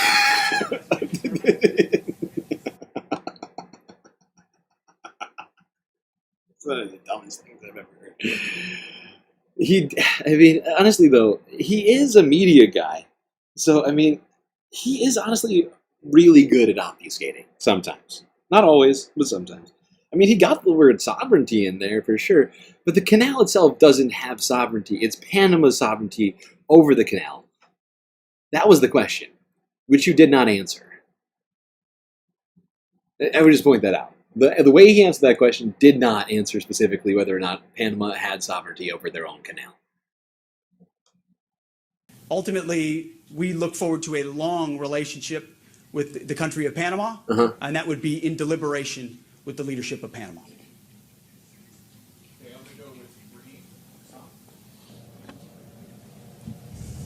Well, thank you, Secretary. Thank you, Mr. Minister. Two parts, if I may. Number one, the Chinese responded quite aggressively to your trip, saying, well, accusing the U.S. of blackmail. So I thought I'd just ask you, have you blackmailed anyone? And, Minister, do you feel blackmailed at all? My second question is for the Minister about Taiwanese That's a great question. sovereignty. This country has ceased to recognize Taiwan since 2017. Did Taiwan come up in your conversation? It is a great question. I wonder whether or not the foreign minister or president of Panama feel at all coerced or pressured by the United States. Yeah, it's a fantastic question. My second question is for the Minister about Taiwanese sovereignty. This country has ceased to recognize Taiwan since 2017. Did Taiwan come up in your conversations this week? And is that something you'll pursue again? Thank you. Well, I don't know anything about blackmail. Appreciate the question. You don't know anything but I do know about about strength. You don't know anything about peace through strength and deterrence. You're seeing strength from President Trump with tariffs, with reciprocal tariffs, recognizing that he's going to protect American industries and American workers from unfair trade practices that have existed for decades, and no one stood up on behalf of America. President Trump is doing that in real time right now.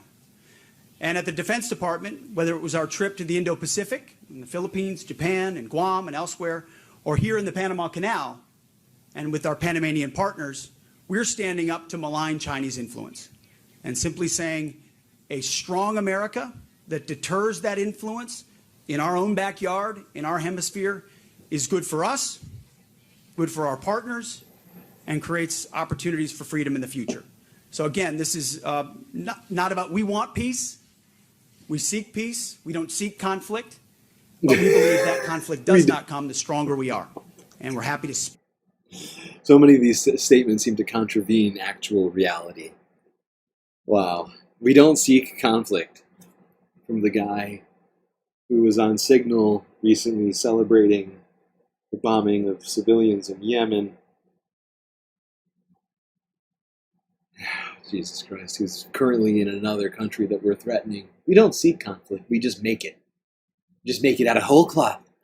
We don't go looking for conflicts, we just make them up. It's like, hey, it'd be cool if we could do this conflict today. You have to go finding one. I already got ideas for conflicts. Here, Pete. Go to Panama.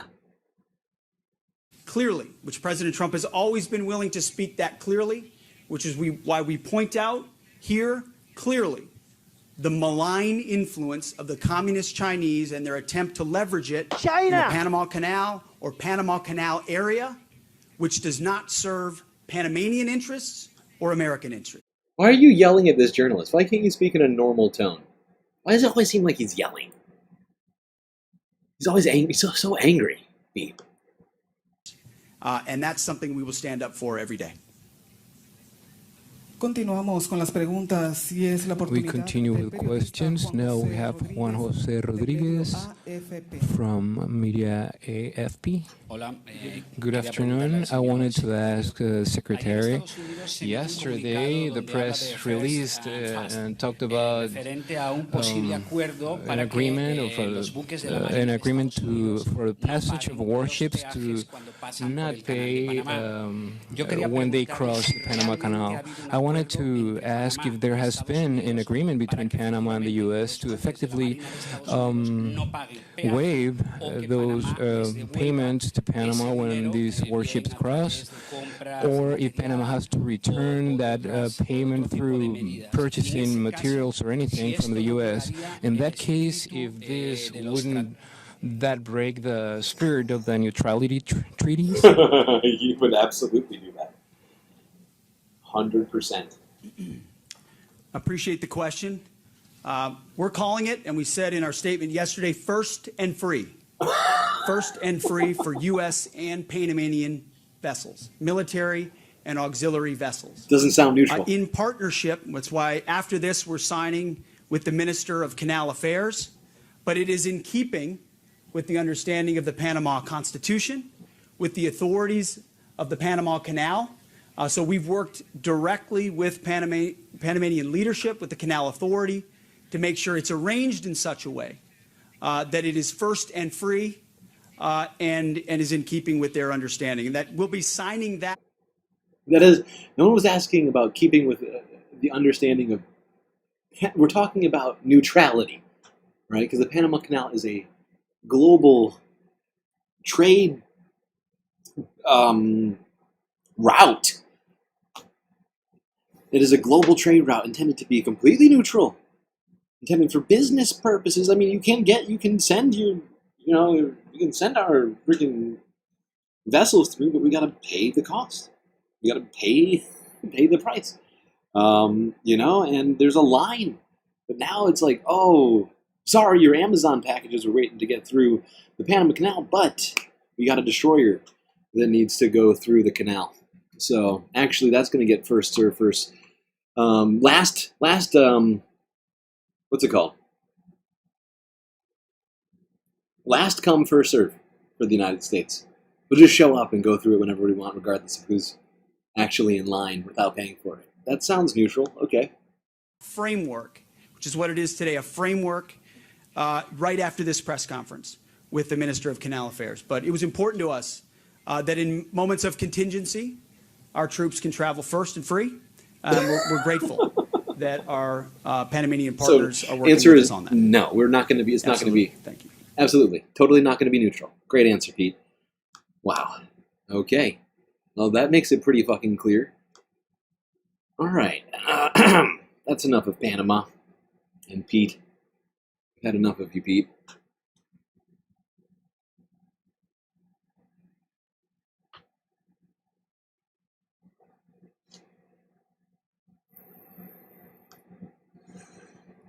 Okay, let's go to the UK, where on Monday, Keir Starmer came out to let us know UK is going to be undoing some of its electric vehicle targets in the country. Not like the UK needs to try and cut down on their emissions. Why are they relaxing electric car sales targets? Well, because of the Trump tariffs. Immediately, if not sooner. Now, the UK government has announced a relaxation of electric vehicle sales targets to help the car industry in the face of those trade tariffs from the US. Currently, at least 28% of cars sold by manufacturers in the UK must be electric vehicles. That will rise every year till 2030, when every petrol and diesel car sold will incur a fine. Well, amid mounting pressure from car makers, the government announced today fines would be reduced from £15,000 per car sold to £12,000. They've also created a carve-out for smallest car firms, with a number of luxury brands such as Aston Martin and Bentley being granted exemptions. Well, the Prime Minister, Sir Keir Starmer, has been speaking on a visit to Jaguar Land Rover, the plant there, after the firm announced last week they'd pause their imports into the US due to those new tariffs announced by the US President. There's no doubt the challenge, but this is a moment for cool heads. Nobody wins from a trade war. You know that. But it's also a moment for urgency, because we've got to rise together as a nation to the great challenge of our age, and it is the great challenge, which is to renew Britain so that we're secure in this era of global instability. And nobody is pretending that tariffs are good news. You know that better than anyone. 25% tariffs on automotive exports and 10% on other goods. That is a huge challenge for our future, and the global economic consequences could be profound. Well, let's speak live to Andy Palmer. He's the former CEO of Aston Martin and COO of Nissan. He oversaw the launch of the Nissan Leaf, the first mass-market zero-emission vehicle, and he is now the chief executive of Palmer Energy Technology, a battery and energy storage company. Thank you so much for being here on the programme. What do you make of the UK government's move here today on this? Well, it's good that the UK government has recognised that the auto industry is at a moment in time in a real trouble and needs help. So that's really good news. It's also good news that we understand that the industrial strategy is being pulled forward, and that would hopefully more institutionally bring the kind of support that the industry needs. The industry is at a big crossroad. There's an awful lot going on right now, obviously from the exiting from COVID, the cost of living crisis, the Ukraine war, the transition of technology from internal combustion engines to EVs, all of this going on, and then, of course, the tariff issue. And so, yes, the industry does need help, and the UK government has stepped in quickly to at least help in some way by relaxing the ZEV mandate to make it a little easier to manage the transition. Yeah, so I think you say a little easier because critics have already made the point that they don't think it goes far enough. Even when it comes to those fines, it's a small drop, and that potentially is the backdrop for all of those manufacturers. Yeah. Not shocking that the UK is having to backtrack on environmental policies in the midst of a trade war. But that's the sort of thing that's going to happen. People will make, in my opinion, bad decisions but necessary ones, and depending on what calculus you're using, to avert even bigger problems amidst this trade war. And the fact is, it's not over. Donald Trump walked back some of the tariffs, but there's still tariffs existing. 10% across the board, 25% on the steel, the aluminum, and cars. And the fact is, we are going to, this whole idea, this pause, it actually, in my estimation, the pause that Donald Trump has put into place, the walk back, I think makes things even more uncertain. Like, hear me out. I'm not saying they're good in the slightest, but just think about this.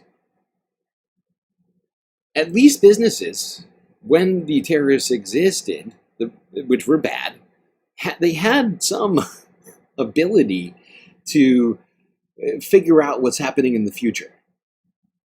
Now, they've been paused for 90 days, for 3 months, until sometime in June. I guess this time in June. June 9th, I guess, is going to be the day, June 10th, but something like that. And so what are businesses supposed to do? What are governments supposed to do in this moment, right? Are they supposed to go ahead business as usual? Are they supposed to guess who's because this is the thing. All of a sudden, a huge amount of uncertainty is thrown into the market, right? People are going to have to guess, literally somehow, without any, without any inside information, figure out where tariffs are going to go back on, and where tariffs are perhaps maybe going to be left off. And they could be wrong on those guesses, right? So how do you invest in that environment? How do you say, okay, let's build a factory here, not knowing what the tariff environment is going to be 3 months from now? In June, will there be tariffs and more tariffs from Cambodia or not? Will there be more on the EU or not? Will there be more on the UK or not? There's no way of knowing. There is literally no way of fucking knowing. And at least there was some amount of certainty around the at least now. But now it's like, okay, so like practically world-ending tariffs might or might not come in 3 months. And there's no way to say for sure. And I guess we'll just, go about business as usual till then. No, I don't think that anybody's going to be doing that. They're going to be freaking out. They're going to be sitting there trying to, they're going to, who knows exactly. But I assume that they're going to be having some serious sit-downs with some different analysts, just poring over the numbers and trying to figure out who stands a chance of having these tariffs permanently lifted and who's going to be put in the doghouse, right? I don't know. I don't know what's going to happen. But it's not a good environment for making decisions. Oh, God.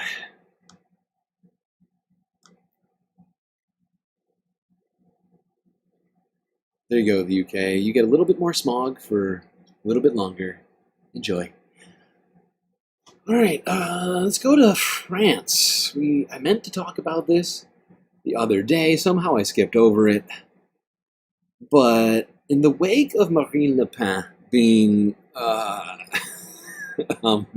found guilty in a court of law for having misappropriated ECU funds on her own election, as well as national rally-related events or whatever else,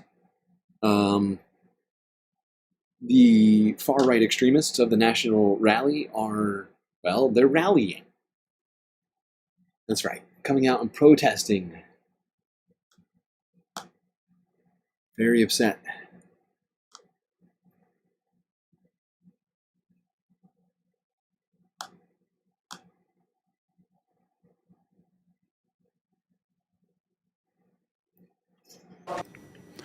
And France 24's Antonia Kerrigan is at the National Rally protest in Paris.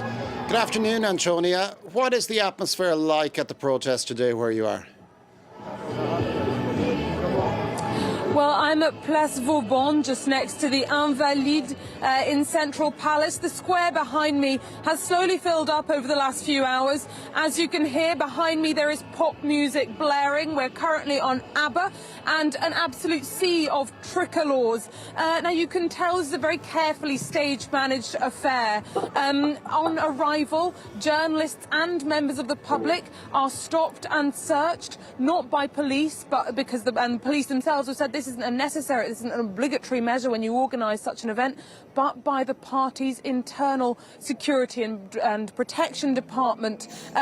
Of course, this may reflect organisers' fears of such an event getting out of hand. So they've carefully stopped and searched people. You can also notice behind me that there are none of those handmade cardboard signs with slogans on them. All the banners we can see are very specifically either support of Marine Le Pen in the abstract or Marine Le Pen for President 2027. So you can see that there have been clear directives saying, do this, don't do this. This is what we're here to do. This is a rally in support of Marine Le Pen and not a protest against the judiciary.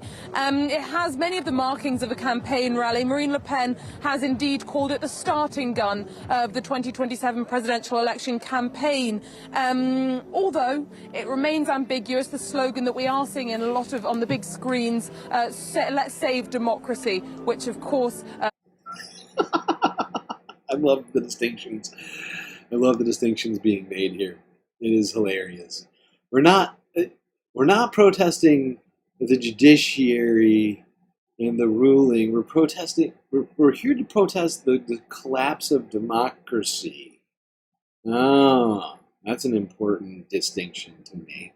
Now they're just trying to avoid being seen as, protesting a verdict. Seen as sowing, what's the word? I cannot think of it right now. But I just find it hilarious. I mean, because really, what are they actually protesting here? Are they protesting Marine Le Pen having committed crimes? No. Are they? It's pretty clear what they're protesting, even though they're pretending to protest something else. They're protesting that their leader got convicted in a court of law. That's what's happening. We got some serious Trumpian vibes here in France right now. Okay. I got one more on this. Another France 24 clip from 3 days ago.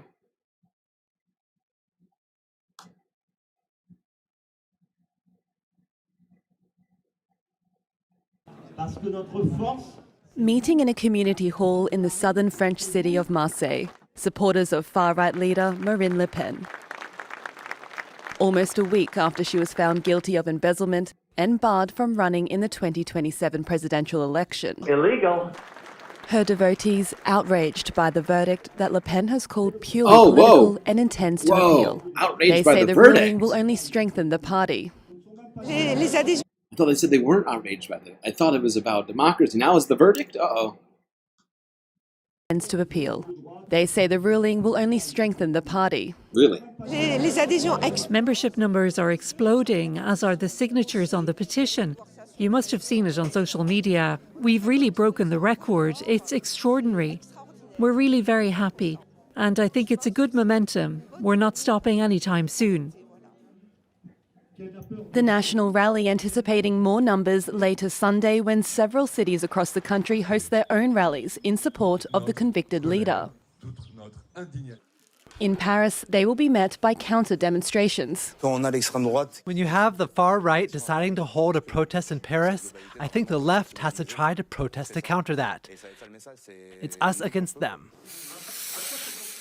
Not quite a face-off, but a third rally planned for the capital. The Renaissance Presidential Party calling for the law to be respected. It's not an anti-national rally demonstration. What we want to do is respond to them. We're not going to let them trample on democracy and justice. If they really want to claim the presidency, they'd better respect the rules. Another protest against the far right is scheduled for Saturday, April 12. Shocking. There we go. Counter-protests being led by other French people against the national rallies. A 6th century sort of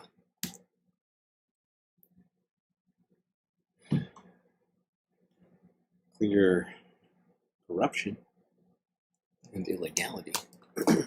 Oh, hold on. I'll be right back. Something just happened.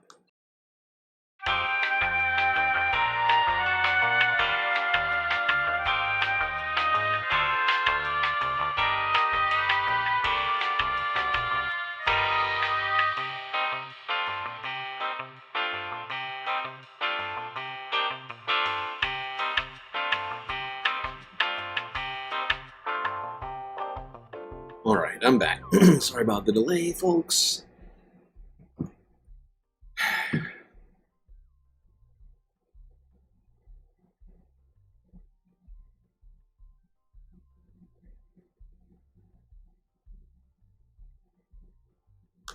Okay, we covered this last week. Why is this still in here? Oh, whatever, I'll skip past it. Alright, let's go to Italy. CNN from a day ago. Now, this isn't really an Italy story. I just figured I'd throw it in here because I have another Italy story after it. I mean, it kind of is. It's half Italy, half the United States. CNN from yesterday. How U.S. tariffs will affect Italian food. No more manja for you.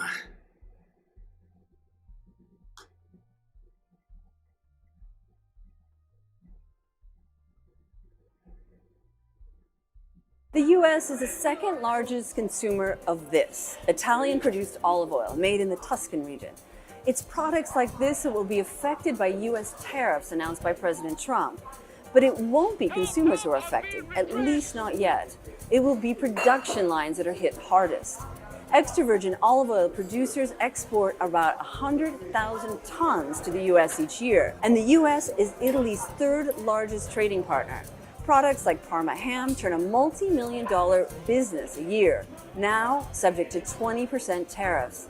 These extra costs are likely to be handed down to the consumers in the long run, eventually even here in Italy. Producers are worried that if exports to the U.S. slow down due to a lack of demand for made-in-Italy products, they will have to make cuts. And that could mean a drop in supply even here in Italy, meaning shelves like this could soon be bare. Immediately, if not sooner. Now, that story did come out before Trump dropped the reciprocal tariffs. And I do not recall what the number was for Italy. It's still going to be made worse with the current existing tariff.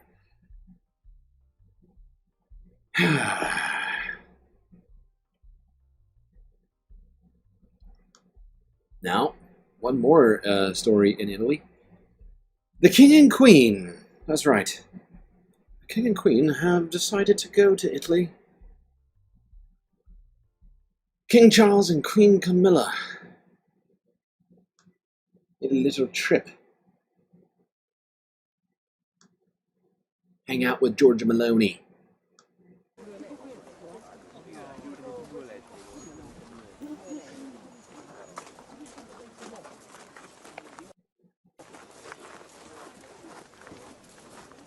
That's not the king, I'm pretty sure. It's just some guy. Kind of looks like Italian Secret Service or something. What's up with the sunglasses?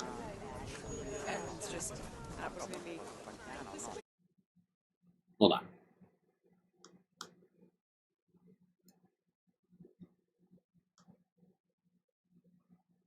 Where's the king?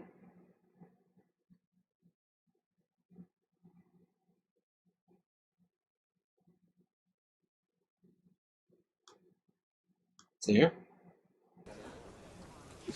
Oh, Kingy. Where art thou?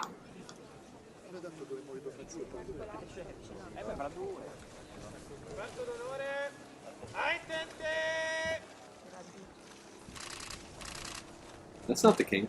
That's Giorgia Meloni. What's up with the all-white? Georgia always looking like she's in some episode of, like episode, but like she's like in, I feel like she's always looking like she's in the Hunger Games or something. You know, one of the rich elites that are watching the games from afar. Oh, son of a bitch. Nobody can see what's happening. God damn it. Everybody missed Giorgia Meloni's outfit. That's very depressing. Is that Lammy? Wow, get the focus. Come on. Who's in charge of the camera? No autofocus on this thing? Buddy, twist the lens. Get us some clear pictures. There. Yeah, that's definitely David Lammy. Fairly certain. Okay, hold on. What's up with these half-assed Italian hats?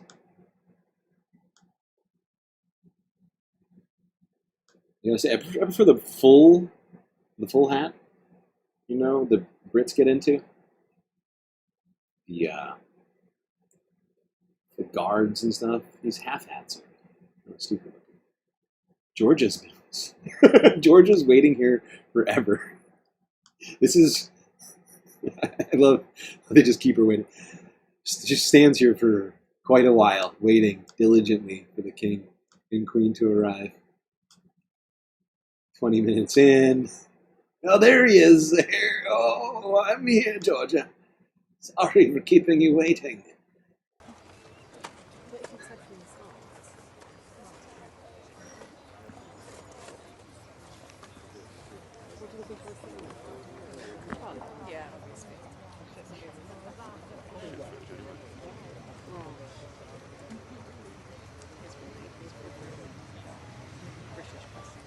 They almost the Italian guard hats almost look like a stunted Orthodox Jewish hat.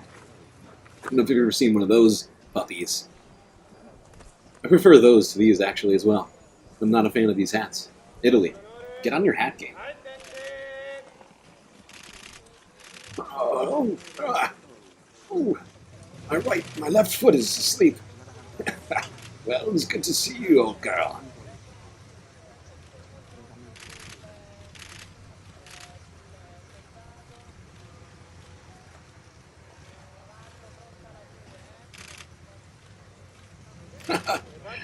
Oh yes, it's good to be in Italy. Onori a Sua Maestà, il Re del Regno Unito di Gran Bretagna e Irlanda del Nord.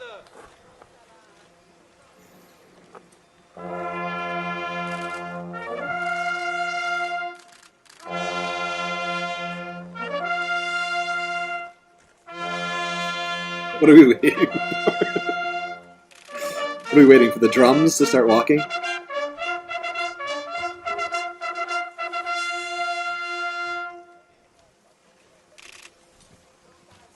Okay. What are we waiting for right now? Oh, I see. A horse crossing. How to have a horse crossing.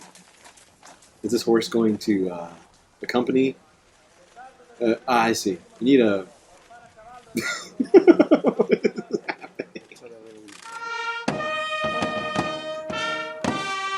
Yes, everyone needs a horseman with a drawn sword to lead them down.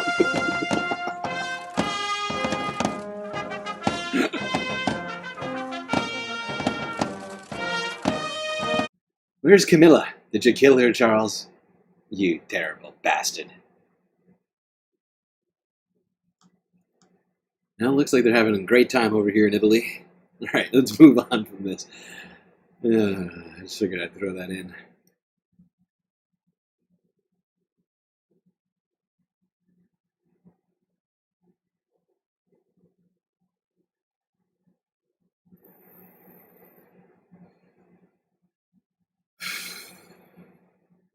Now,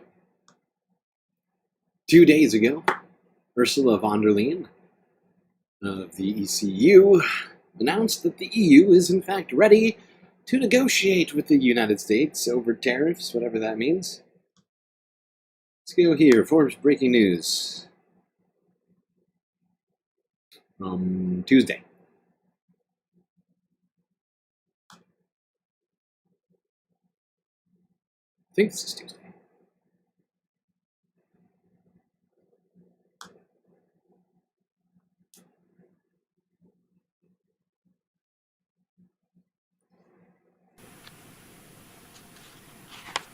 Good morning. Good morning. President Trump's announcement of universal tariffs on the whole world, including the European Union, Actually, this was Monday, is a major blow to the world economy. Sorry to confuse everyone. I made a huge, tiny mistake. The date clearly says April 7th, which is, I believe, Monday. I deeply regret this choice.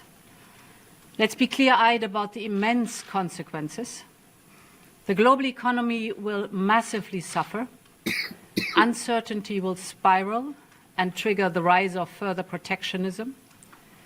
The consequences will be dire for millions of people around the globe, also for the most vulnerable countries, which are now subject to some of the highest US tariffs. The opposite of what we wanted to achieve. The tariffs will also hurt consumers around the world. It will be felt immediately. Millions of citizens will face higher grocery bills. Medication will cost more, as well as transportation. Inflation will go up. And this is hurting in particular the most vulnerable citizens. All businesses, big and small, will suffer from day one. From greater uncertainty, to the disruption of supply chains, to burdensome bureaucracy. The costs of doing business with the United States will drastically increase. And what is more, there seems to be no order in the disorder, no clear path through the complexity and chaos that is being created as all US trading partners are hit. In the past 80 years, trade between the European Union and the United States has created millions of jobs. Consumers across the Atlantic have benefited from reduced prices. Businesses have benefited from huge opportunities, leading to unprecedented growth and prosperity. And at the same time, we know that the global trading system has serious deficiencies. I agree with President Trump that others are taking unfair advantage of the current rules. Are they? And I'm ready to support any efforts to make the global trading system fit for the realities of the global economy. But I also want... Well, it would appear, the negotiations are finally happening. After the tariffs were announced, that's usually how it goes, right? Now, I don't want reality. Yeah. Although, on the same day, Ursula and the ECU proposed 25% counter tariffs on the United States, so at least some U.S. imports. They were a bit more targeted with their tariffs than the United States was, which has just been a completely broad-brushed and haphazard, ill-conceived, and incompetent attempt at a... Well, let's get more on the trading action in Europe with our correspondent in Brussels, David Keaton. Great to have you on the programme, Dave. So we're just hearing now that the EU Commission is proposing counter-tariffs on a range of US imports at 25%. Yes, exactly. So this is actually the retaliation for the earlier tariffs, the steel and aluminium tariffs that Trump had announced 2 months ago. Those are 25% tariffs on steel and aluminium. At that time, the Commission proposed this retaliation and drew up this list, but it was waiting for feedback from European companies and European national governments. So this is basically left over. And it really doesn't come close to the retaliation that would be needed for this latest tariff, which would be a blanket tariff of 20% set to go into effect on Wednesday. So these tariffs are worth 26 billion euros. That's the amount of goods that they would hit. By the Commission's own estimate, reportedly, the tariffs that will take effect on Wednesday, the blanket across the board 20% tariff, will hit 380 billion euros. So clearly a 26 billion euro package of retaliatory tariffs isn't going to make a difference here. I think the big question is whether the Commission is going to try to sell this or project this as being a retaliation for Wednesday's tariffs, even though this was already announced a month ago in retaliation. Yeah, that's a fair question. But the fact is that the EU has less levers to pull than the United States does. But they're also, I think, being cautious, or we're being cautious.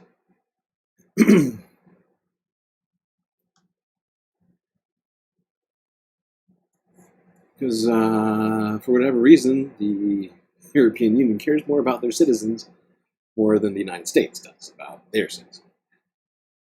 Yeah.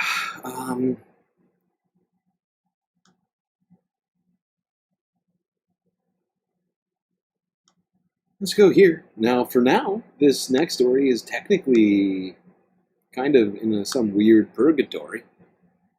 Let's go to Liechtenstein. CBS Evening News from yesterday. The tiny country of Liechtenstein reeling over 37% tariffs. Yes, indeed. Why we tariff Liechtenstein 37% ever? I cannot tell you. Doesn't make a lot of sense. That's what Donald Trump wants to do.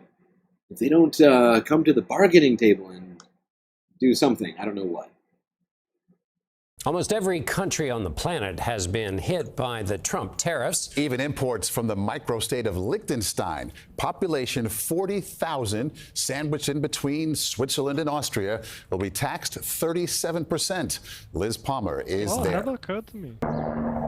Liechtenstein is tucked away between the Swiss and Austrian Alps. So tiny, you could fit it 4 times over into New York City and have room to spare. But this alpine paradise is home to several world-class makers of premium products that turn it into a people of Liechtenstein. Or as I like to call them, Liechtensteinians. Very nasty, even though they're a very tiny country with almost negligible exports. They're very terrible to our country. Must tariff them immediately. Immediately, if not sooner. Target. Power tools, for example, cables and connectors, and high-quality fillings and false teeth. So basically, Liechtenstein is being punished for making things America wants to buy. Exactly, yes. Dr. Gerald Hosp is an economist with the Zukunft think tank. Liechtenstein. That just broke me. Me and that guy saying the same thing at the same time. That's exactly right. That's exactly right. Donald Trump is punishing other countries for American spending habits. That's exactly. And it's not just Liechtenstein. It's everybody.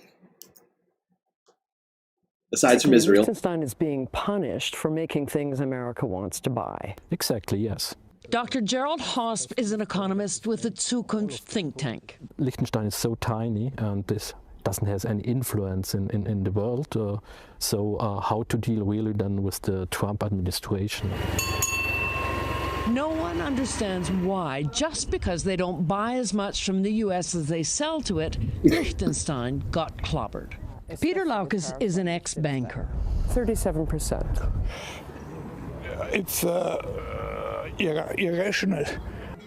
No one here gets how President Trump can think they're ripping off America. Yeah, well, it's insane. Okay, no, it's for love. It's insane. I just looked it up. Liechtenstein has the population of a village. I mean, essentially it is just a village. I'm sorry, maybe it's unfair to Liechtenstein. But it's less than 40,000, or at least as of 2023. It was the population of Liechtenstein, according to Google, was 39,850 people. And like they just mentioned here on CBS News, you could fit 4 times over into the island of Manhattan. They're taking advantage of our country. Because Liechtenstein has 40,000 people. Liechtenstein is nothing if not peaceful. It doesn't even have an army. What it does have is a stable and secure business environment. So it's been blindsided by President Trump's approach to world trade. Patrick Shadler is editor of the Vaterland Daily newspaper. This is bigger than the crisis that came with the pandemic? Because you don't know what's coming next. You wake up in the morning and you have to check the news, what Mr. Trump has decided last night. And Liz Palmer joins us now from Liechtenstein. Liz. Yeah, so maybe Liechtenstein will be able to make a deal for Donald Trump, give him some new teeth. I don't know. They do make fake teeth, and he's always having problems with those dentures. I don't know. I'm just thinking out loud here. How is it that a country with a population of 40,000 is supposed to keep up with the United States demand for goods? It just doesn't make any sense, right? Economically speaking, how? How are they supposed to do that? Someone explain it to me. The math ain't math.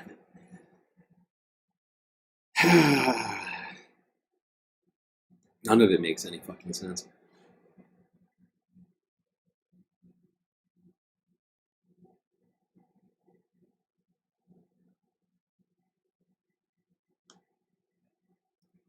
Now let's go to Estonia, where people in this European country are preparing not for the tariffs, but for a potential invasion by Russia. Illegal.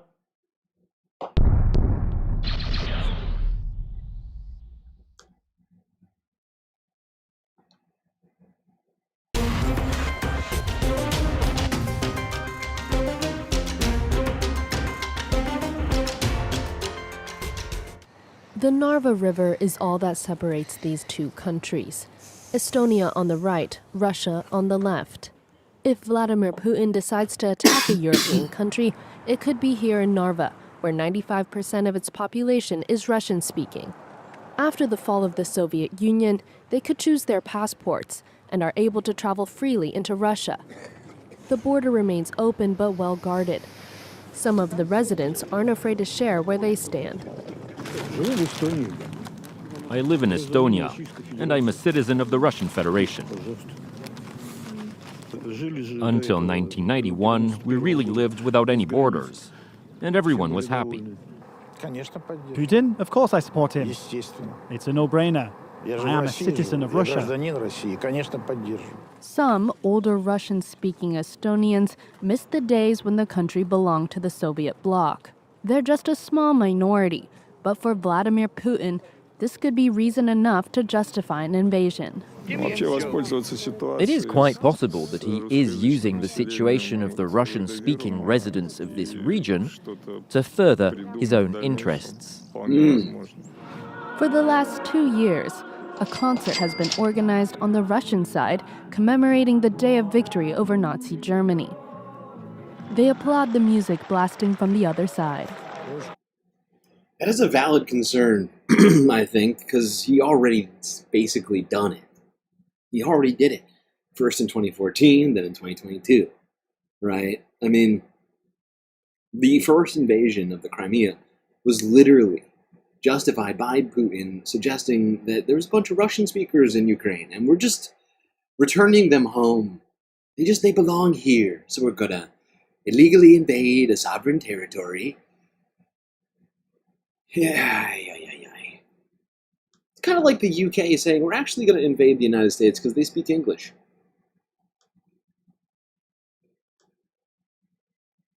It's wonderful. What can I say? Russia is magnificent. But above the head of onlookers, the Narva Museum raised a banner sending a clear message to Putin. On the bridge that acts as a border crossing between the two countries, the Estonian police are standing by. On average, 200 people cross every day. This is the border. This is as far as we're going. On the Russian side, the border guards retreated when they saw our cameras. The tension is palpable. You talked with the Russians? No, never. Did you talk with the Russians? No, never. They're not your friends. It's not our job to talk to them. Russian provocations are constant, like when these buoys marking the border were removed. At times, the threats have been more direct. There have been balloons with equipment in order to surveil our technology. There are constant jamming of GPS signals to see what are the possible ways how we solve.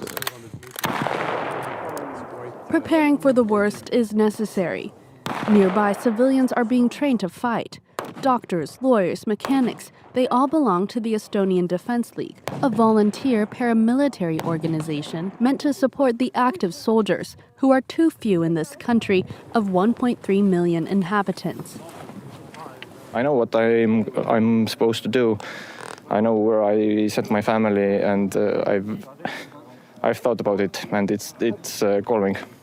Training to destroy combat drones, being mobile in the trenches. Their fear, a botched truce in Ukraine with direct consequences for them. In case of the ceasefire, they can take some of their troops, which are ready already, from Ukraine and bring to the Baltic border. In Narva, several shelters have been set up in public buildings. If the sirens sound, the residents know where to take refuge. Everything is prepared.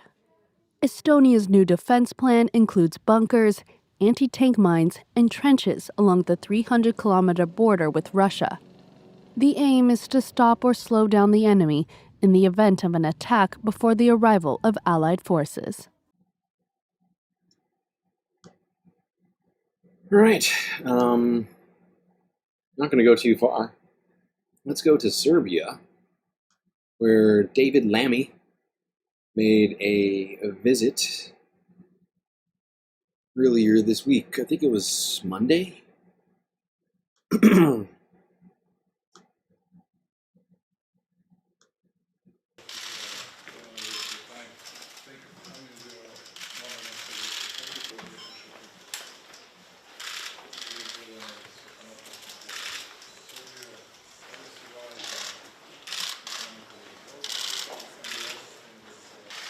Sweet, sweet. David Lammy nodding his head.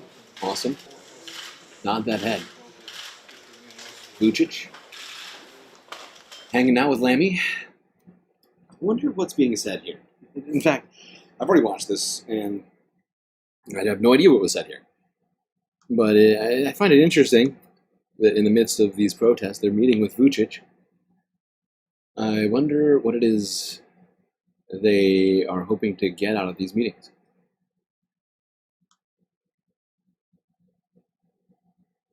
Oh, actually, did he make a statement at the end of this? I can't remember. Oh, he might have. Actually, yeah. Yeah. Hold on. I forgot. I'm an idiot. I made a huge, tiny mistake.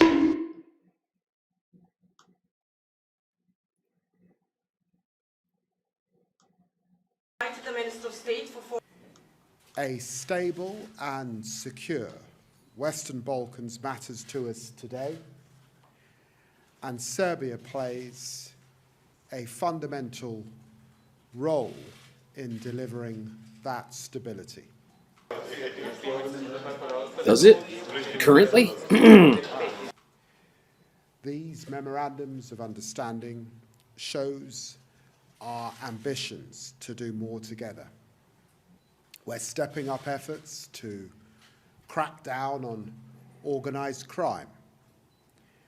Our agreement today means we can better disrupt the gangs profiting from smuggling vulnerable people. Okay.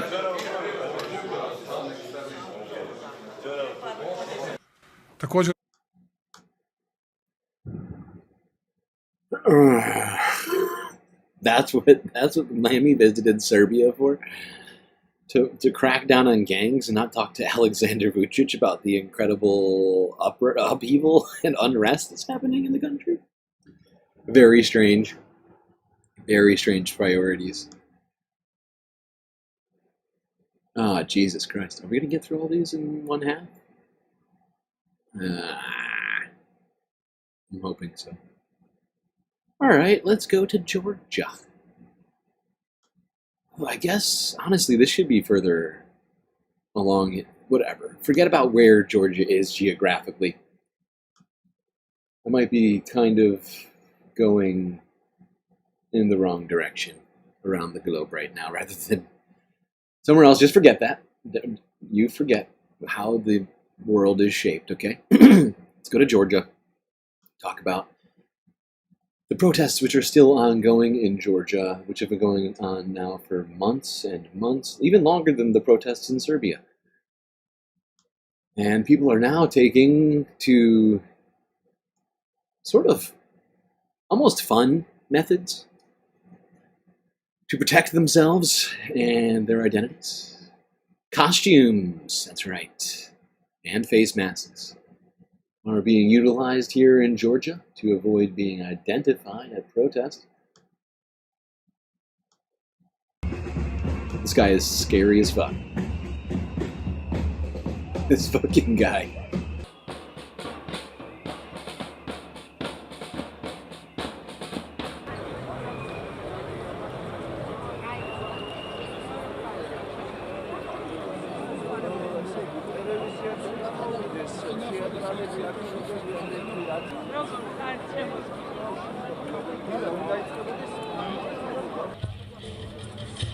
Okay, Mardi Gras masks.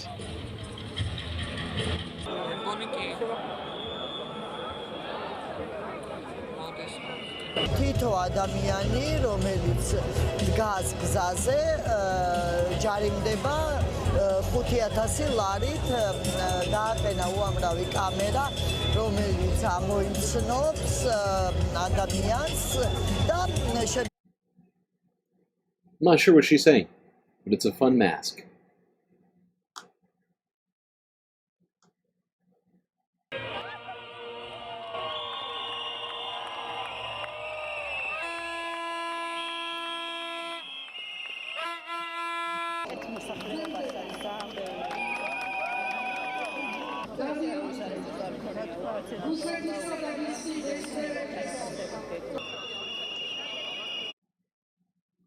Certainly an option to protect yourself from being identified at protests, dressing up, and it's fun.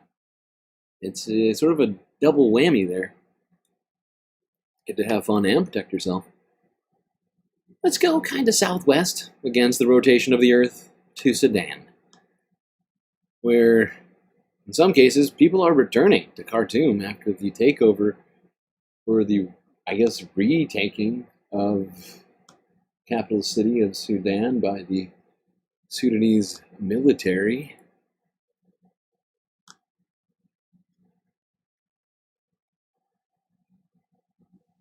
Al-Sahafa, a once vibrant district in southern Khartoum, now echoes with cautious hope. For over 2 years, it was under the grip of the Rapid Support Forces. Many residents fled, and those who stayed suffered looting, torture, and fear.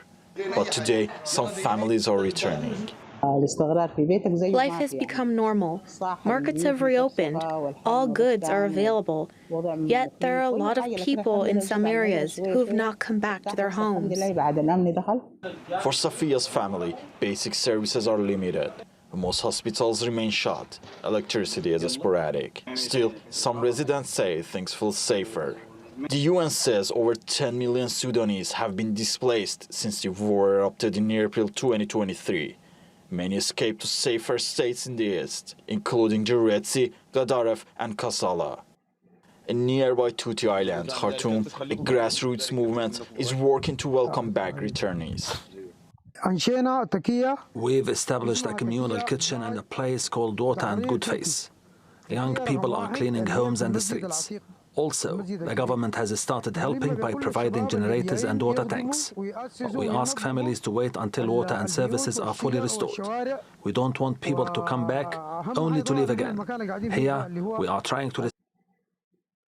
I find it interesting that he's calling the military the government. They really don't have an official government right now in Sudan.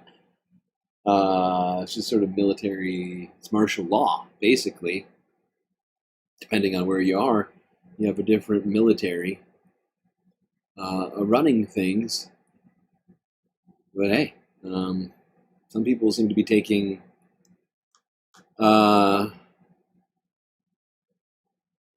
this as a sign that the government's coming back, I guess, the actual government. It's not clear.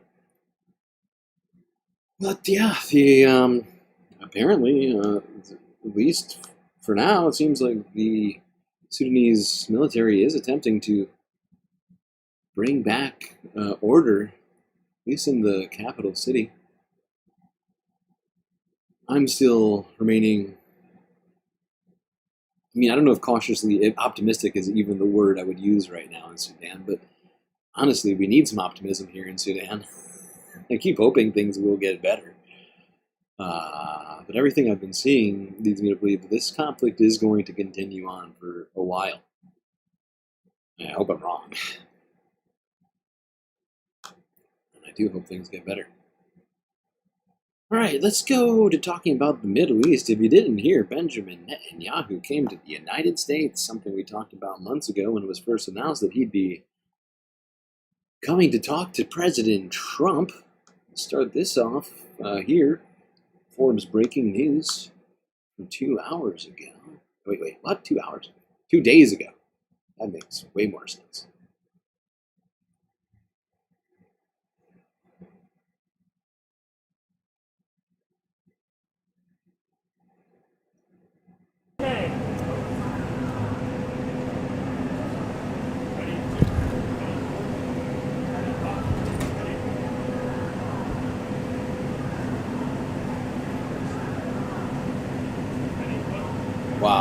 Wow, look at this. Two pals.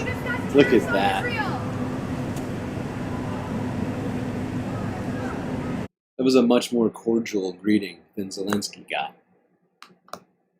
Wow. The double hand. You see that there? Trump's like, let me get in there. Let me get in there, Benny. BB, you're a great man. Great strong man. Tariffs on Israel.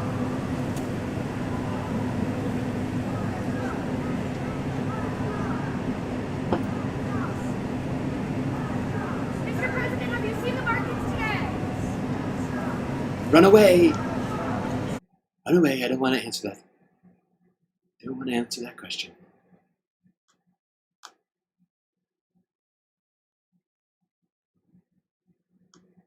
All right. Now let's go to some of the clips inside the White House. PBS NewsHour from 2 days ago. Trump revives proposal to resettle Palestinians. Illegal. And turn Gaza into a redeveloped zone of freedom. Well, you know how I feel about the Gaza Strip. I think it's an incredible piece of important real estate, and I think it's something that we would be involved in, but having a peace force like the United States there, controlling and owning the Gaza Strip would be a good thing. Because right now, all it is for years and years, all I hear about is killing and Hamas and problems. That's all I hear about. And if you take the people, the Palestinians, and move them around to different countries, and you have plenty of countries that will do that, and you really have a freedom zone. You call it the freedom zone, a free zone, a zone where people aren't going to be killed. Free zone. That's a hell of a place. It's you know what I call it, a great location that nobody wants to live in, because they really don't. Unless you're Palestinian who do want to live there. You know, when Donald Trump talks about Israel, you can tell kind of who he is listening to, right? It is Israelis that Trump hasn't. I can almost guarantee that Donald Trump has not spoken to a single Palestinian about this. And the only people that he is getting information on this from are either from Israelis or Christian Zionists. It seems to be the case. Like, he doesn't seem to understand any of the reality on the ground as it relates to Palestinians themselves, how they feel about this. And it is horrifying to hear the President of the United States calling for, over and over again, ethnic cleansing of any group of people. It is out of control. It is genuinely out of control. When they have good living, real living, where Hamas They and have all good of the problems living. they have. The level of death on the Gaza Strip is just Who caused it? incredible. And Who caused I've it? said it. I don't understand why Israel ever gave it up. They Israel gave it owned up. It wasn't this man, so I can say it. He wouldn't have given it up. I know him very well. There's no way. They took oceanfront property and they gave it to people for peace. How did?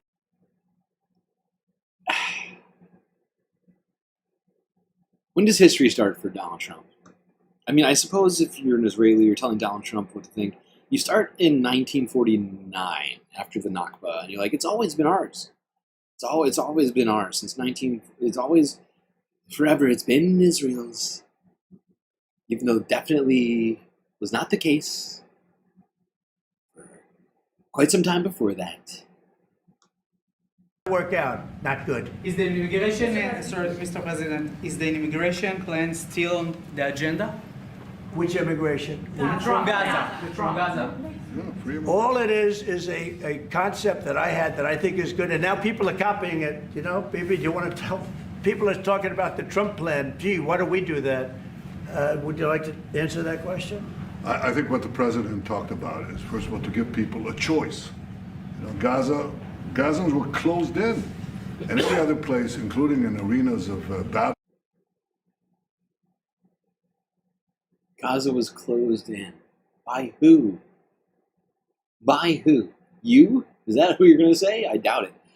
But yeah, that's a great point. The Gazans are closed in an open-air prison, killing field, created by you, funded by the United States. Gazans were closed in. By the way, I love how BB's wearing his Trump costume right now. Look at him. He's like a mini Trump. Other place, including in arenas of battle, I mean, whether it's Ukraine or Syria or any other place, people could leave.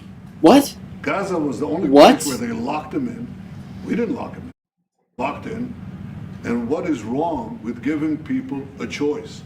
Now, we've been talking, including over lunch, about some countries, I won't go into them right now, that are saying, you know... How can anybody say this? How can anybody suggest the Palestinians were allowed to leave Gaza? And how can anybody sit there and accept that as the reality? This is genuinely embarrassing. Donald Trump just doesn't know anything about anything. He's just going to sit here and talk about how the Gazans trapped themselves. They built a wall around themselves, and we're like, we're never leaving.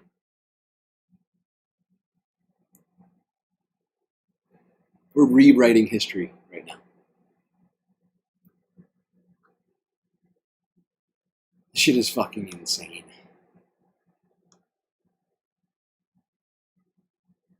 Anybody in here who voted for Trump thinking he would be better for the Middle East right now? Probably not, but oh my God. I just cannot believe how far to the, extreme we have gone. Now Benjamin Netanyahu just had something to say about those tariffs, which Donald Trump made a loophole for him specifically and no one else. It's him talking about the trade deficit.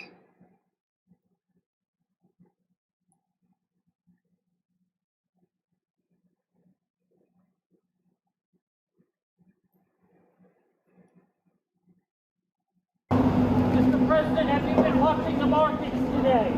Mr. President, are you open to pausing tariffs? Nice tie. Is that what he said? Ready, shut. Face. One more. Great tie. Is that what I sent you? Way to go, buddy. You are making that tie look great. And honestly, when I look at these two ties, they are the exact same tie. The fact that you... I'll bet you Donald Trump sent Benjamin that tie. I could be completely wrong about this. This is a complete guess from me. But goddamn do those ties look like they're the exact same tie. Maybe slightly smaller for BB. But look, I mean, they're like the exact same material, exact same color. And Donald Trump brought up nice tie. He must have given him that tie. Great tie, baby. Is that the one I gave you for Hanukkah? Or as we call it, Jewish Christmas? Mr. President, have you seen the market? Thank you very much. It's an honor to have a very, very special person. I've dealt with him for a long time, Benjamin Netanyahu, Prime Minister of Israel. And we had lunch together, we had meetings together, along with his very capable staff. We had great discussions today, I think, on the obvious subject of Iran, and also the less obvious subject with respect to Israel, and that's trade. And I think the Prime Minister is going to tell you a little bit about trade and what they're doing for the United States. So I want to thank you all for being here. Thank you very much. And thank you. Benjamin, thank you very much. Thank you, Mr. President. Thank you, Donald. Thank you. I can tell you that I said to the President a very simple thing. We will eliminate the trade deficit with the United States. We intend to do it very quickly. We think it's the right thing to do. And we're going to...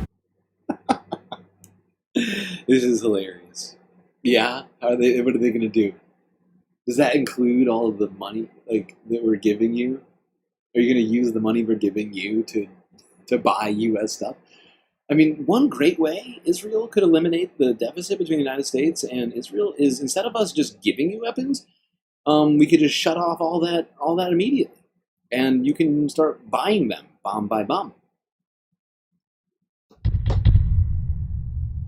Now, of course, I wish we would just stop giving them bombs entirely, but that's not going to happen in this administration. I'll tell you that right now.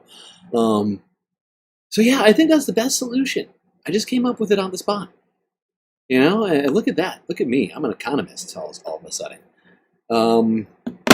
Yeah, that'll solve it. That'll solve the trade deficit immediately, since we're giving you billions and billions and billions and billions of dollars in military aid. You can just buy it. We don't have to give it to you. That'll solve things. Immediately, if not sooner. But yeah, apparently they're gonna solve that trade deficit somehow. It's very exciting for someone somewhere. Okay. Now, here was one of Donald Trump's comments while in the Oval Office with Benny and the jerk.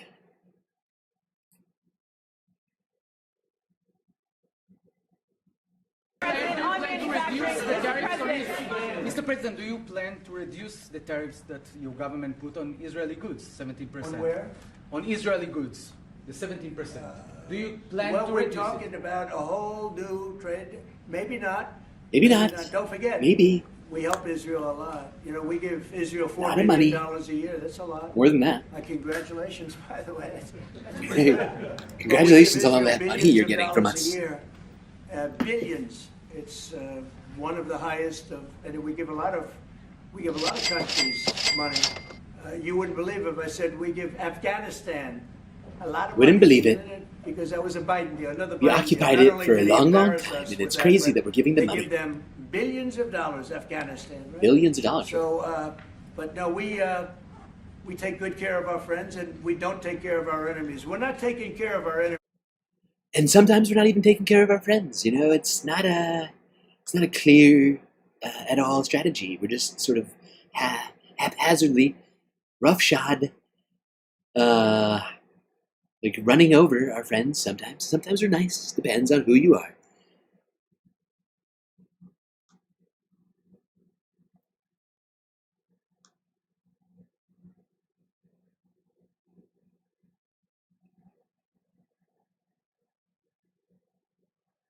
Okay.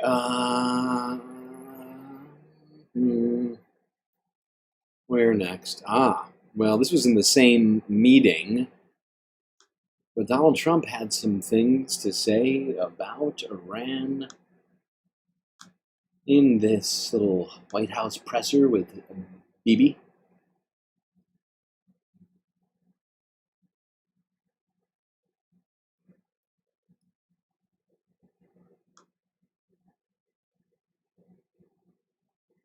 According to him, the United States and Iran are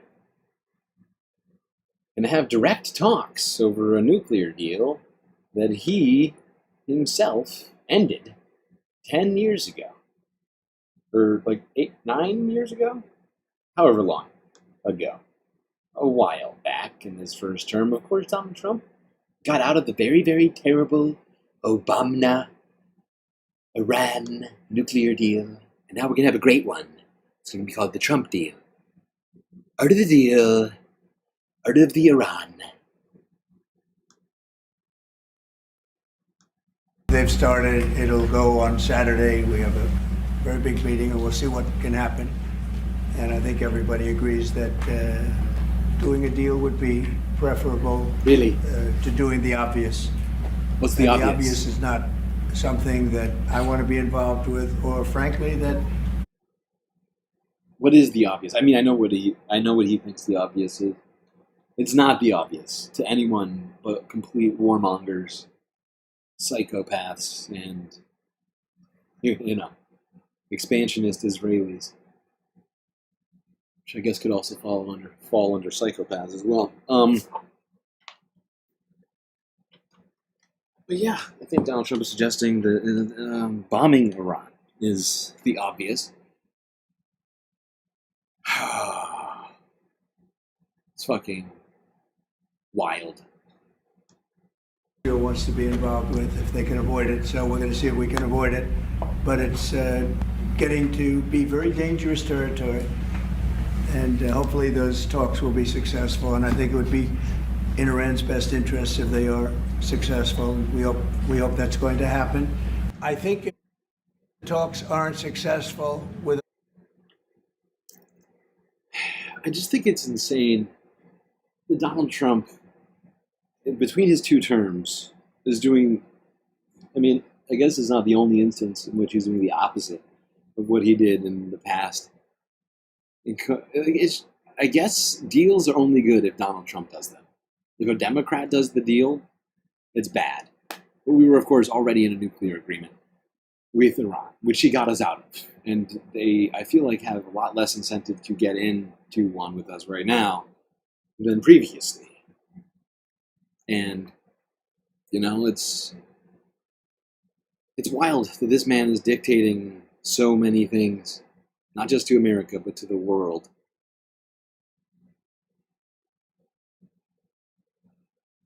The erratic nature of this man's psyche is genuinely a threat against the world. It truly is. We hope that's going to happen. I think if the talks aren't successful with Iran, I think Iran is going to be in great danger. And I hate to say it, great danger, because they can't have a nuclear weapon. It's not a complicated formula. Not Iran complicated. cannot have a nuclear weapon. That's all there is. You can't have it. I say so. Right now we have countries that have nuclear power that shouldn't have it, but I'm sure we'll be able to negotiate out of that too as part of this later on down the line. But Iran cannot have a nuclear weapon. And if the talks aren't successful, I actually think it'll be a very bad day for Iran if that's the case. Wow, Donald Trump basically threatening Iran with military action over diplomacy. That's how diplomacy works usually, right? First you threaten violence, then you say, hey, want to make a deal?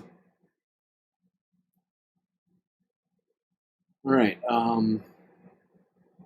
let's move on now. We're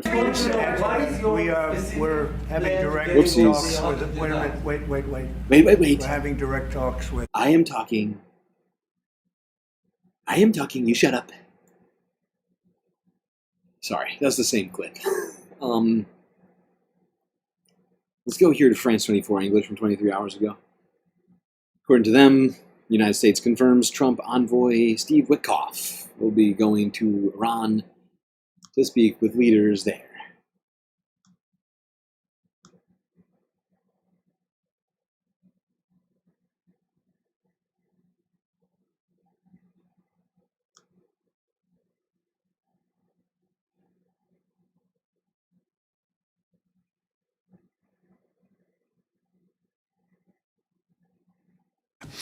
Now, Iran says a new nuclear deal could be agreed with the United States, provided Tehran's longtime adversary shows sufficient goodwill in talks due this coming weekend. And the country saying that Iran's principal aim remains the lifting of sweeping US sanctions. Their reimposition by Donald Trump in 2018 continues, of course, to deal a pretty heavy blow to the Iranian economy. Iran, though, continuing to say the talks will not be direct, countering claims that Donald Trump made on Monday of direct talks. Well, let's talk about all the latest then with our international affairs editor, Philip Turle, who's joining me here on set. Philip, what form then are these discussions going to take, and what's being discussed? Okay, well, we don't really... I love that. Who here is shocked that the Trump administration said something that foreign leaders immediately contradicted? It's the new normal. Nothing means anything, and everything means nothing. So much about what the two sides are going to be talking about. What we do know is that they are going to be taking place in Oman. That's something that Donald Trump didn't say on Monday when he was announcing these discussions. It was announced later by Iran, and we do know they're going to take place between Steve Witkoff, who's the U.S. Special Middle East Envoy named by Donald Trump. He's a former real estate agent, and by Iran's Foreign Minister Abbas Araghchi, who was involved back in 2021 with trying to get the nuclear agreement back on the rails after it had been done away with by Donald Trump. That was back in 2021 when Joe Biden was president of the United States. What we're seeing here now is a bid by the US to come to the table in a way to stop Iran from pursuing its nuclear activity, and in particular from getting hold of a nuclear weapon. That is what Donald Trump wants to achieve.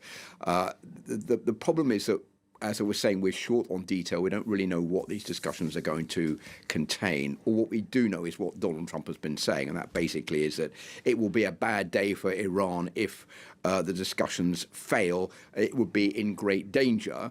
Which is also quite vague. It could be that Donald Trump is alluding to the idea that there will be military strikes against Iran if these talks don't end up with some kind of deal between the United States and Iran over the continued refinement of nuclear fissile material. So we don't really know much about what's going to happen. What we do know is that Donald Trump is in a hurry. He wants to get a deal done as quickly as possible. Immediately, if not we sooner. also know that this is a very complicated issue because the nuclear issue is also related to the ballistic missile issue in Iran. The ballistic missile issue in Iran is something that is looked upon very favorably by the regime as being a way of protecting the regime. So how this is all going to work out very quickly is also unclear. So I think that we don't really know what's going to happen. We'll have to wait and see how these discussions take place on Saturday. But one thing is for sure, and that is that this is not exactly what Israel wanted. Yeah, we saw at the beginning, as you were talking there, those images of Donald Trump and Benjamin Netanyahu in the Oval Office. Netanyahu's not going to be too pleased about this, is he? Well, he was sitting there in the Oval Office, and one can't help but think that he was not having a very good time sitting in that chair next to Donald Trump, remembering what happened to Volodymyr Zelensky in the same chair on the 28th of February. He didn't say anything, but this was, let's say, a humiliating moment for Benjamin Netanyahu. Remember that Benjamin Netanyahu has been threatening Iran for months, saying that strikes against Iran's military were coming soon, and that it was a country was posing an existential threat to the future of Israel. Well, that has all been swept onto the carpet right now as these discussions are moving forward. Remember that it was the United States that pulled out of the nuclear agreement back in 2018, that nuclear agreement that they'd signed under Barack Obama in 2015. But it was Israel was one of the countries that was the most against the nuclear agreement that Donald Trump pulled out of.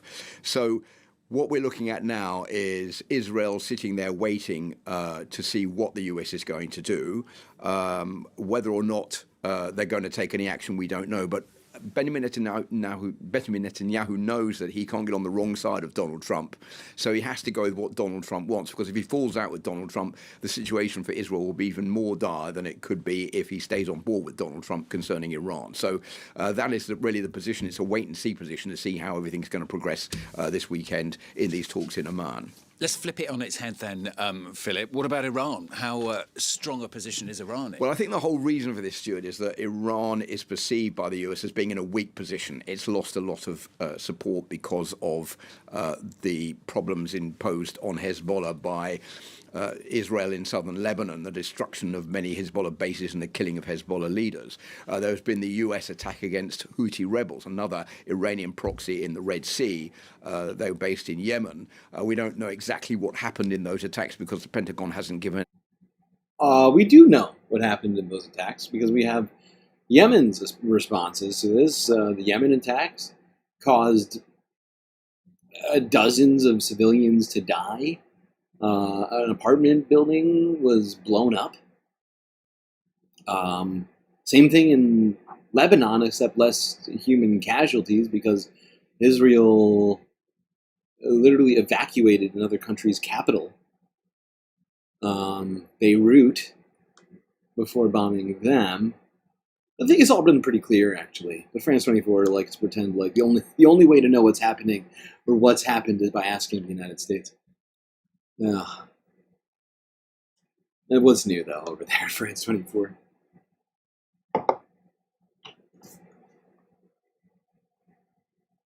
Okay, considering we still have Russia, China, and other Asian countries to talk about still, I think I'm going to take a break now and delegate that to the last half, the sixth half. What? What you talking about? Yeah, no, that's right. That's what's happening. 6 halves. It's out of control. But this stream is brought to you by viewers like you.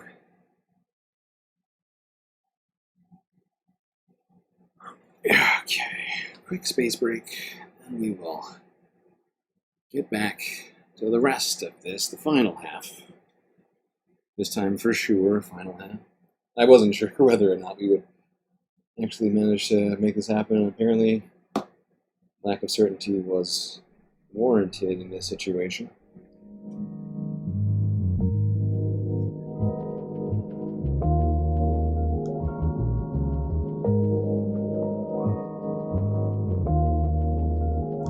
Well, I hope everybody's been enjoying the show so far. If you haven't already, hit the like button and don't forget to subscribe. Hit the bell icon as well so you get the latest galactic notifications and you don't miss a single episode of the Spacecast. Now, while you're up to that, I would also recommend that you consider contributing to the Galactic News Network, as we are completely funded by viewers like you. So many great ways, of course, for you to show your support. YouTube, super chats, super stickers, memberships. And unfortunately, as it relates to memberships, we've backtracked quite a bit in the last week from where we were.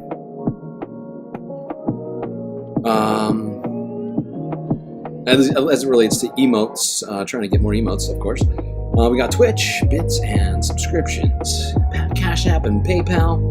But of course, the best way to contribute is on Patreon, becoming a galactic patron. Just go onto the website and find out all of the sweet, sweet benefits that you can get access to. Alright, chat, enjoy this short space break.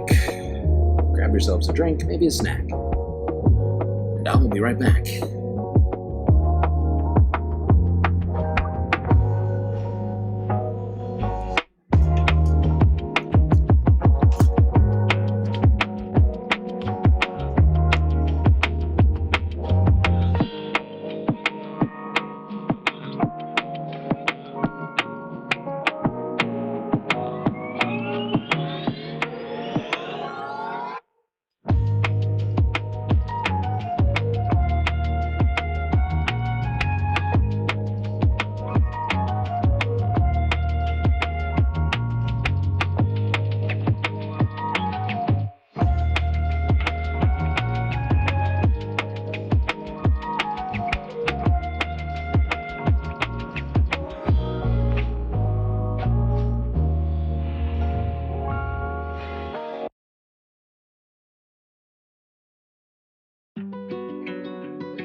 All right, I am back.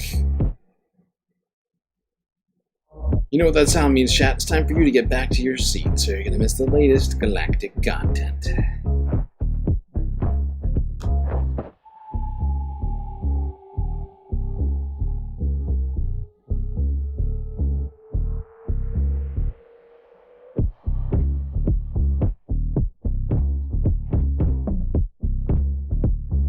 Alright, last half is about to begin. Let's start with Russia. We got one quick story on this. Very fast clip. Forbes breaking news from 2 days ago. Let's hear what Trump's response as to why Russia, of all people, was not tariffed in this package of tariffs. What you talking about?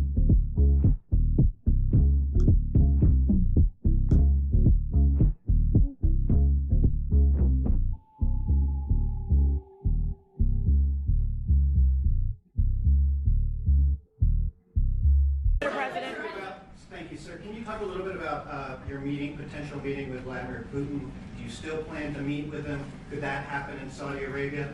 And maybe you could elaborate as well a little bit on not providing tariffs on Russia, sir. So the reason we're not talking about tariffs with Russia is because we're not doing business essentially with Russia because they're in a war.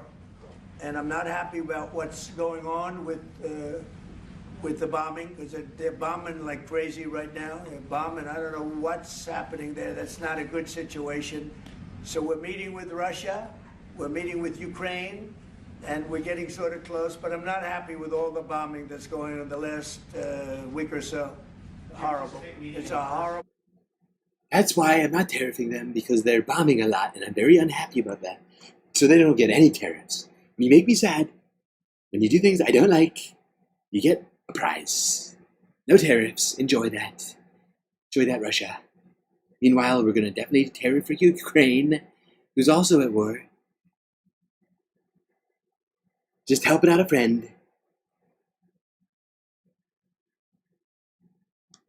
They're very busy bombing Ukraine, which I don't like. So that's why they're getting tariffs. No tariffs. Tariffs exemptions. Very normal. All right. Let's go to China. China.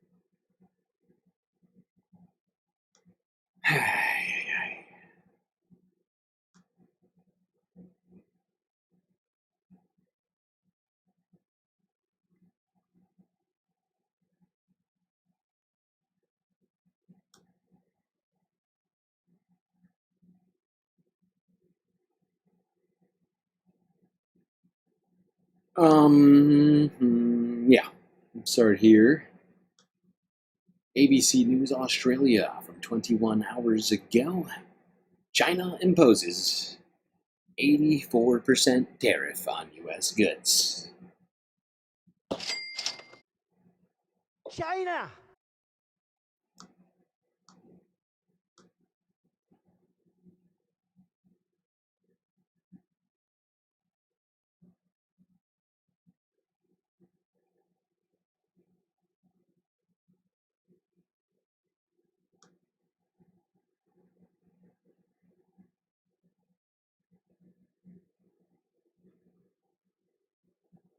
Damn. Why is the video not playing? Oh, there we go. There we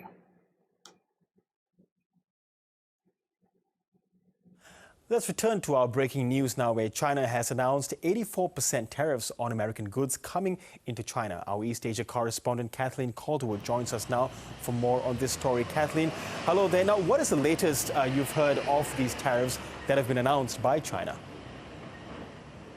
Well, Garish, we've been waiting to see if there would be any more action by Beijing all day, really. Of course, the American tariffs came into effect today. In total, 84% on Chinese goods, which brings the entire amount of tariffs that Donald Trump has brought in since his inauguration up to 104% on Chinese goods. So Beijing certainly signalling yesterday and again today that they would be standing strong. Mr. Trump had added this extra 50% in retaliation to Beijing's announcement on the weekend that it would be adding 34% tariffs of its own onto American goods coming into China starting tomorrow. He added this 50%, said that if China didn't reverse that decision, he... I love this race to the bottom. Trump threatens China. China threatens the United States. United States threatens back, and we just keep raising the tariffs until literally can't buy anything. Going ahead with what ended up being 84% in total. Now we've just had this breaking news from delivered through Chinese state media that China will again be matching that figure that that the US has put on its goods. So now 84% tariffs on American goods going into China starting tomorrow. Kathleen, no one seems to have seen this coming, at least as of yesterday and earlier today. So how much of a surprise was this for everyone?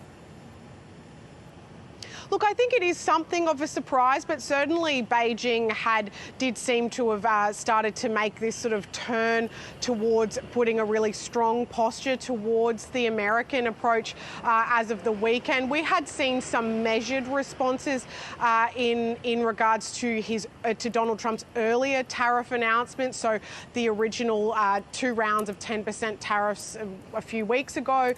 We'd seen, some specific targeted tariffs and measures against certain American products, agricultural products, things like that, really, which seem quite political, quite calculated, really trying to get to Donald Trump and the Republican Party's rural base. But now it does seem like Beijing has just decided that they're going to meet Donald Trump's strong posture with its own. It does, I think people will be a little bit surprised that it has once again upped the ante after Donald Trump reacted so angrily. There were reports that members of the top Chinese leadership might meet today to discuss their response to Donald Trump's and his administration's behaviour. So perhaps this is an outcome of that. But, perhaps they were also buoyed somehow, despite all the turmoil on the stock markets. The Shanghai index and the Hang Seng index in Hong Kong managed to finish just a little bit up at the end of the day. So perhaps they were buoyed by the strength of the Chinese markets, even after a tumultuous few days, compared to some of the Asian. Yeah. Trade war still escalating between China and the United States while this pause on the reciprocal tariffs goes on.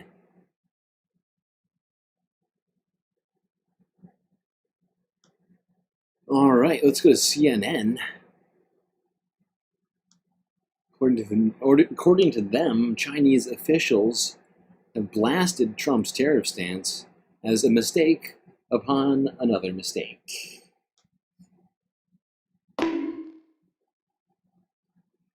I made a huge, tiny mistake.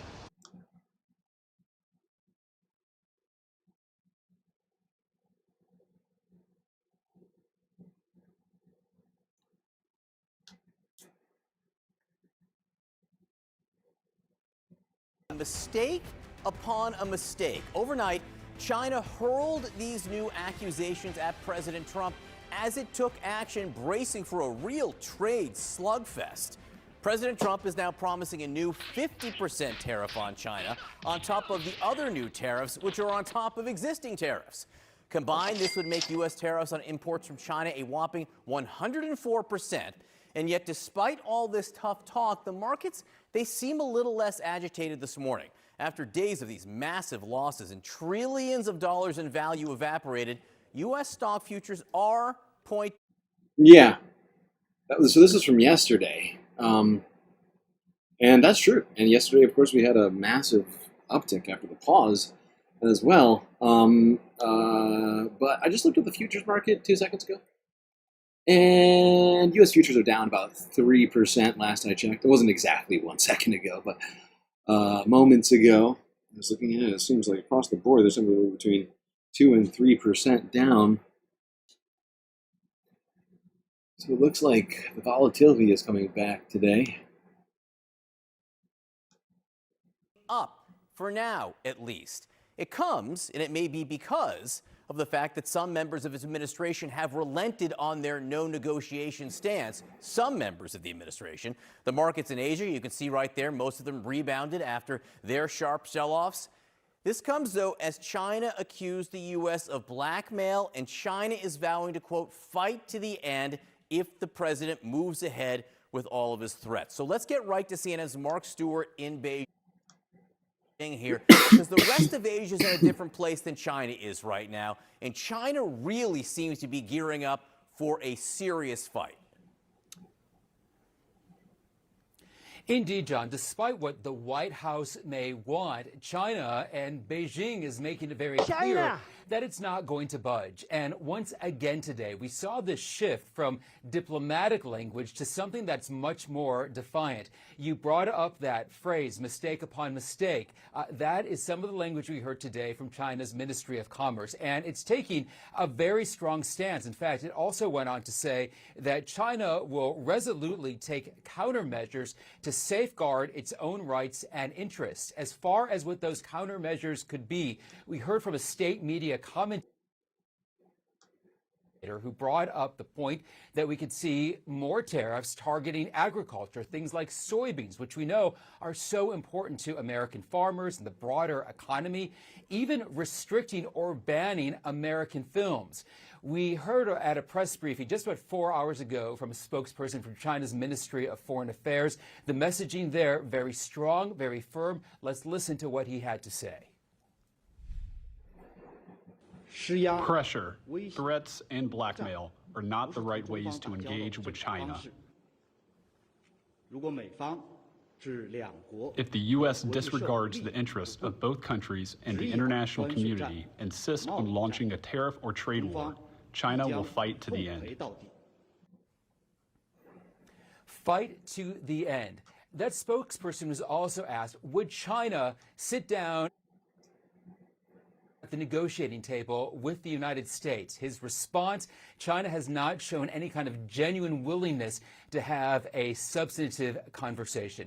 John, Yeah, well, not shocking, since Donald Trump and his cronies have been insulting China repeatedly and accusing them of all sorts of things that, aren't necessarily China's fault.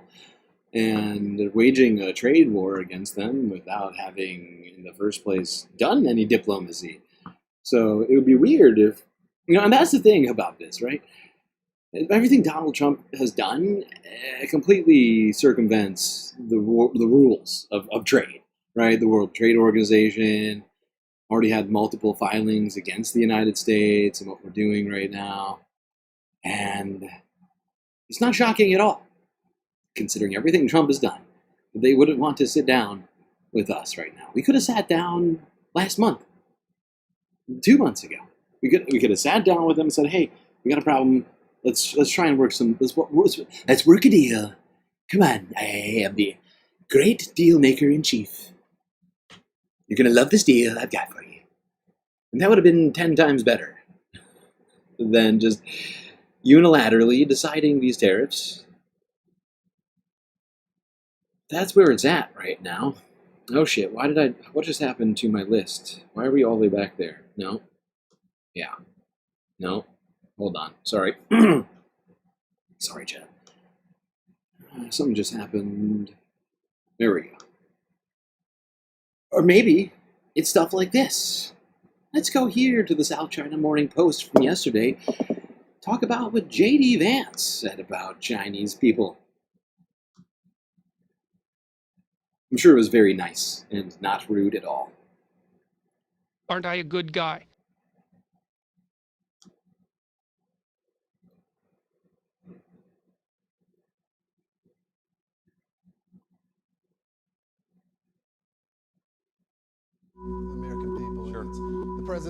J.D. Vance has defended U.S. tariff policy by singling out China with an insult. Ask ourselves, what has the globalist economy gotten the United States of America? And the answer is fundamentally it's based on two principles: incurring a huge amount of debt to buy things that other countries make for us. And to make it a little bit more crystal clear, we borrow money from Chinese peasants to buy the things those Chinese peasants manufacture. That is not a recipe for economic prosperity. It's not a recipe for low prices. And wow. How rude. Oh, if you want to get along with China, maybe referring to everyone in China as a fucking peasant, not the way to go. Holy shit. That is wild. For fuck's sake. How rude. Let's hear that once more in case anybody missed not a recipe for good jobs in the United States of America. And to make it a little bit more crystal clear, we borrow money from Chinese peasants to buy the things those Chinese peasants manufacture. That is not a recipe for economic prosperity. We borrow money from Chinese peasants to buy things from those Chinese peasants. Wow. Wow. Did J.D. Vance even think about this comment before he said it?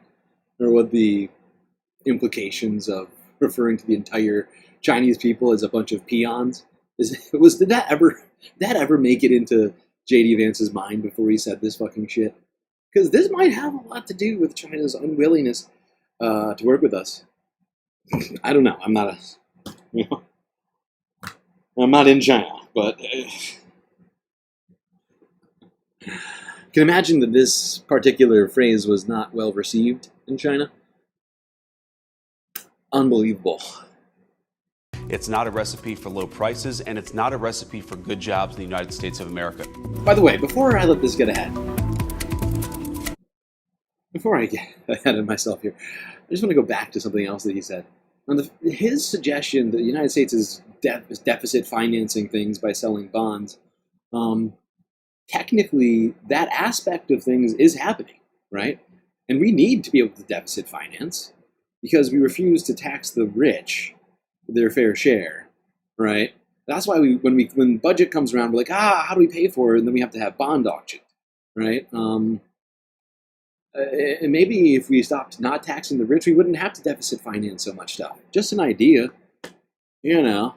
That's just my 2 cents. The vice president's comments did not sit well in China, you don't say. Give me a joke. China's position on China-U.S. economic and trade relations has been made very clear. It is surprising and pathetic to hear such ignorant and disrespectful remarks from this vice president. Ignorant. Chinese netizens pointed out the irony in Vance's remarks. He should recall that his parents divorced when he was a child, and it was his grandmother who raised him from poverty. Obviously, he also had a hard life when he was a child, and he forgot that he was once a peasant. Damn. Damn, dude, shots fired. Oh my god. China coming back with the hot fire. That's hot. Oh my god.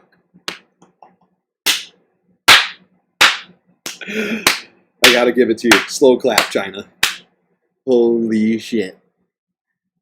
That's a great point. JD did forget that he was a peasant once and is now using peasant as a slur against Chinese people. That's a fact, though. Oh shit, dude. You got your Appalachian roots. China remembers your roots more than you do, apparently. Woof. I have to have my China.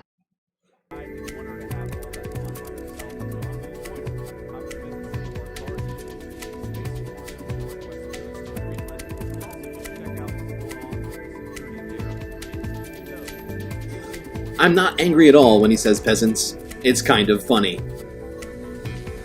Vance's 2016 autobiography is titled Hillbilly Elegy, a memoir of a family and culture in crisis. Damn. South China Morning Post is shooting shots today. The controversy over his latest remarks comes amid soaring U.S.-China trade tensions.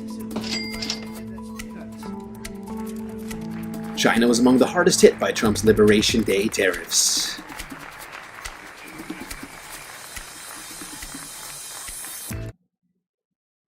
Fascinating back and forth between J.D. Vance and China. Jesus Christ. Now, it seems like China is very much standing up for themselves, whether it be with the tariffs or whether it be with the rhetoric. They, like the foreign minister of China said, they're going to fight to the end.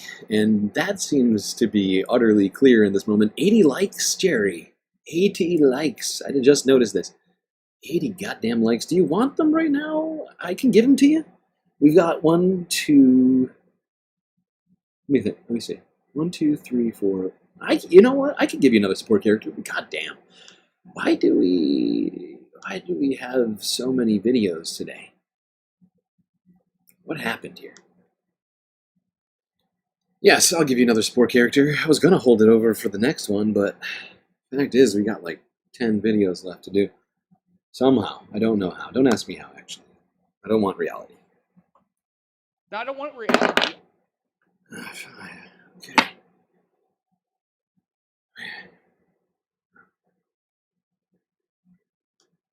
Alrighty, now let's go on to CNN. See what CNN had to say about this rude comment of Vance's and the firestorm which ensued in its wake. CNN, 20 hours ago. Vance caught in firestorm after Chinese peasants comment. That's hot.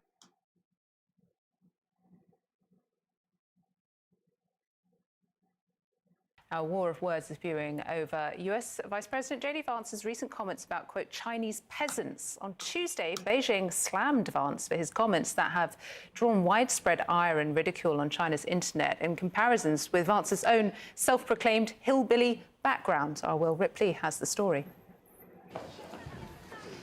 Well, good morning, everybody. The American hillbilly versus China's so-called peasants. It all China started with this. And to make it a little bit more crystal clear, we borrow money from Chinese peasants to buy the things those Chinese peasants manufacture. From Chinese peasants. Vance's Chinese peasants comment reaching Beijing within hours.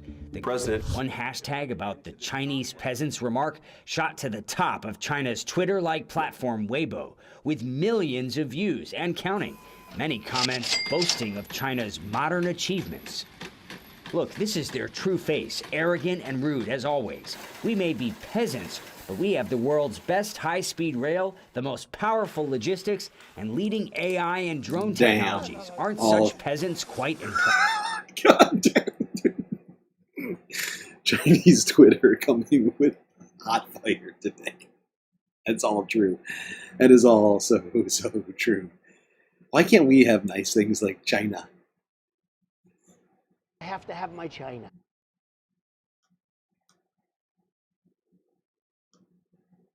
Former Global Times editor Hu Xijin posted on Weibo, this true peasant who came out of rural America seems to lack perspective. Many people are urging him to visit China and see reality with his own eyes. Many in China are interpreting Vance's comments as describing all Chinese people. That'll be the day Vance goes to China to see how much better their infrastructure is than ours. Oh, God. Too much truth.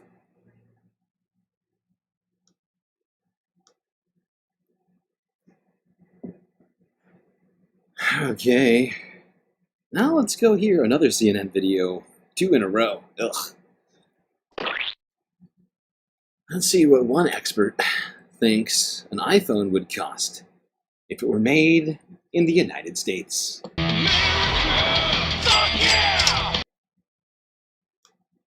Yeah, let's find out. How much are those iPhones going to cost now that we've basically made it impossible to import one?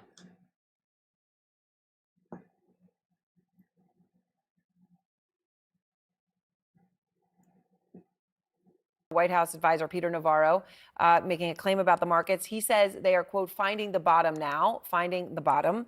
It comes. China's impressive. At what cost to civil liberties? I mean, that's a fair question. It's a fair question.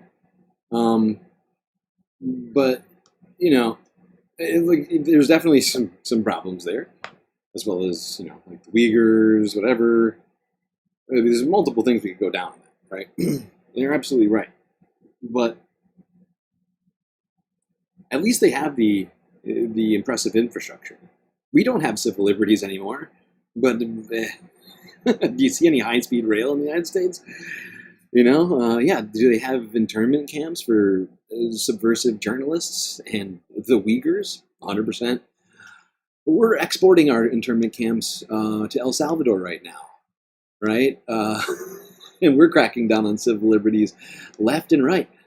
So I don't even feel like we have a leg to stand on with that right now. There was a time, long, long ago, when we might have been able to say, hey, China, what's up with those civil liberties over there? But now, we're living under an authoritarian regime that's cracking down on civil liberties.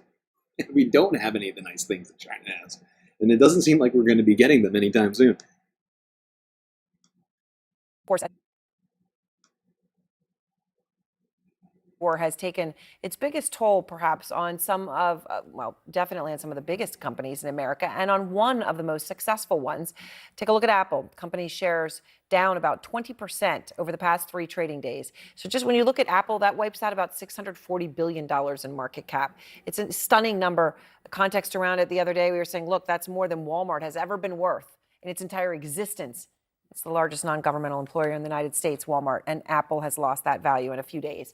Veteran tech analyst Dan Ives is here with me now. He says Apple right now is in the eye of the tariff storm, a Category 5 hurricane. Trump's tariffs likely to triple the price of an iPhone, according to his analysis, as Commerce Secretary Howard Lutnick claims that this will all benefit American workers who will make those iPhones. The armies of millions of people. Well, remember, the army of millions and millions of human beings screwing in little screws to make iPhones. That kind of thing is going to come to America. Oh, yeah. It's going to be automated and great. Oh, it's going to be automated. Craft of America. I love that from Howard Lutnick. Basically letting the cat out of the bag right here. We keep being told that we're going to get all the jobs back. And yet Howard Lutnick is suggesting, actually, we're going to have robots do all those jobs. Don't worry, America. You're not going to have to go work in the factory and have jobs. We're doing all this for, supposedly. Actually, no, we're just doing this to enrich certain companies. You know? Fascinating. It's going to fix them. It's going to work on them. All right, Dan Ives is out front now. He's the global head of tech research for Wedbush Securities. Dan, you've covered tech stocks on Wall Street for 25 years. That means you've been through the dot-com bubble, you've been through COVID, you've been through the Great Recession, you've been through the financial crisis, all of it. Here we are now. Have you seen anything like now? No, because it's self-inflicted. And in my opinion, it's an economic Armageddon, but especially for the tech industry. I mean, this would take the U.S. tech industry back a decade if these tariffs actually come through. And the reality is that it's all the hearts and lungs of the supply chain is in Asia. And that's why it's U.S. tech that's So taking it. when Howard Lutnick says, as he said there to Margaret Brennan, the little screws to make iPhones, that kind of thing is going to come to America. It's going to be automated, and great Americans, the tradecraft of America, is going to fix them, is going to work on them. That would be like me watching an NBA game being like, oh, it's easy to score a basket. The reality is it's the most complex supply chain in the world. And the way that they have 1.5 billion iPhones and they're able to make them at $1,000 is because of the supply chain that's really been built over the last decade. You build that in the US with a fab in West Virginia, New Jersey, there'll be $3,500 iPhones. $3,500 iPhones. And look, and that is the true reality of saying it and doing it. So let's lay this out. If you look at iPhone 16, iPhone 16 Pro Max, the prices you're paying now for the iPhone 16, $799. You know, what happens here to these things? Well, first off, it would take Apple $30 billion.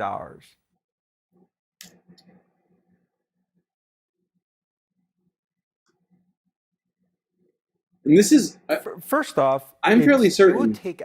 I'm fairly certain this 43% figure is how much more it would cost to make it here, and that's only if we had the factories to build them. Right now, we don't have any of the factories to build them, and so for now, until we build those factories, or until the tariffs are dropped, that's that $800, or maybe it's not. It's hard to tell. I can't tell what this.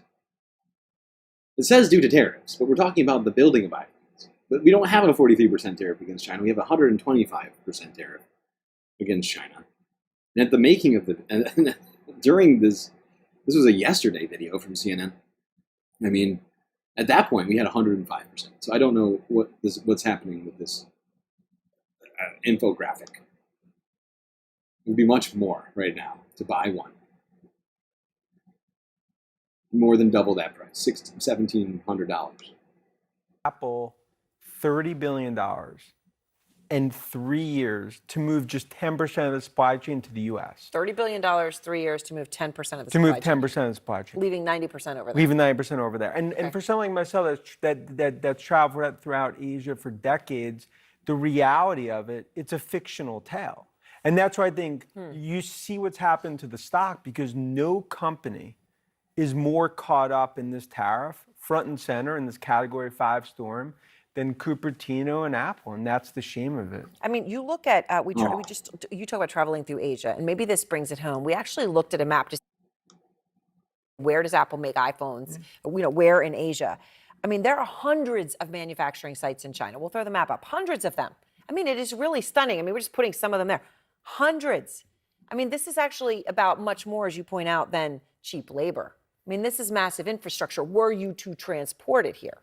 But that's almost an impossibility, and that's why the stock is so. Because at the end of the day, the stocks they're not political. They know math and the reality. And when it comes to Apple, this would be, in my opinion, if this actually comes through, this would change the future of Apple, and that's what's so sad to some extent. As an American icon, you could have Beltway talking points, but this is the reality of it. The reality on the ground, and also on that, and when we look at the stocks that have lost so much value. Okay.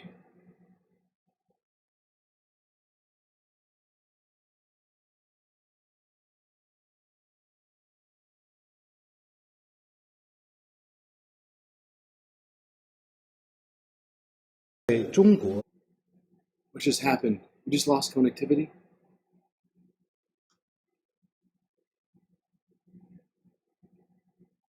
Oh, okay. All right, we're back.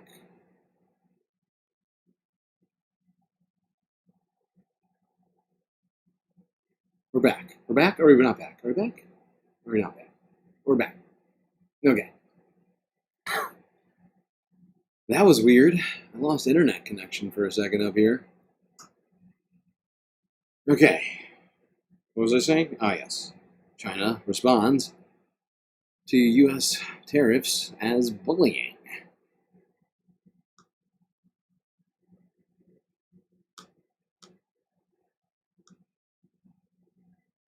Still imposing extreme pressure on China by imposing tariffs indiscriminately. China firmly opposes and will never accept such arrogant and bullying behavior. If the U.S. really wants to solve the problem through dialogue and negotiations, it should show an attitude of equality, respect, and reciprocity. If the U.S. disregards the interests of both countries and the international community, and insists on waging war and trade wars, China will definitely retaliate.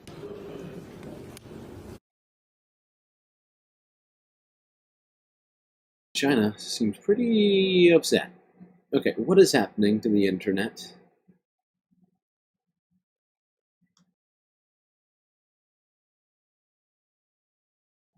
We're being shut down. Help! Help! I'm being repressed! Jesus Christ, we lost.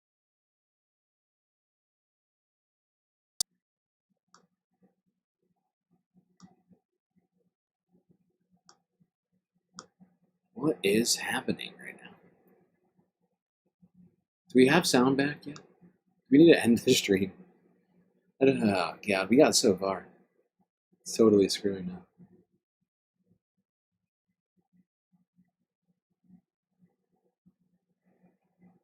Oh my God. What in the fuck? Wild shit going on here. Holy fuck. Crazy gray screen action right now. Son of a bitch.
Alright, we're back, I think. Make sure you hit live on the screen so that you're caught up. Yeah, everybody got sent back in time just now. I feel like we just lost like at least 10 plus viewers, something like that. Probably stuck in purgatory.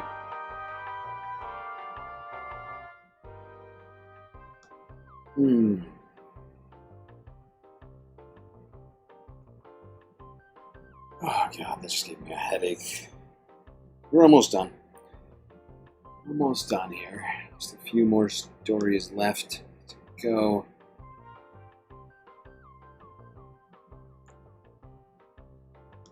Let's see how people in other Asian countries are faring amidst the threats of all of these tariffs.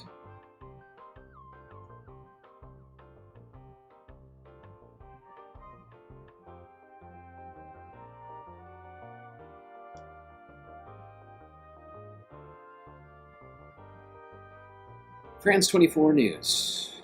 Asian workers fear for their future as tariffs hit sneaker brands.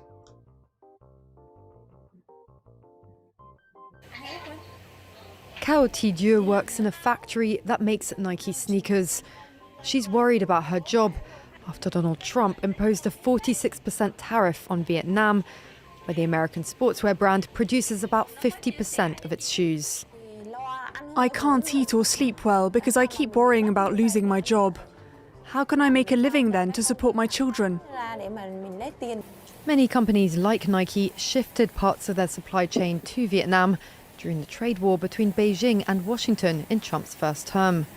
But now, facing vastly higher costs, they could be forced to downsize factories or look elsewhere for manufacturing, leading to job losses. Meanwhile, in the US, where Nike sells most of its products, the price of its signature Air Jordan is likely to rise, depending on how much of the cost increases are passed on to customers. Trump wants more companies to manufacture their goods in the United States, but that could take years and probably wouldn't bring prices down. If you like $400 sneakers, we should build them here. If you like $100 sneakers, you build them in Vietnam. That's the reality. Nike's shares dropped about 10% last Thursday after Trump's announcement, while Adidas tumbled 11% and Puma fell about 10%.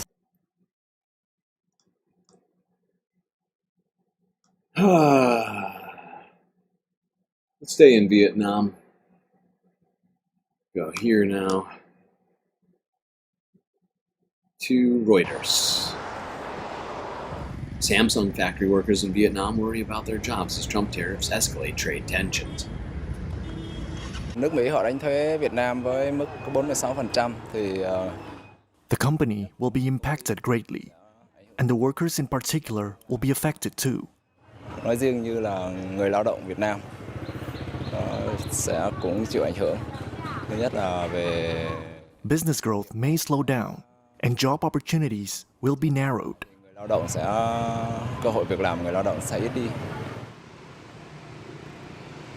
Trump slapped a 46% tariff on Vietnam, where U.S. exports accounted for 30% of the country's GDP.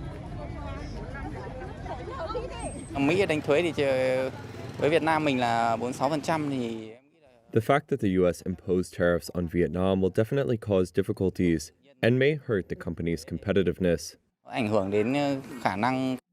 It's wild to think that one company makes up 30% of the GDP of a country. One single company. But yeah, you know, Vietnam has had a lot of bad stuff happen in the country. Struggled in recent decades, and stuff like this is basically one of the only things that has helped pull the people in Vietnam out of the hole the country was left in after the United States invaded. And yeah, losing these factories would be utterly devastating to the country. Now, thankfully, the reciprocal tariffs have been paused for 90 days, but what are the manufacturers in Vietnam thinking right now? Right? Are they thinking about how they move out of the country before the tariffs take effect? Because Vietnam has very little levers to pull as it relates to these tariffs. You know? Hold on. Let me just look this up.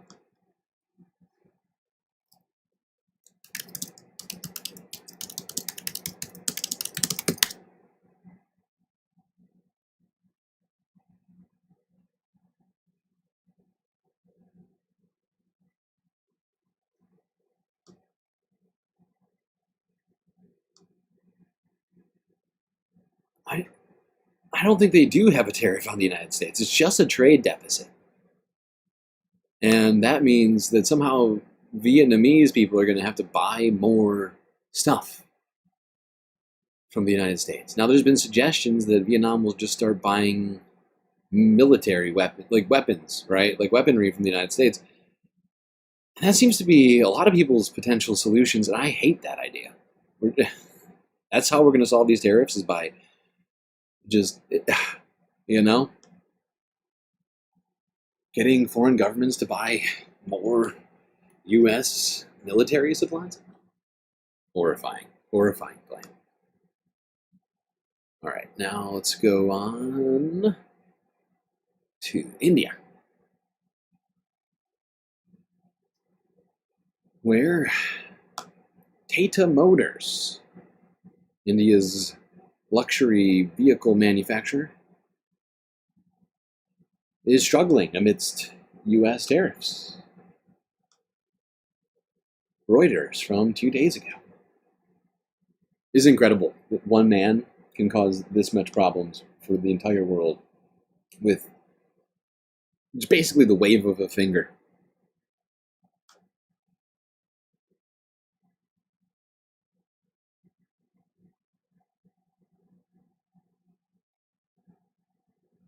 Shares of India's Tata Motors sank 10% on Monday before recovering some ground. Tata's luxury car unit Jaguar Land Rover paused exports of its British-made cars to the US after President Donald Trump's 25% tariff came into effect. Industry data shows the US is the second biggest importer of British-made cars after the European Union, with nearly a 20% share. The US was one of JLR's only growth markets last year, and it makes up more than a quarter of its global sales of Range Rover Sports, Defenders and other models. JLR's sales account for 2/3 of Tata's revenue and a big part of its profit and cash flow. That's made Tata one of the biggest losers among auto stocks since the tariffs were announced. Its slide has been more than double the roughly 10% drop in the broader auto index. Monday's slide has dragged the stock's overall fall to 22% since Trump announced import duties in late March.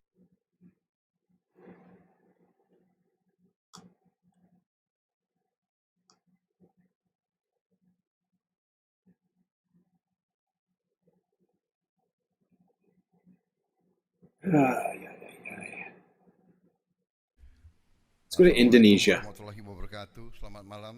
Kami siap mengevakuasi mereka yang luka-luka. Now, I don't know if this was in response to Donald Trump's tariffs. Please hold. Please hold. Please fucking hold. God damn it. This story is really upsetting. But I think this could be very much foreseen. Indonesia, a majority Muslim country in Asia, Southeast Asia, who was... Oh, by the way, this is the penultimate story of the night. /morning/day.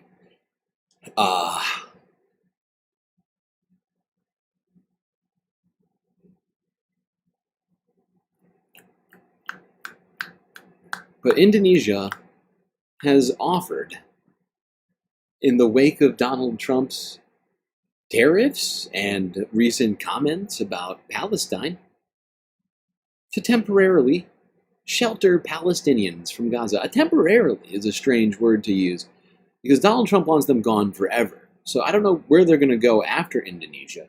But let's hear what was said during this press conference with Indonesian officials, who are all men, of course. Assalamualaikum warahmatullahi wabarakatuh. Okay. Kami siap mengevakuasi. We're ready to evacuate those who are injured, traumatized. Who isn't traumatized in Gaza? And orphans. That's a hilarious word to use. Which person, point to one person in Gaza who is not traumatized, and I'll give you $1 million, of which I do not have. Whomever is recommended by the Palestinian Authority who wants to be evacuated to Indonesia. Wants to be is an operative phrase. We are ready to send planes to transport them. Where are you going to send the planes to? Where are you going to send the planes to? Israel? Because Palestine, of course, Gaza does not have an airport. So that's going to be awkward. Nowhere to land, really, in Gaza. All right. We're expected to evacuate about 1,000 victims in the first batch under one condition.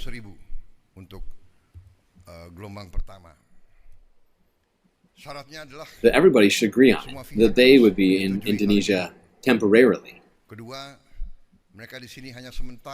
What was that? That was some full-on Trump shit right there. Can't decide which hand gesture to use. Remember that? You remember that video we watched where Donald Trump did like 17 different hand gestures in like 10 seconds? This guy went prayer hands, salute, and then wave. Prayer hands, salute, wave. Until they have fully recovered from the injuries and the situation in Gaza is safe for their return. Okay. Okay. Fascinating, Indonesia. Great plan. Love it. There's no way that there's anything wrong with anything that you just said, aside from most of the things you just said.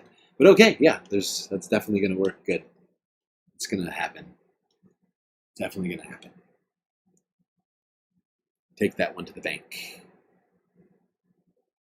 Final story of the night. Japan's prime minister made some statements, suggesting he had talked to Donald Trump, and also claimed that Donald Trump's tariffs were extremely regrettable. Yeah, no, especially Japan. I mean, of a number of different countries out there that we would think about tariffing. And I mean, the fact is, it's not just Japan. I mean, of course, we've been occupying Japan since World War II, and have military bases all over the goddamn country. But of course, we have military bases all over the world. And it's like he didn't even consider the fact that we're getting to basically, hang out with our planes and military as much as we want in so many different places, including Japan. And yet we're going after them and claiming we're being treated very unfairly. Would it be unfair if Japan decided in response to those tariffs to kick us out of the country? I don't want reality. All right, here we go. Associated Press, 2 days ago. Japan's Prime Minister, Mr. Ishiba.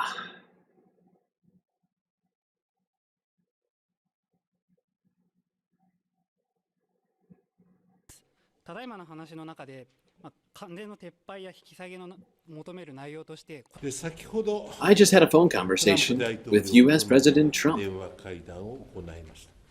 The recent tariffs measures by the United States are extremely regrettable. I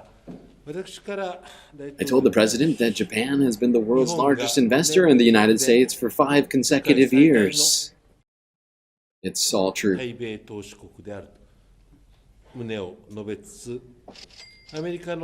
And I also strongly express concern that the U.S. tariffs will reduce the investment capacity of Japanese companies. Furthermore, I emphasize that rather than relying on unilateral tariffs, we should pursue a broad cooperation that benefits both Japan and the United States, including expanding investment. President Trump gave a candid recognition of America's current position in the global economy.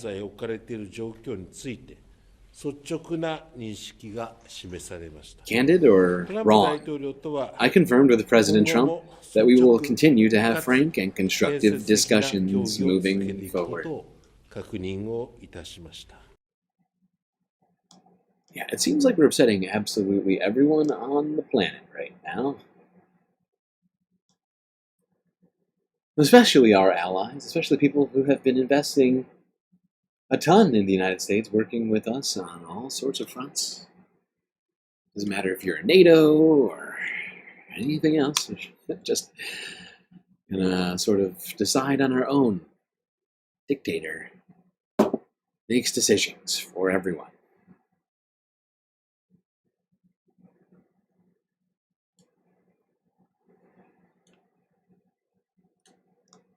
All right, chat, that's the last one.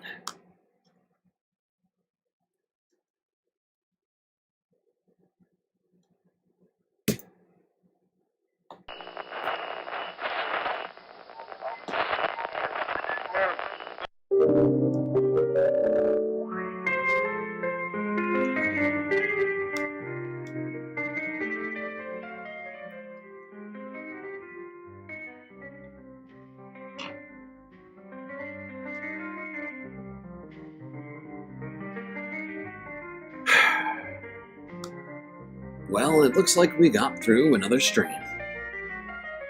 It was incredibly long and also quite difficult, but thankfully we had each other to get through. That's gonna be it for me tonight. Till I see you next, you stay classy, Galactic Stream Nation.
Well, here are your galactic patrons.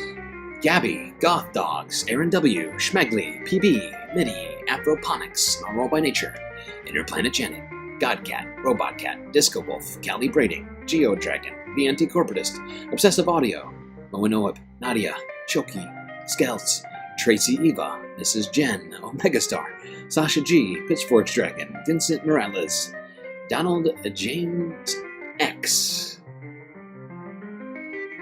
Evan from Portland, Impeccable Living, Magaggles, Lovely Pariah, Mish, and Becky. That's right.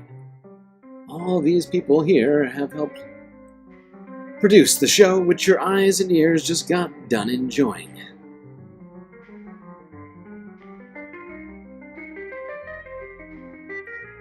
You can too for just a few US dollars a month on Patreon.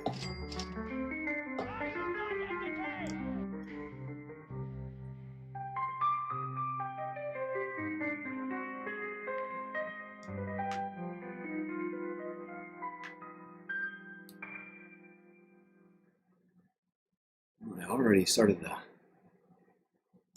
countdown. See a bunch of ones in here, so I guess I better get the after stream started.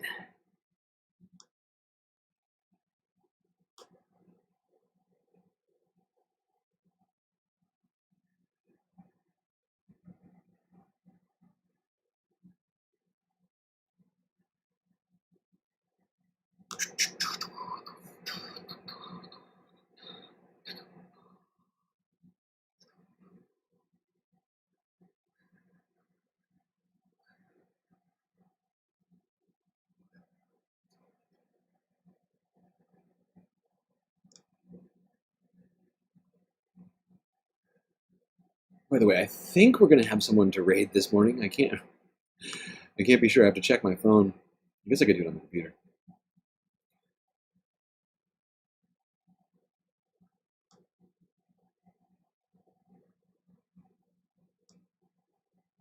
Tax proposal.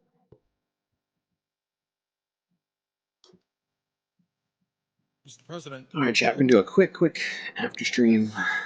I think everyone knows the President of the United States, President Obama, and the Republican leadership have reached an agreement on a very significant tax bill. In my view, the agreement that they reached is a bad deal for the American people. I think we can do better.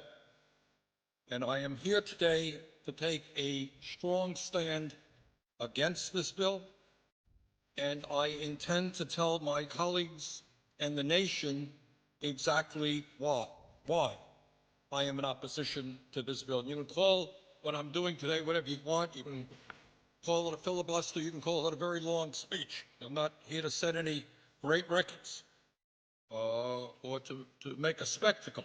I am simply here today to take as long as I can to explain to the American people the fact that we have got to do a lot better than this agreement provides.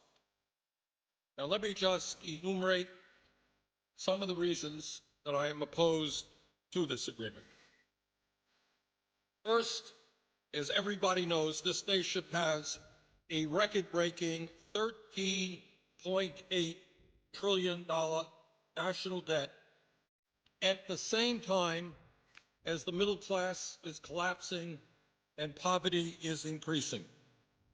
And Mr. President, I think it's important that we say a word, because I'm not sure that a lot of Americans necessarily know this, about how we got to where we are today in terms of the national debt. I know there are some people who think that this all began the day that President Obama took office. Well, it's not quite the case. When President Clinton left office, this country was running, in fact, a very significant surplus, and the projections were that we were going to continue to run a surplus. During the 8 years of President Bush, for a number of reasons, including the war in Iraq, the war in Afghanistan, including huge tax breaks for the wealthiest people in this country, including a Medicare Part D prescription drug program, and including the Wall Street bailout, among other things, all of which were not paid for. Those are the primary reasons that we saw an almost doubling of the national debt during the Bush administration. And since President Obama has been in office, we have passed a stimulus package, also adding to the deficit in national debt. But here we are today with a $13.8 trillion national debt. All right, chat, I've got a sweet stream set up for the raid. I think this might be the first time we ever get to raid in a year and 2 months. Damn, it's been 14 months already. Well, got it set up, so do spread the galactic love. Stick around for the next stream that's going to pop up after this one's done. And for everybody else in this country to be driving up this already too high national debt. By the way, let everybody know where you came from. Tell them, spread the galactic word far and wide. President don't even want it. Here's one of the interesting ironies. There are lists of many, many very wealthy people who come forward and say, sure, I want a tax break. Everybody wants a tax break. But you know what? There are other priorities in this country. I don't need it. And two of the wealthiest people in the world, Bill Gates of Microsoft, Warren Buffett, Berkshire, is a billionaire, and they said it's absurd. We don't need a tax break. All over the country, you're hearing a lot of folks who have a lot of money saying, don't drive up the deficit and force our kids to pay higher taxes to pay off the national debt in order to give tax breaks to the richest people in this country. Now, Mr. President, we have been told really not to worry too much because the extension of these tax breaks for the wealthy will only last 2 years. Not to worry. Well, maybe that's the case. But given the political reality that I have seen in Washington, my guess is that 2 years from now, these tax breaks for the wealthiest people in this country will be extended again. What happens around here is that the argument will be made that if you end these tax breaks, you're raising taxes. It's what we're hearing right now. I see no reason why in the middle of a presidential election, those arguments will not be made again. And I see no reason not to believe that those tax breaks will be extended again. And clearly we have a number of Republicans who want to make that extension permanent. Now, whether it will ever be made permanent or not, I don't know. But the point is, when you hear folks say that it's only a 2-year extension, I would suggest take that with a grain of salt. And let me just say that if, in fact, we do what the Republicans have wanted to do right now, as we enter this debate, they wanted a 10-year extension. That would add